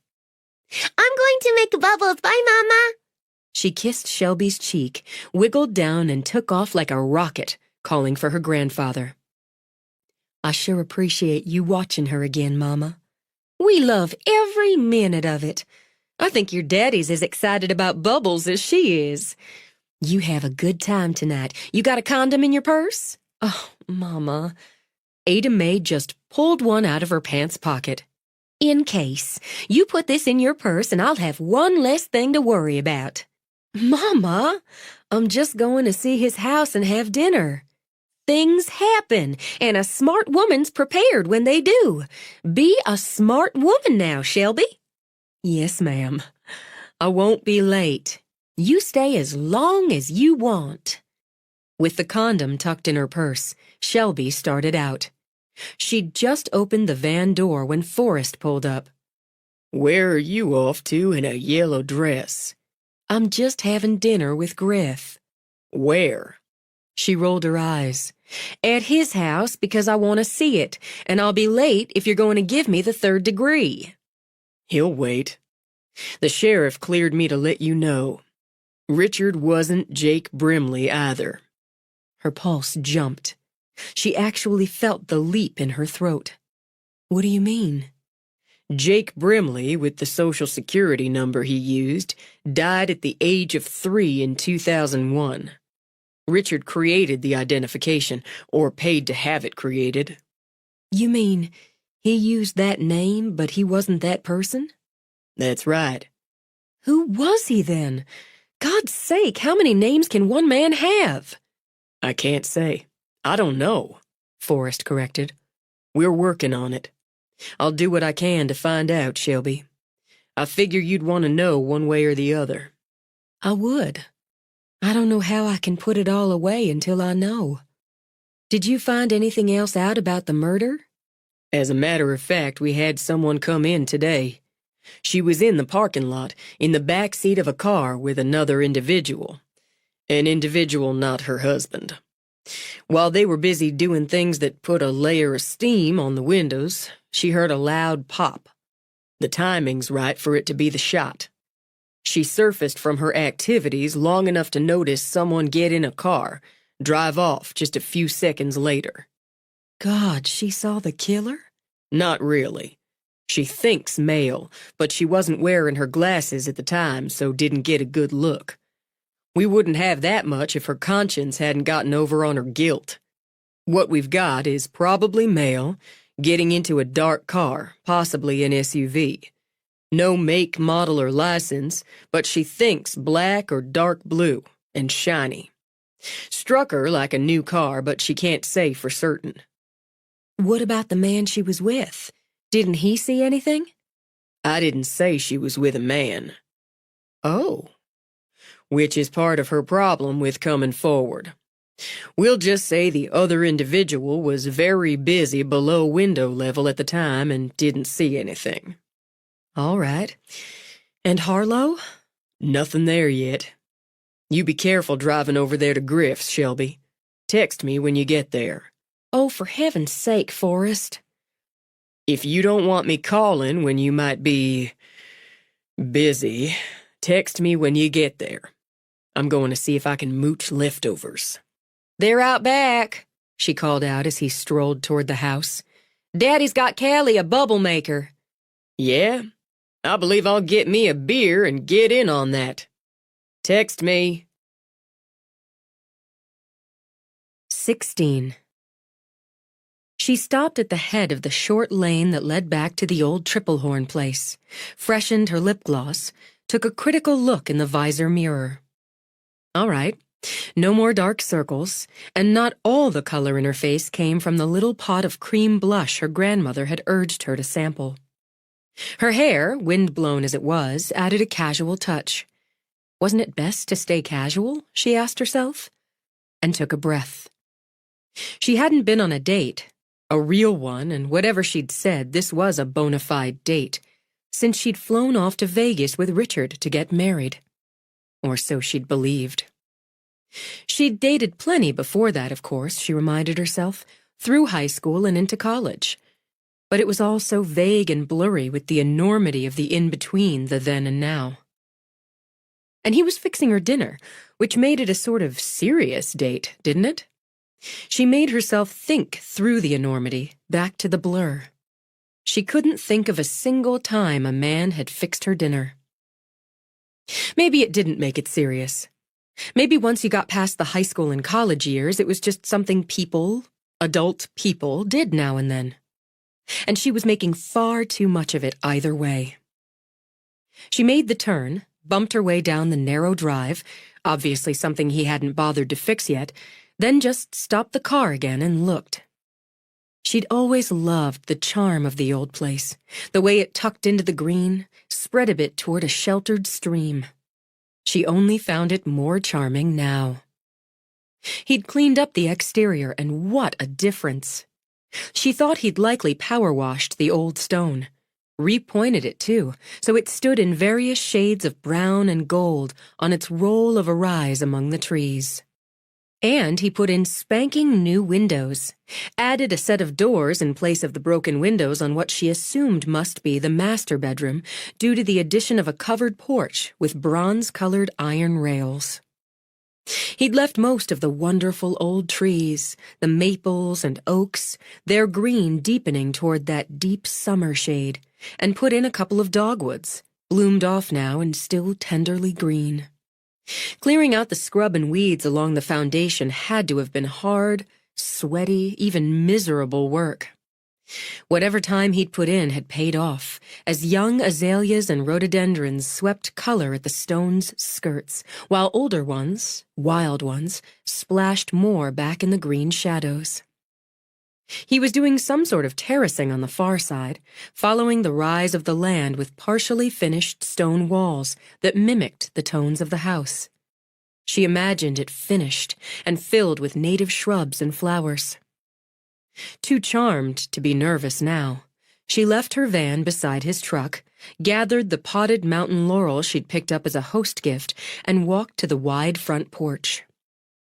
She admired the set of Adirondack chairs painted deep forest green, the rough wood table, a stump he must have planed down and sealed between them. Even as she raised a hand to knock, he opened the door. Heard you drive up. I'm already in love with the place. It must have taken you a lot of sweaty days to reclaim the land around the house. All that old scrub and the briars. Sort of hated to kill the briars. They added a little sleeping beauty to the place. You look great. He looked pretty great himself, freshly shaven from the looks of it, with a shirt of softly faded blue rolled up to his elbows. He took her hand to draw her in. I'm glad to see you're not averse to plants, so you should be able to find a spot for these. Thanks. I'll just... Oh my God! The shock in her tone had him looking frantically for something like one of the monstrously huge wolf spiders he'd spent weeks banishing from the house. But when she pulled free, turned a circle, her smile simply glowed. This is wonderful! Griffin, this is wonderful! He'd opened up walls, so what had been a dark, narrow hallway was a wide foyer that spilled naturally into a front room with a fireplace he'd refaced in native stone. The early evening light flowed through the uncurtained windows onto a gleaming, deep-toned oak floor. I don't use this space much yet, so I just tossed an old couch and a couple chairs into it. Haven't figured out what color to paint it, so I haven't. It's about the space, she said, and wandered it. I peeked in the old windows so many times, even broke in once on a dare and walked all through. Are these the original floors? Yeah. Every square foot of them pleased him. They took some work, but original's best if you can keep it. I used original trim where I could, copied it where I couldn't. And the ceiling medallion. I had dreams about that for weeks after I came in. The little faces around the circle. Nice and spooky. I haven't found the right light to go there. Like Shelby, he looked up at the plaster medallion. It has to hit me.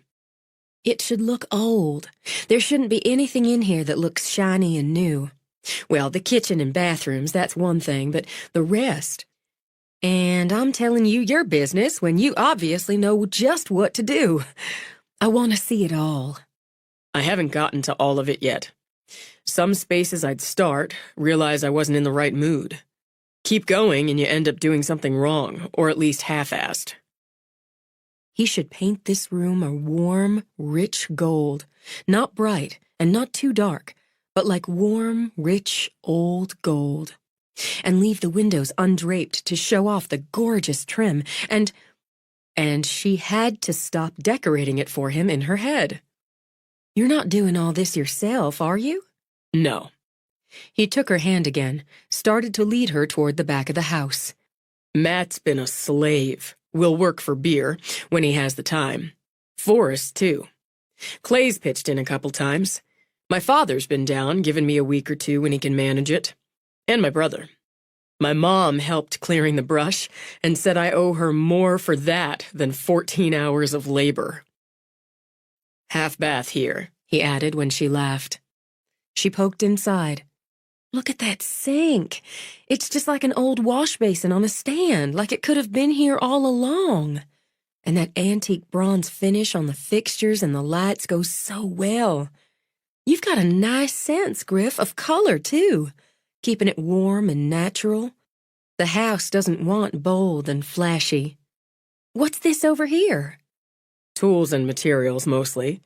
He thought, what the hell, and opened the old pocket door.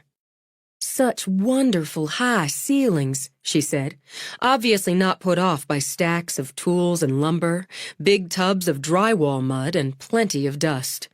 And another ceiling medallion. I guess you know they say the original Mr. Triplehorn was 6'6" and built the place to accommodate his size. Does the fireplace work? Not now. It needs work, and probably a gas insert in here. Something that doesn't look like a gas insert. Refacing the brick, or maybe redoing it in slate or granite. It's crap and crumbling. What's it going to be? Maybe a library. It feels like a house like this should have one. Because he saw it in his head, he gestured. Built-ins flanking the fireplace, a library ladder, that kind of thing. Big leather couch, maybe a stained glass ceiling fixture if I find the right one. One of these days, he said with a shrug. A couple of other rooms down here I'm still thinking about.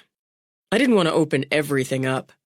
Open concept's one thing, losing all the original quirks and charms another. You've got the best of both. You could do a pretty sitting room here, or first-floor office, guest room. She studied another empty room. It's such a nice view through the windows there of the trees and just that little bend of the creek. If you put your office here, you could float the desk in the center of the room so you could see out but not have your back to the door. Then you could... And there I go again. You can keep going. It's a good idea. Well, I was going to be a singing sensation, but interior design was my fallback. I took a couple classes in college. Seriously? Why didn't I know that? It was a long time ago. I'm going to use you. But right now, I'm going to get you some wine. I wouldn't mind a glass. Just one, she thought, with plenty of time to burn off before she got in the van again. Something smells really good. I didn't expect you to... She broke off in wonder. Everything just opened up. Where she remembered seeing a warren of rooms, a dingy dining room separated by walls and a door from a small and even dingier kitchen. What she'd supposed had been maids' and cooks' quarters was now one wonderful space that brought the hills, the trees, the creek inside through a wall of glass doors. I guess I went a little shiny and bold in here. No, not bold. Beautiful. Look at the size of that farm sink. And I love how you glass-fronted so many of the cabinets. Even if most of them are still empty. You'll fill them in time. I'd haunt the flea markets and yard sales, find me some old crockery, maybe old teapots or cups, and display them in those over there. And she stopped herself before she decorated his house from top to bottom. It's such a nice flow into the dining area here and the, I guess, lounge area there. You could live in this one space. So much counter space. What is this? Slate. It's just perfect, isn't it? So handsome. My mama would cry for that cooktop. I love the lights, that pale amber tone against the bronze. You designed all this? I got input from my dad, from Matt, from a couple engineers I know. An architect. When you grow up with a contractor, you tend to make contacts. Still, it's your work. It feels like you. Honestly, I've never seen a more beautiful kitchen, and one that fits so well into this house. You have all the convenience, but the character's right here. You could entertain half the ridge in here. It must be a joy to cook in. I don't cook much. He tugged on his ear. Your basics, mostly. But I figured if I ever had a place, did my own kitchen rehab, I'd go for the gold and see if I could reach it. Kitchen's the heart of the house. It is, and this one's big and beautiful. You haven't seen the best part. He handed her a glass of wine, picked up his own, then walked to the wall of doors. When he opened them, they folded back like an accordion, tucked away, and brought the outside in. Oh, that is the best part. That's fantastic. Warm nights, sunny mornings, you can just leave them open. And for parties? She stepped out, sighed. Still a lot to do out here yet. I've barely hit this part of the workable grounds. You can't beat the view. And now with her, he looked out over the still scrubby yard to the great green domes. They rose, soft and misty with the quieting light. You can't. Any season, He added. A couple months ago I looked out at snow, and it stayed white or silver gray up in the higher elevations into April. And last fall? I've never seen color like that, and we get some pretty jazzy foliage in Maryland. But the miles of it, just miles of it rolling up into the sky, every day for weeks, it just dazzled. He loved it, she realized, and more, understood it. The old Triplehorn place was lucky he'd settled in. You can hear the creek bubbling, she said, and found the sound more romantic than violins. You could have a big cutting garden out here, plant things that draw butterflies and hummingbirds, and there's enough sun you could have herbs planted right outside your kitchen for when you do cook. Maybe you could help me figure that out. I have very strong opinions about such things. She lifted her face to the breeze. You should plant some blooming weepers and get yourself a big wind chime for that old oak over there. Something that gives a deep, masculine tone, and a couple bird feeders, but up off the top porch or the bears could come calling. I'd rather they didn't. I've seen a couple sort of lumber along in the woods when I've looked out. That's close enough for me when it comes to bears. I envy you this place, Griff. The feel of it, the look of it, the potential of it, and the history. I like that someone I know has it, and more knows just what to do with it. I didn't realize you were this good. Is that right? She laughed, shook her head as she turned to him. What I mean is, I knew you were good at your work. I've seen it, and I'm seeing what you and Matt are doing for Mama. But this isn't just changing something or making it better, prettier, or more functional. It's bringing something back to life so many others left for dead. I came to see the property on a whim and fell in love at first sight. I think it's been sitting here pining all these years, so it must love you back. I don't know what smells so good, but I hope it'll hold just a bit more. I'd love to just sit out here a while. It'll hold. Give me a second. What are we having? She asked as he went in to turn off the burner. I hope it's going to be penne in a spicy tomato sauce with black olives and basil. She smiled as he walked back out to her. And how did you know that's one of my favorite pasta dishes? I'm psychic? I don't think so. It was sweet of you to find out what I like and go to the trouble. You can tell me I'm sweet after you eat it, in case it's terrible. Which he could admit was a genuine concern. I didn't make the cannolis, so they'll be fine. We're having cannolis? Which I didn't make, and I didn't make the loaf of Italian bread. And the salad's from a bag o' salad. I hit the wall on the pasta. You're the first man to make me dinner, and it sounds perfect. What? It sounds just perfect. No, the other. He circled a finger in the air, signaling a rewind. I'm the first man to make you dinner? Well, my daddy, of course, and Grandpa's done some heroic grilling over the years. If I'd known this was a first, I'd have bought fancy plates or something. I don't want fancy plates.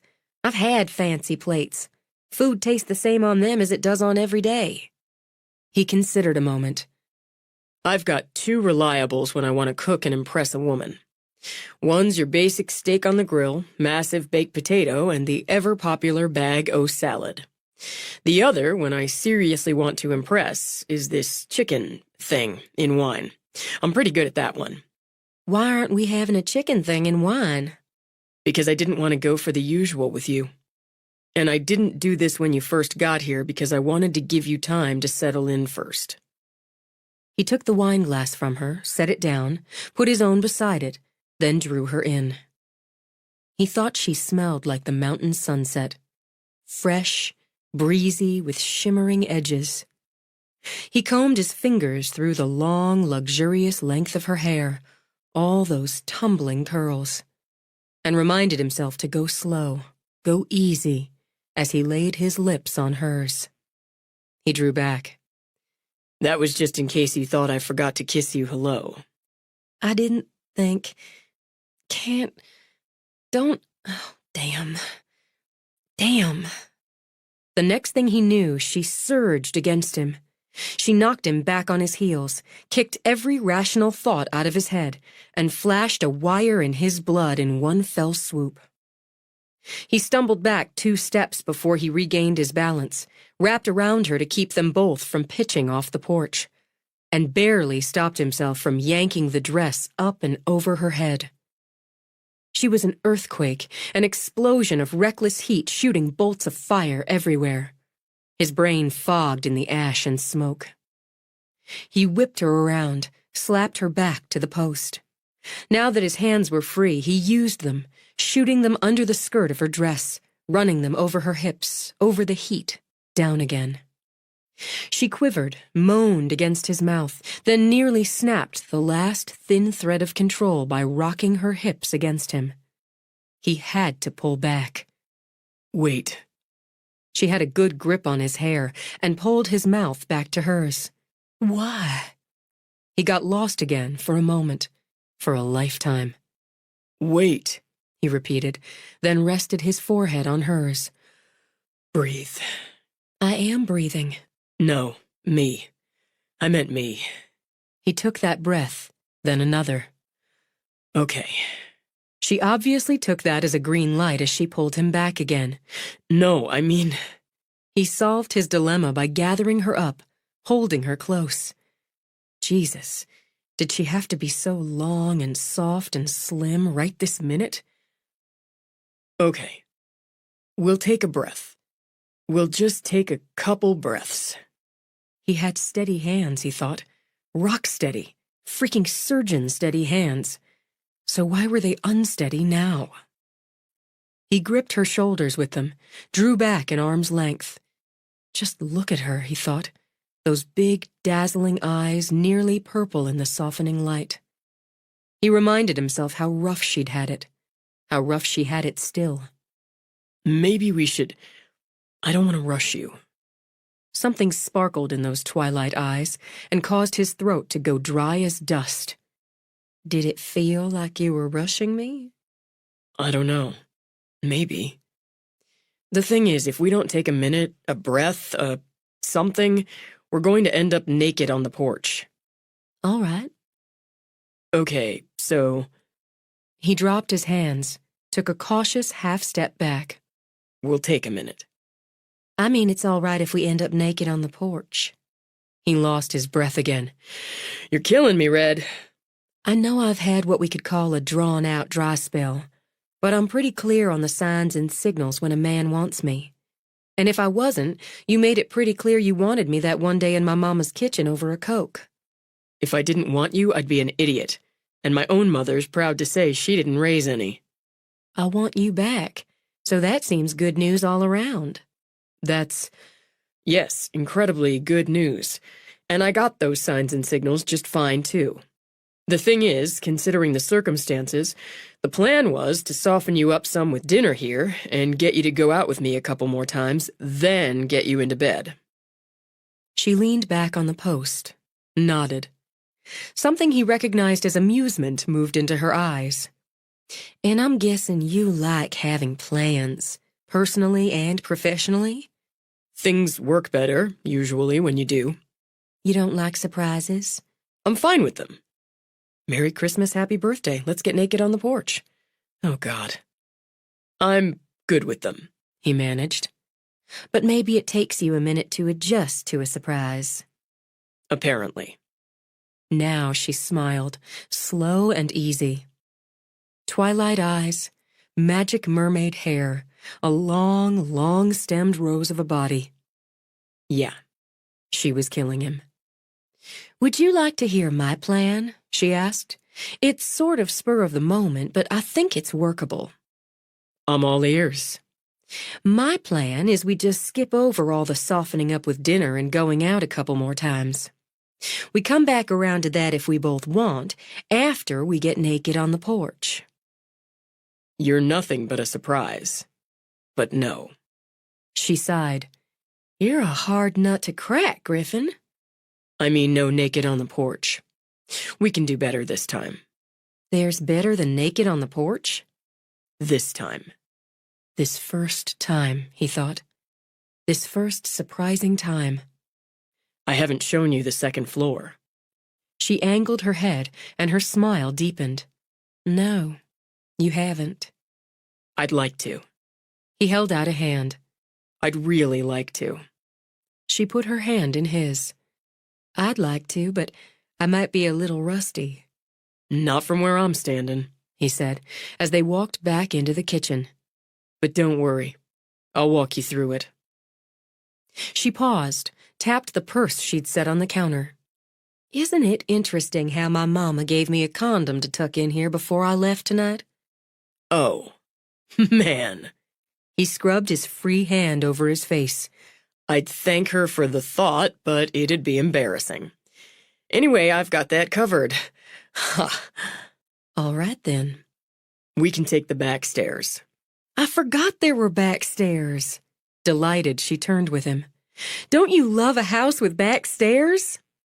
I love this one. I'm going to update them, but they're sturdy enough. He flipped on a light, a single bare bulb. Update that, too. "Won't that be wonderful? But right now it's all shadowy and spooky. I like how it angles off here so you can go right or left." We're going left. "How many bedrooms up here?" There were 7 on the second floor. I'm making it 5. It's down to 6 now once I decided to put the master in front. "With that wonderful covered veranda." Right. And the 3rd floor is more a maze of small rooms and odd angles. Something to deal with later. She felt so calm. She hadn't expected to feel so calm, she realized, as they walked the wide, shadowy hallway. So easy about it all. Excited, yes, God yes, but not jumpy. And not the least bit shy. Something about him, she thought, just smoothed away the jitters. Oh, double doors! It's elegant and still simple enough to fit the rest. It's not finished, he began, then opened the doors, flipped on the light. "Oh, but it's wonderful. It's going to be wonderful. Look how the evening light pours in those doors and the fireplace, the black granite. It's powerful. It's a statement." Haven't decided on the wall color. He nodded toward a wall where he'd painted wide strips of varying tones. I found the iron chandelier at a flea market. Refinished it, rewired it. I'm looking for other lighting to complement it, but right now I'm just using some family cast-offs. Bed's new, though. Well, the mattress is new. I found the bed a couple weeks ago. Flea market again. She ran her hand along the curved footboard. Smooth, she thought. Sturdy and simple. It's beautiful. Chestnut. Pretty wood. It just needed some work. Almost everything does. What did you use before?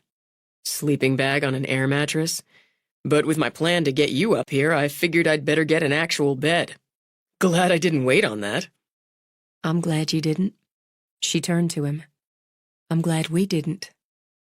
He moved over, opened the veranda doors to let in the evening air, then flicked a switch to turn on the fire before he turned off the light. That work for you? More than works. It's perfect. He went to her, circled her waist. You're where you want to be? Exactly. With a little bit of wonder, she brushed a hand through his hair. You're a surprise, too, because I didn't expect to be here with anyone. not for a long time. She lifted her arms, circled his neck. A long kiss this time, slow and long and deep. Like the first time, and like the first time, her body melted like a candle in the sun. All these feelings, she thought, all these shivery little sensations. She'd forgotten more than she remembered, she realized, about being one of two.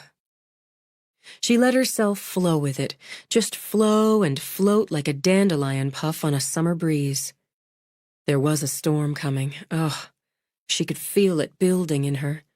But the soft and quiet came first. She brought her hands to his face when he changed the angle of the kiss, and shivered with anticipation as she felt him lower the zipper on the back of her dress. He traced a finger up her spine, down. The light touch had her arching toward him, purring in her throat before he brought his hands to the straps of the dress, brushed them off her shoulders. The dress slid down and away. "Pretty," he murmured, and ran that finger, erotically rough with callus, along the lacy edge of her bra. "My heart's beating so fast." "I can feel it." "Yours." She laid a hand on his heart, relieved when she felt it beat fast and hard under her palm. "Yours, too." She started to unbutton his shirt, let out a breathless laugh when her fingers didn't seem to work right. "I'm shaking inside. Outside, too." He lifted his hands to help her, but she brushed them away. "No, I want to do it. You'll just have to tolerate some fumbling. I want—" She felt him quiver as she finally managed to open his shirt, lay her hands on flesh, and look up into his eyes. "I want everything." She broke him, snapped the last link on the chain of control. She gasped when he hefted her up, dropped her back on the bed, covered her. She was willow slim, and part of him fretted over hurting her. But even that dropped into the dark when she bowed up, gripping his hips, holding him against her center to center. The sun bled away to dust, and a whippoorwill began its call for its mate. The storm broke in her, a hot, whirling tempest. Greed rose with it for more. He had muscles like iron despite that rangy, swaggering build. His back rippled with them. Oh, God, the feel of them under her hands. The weight of him pressing her down into the bed. And hard hands, rough, impatient hands all over her body. Not awakening needs. Awakening seemed too tame a word. It felt more like resurrection. When his mouth closed over her breast, a scrape of teeth, a flick of tongue, and his hand slid between her legs, the orgasm tore through her, left her shocked and shuddering in its wake. He didn't stop, didn't pause, but drove her up again.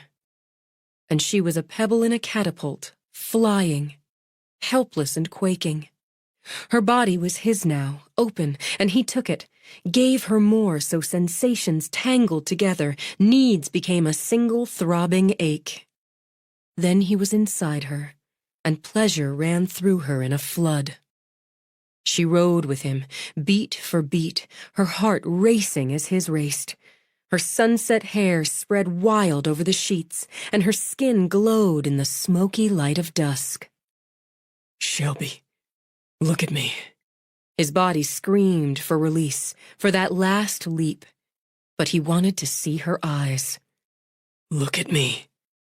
She opened them, dark and dazed, looked into his. "It's everything," he said, and let go. 17. Shelby's first coherent thought when the haze cleared from her mind was, "So this is what it's like." She felt heavy and light and limp, hulled out and filled up again all at once. She thought she could run a marathon or sleep for a week. Most of all, she felt utterly and completely alive. Griff lay flat out on top of her, and that was just fine. She liked the weight of him even now, the sensation of his skin against hers, everything still hot and damp like after a strong summer storm. In pretty contrast, the breeze fluttering through the open doors cooled her cheeks, made her smile. Everything made her smile. If she wasn't careful, she'd burst into song. "Gonna move in a minute," he mumbled. "You're fine. It's fine. Everything's just really, really fine." He turned his head enough to brush his lips over the side of her throat. "I was a little rougher than I meant to be." To my way of thinking, you were just rough enough. I can't figure if I've ever felt this used up, or if I've just forgotten the feeling.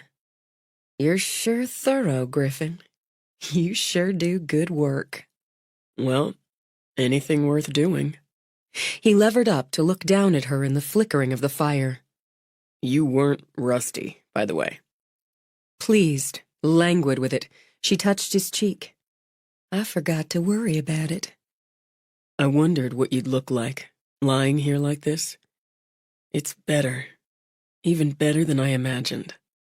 Right this minute, everything's better than I imagined. That might be due to that long, dry spell, but I'm giving you credit for it. "I'll take it. It's cooling down. You're going to get cold." I don't feel cold. "Yet. And I haven't fed you." He dropped a kiss on her lips. "I need to finish off dinner. But first..." He rolled, and as he did, scooped her up. Her heart did a stuttering roll as he just lifted her right up as he stood. Muscles like iron, she remembered. He was stronger than he looked. "We should take a shower." We should? "Definitely." He grinned as he carried her. "You're going to love the bathroom." She did. She loved the generous space, the oversized clawfoot tub, the earthy tones of the tile work. Most of all, she loved the enormous shower with its multiple jets, and what could be done in all that heat and steam by two inventive and agile people. By the time they were in the kitchen again, she felt fresh and new, and so happy she wished she'd learned to tap dance. I need to let my parents know I'm going to be a little later than I said. "Go ahead. Though, since your mother gave you a condom on your way out the door, I don't think they'll be surprised." She sent a quick text, asked if Callie had gone to bed without any trouble. Then, as Griff had the heat going under the sauce again, and water on for the pasta, she channeled some of the giddiness into a quick additional text to Emma Kate. Been at Griff's for 2 hours. We haven't eaten yet. Bet you can guess why. I'm just going to say wow until I talk to you in person. Make that wow twice. Shelby. What can I do? She asked Griff. "You can have that glass of wine we never really got to." All right. She picked up her phone at the signal. It's just Mama saying Callie's sleeping like an angel and to have a good time. Oh, I forgot to tell you. Callie was a little put out she wasn't going on a date with you. I said we'd ask you on a date. "Oh, yeah?" He glanced back as he pulled the salad out of the refrigerator. Why don't I take care of that? Do you have a salad set so I can toss it? "Huh?" A couple of forks, then. "I got those. What kind of date am I going to be asked to go on?" A picnic. She took the forks, the bottled Italian dressing, smiled back at him. "Is that a cold fried chicken and potato salad picnic or an imaginary tea party picnic? That would determine the dress code." The first. I know a place. It's not a far drive, and a short hike after that. I was thinking Sunday afternoon if that's all right. 2 pretty redheads and food? I'm already there. She's awful fond of you, Griffin. It's mutual. I know that. It shows. I just want to say she's had a lot of adjustments to make in a short time, and... Looking for trouble, Red? It kind of goes with the territory. You've got a kindness in you, Griff. That shows, too. I just want to say, whatever happens with us, I hope you'll... Well, I hope you'll still take her on a date now and again. I'm lucky to know 4 generations of Donahue Pomeroy women. I'm crazy about every one of them, and not looking for that to change. Sass and strength. It runs right through all of you. I'm still hunting up pieces of mine. That's bullshit. He said it so casually it took her a minute to look up, blink. Most people I know, and I might be one of them, would have been crushed flat finding themselves millions of dollars in debt, and through none of their own doing. He'd have heard the details, she thought. That's how things worked. I went along with, I'm going to repeat myself. Bullshit. What you did was be young and impulsive and fall for the wrong man. As wrong as it gets from where I'm standing. I can't say you're standing in the wrong place on that. Then, instead of staying crushed when you find out fully how wrong, find yourself on your own with a kid and buried under a mountain of debt, you pushed up the weight and started hacking away at it. And that little girl, she's happy and confident because you made sure of it. I admire the hell out of you. Staggered, she stared at him. Well, I don't know what to say to that. Plus, you're really hot. He dumped pasta in the boiling water. Which is no small appeal. That made her laugh, go back to tossing the salad. You could answer a question for me, though. One that's bugged me a while. I can try. Why'd you stick? You weren't happy, and it doesn't take much to deduce he wasn't much of a hands-on father with Callie. Why'd you stick? A fair question, she decided, under the circumstances. I thought about divorce more than once. And if I'd known all I know now, but I didn't. And I didn't want to fail. You know my granny was just 16 when she married my granddaddy? No. It shocked the sensibilities. I had to figure young, but that's a baby. They'll be married 50 years before much longer. Half a century, and you have to figure they had some rough times in there. Her mama was but 15, and she and my great-granddaddy were together for 38 years before he was killed when a semi crashed into his truck and 3 others one night the winter of 1971.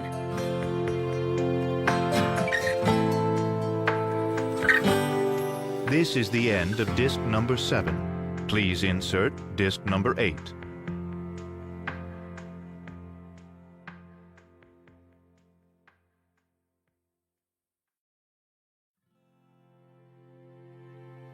This is disc number 8.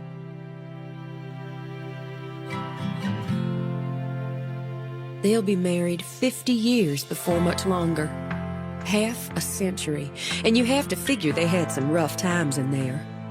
Her mama was but 15, and she and my great-granddaddy were together for 38 years before he was killed when a semi crashed into his truck and 3 others one night the winter of 1971. My own mama was still shy of 18 when she married Daddy. Women in your family stick. The men, too. Oh, there's been some divorces, and some of them bitter, cousins and aunts and so on scattered through. But I can trace a direct line back 7 generations of women I know of, and not one of them raised a child in a broken home. I didn't want to be the first. She shrugged, picked up her wine again, determined to lighten the mood. Now, it's true enough my great-great-granny on my mama's side had 3 husbands. The first died fighting a blood feud with the Nash clan. He was only about 18 when, so it's said, Harlan Nash bushwhacked him and shot him in the back, leaving my great-great-granny with 3 children and another on the way. She married her first husband's 3rd cousin and had time to make 2 children with him before he died of a fever. Then she up and married a big Irishman named Phineas O'Reilly. She was about 22 and bore him 6 more children. Wait, I'm doing the math. 12 kids? She had 12 kids? She did, and unlike a lot of women of her time and place, lived to the age of 91. She outlived 5 of her children, which must have been a burden, and lost her Phineas, who was sheriff around here, so Forrest comes by his tendency natural, when she was 82 and he 88. My great-granny, who lives in Tampa, Florida, with her oldest daughter, would say she, Her name was Loretta, but they called her Bunny always. Prophetic, considering. With a snicker, Shelby lifted her glass again. They say she might have married again, as she had a gentleman caller, a widower who'd bring her flowers every week, but he died before she'd made up her mind. I'd like to think I could draw a gentleman caller at that age. I'll bring you flowers. Then if I don't see you on my doorstep in 60 years, I'm going to be disappointed. It relieved him that dinner was not only edible, but actually tasty. She entertained him with the story of Melody's eviction from the salon. He'd already heard a couple of versions, but hearing it from her could visualize it perfectly. What's her problem, anyway? She's been a bully since I've known her. Spoiled, superior, with that mean streak you mentioned yourself. Her mama doted on her, and does still. Pushed her into all the beauty pageants, even as a little thing. And she won most of them, then sashayed all around being important. Sashayed. Not a word you hear every day. It suits. She almost always got what she wanted whenever she wanted it. Can't say she's shown any gratitude for it. She's hated me for as long as I can remember. Probably because she knew if you'd entered those pageants, you'd have beaten her little beauty queen ass. I don't know about that, but I beat her out of some of what she wanted. Simple as that. Such as? Oh, silly things. Or they are now. A boy she wanted when we were about 14, and he liked me. She got Arlo Cattery to beat him up. I know she did, but Arlo wouldn't say. I made captain of our cheerleading squad, all through high school, and she wanted that. Grandpa fixed up this old clunker of a Chevy so I didn't have to walk home after practice. She spray-painted slut and worse all over it. I know it was her because when I called her on it, Jolene looked so damn guilty. Same as she looked guilty the night of the homecoming dance when I got voted queen, and the windshield of that old Chevy was busted up and the tires slashed. She's sounding more pathological than annoying now. She's just mean. I guess some people are, and if they never pay a real price for it, they just get meaner. She doesn't worry me, especially since she's banned from the salon and day spa. You made a wonderful meal, Griffin. Maybe you are a good catch. I'm telling you. I'm going to help you put this kitchen back to rights. Then I need to get on. He traced a finger down her arm. No way you could stay? He had those wonderful green eyes, those rough, skilled, thorough hands, and a way of kissing her that just puts sparkles into her blood. It's tempting because that porch is still out there. It's a lot more tempting than I thought it would be. But I wouldn't feel right not going home tonight to Callie. Maybe I could have a pizza date with Callie between now and the picnic. Oh, that'd be nice, but I've got such a busy week. I need to rehearse and... I wasn't asking you. Still, he leaned over, kissed her. Any problem with me taking Little Red for pizza? I guess not. She'd really like it. She rose, carried the plates to the sink. Are you sure you want to take this on, Griffin? Callie or you? We're a set. Nice set. He distracted her with talk of plans for the house while they loaded the dishwasher. He liked running his ideas and plans by someone who understood them, saw the potential. The one thing you need, and before much longer, is a porch swing. You can't have a beautiful front porch like that and not have a front porch swing.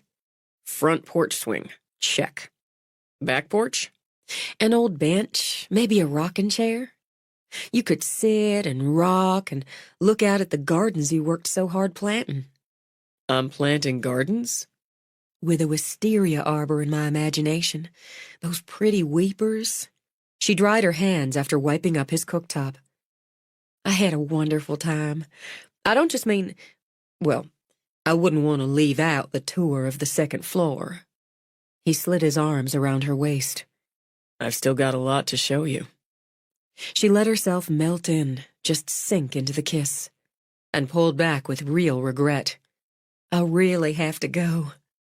Okay, But you're going to come back for the rest of that tour. I don't think I could resist it. She picked up her purse. He plucked keys out of a dish on the counter. Oh, are you going out? She asked as they walked to the front door. Sure. I'm following you home. Don't be silly. I'm not being silly. I'm following you home. Argue if you want. I'm still doing it. The woman who threatened you was shot less than a week ago right outside where you were working. You're not driving home alone after dark. I can't stop you from trailing me all the way home, then doubling back, but it's silly. Either way.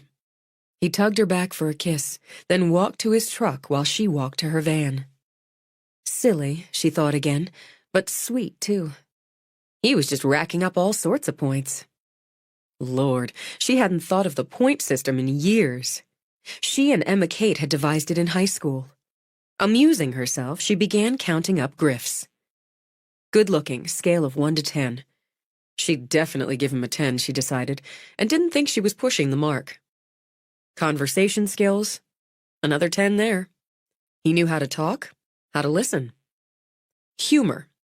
Another winner. She made the turn onto the road, watched his headlights follow. Considerate?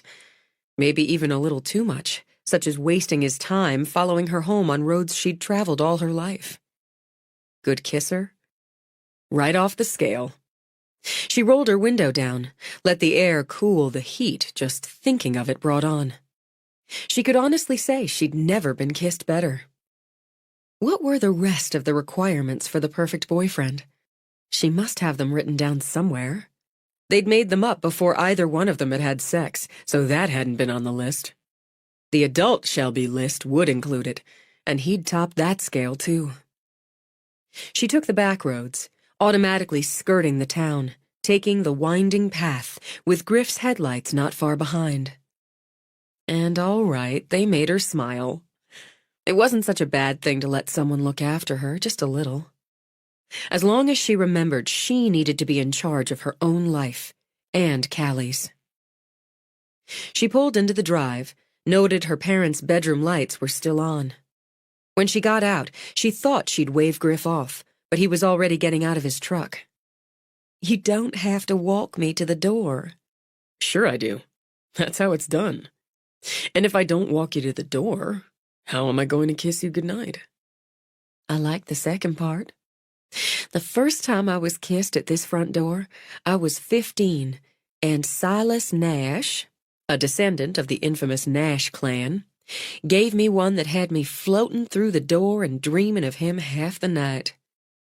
I can beat that, Griff said after a moment. I can beat some teenager named Silas.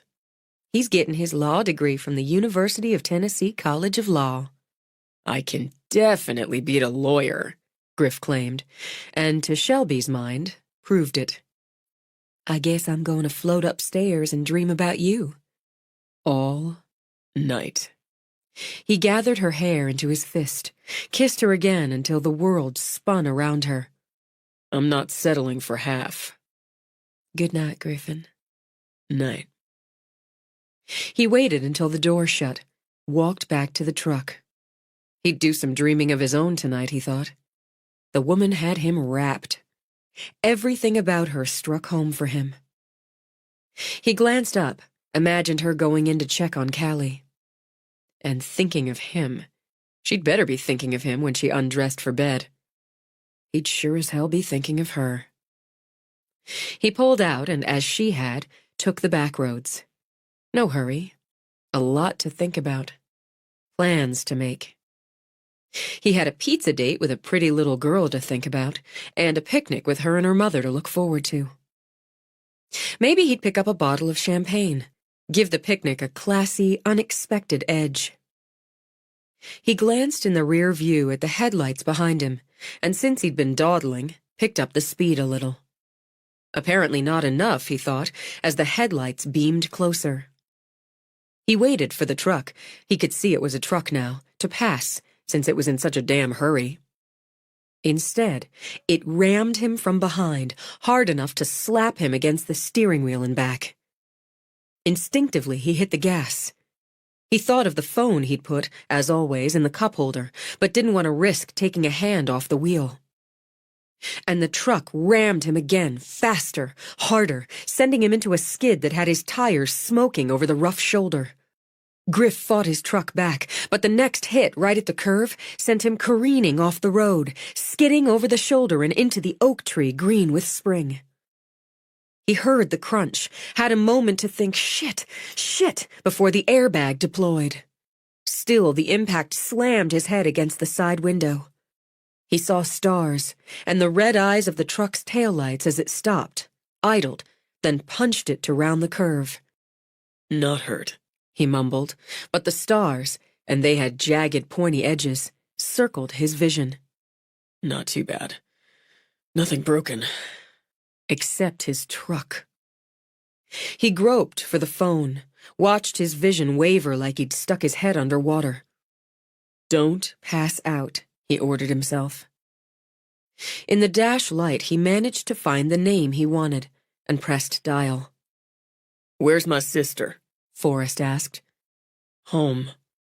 I'm not. I've got trouble.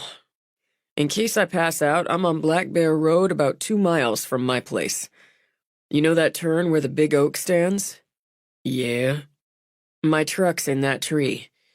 Somebody ran me off the road. I could use a cop. Sounds like you could use a tow truck. You hurt? I don't know. Jagged, pointy stars circling. Hit my head. Bleeding some. Stay there.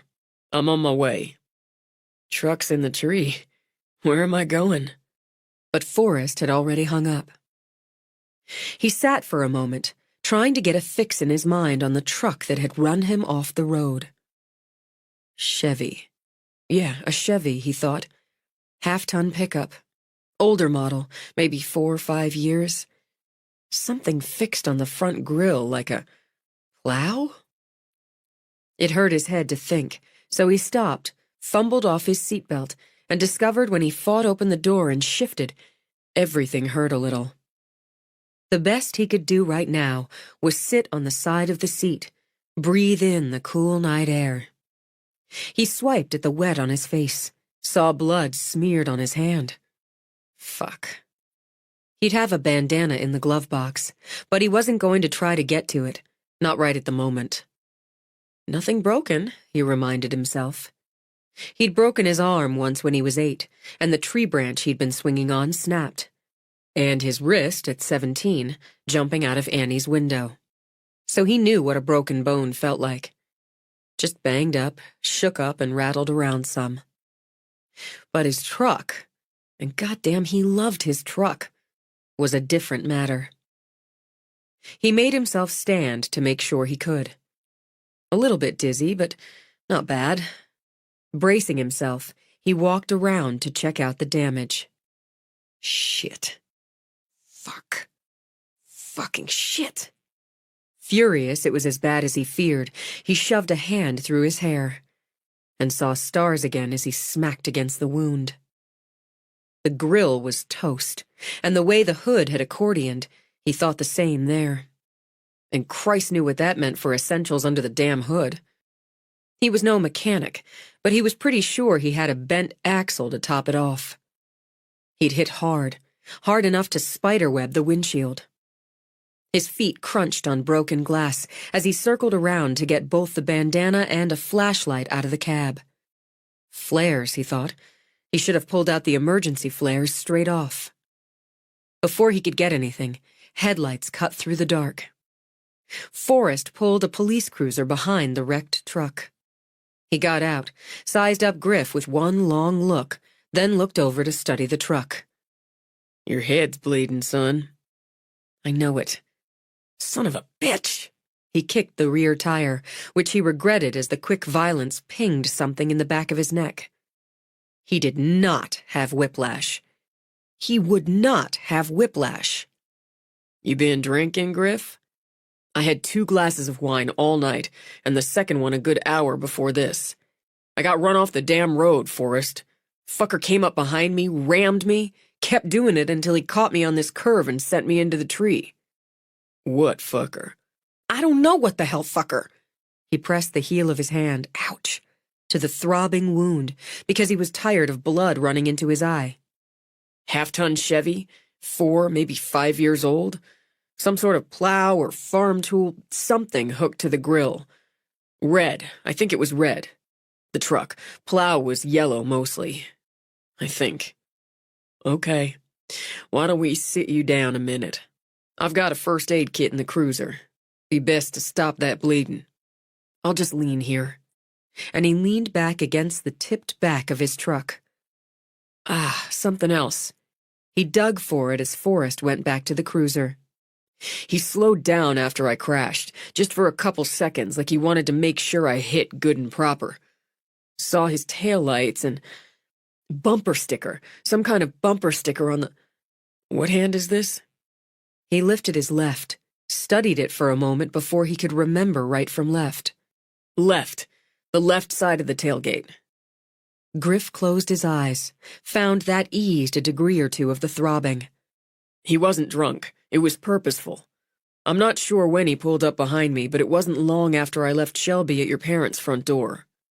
You followed her home? Yeah. I wasn't going to have her driving around after dark with what happened. Mm-hmm. Forrest set up flares. Griff closed his eyes again. I think the truck's totaled, or nearly. I've only had it 3 years. I've put a lot of miles on it, sure, but it had plenty more in it.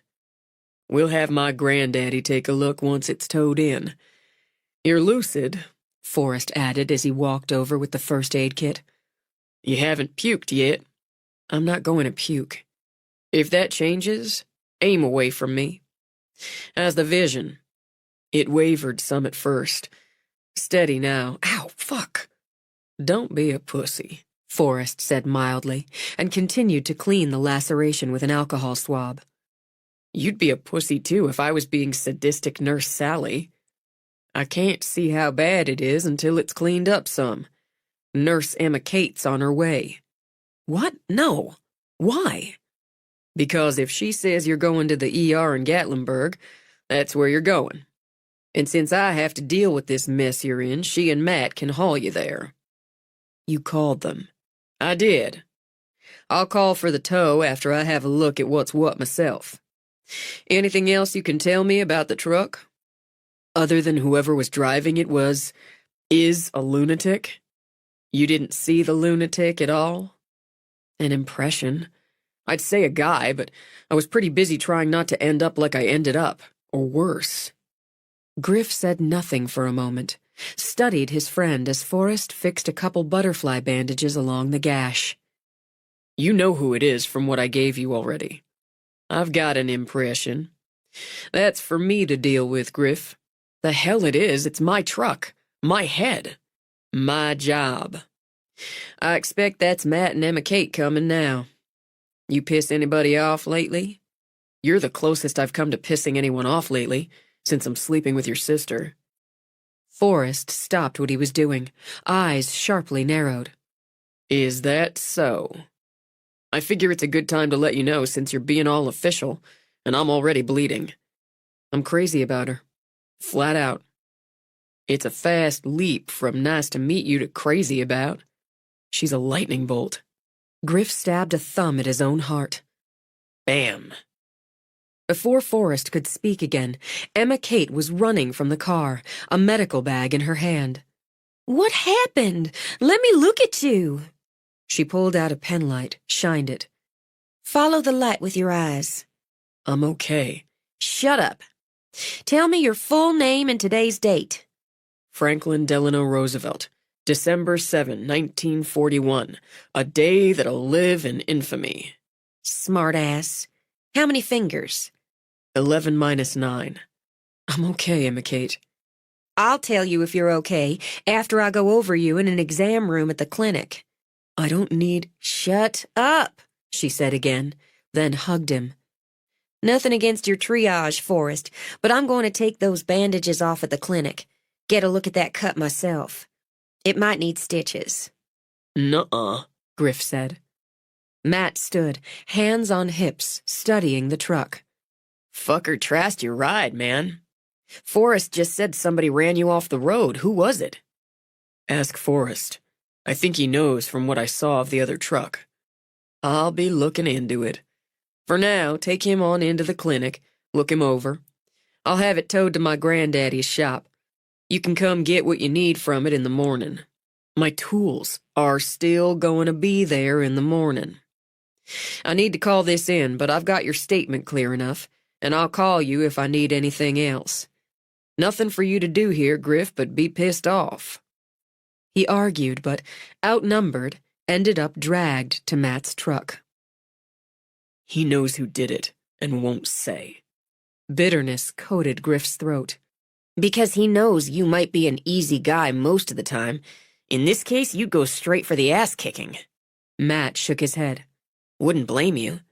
But you're banged up already, disadvantage, and it'll be almost as satisfying if whoever did this spends time in a cell. He could spend time in a cell after I kick his ass.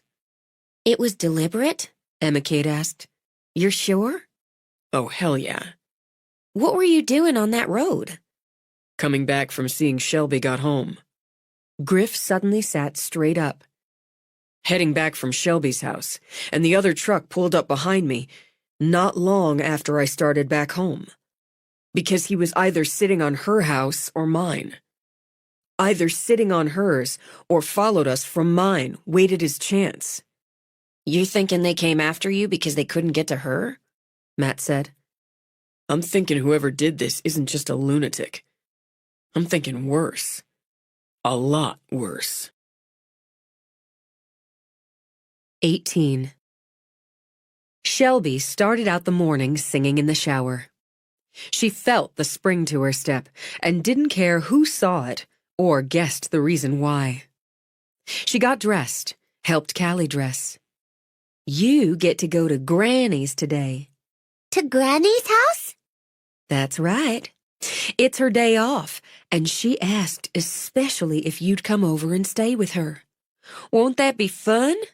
Granny has cookies and Bear.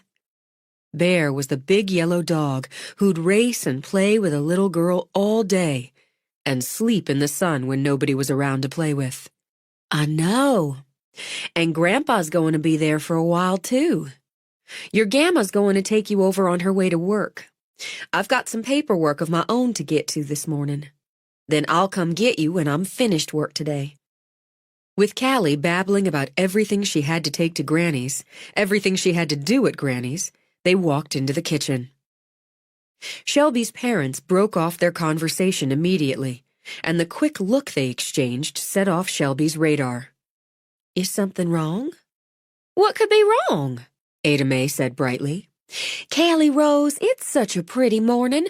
I decided we're going to have our breakfast on the back porch, like a picnic. I like picnics. I'm taking Griff on a picnic date. I heard about that.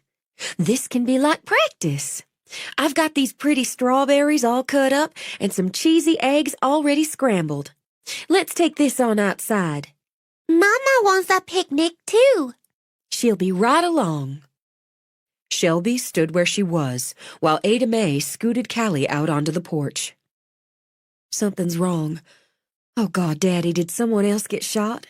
No, it's nothing like that, and I want to tell you right off, he's all right. Griff? It's Griffin.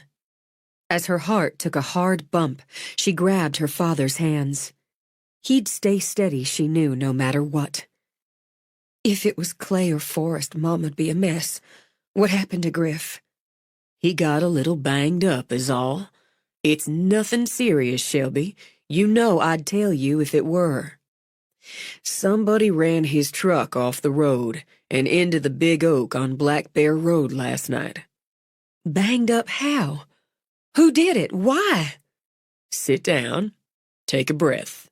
Turning, Clayton opened the refrigerator, took out a Coke.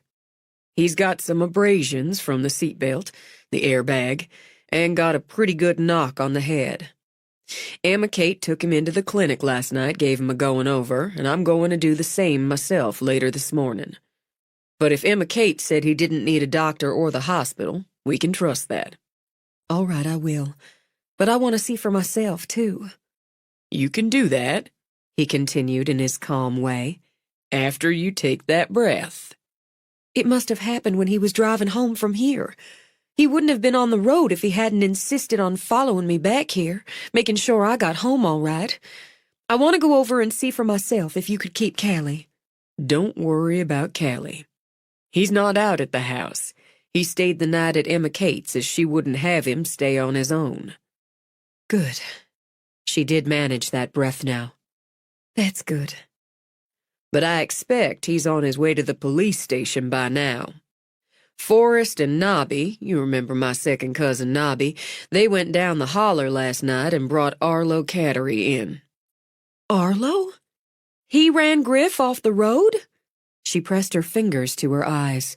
Drunk, I expect, and driving crazy. I don't know as that's the way it was. You go on down. It's best you hear it straight out than the bits and pieces I have. And you tell Griffin he's got an exam at 10 o'clock or he's not clear to drive or so much as touch a power tool. I will. Callie, she's just fine. Go on. Thank you, Daddy. When she ran out, leaving the Coke unopened on the counter, Clayton knew his little girl was at least halfway in love. With a sigh, he picked up the can, opened it for himself. It was smarter than a shot of whiskey at 7:30 in the morning. Griff strode into the station house, eyes, including the left one, where angry bruising had come to the surface overnight, hot. He arrowed straight to Forrest. I want to talk to the son of a bitch. Forrest stopped tapping at his keyboard, pulled the phone from between his shoulder and ear. I'll get back to you, he said, and clicked off. You'd best simmer down some first. I'm not in a simmer-down mood. I don't even know Arlo Cattery, never spoke a word to him in my life. I want to know why he deliberately ran me off the road. Forrest? The sheriff spoke up from his office doorway. Why don't you go ahead? Let Griff go back and have his say, he said when Forrest hesitated. In his place, I'd want mine. All right, thanks. Nobby, you think you could call back that fella at the lab, finish that conversation? I sure can. That eye doesn't look too bad there, Griff. Nobby, a 20-year vet, gave Griff's face a considering look. Seen a lot worse. You get some raw red meat on it, won't be so bad. I'll do that. As Griff turned toward the back, Shelby came flying in. Oh, Griff! Now, Shelby, honey, I was just telling him it wasn't that bad. It's not. Griff picked up Nobby's theme and ran with it. I'm okay. It doesn't hurt. Ached like a son of a bitch, but didn't hurt. Daddy said it was Arlo Cattery. I don't know why the man has a license if he's still driving drunk like he did when we were teenagers. We don't know as he was drunk when he ran Griff off the road. He must have been. Why else would he do something like this? Forrest exchanged a look with the sheriff, nodded slightly. Why don't we go back and ask him? He was half drunk when Nobby and I went and got him, and tried to say he'd been home all night. The plow was still on his truck. Arlo gets paid to plow some of the private roads outside of town, he explained to Griff. Hardly much reason for a snowplow on his truck in May. White paint on it, too. And yellow paint like the plow on the back of Griff's truck. Nobby and I informed him of those facts, so he claimed somebody stole his truck, put the plow on it. Bullshit. Knee-deep in it, Forrest said with a nod to Griff.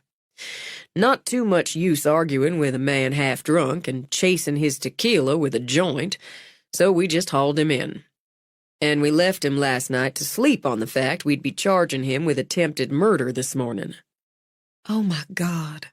Shelby shut her eyes. That's the reaction we want from him. Attempted murder's a stretch, Forrest commented, hooking his thumbs in his belt. But he'll surely go down for hit and run, reckless endangerment, and so on. We can tie quite a few and so-ons onto the package, Hartigan said. Yeah, I expect so. He's going to do a few years, however it slices out. We've just been letting it sink in.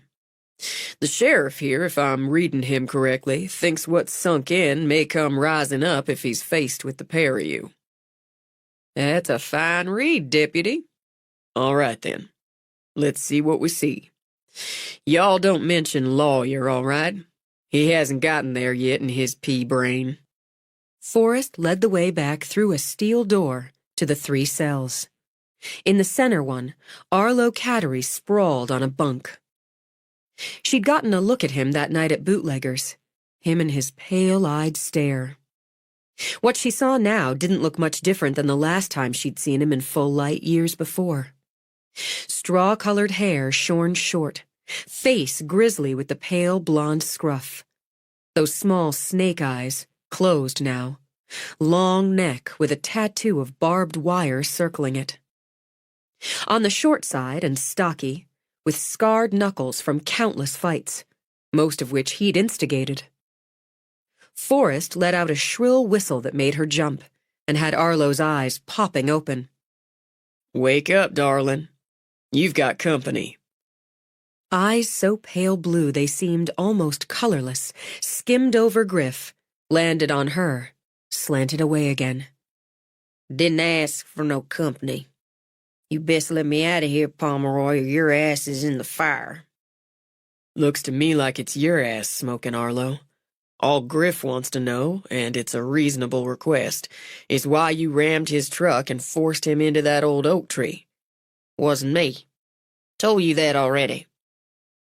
Half-ton Chevy pickup, dark red, yellow plow on the front, bumper sticker on the bottom left of the tailgate.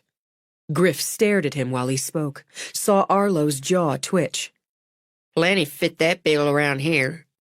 Nope, not with the details. Funny bumper sticker, too. It's got a target on it full of bullet holes, and it says, "If you can read this, you're in range." Forrest shook his head.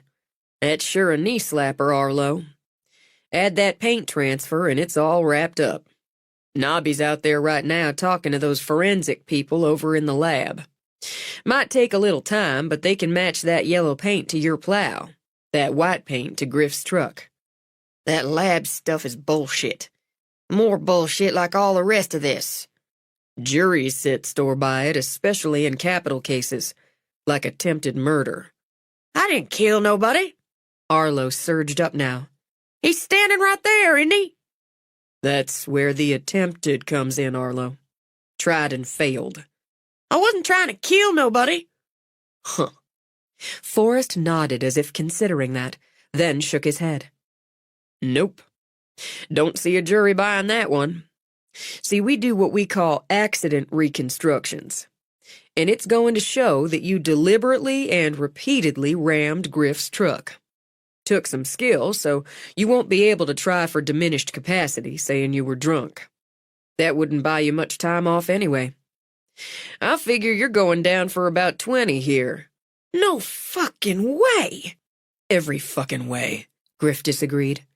Forrest, hum a tune and close your ears while I tell this asshole I'll swear on a mountain of Bibles in front of God and country that I saw him behind the wheel. I'll swear I counted the bullet holes in that idiotic bumper sticker and got his license plate. That's a fucking lie. I had the plates covered with burlap. You truly are a moron, Arlo, Forrest murmured. He's a fucking liar. Incensed, Arlo jabbed a finger between the bars. He's fucking lying. You tried to kill me, Griff reminded him. I didn't try to kill nobody. It wasn't even supposed to be you. It was supposed to be her. You want to say that again, son? Forrest's voice was quiet as the hiss of a snake, but Griff had already shoved forward, reached through the bars to grab Arlo's shirt, yanked him so his head smacked the bars. Now, Griff, I can't let you do that. But Forrest made no move to stop him as Griff repeated the action. All right, that'll do. For now. Forrest gripped Griff's shoulder. We don't want him getting off on some technicality, do we? Step back now. Why? Shelby hadn't moved. Not at the words, not at the vicious look Arlo had given her when he said them, not at the sudden violence. Why would you want to hurt me? I've never done anything to you. I always thought you were too good for me, looking down your nose and turning your back to me. Ran off with the first rich guy you could rope in, didn't you? Heard that didn't work out so well. You'd have hurt me because I wouldn't go out with you back in high school? I've got a child. I've got a little girl, and I'm her only parent now. You'd have risked making my baby an orphan because I wouldn't go out with you? Wasn't going to make nobody no orphan. Just going to scare you is all. I was only going to teach you a lesson, put a scare into you. Wasn't my idea anyway. Whose idea was it, Arlo?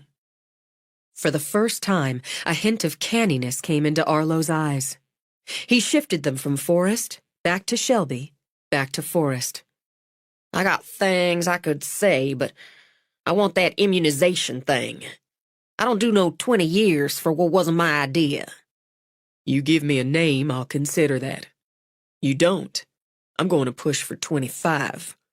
That's my sister, you idiot fuck. One thing you should know about right enough is family. You tell me who started this ball rolling, or I'll make sure you go down for all of it. And hard. I gotta have some guarantee. You get nothing. He'll get more than nothing, Griff said. I'll find a way to get to you. I'll find a way. And when I do, you'll wish you'd had a chance to do 20 years. I never touched her, did I? Never laid a goddamn hand on her. Just gonna scare her some anyway. She gave me $1,000. Said she'd give me 1,000 more after I gave you a good scare. Taught you a good lesson. Just going to give you a nudge off the road is all, but you passed me going the other way. By the time I got turned around and going, I seen you head down to the old Triple Horn place. You followed me? I had to wait, figured fine. I'd teach you that lesson you had coming when you drove out again. Better when it was dark, right?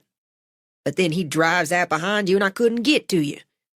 Didn't see why I should have wasted my whole night for nothing. Figured pushing him off would give you a scare. Northern boys, they're good enough for you, looks like. You jumped right in the sack with this one, but you never would give me so much as a long look. I seen him take your clothes off. You were watching. Too angry to be sickened, Shelby stepped closer. She knew just who'd paid him. Did Melody Bunker tell you to spy on me, too? She gave me $1,000, said I'd get another.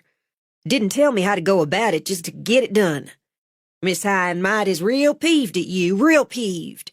She come right to my trailer in the holler, give me cash money. That's how peeved she is you got her kicked out of the beauty salon. I hope you got a good look, Arlo. And you take that with you to Bledsoe County and the cell you'll be occupying there. And when you do, you think about this, Arlo. I never thought along the lines of being too good for you. I just didn't like you. She turned, started out. Forrest signaled for Griff to go with her. Hold on, Red. I can't hold on. I can barely breathe. I swear if you hadn't wrapped his head, I'd have done it myself. He went after you because he couldn't get to me quick enough. He could have killed you. He didn't. If you hadn't followed me home, I did. He took her by the shoulders. He didn't want the what-ifs playing in her mind, or his, not then and there. He's locked up, Shelby. He'll stay that way.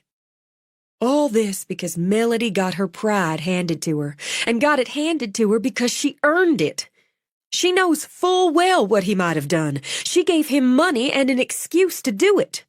I'd lay odds before the morning's up, she's in a cell right along with him. Those are good odds, Forrest said as he came out. Just hold on a minute. Nobby, you think you could sit with that moron Arlo for a bit? I got him writing it all out. Sure can. He confess, and then some. Sheriff, I need to run this by you, and then we're going to need a warrant. It's going to be pretty sticky, as we're going to need it for Melody Bunker, for soliciting a crime, conspiracy to do bodily harm. Well, hell, Forrest. On a long, windy sigh, Hartigan rubbed the back of his neck. Are you damn sure on it? I'll tell you how Arlo says it went. He wasn't lying, Griff put in.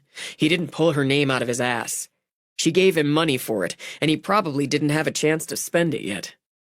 We'll be going out to his trailer, Forrest began, then glanced around. Where's Shelby? She was right here. Oh, hell. Oh, hell no. Melody. My sister's got a hell of a temper if you flip the right switch. Sheriff, Forrest said, as Griff was already bolting out the door. Yeah, go on with him. Just what we need to tie a ribbon on this day. Your sister tossing Florence Piedmont's granddaughter out some window. She didn't plan on tossing Melody out a window, primarily because she hadn't thought of it. She didn't have a clear idea what she intended to do, but the one thing she was clear on, she didn't intend to do nothing. Ignoring the bitch hadn't worked, sarcasm hadn't worked, straight talk hadn't worked. So she'd find something that did and finish this off once and for all. The Piedmont house sat on a long, sloping rise of lush green with terraced walls of white brick showing off a bounty of graceful trees, perfectly trimmed shrubs. From its vantage, it could look down at the ridge, out at the hills, down into folds of valleys. It stood elegantly, as it had since before the war between the states, laced with verandas flowing out from the snow-white facade. Gardens swept along its feet in rivers of color. It was a house she'd always admired. Now she shot toward it like an arrow from a bow. She knew Melody lived in the carriage house, aimed for it once she'd crested the rise. Ears buzzing with temper, she slammed out of the van, strode past Melody's car, and would have marched straight to the door if someone hadn't hailed her. Why, it's Shelby Ann Pomeroy. She recognized the housekeeper, a longtime member of the big house, and Maybelline's sister, and struggled to rein in her fury enough to smile in return.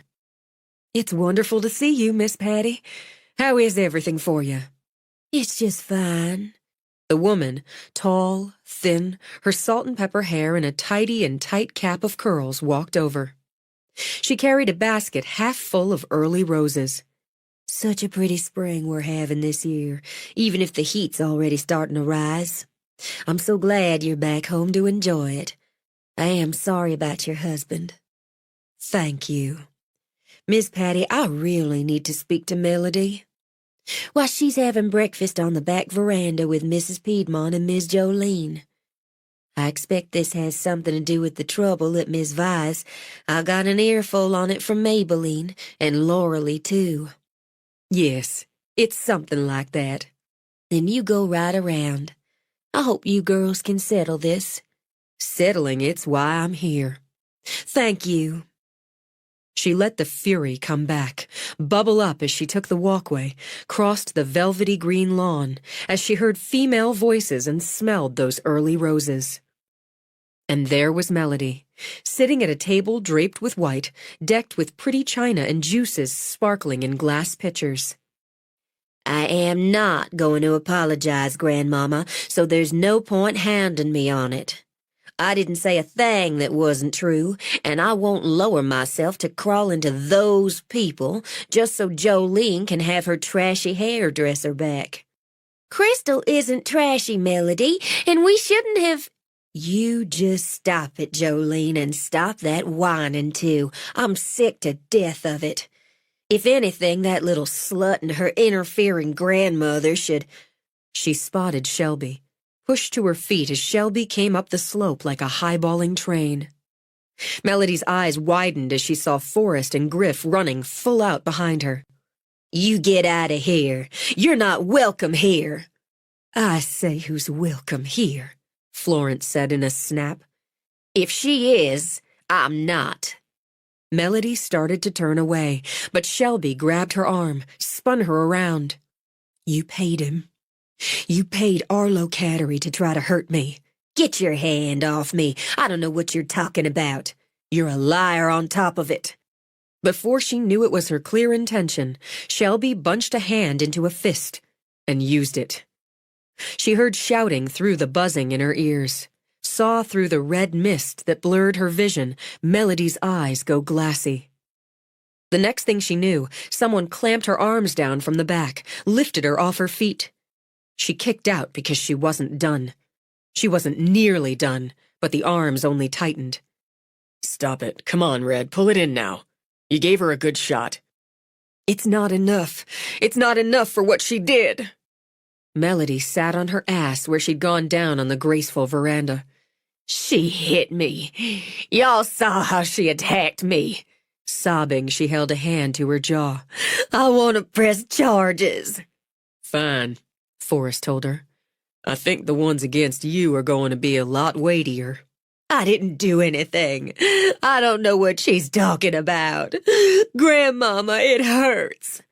Jolene, stop waving your hands around like you're going to take flight and go get an ice pack. Florence, who'd gotten to her feet, sat again heavily. I need an explanation. I need to know why this girl would come here with these wild accusations and strike my granddaughter. I'll say it, Shelby said before Forrest could. Let me go, Griffin. I won't do anything. I apologize to you, Mrs. Piedmont. Not to her, but to you. I apologize.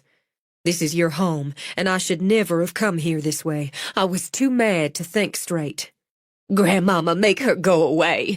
She belongs in jail. Be quiet now, Melody. It'll only hurt to talk.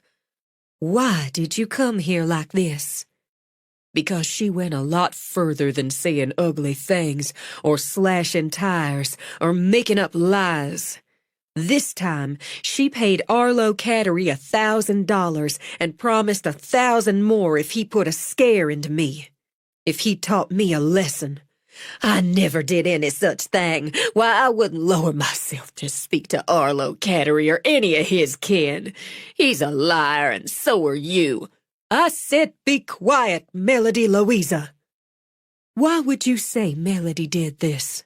Because Arlo ran Griffin off the road last night, wrecked his truck. Look at him, Mrs. Piedmont. He's hurt because he made sure I got home safe, and because he did, Arlo couldn't get to me and do what she'd paid him to do. He got to Griff instead. She went down to the holler, down to Arlo's trailer, and paid him to do it. She's crazy, a liar. Oh, my God. Jolene stood just outside the French doors, a blue ice pack in her hand. Oh, my God, Melody. I didn't think you meant it. I never thought you meant it. You shut up, you hear? Don't you dare say another word, Jolene, not one more word. I won't shut up. I won't. My God, Melody, this isn't just playing, just gossip or poking some fun. I didn't think she meant it. I swear to God I never thought she meant it. You hold your tongue, Melody. Meant what, Jolene? Florence demanded. Stop blubbering now and say it straight out. She said, after Miss Vi banned us, she said she knew how to get back at Shelby. She knew how to teach her a lesson she wouldn't forget, and how Arlo would likely do it for free, but she'd sweeten that pot. Liar. Scrambling up, Melody launched herself at Jolene, fingers curled to scratch. She might have done considerable damage if Jolene, in shocked defense, hadn't thrown the ice bag at her. The lucky shot knocked Melody back a step and gave Forrest time to pull her back. You'd best listen to your grandmama and hold your tongue. Jolene, let's hear the rest. What is wrong with you? What is the matter with you, Melody? I just don't know. You'd better shut your mouth, Jolene, or you'll be sorry. Jolene! Florence's voice cut through Jolene's fresh weeping. You tell Deputy Pomeroy the rest of what you know, and right now. If you don't be quiet, Melody, I swear to God Almighty I'll slap you myself. Oh, Miss Florence, I told what she said, and I promise, I swear I didn't believe she meant to do anything. I was so upset and crying, and I just said to stop it, Melody. And I went on about who was going to do my hair for the wedding because Crystal, she knows just how I want it done, and it's my wedding day, Miss Flores. I just was so upset, and Melody didn't say any more. But she'd said what I told you. I didn't think she could. You traitorous bitch. She was part of it. Melody threw out a hand, pointed. She was part of it. I wasn't, but maybe you can't believe that, Shelby, since I've been part of things. But never to really hurt somebody. I'm tired of it. I'm so tired of all of it. She sat, began to weep into her hands. I'm sorry, Mrs. Piedmont, but I'm going to have to take these ladies into the station house and sort this out. Her back straight as a poker, Florence nodded. Yes, I can see that. Jolene, you stop that crying now and go on with Deputy Pomeroy. Melody, go with the deputy. I don't want to go with him. It's all just some story that lowlife made up, and Jolene's lying. She's just lying. I'm not lying. And that started the two of them shouting at each other until Forrest broke in. I'd advise the two of you to be quiet. Melody, you can come along on your own, or I'm going to haul you. You take your hands off me this minute. The threat had her struggling against his hold. I don't go anywhere I don't want to go. And her grandmother surged to her feet. Melody Louisa Bunker, if you don't go along with Deputy Pomeroy and stop resisting, you have my oath I'll do nothing to help you. I'll make certain your mama doesn't do a thing to help you. You don't mean that. By God, I do. You go with Forrest, and you go now, or I'll wash my hands of it, and you. I'll go. But now I know you're just as hateful as the rest. I'll take Melody, Forrest said to Griff. Best if you take Shelby and Jolene. You're still deputized. Hell. All right. Jolene? I'm coming. I won't give you any trouble. Shelby, I'm so sorry about all this.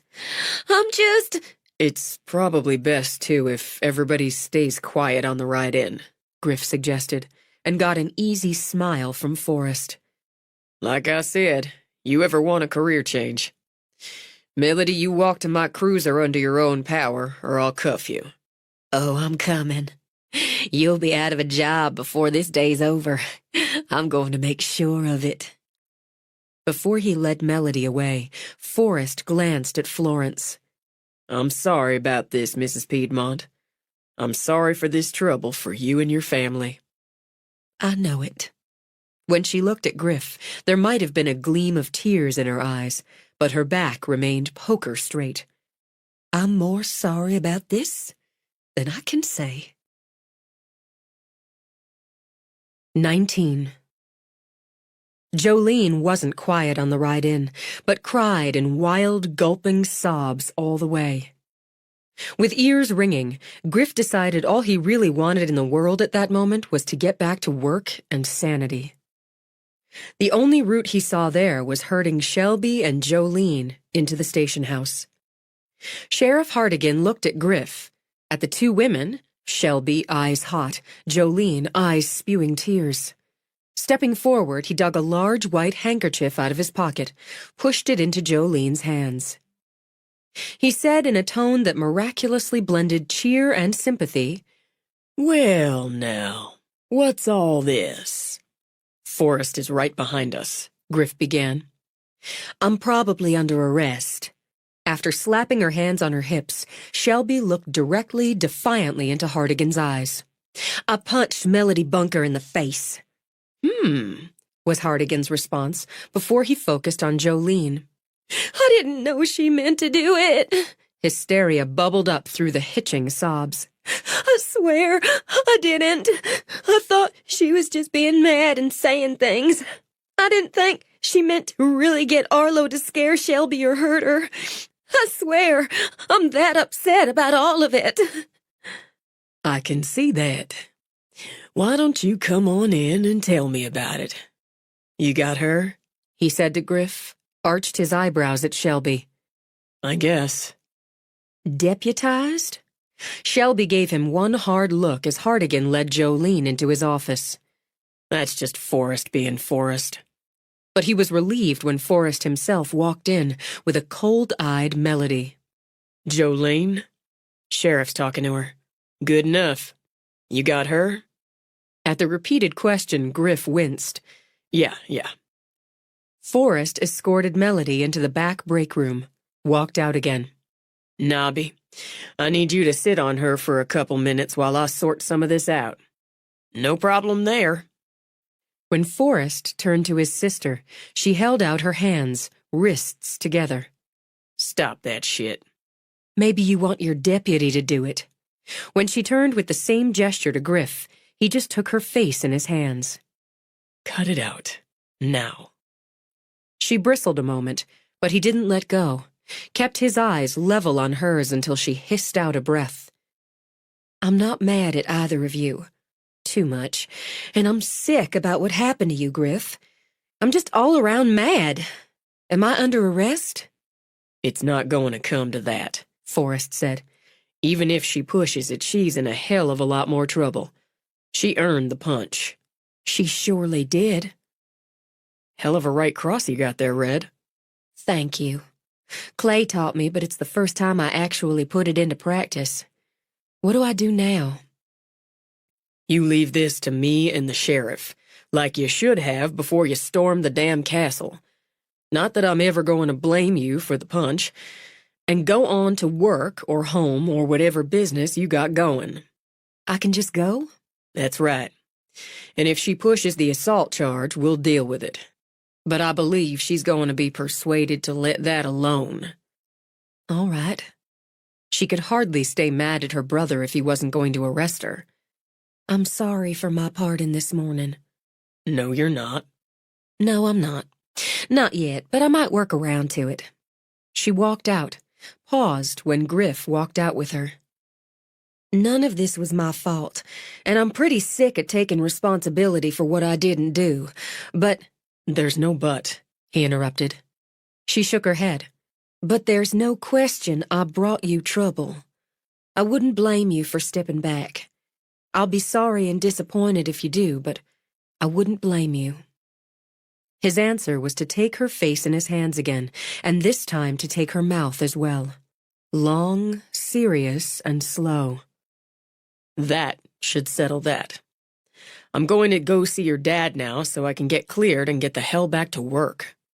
She smiled a little. That black eye looks kinda rakish. Just what I was going for. I'll see you later. It's been a hell of an interesting morning so far. She supposed he could put it that way, she thought, as she walked to the salon. But she'd dearly love a couple of boring mornings. She figured word of some of the interesting morning, and the incident the night before that had generated it, would have reached the salon by now. The way conversation stopped, eyes turned to her when she walked in, told her she'd gauged correctly. How is that boy? How bad's he hurt? Viola demanded. He's going to see Daddy now, but I don't think it's too awful. He's got cuts and bruises. I heard they hauled Arlo Cattery in for hit and run, Crystal put in. And Loralee here saw you driving hell-bent toward the big house a little while ago. You might as well say what Melody's got to do with all this, Viola told her. Everybody's going to find out anyway. She paid him. She paid Arlo to do it. After the collective gasp, Shelby dropped into a chair. She was early for work anyway, and God, interesting mornings were exhausting. Wait 1 minute. Eyes narrowed, Viola swiveled the chair so Shelby faced her. You're saying Melody paid that Cattery boy to run Griffin Lot off the road? Why in hell would she do that? She paid him to go after me, but Griff was in the way, so he went for him. After you? But why? Realization struck, chilled her blood so some of it drained out of her face. Because I kicked her out of here. It's not on you, Granny, and it's not on me. It's not on either of us. Any of us. God knows she's spoiled as rotten fruit and always had a bright streak of mean in her. But I'd never have expected her to try something like this. She gave Arlo 1,000 down, with 1,000 more when it was done. Viola nodded. The color that came back into her face was high and hot. Is she arrested? They've got her at the station house talking about it. They don't lock her up. I'm going to know why. I don't know what's going to happen, but it's going to be ugly, that's certain. And everybody might as well know the rest. I went up to the big house and I punched her in the face. I just saw red and punched her, knocked her flat. I'd do it again if I could. More gasps, even as Viola grinned. She leaned over, gave Shelby a hard hug. That's my girl. I wish I'd seen you do it. Maybelline folded her arms. It's not Christian to say so, but I wish I'd seen you do it and taken a picture with my phone. Aunt Patty says she gets hoity-toity and orders her around something fierce when Miss Piedmont's not around. Laura Lee nodded sagely. So I wish I'd seen it too, but I'd have taken a video. She walked over, gave Shelby a hug. So don't you fret about it, Shelby. I know more people than I can count who'd have paid good money to see you knock that girl on her second runner-up's ass. Right, Miss Vi? Couldn't be righter, Laura Lee. I won't fret. She patted Laura Lee's hand. But I'm going to start work early if that's okay. Deal with towels and supplies and such.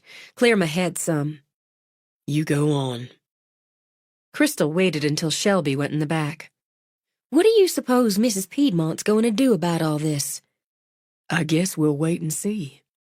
They didn't have to wait long.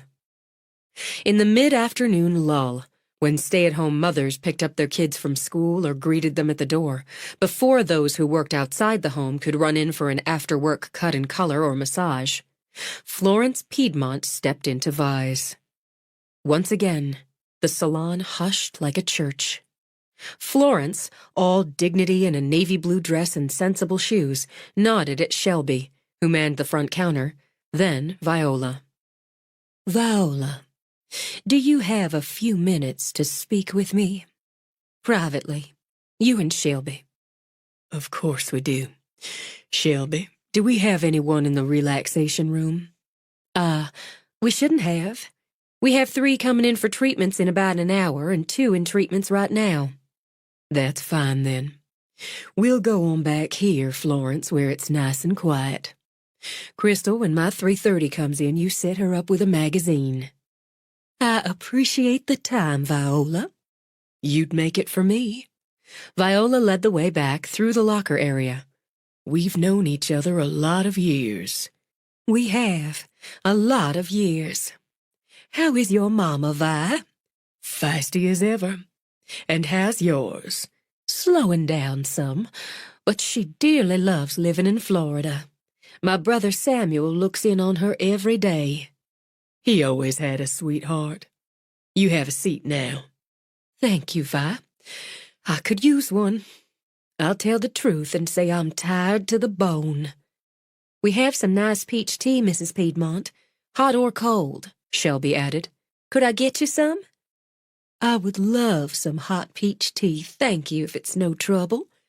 Not a bit. Granny? That'd be nice, darling. Thank you. This is a lovely room, Viola. So peaceful and calm, and you always had a clever mind and a way of turning what worked in it into something fine. That's a nice thing to hear. Everybody needs somewhere peaceful and calming now and again. We could all use more of it, to my mind. What color paint have you got on these walls? It's called Twilight Gold. Pretty name. It is. Peaceful, she said again, like a sigh. Viola, Shelby, I'm going to start by saying I'm going to speak to Griffin Lott when I leave here.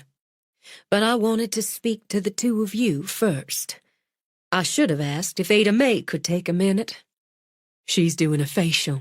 It's all right, Flo. We'll tell her what you want to say to her. I want to apologize to all of you. To your daddy, too, Shelby. Your daughter. Your brothers. To Jackson, Viola. Mrs. Piedmont, ma'am, you don't have anything to apologize for. I ask you to accept an apology from me. Of course. Shelby carried over the tea in its pretty cups. Thank you. Would you sit too? I've just come from the police station. Melody has admitted to going to Arlo Cattery, to giving him money to cause you trouble, Shelby. I'm not sure she'd have admitted it this soon, but they had 3 people already who saw her driving up to his trailer in the holler. And though it pains me to say it, I wouldn't get her a lawyer until she told the truth. Saying nothing, Viola just reached out, took Florence's hand. I don't know what she thought would happen, or why she'd do something so mean, so reckless. I don't know why she's always been so jealous of you, Shelby. When you were voted head cheerleader back in high school, she had hysterics, begged me to make a big donation to the athletic department if they'd take you down, put her up. And when you were homecoming queen over her, she came home and cut her dress to ribbons. Florence sighed. She's angry most of the time, it seems. I'd hoped by putting her in charge of the Artful Ridge, having her live in the carriage house, she'd be happier, start being more responsible. But I know, I see now, I indulged her too much all along, and her mama did even more. She's my grandchild, my first granddaughter, and I love her. Of course you do. I overlooked too much over the years, but I won't overlook this. She caused someone true harm, and it could have been much worse. She did it for spite. She'll pay a price for that spite. I have no right to ask, and none to expect, but she's my granddaughter, so I will ask. The sheriff indicated if you and Griffin Lott are amenable, if you agree, instead of going to jail. For the first time, Florence's hand shook, so she set the teacup down carefully in its saucer. She could serve 6 months in a rehabilitation center, a private one where she would have therapy for her various issues. She would be required to work there. Chores, I suppose. Cleaning, gardening, laundry, that sort of thing. Then, if deemed ready, she would serve another 6 months community service in a halfway house, with a year's probation to follow that.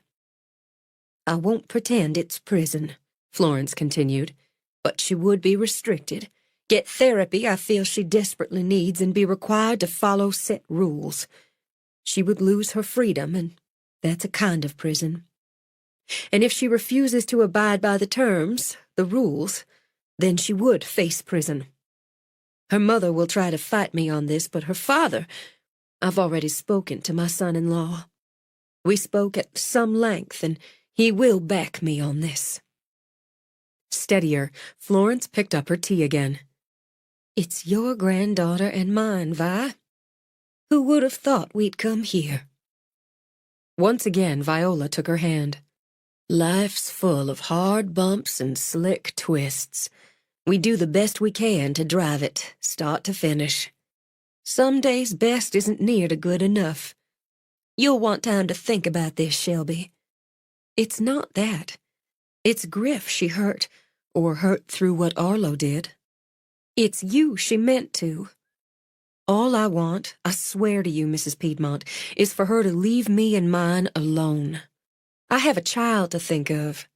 I have a life to try to rebuild with my little girl, and I just want Melody to leave us be. If Griffin's all right with what you said, I would be. He's the one who ended up being hurt, whatever she meant. I'll speak to him, and we'll all abide by his decision. I'm sick at heart he was hurt this way, that someone in my family would have caused it. I wonder, Viola, if you know from Jackson how much damage there is to the boy's truck. What Jackson told me just a bit ago on the phone? It's a loss. Oh, Granny. Well, most anything can be fixed, but Jack says it wouldn't be fixed right enough and expects the insurance company to agree and total it out. I'll make it right. You have my word on it. I never had any doubt on that, Flo. I know you're both busy, and I thank you so much for taking this time and for your understanding, for your kindness. I'm going to walk you out, Viola said, sliding an arm around Florence's waist as they both rose. And I'm going to give you a brochure, so you can think about coming back for a nice hot stone massage or a Restore Youth facial. Shelby heard Florence laugh as they walked out. It's a late hour for restoring youth, isn't it, Viola? It's never too late an hour, Flo. Never too late an hour. It seemed to Shelby the best thing to do was keep her head down and take each day as it came. She'd been far too much front and center on the gossip stage since her return to the Ridge. Experience told her some other news or interest would come along soon enough. She felt just fine being front and center Friday night, performing doo-wop and rock and 50s ballads. The crowd seemed to feel just fine about it too, and nobody got shot. And since Callie was having a sleepover at Granny's, topping Friday night off in Griff's bed felt even more than fine. Before and after her Saturday job, she hit her spreadsheet hard, meticulously paying bills, doing careful math, and shaking her clasped hands at the ceiling when she paid off another credit card. 3 down, 9 to go. Straight after Sunday breakfast, she stood at the stove frying up chicken and listening to Callie squeal with delight while she played with the much-loved bubble maker. Ada Mae came in, hugged Shelby from behind. That's the best sound in the world. I know it. She's so happy, Mama, it turns my heart inside out. And how about you? I'm about as happy as a little girl with a bubble machine. You were in fine voice Friday night, baby girl, and so pretty up there in that blue dress. I'm going to have fun with the 60s. I've been playing around some for next week. Tansy told me they're going ahead for sure with that expansion. That'll be exciting. Good thing Griff and Matt are all but done here. I love my new bathroom like Callie loves her bubble maker. To demonstrate, Ada Mae did a neat pirouette and had Shelby grinning. They're handy men. A handy man's worth his weight in gold. You must have had a nice time after. Heat rose up the back of Shelby's neck. I did. Mama, you didn't wait up, did you? It's not a matter of waiting up. You have a child under your roof, whether she's 14 or 40, you hear that car pull up the drive. And don't even think about saying you're sorry. It put a smile on my face thinking about you being with a good man. He puts a smile on your face, too. She knew just where her mother was going. He does. I can admit I didn't see myself having a nice time with any man for a long time yet. As it is, it's a pretty surprise. Still, I can't think past next week. Not yet. That's all right. You take your time. Give him a good test drive. Mama, you think your generation invented sex? And you're doing the 60s next week? That generation likely figured the same. Speaking of test driving, I heard Florence Piedmont bought Griff a new truck. He said she wouldn't take no. Turned it around so it felt like he'd be insulting her if he refused. Grandpa's going to strip the wrecked one for parts, and Griff's having the new truck painted with the logo. She paused as she drained some of the chicken. Did we do the right thing, Mama? Letting Melody get off with going to that rehabilitation center, anger management therapy and the like? Next thing to a country club, I expect, and that just chafes my thighs. But down under it, I think it was the right thing. I don't know if she'll be coming back here, at least not for some time. I do know Miss Florence isn't holding her job. Oh. And I expect you could have that job if you wanted it. No. I think I like just how things are. I like working at Granny's. I like the girls and the work and the customers. I like knowing if something came up, nobody'd be upset if I had to take off to deal with it. And I do know for certain I wouldn't want Melody's old office, her old job, her old anything. Just bad juju. You know what I mean, Mama? I do. You've got your granny's hand with fried chicken, girl. If you don't want to look past next week yet, you'd better be careful. Chicken like that could drive a man to propose marriage. I think I'm safe there. And safe, Shelby thought, was where she needed to be. At noon, when Griff pulled up in his rental truck, she had the hamper loaded and ready, and Callie in her yellow dress with a ribbon in her hair. She'd opted for jeans and her old hiking boots. Callie rushed out before Griff got to the door and launched herself at him. You look like a picnic, Little Red. I got a bow. Callie reached back to where the yellow ribbon trailed. I see that. Pretty as they come, and so's your mom. Here, let me take that. You've already got her. We'll take my van since I know where we're going. I've got the blankets in there already. I've just got to get a couple things out of the truck. He strapped Callie in her car seat. Expertly, Shelby noted.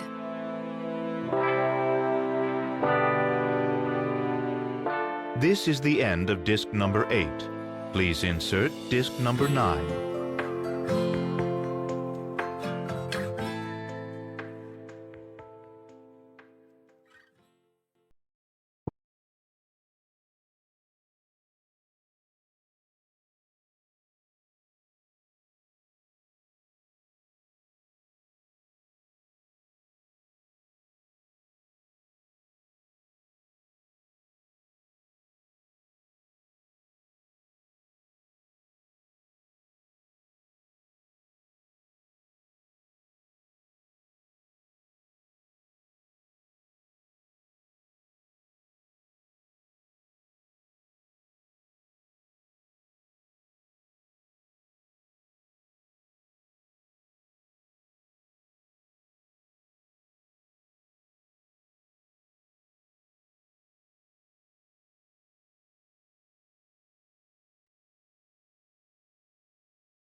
Nodded. The color that came back into her face was high and hot. Is she arrested? They've got her at the station house talking about it. They don't lock her up. I'm going to know why. I don't know what's going to happen, but it's going to be ugly, that's certain. And everybody might as well know the rest. I went up to the big house and I punched her in the face. I just saw red and punched her, knocked her flat. I'd do it again if I could. More gasps, even as Viola grinned. She leaned over, gave Shelby a hard hug. That's my girl. I wish I'd seen you do it. Maybelline folded her arms. It's not Christian to say so, but I wish I'd seen you do it and taken a picture with my phone.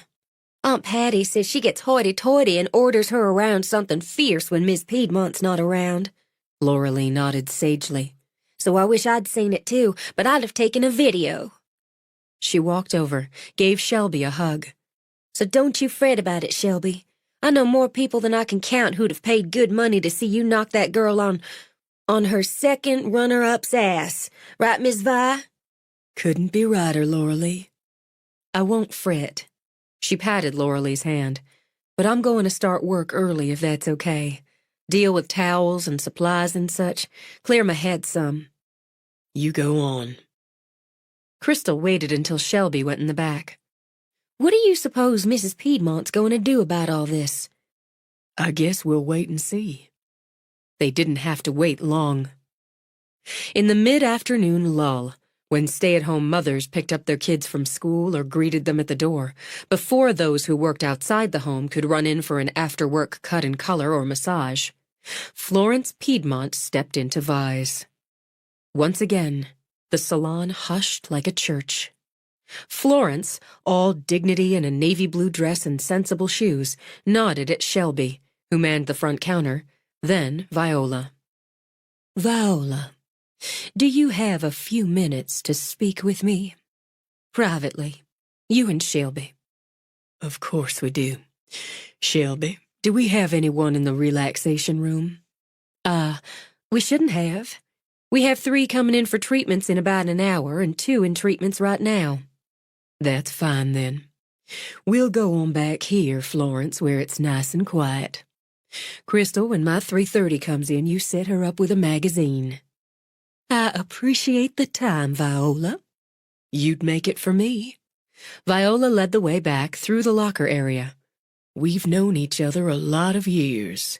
We have. A lot of years. How is your mama, Vi? Feisty as ever. And how's yours? Slowing down some, but she dearly loves living in Florida. My brother Samuel looks in on her every day. He always had a sweetheart. You have a seat now. Thank you, Vi. I could use one. I'll tell the truth and say I'm tired to the bone. We have some nice peach tea, Mrs. Piedmont. Hot or cold, Shelby added. Could I get you some? I would love some hot peach tea, thank you, if it's no trouble. Not a bit. Granny? That'd be nice, darling. Thank you. This is a lovely room, Viola. So peaceful and calm, and you always had a clever mind and a way of turning what worked in it into something fine. That's a nice thing to hear. Everybody needs somewhere peaceful and calming now and again. We could all use more of it, to my mind. What color paint have you got on these walls? It's called Twilight Gold. Pretty name. It is. Peaceful, she said again, like a sigh. Viola, Shelby, I'm going to start by saying I'm going to speak to Griffin Lott when I leave here. But I wanted to speak to the 2 of you first. I should have asked if Ada Mae could take a minute. She's doing a facial. It's all right, Flo. We'll tell her what you want to say to her. I want to apologize to all of you. To your daddy, too, Shelby. Your daughter. Your brothers. To Jackson, Viola. Mrs. Piedmont, ma'am, you don't have anything to apologize for. I ask you to accept an apology from me. Of course. Shelby carried over the tea in its pretty cups. Thank you. Would you sit too? I've just come from the police station. Melody has admitted to going to Arlo Cattery, to giving him money to cause you trouble, Shelby. I'm not sure she'd have admitted it this soon, but they had 3 people already who saw her driving up to his trailer in the holler. And though it pains me to say it, I wouldn't get her a lawyer until she told the truth. Saying nothing, Viola just reached out, took Florence's hand. I don't know what she thought would happen, or why she'd do something so mean, so reckless. I don't know why she's always been so jealous of you, Shelby. When you were voted head cheerleader back in high school, she had hysterics, begged me to make a big donation to the athletic department if they'd take you down, put her up. And when you were homecoming queen over her, she came home and cut her dress to ribbons. Florence sighed. She's angry most of the time, it seems. I'd hoped by putting her in charge of the Artful Ridge, having her live in the carriage house, she'd be happier, start being more responsible. But I know. I see now. I indulged her too much all along, and her mama did even more. She's my grandchild, my first granddaughter, and I love her. Of course you do. I overlooked too much over the years, but I won't overlook this. She caused someone true harm, and it could have been much worse. She did it for spite. She'll pay a price for that spite. I have no right to ask, and none to expect, but she's my granddaughter, so I will ask. The sheriff indicated if you and Griffin Lott are amenable, if you agree, instead of going to jail. For the first time, Florence's hand shook, so she set the teacup down carefully in its saucer. She could serve 6 months in a rehabilitation center, a private one where she would have therapy for her various issues. She would be required to work there. Chores, I suppose. Cleaning, gardening, laundry, that sort of thing. Then, if deemed ready, she would serve another 6 months community service in a halfway house, with a year's probation to follow that. I won't pretend it's prison, Florence continued, but she would be restricted, get therapy I feel she desperately needs, and be required to follow set rules. She would lose her freedom, and that's a kind of prison. And if she refuses to abide by the terms, the rules, then she would face prison. Her mother will try to fight me on this, but her father, I've already spoken to my son-in-law. We spoke at some length, and he will back me on this. Steadier, Florence picked up her tea again. It's your granddaughter and mine, Vi. Who would have thought we'd come here? Once again, Viola took her hand. Life's full of hard bumps and slick twists. We do the best we can to drive it, start to finish. Some days best isn't near to good enough. You'll want time to think about this, Shelby. It's not that. It's Griff she hurt, or hurt through what Arlo did. It's you she meant to. All I want, I swear to you, Mrs. Piedmont, is for her to leave me and mine alone. I have a child to think of. I have a life to try to rebuild with my little girl, and I just want Melody to leave us be. If Griffin's all right with what you said, I would be. He's the one who ended up being hurt, whatever she meant. I'll speak to him, and we'll all abide by his decision. I'm sick at heart he was hurt this way, that someone in my family would have caused it. I wonder, Viola, if you know from Jackson how much damage there is to the boy's truck. What Jackson told me just a bit ago on the phone, it's a loss. Oh, Granny. Well, most anything can be fixed, but Jack says it wouldn't be fixed right enough and expects the insurance company to agree and total it out. I'll make it right. You have my word on it. I never had any doubt on that, Flo. I know you're both busy, and I thank you so much for taking this time and for your understanding, for your kindness. I'm going to walk you out, Viola said, sliding an arm around Florence's waist as they both rose. And I'm going to give you a brochure, so you can think about coming back for a nice hot stone massage or a Restore Youth facial. Shelby heard Florence laugh as they walked out. It's a late hour for restoring youth, isn't it, Viola? It's never too late an hour, Flo. Never too late an hour. It seemed to Shelby the best thing to do was keep her head down and take each day as it came.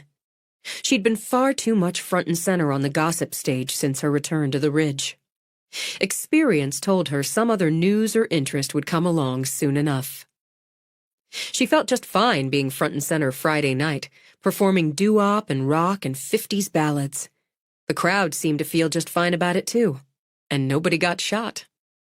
And since Callie was having a sleepover at Granny's, topping Friday night off in Griff's bed felt even more than fine. Before and after her Saturday job, she hit her spreadsheet hard, meticulously paying bills, doing careful math. and shaking her clasped hands at the ceiling when she paid off another credit card. 3 down, 9 to go. Straight after Sunday breakfast, she stood at the stove frying up chicken and listening to Callie squeal with delight while she played with the much-loved bubble maker. Ada Mae came in, hugged Shelby from behind. "That's the best sound in the world." "I know it. She's so happy, Mama, it turns my heart inside out. And how about you?" "I'm about as happy as a little girl with a bubble machine." "You were in fine voice Friday night, baby girl, and so pretty up there in that blue dress." "I'm going to have fun with the 60s. I've been playing around some for next week. Tansy told me they're going ahead for sure with that expansion. That'll be exciting. Good thing Griff and Matt are all but done here. I love my new bathroom like Callie loves her bubble maker." To demonstrate, Ada Mae did a neat pirouette and had Shelby grinning. "They're handy men. A handy man's worth his weight in gold. You must have had a nice time after." Heat rose up the back of Shelby's neck. "I did. Mama, you didn't wait up, did you?" "It's not a matter of waiting up. You have a child under your roof, whether she's 14 or 40, you hear that car pull up the drive. And don't even think about saying you're sorry. It put a smile on my face thinking about you being with a good man. He puts a smile on your face, too." She knew just where her mother was going. "He does.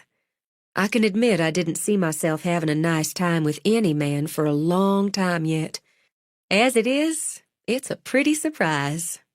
Still, I can't think past next week. Not yet." "That's all right. You take your time. Give him a good test drive." "Mama, you think your generation invented sex? And you're doing the 60s next week? That generation likely figured the same. Speaking of test driving, I heard Florence Piedmont bought Griff a new truck." "He said she wouldn't take no. Turned it around so it felt like he'd be insulting her if he refused. Grandpa's going to strip the wrecked one for parts, and Griff's having the new truck painted with the logo." She paused as she drained some of the chicken. "Did we do the right thing, Mama? Letting Melody get off with going to that rehabilitation center, anger management therapy and the like? Next thing to a country club, I expect, and that just chafes my thighs. But down under it, I think it was the right thing. I don't know if she'll be coming back here, at least not for some time. I do know Miss Florence isn't holding her job." "Oh. And I expect you could have that job if you wanted it." No. I think I like just how things are. I like working at Granny's. I like the girls and the work and the customers. I like knowing if something came up, nobody'd be upset if I had to take off to deal with it. And I do know, for certain, I wouldn't want Melody's old office, her old job, her old anything. Just bad juju. You know what I mean, Mama? I do. You've got your granny's hand with fried chicken, girl. If you don't want to look past next week yet, you'd better be careful. Chicken like that could drive a man to propose marriage."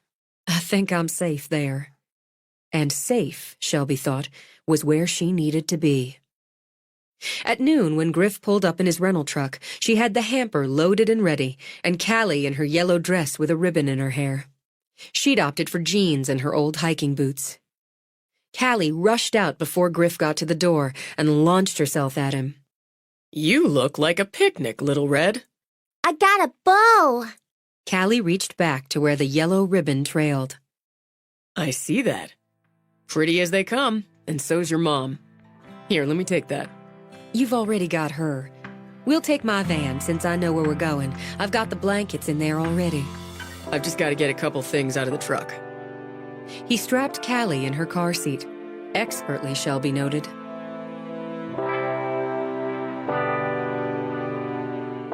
This is the end of disc number 8. Please insert disc number 9.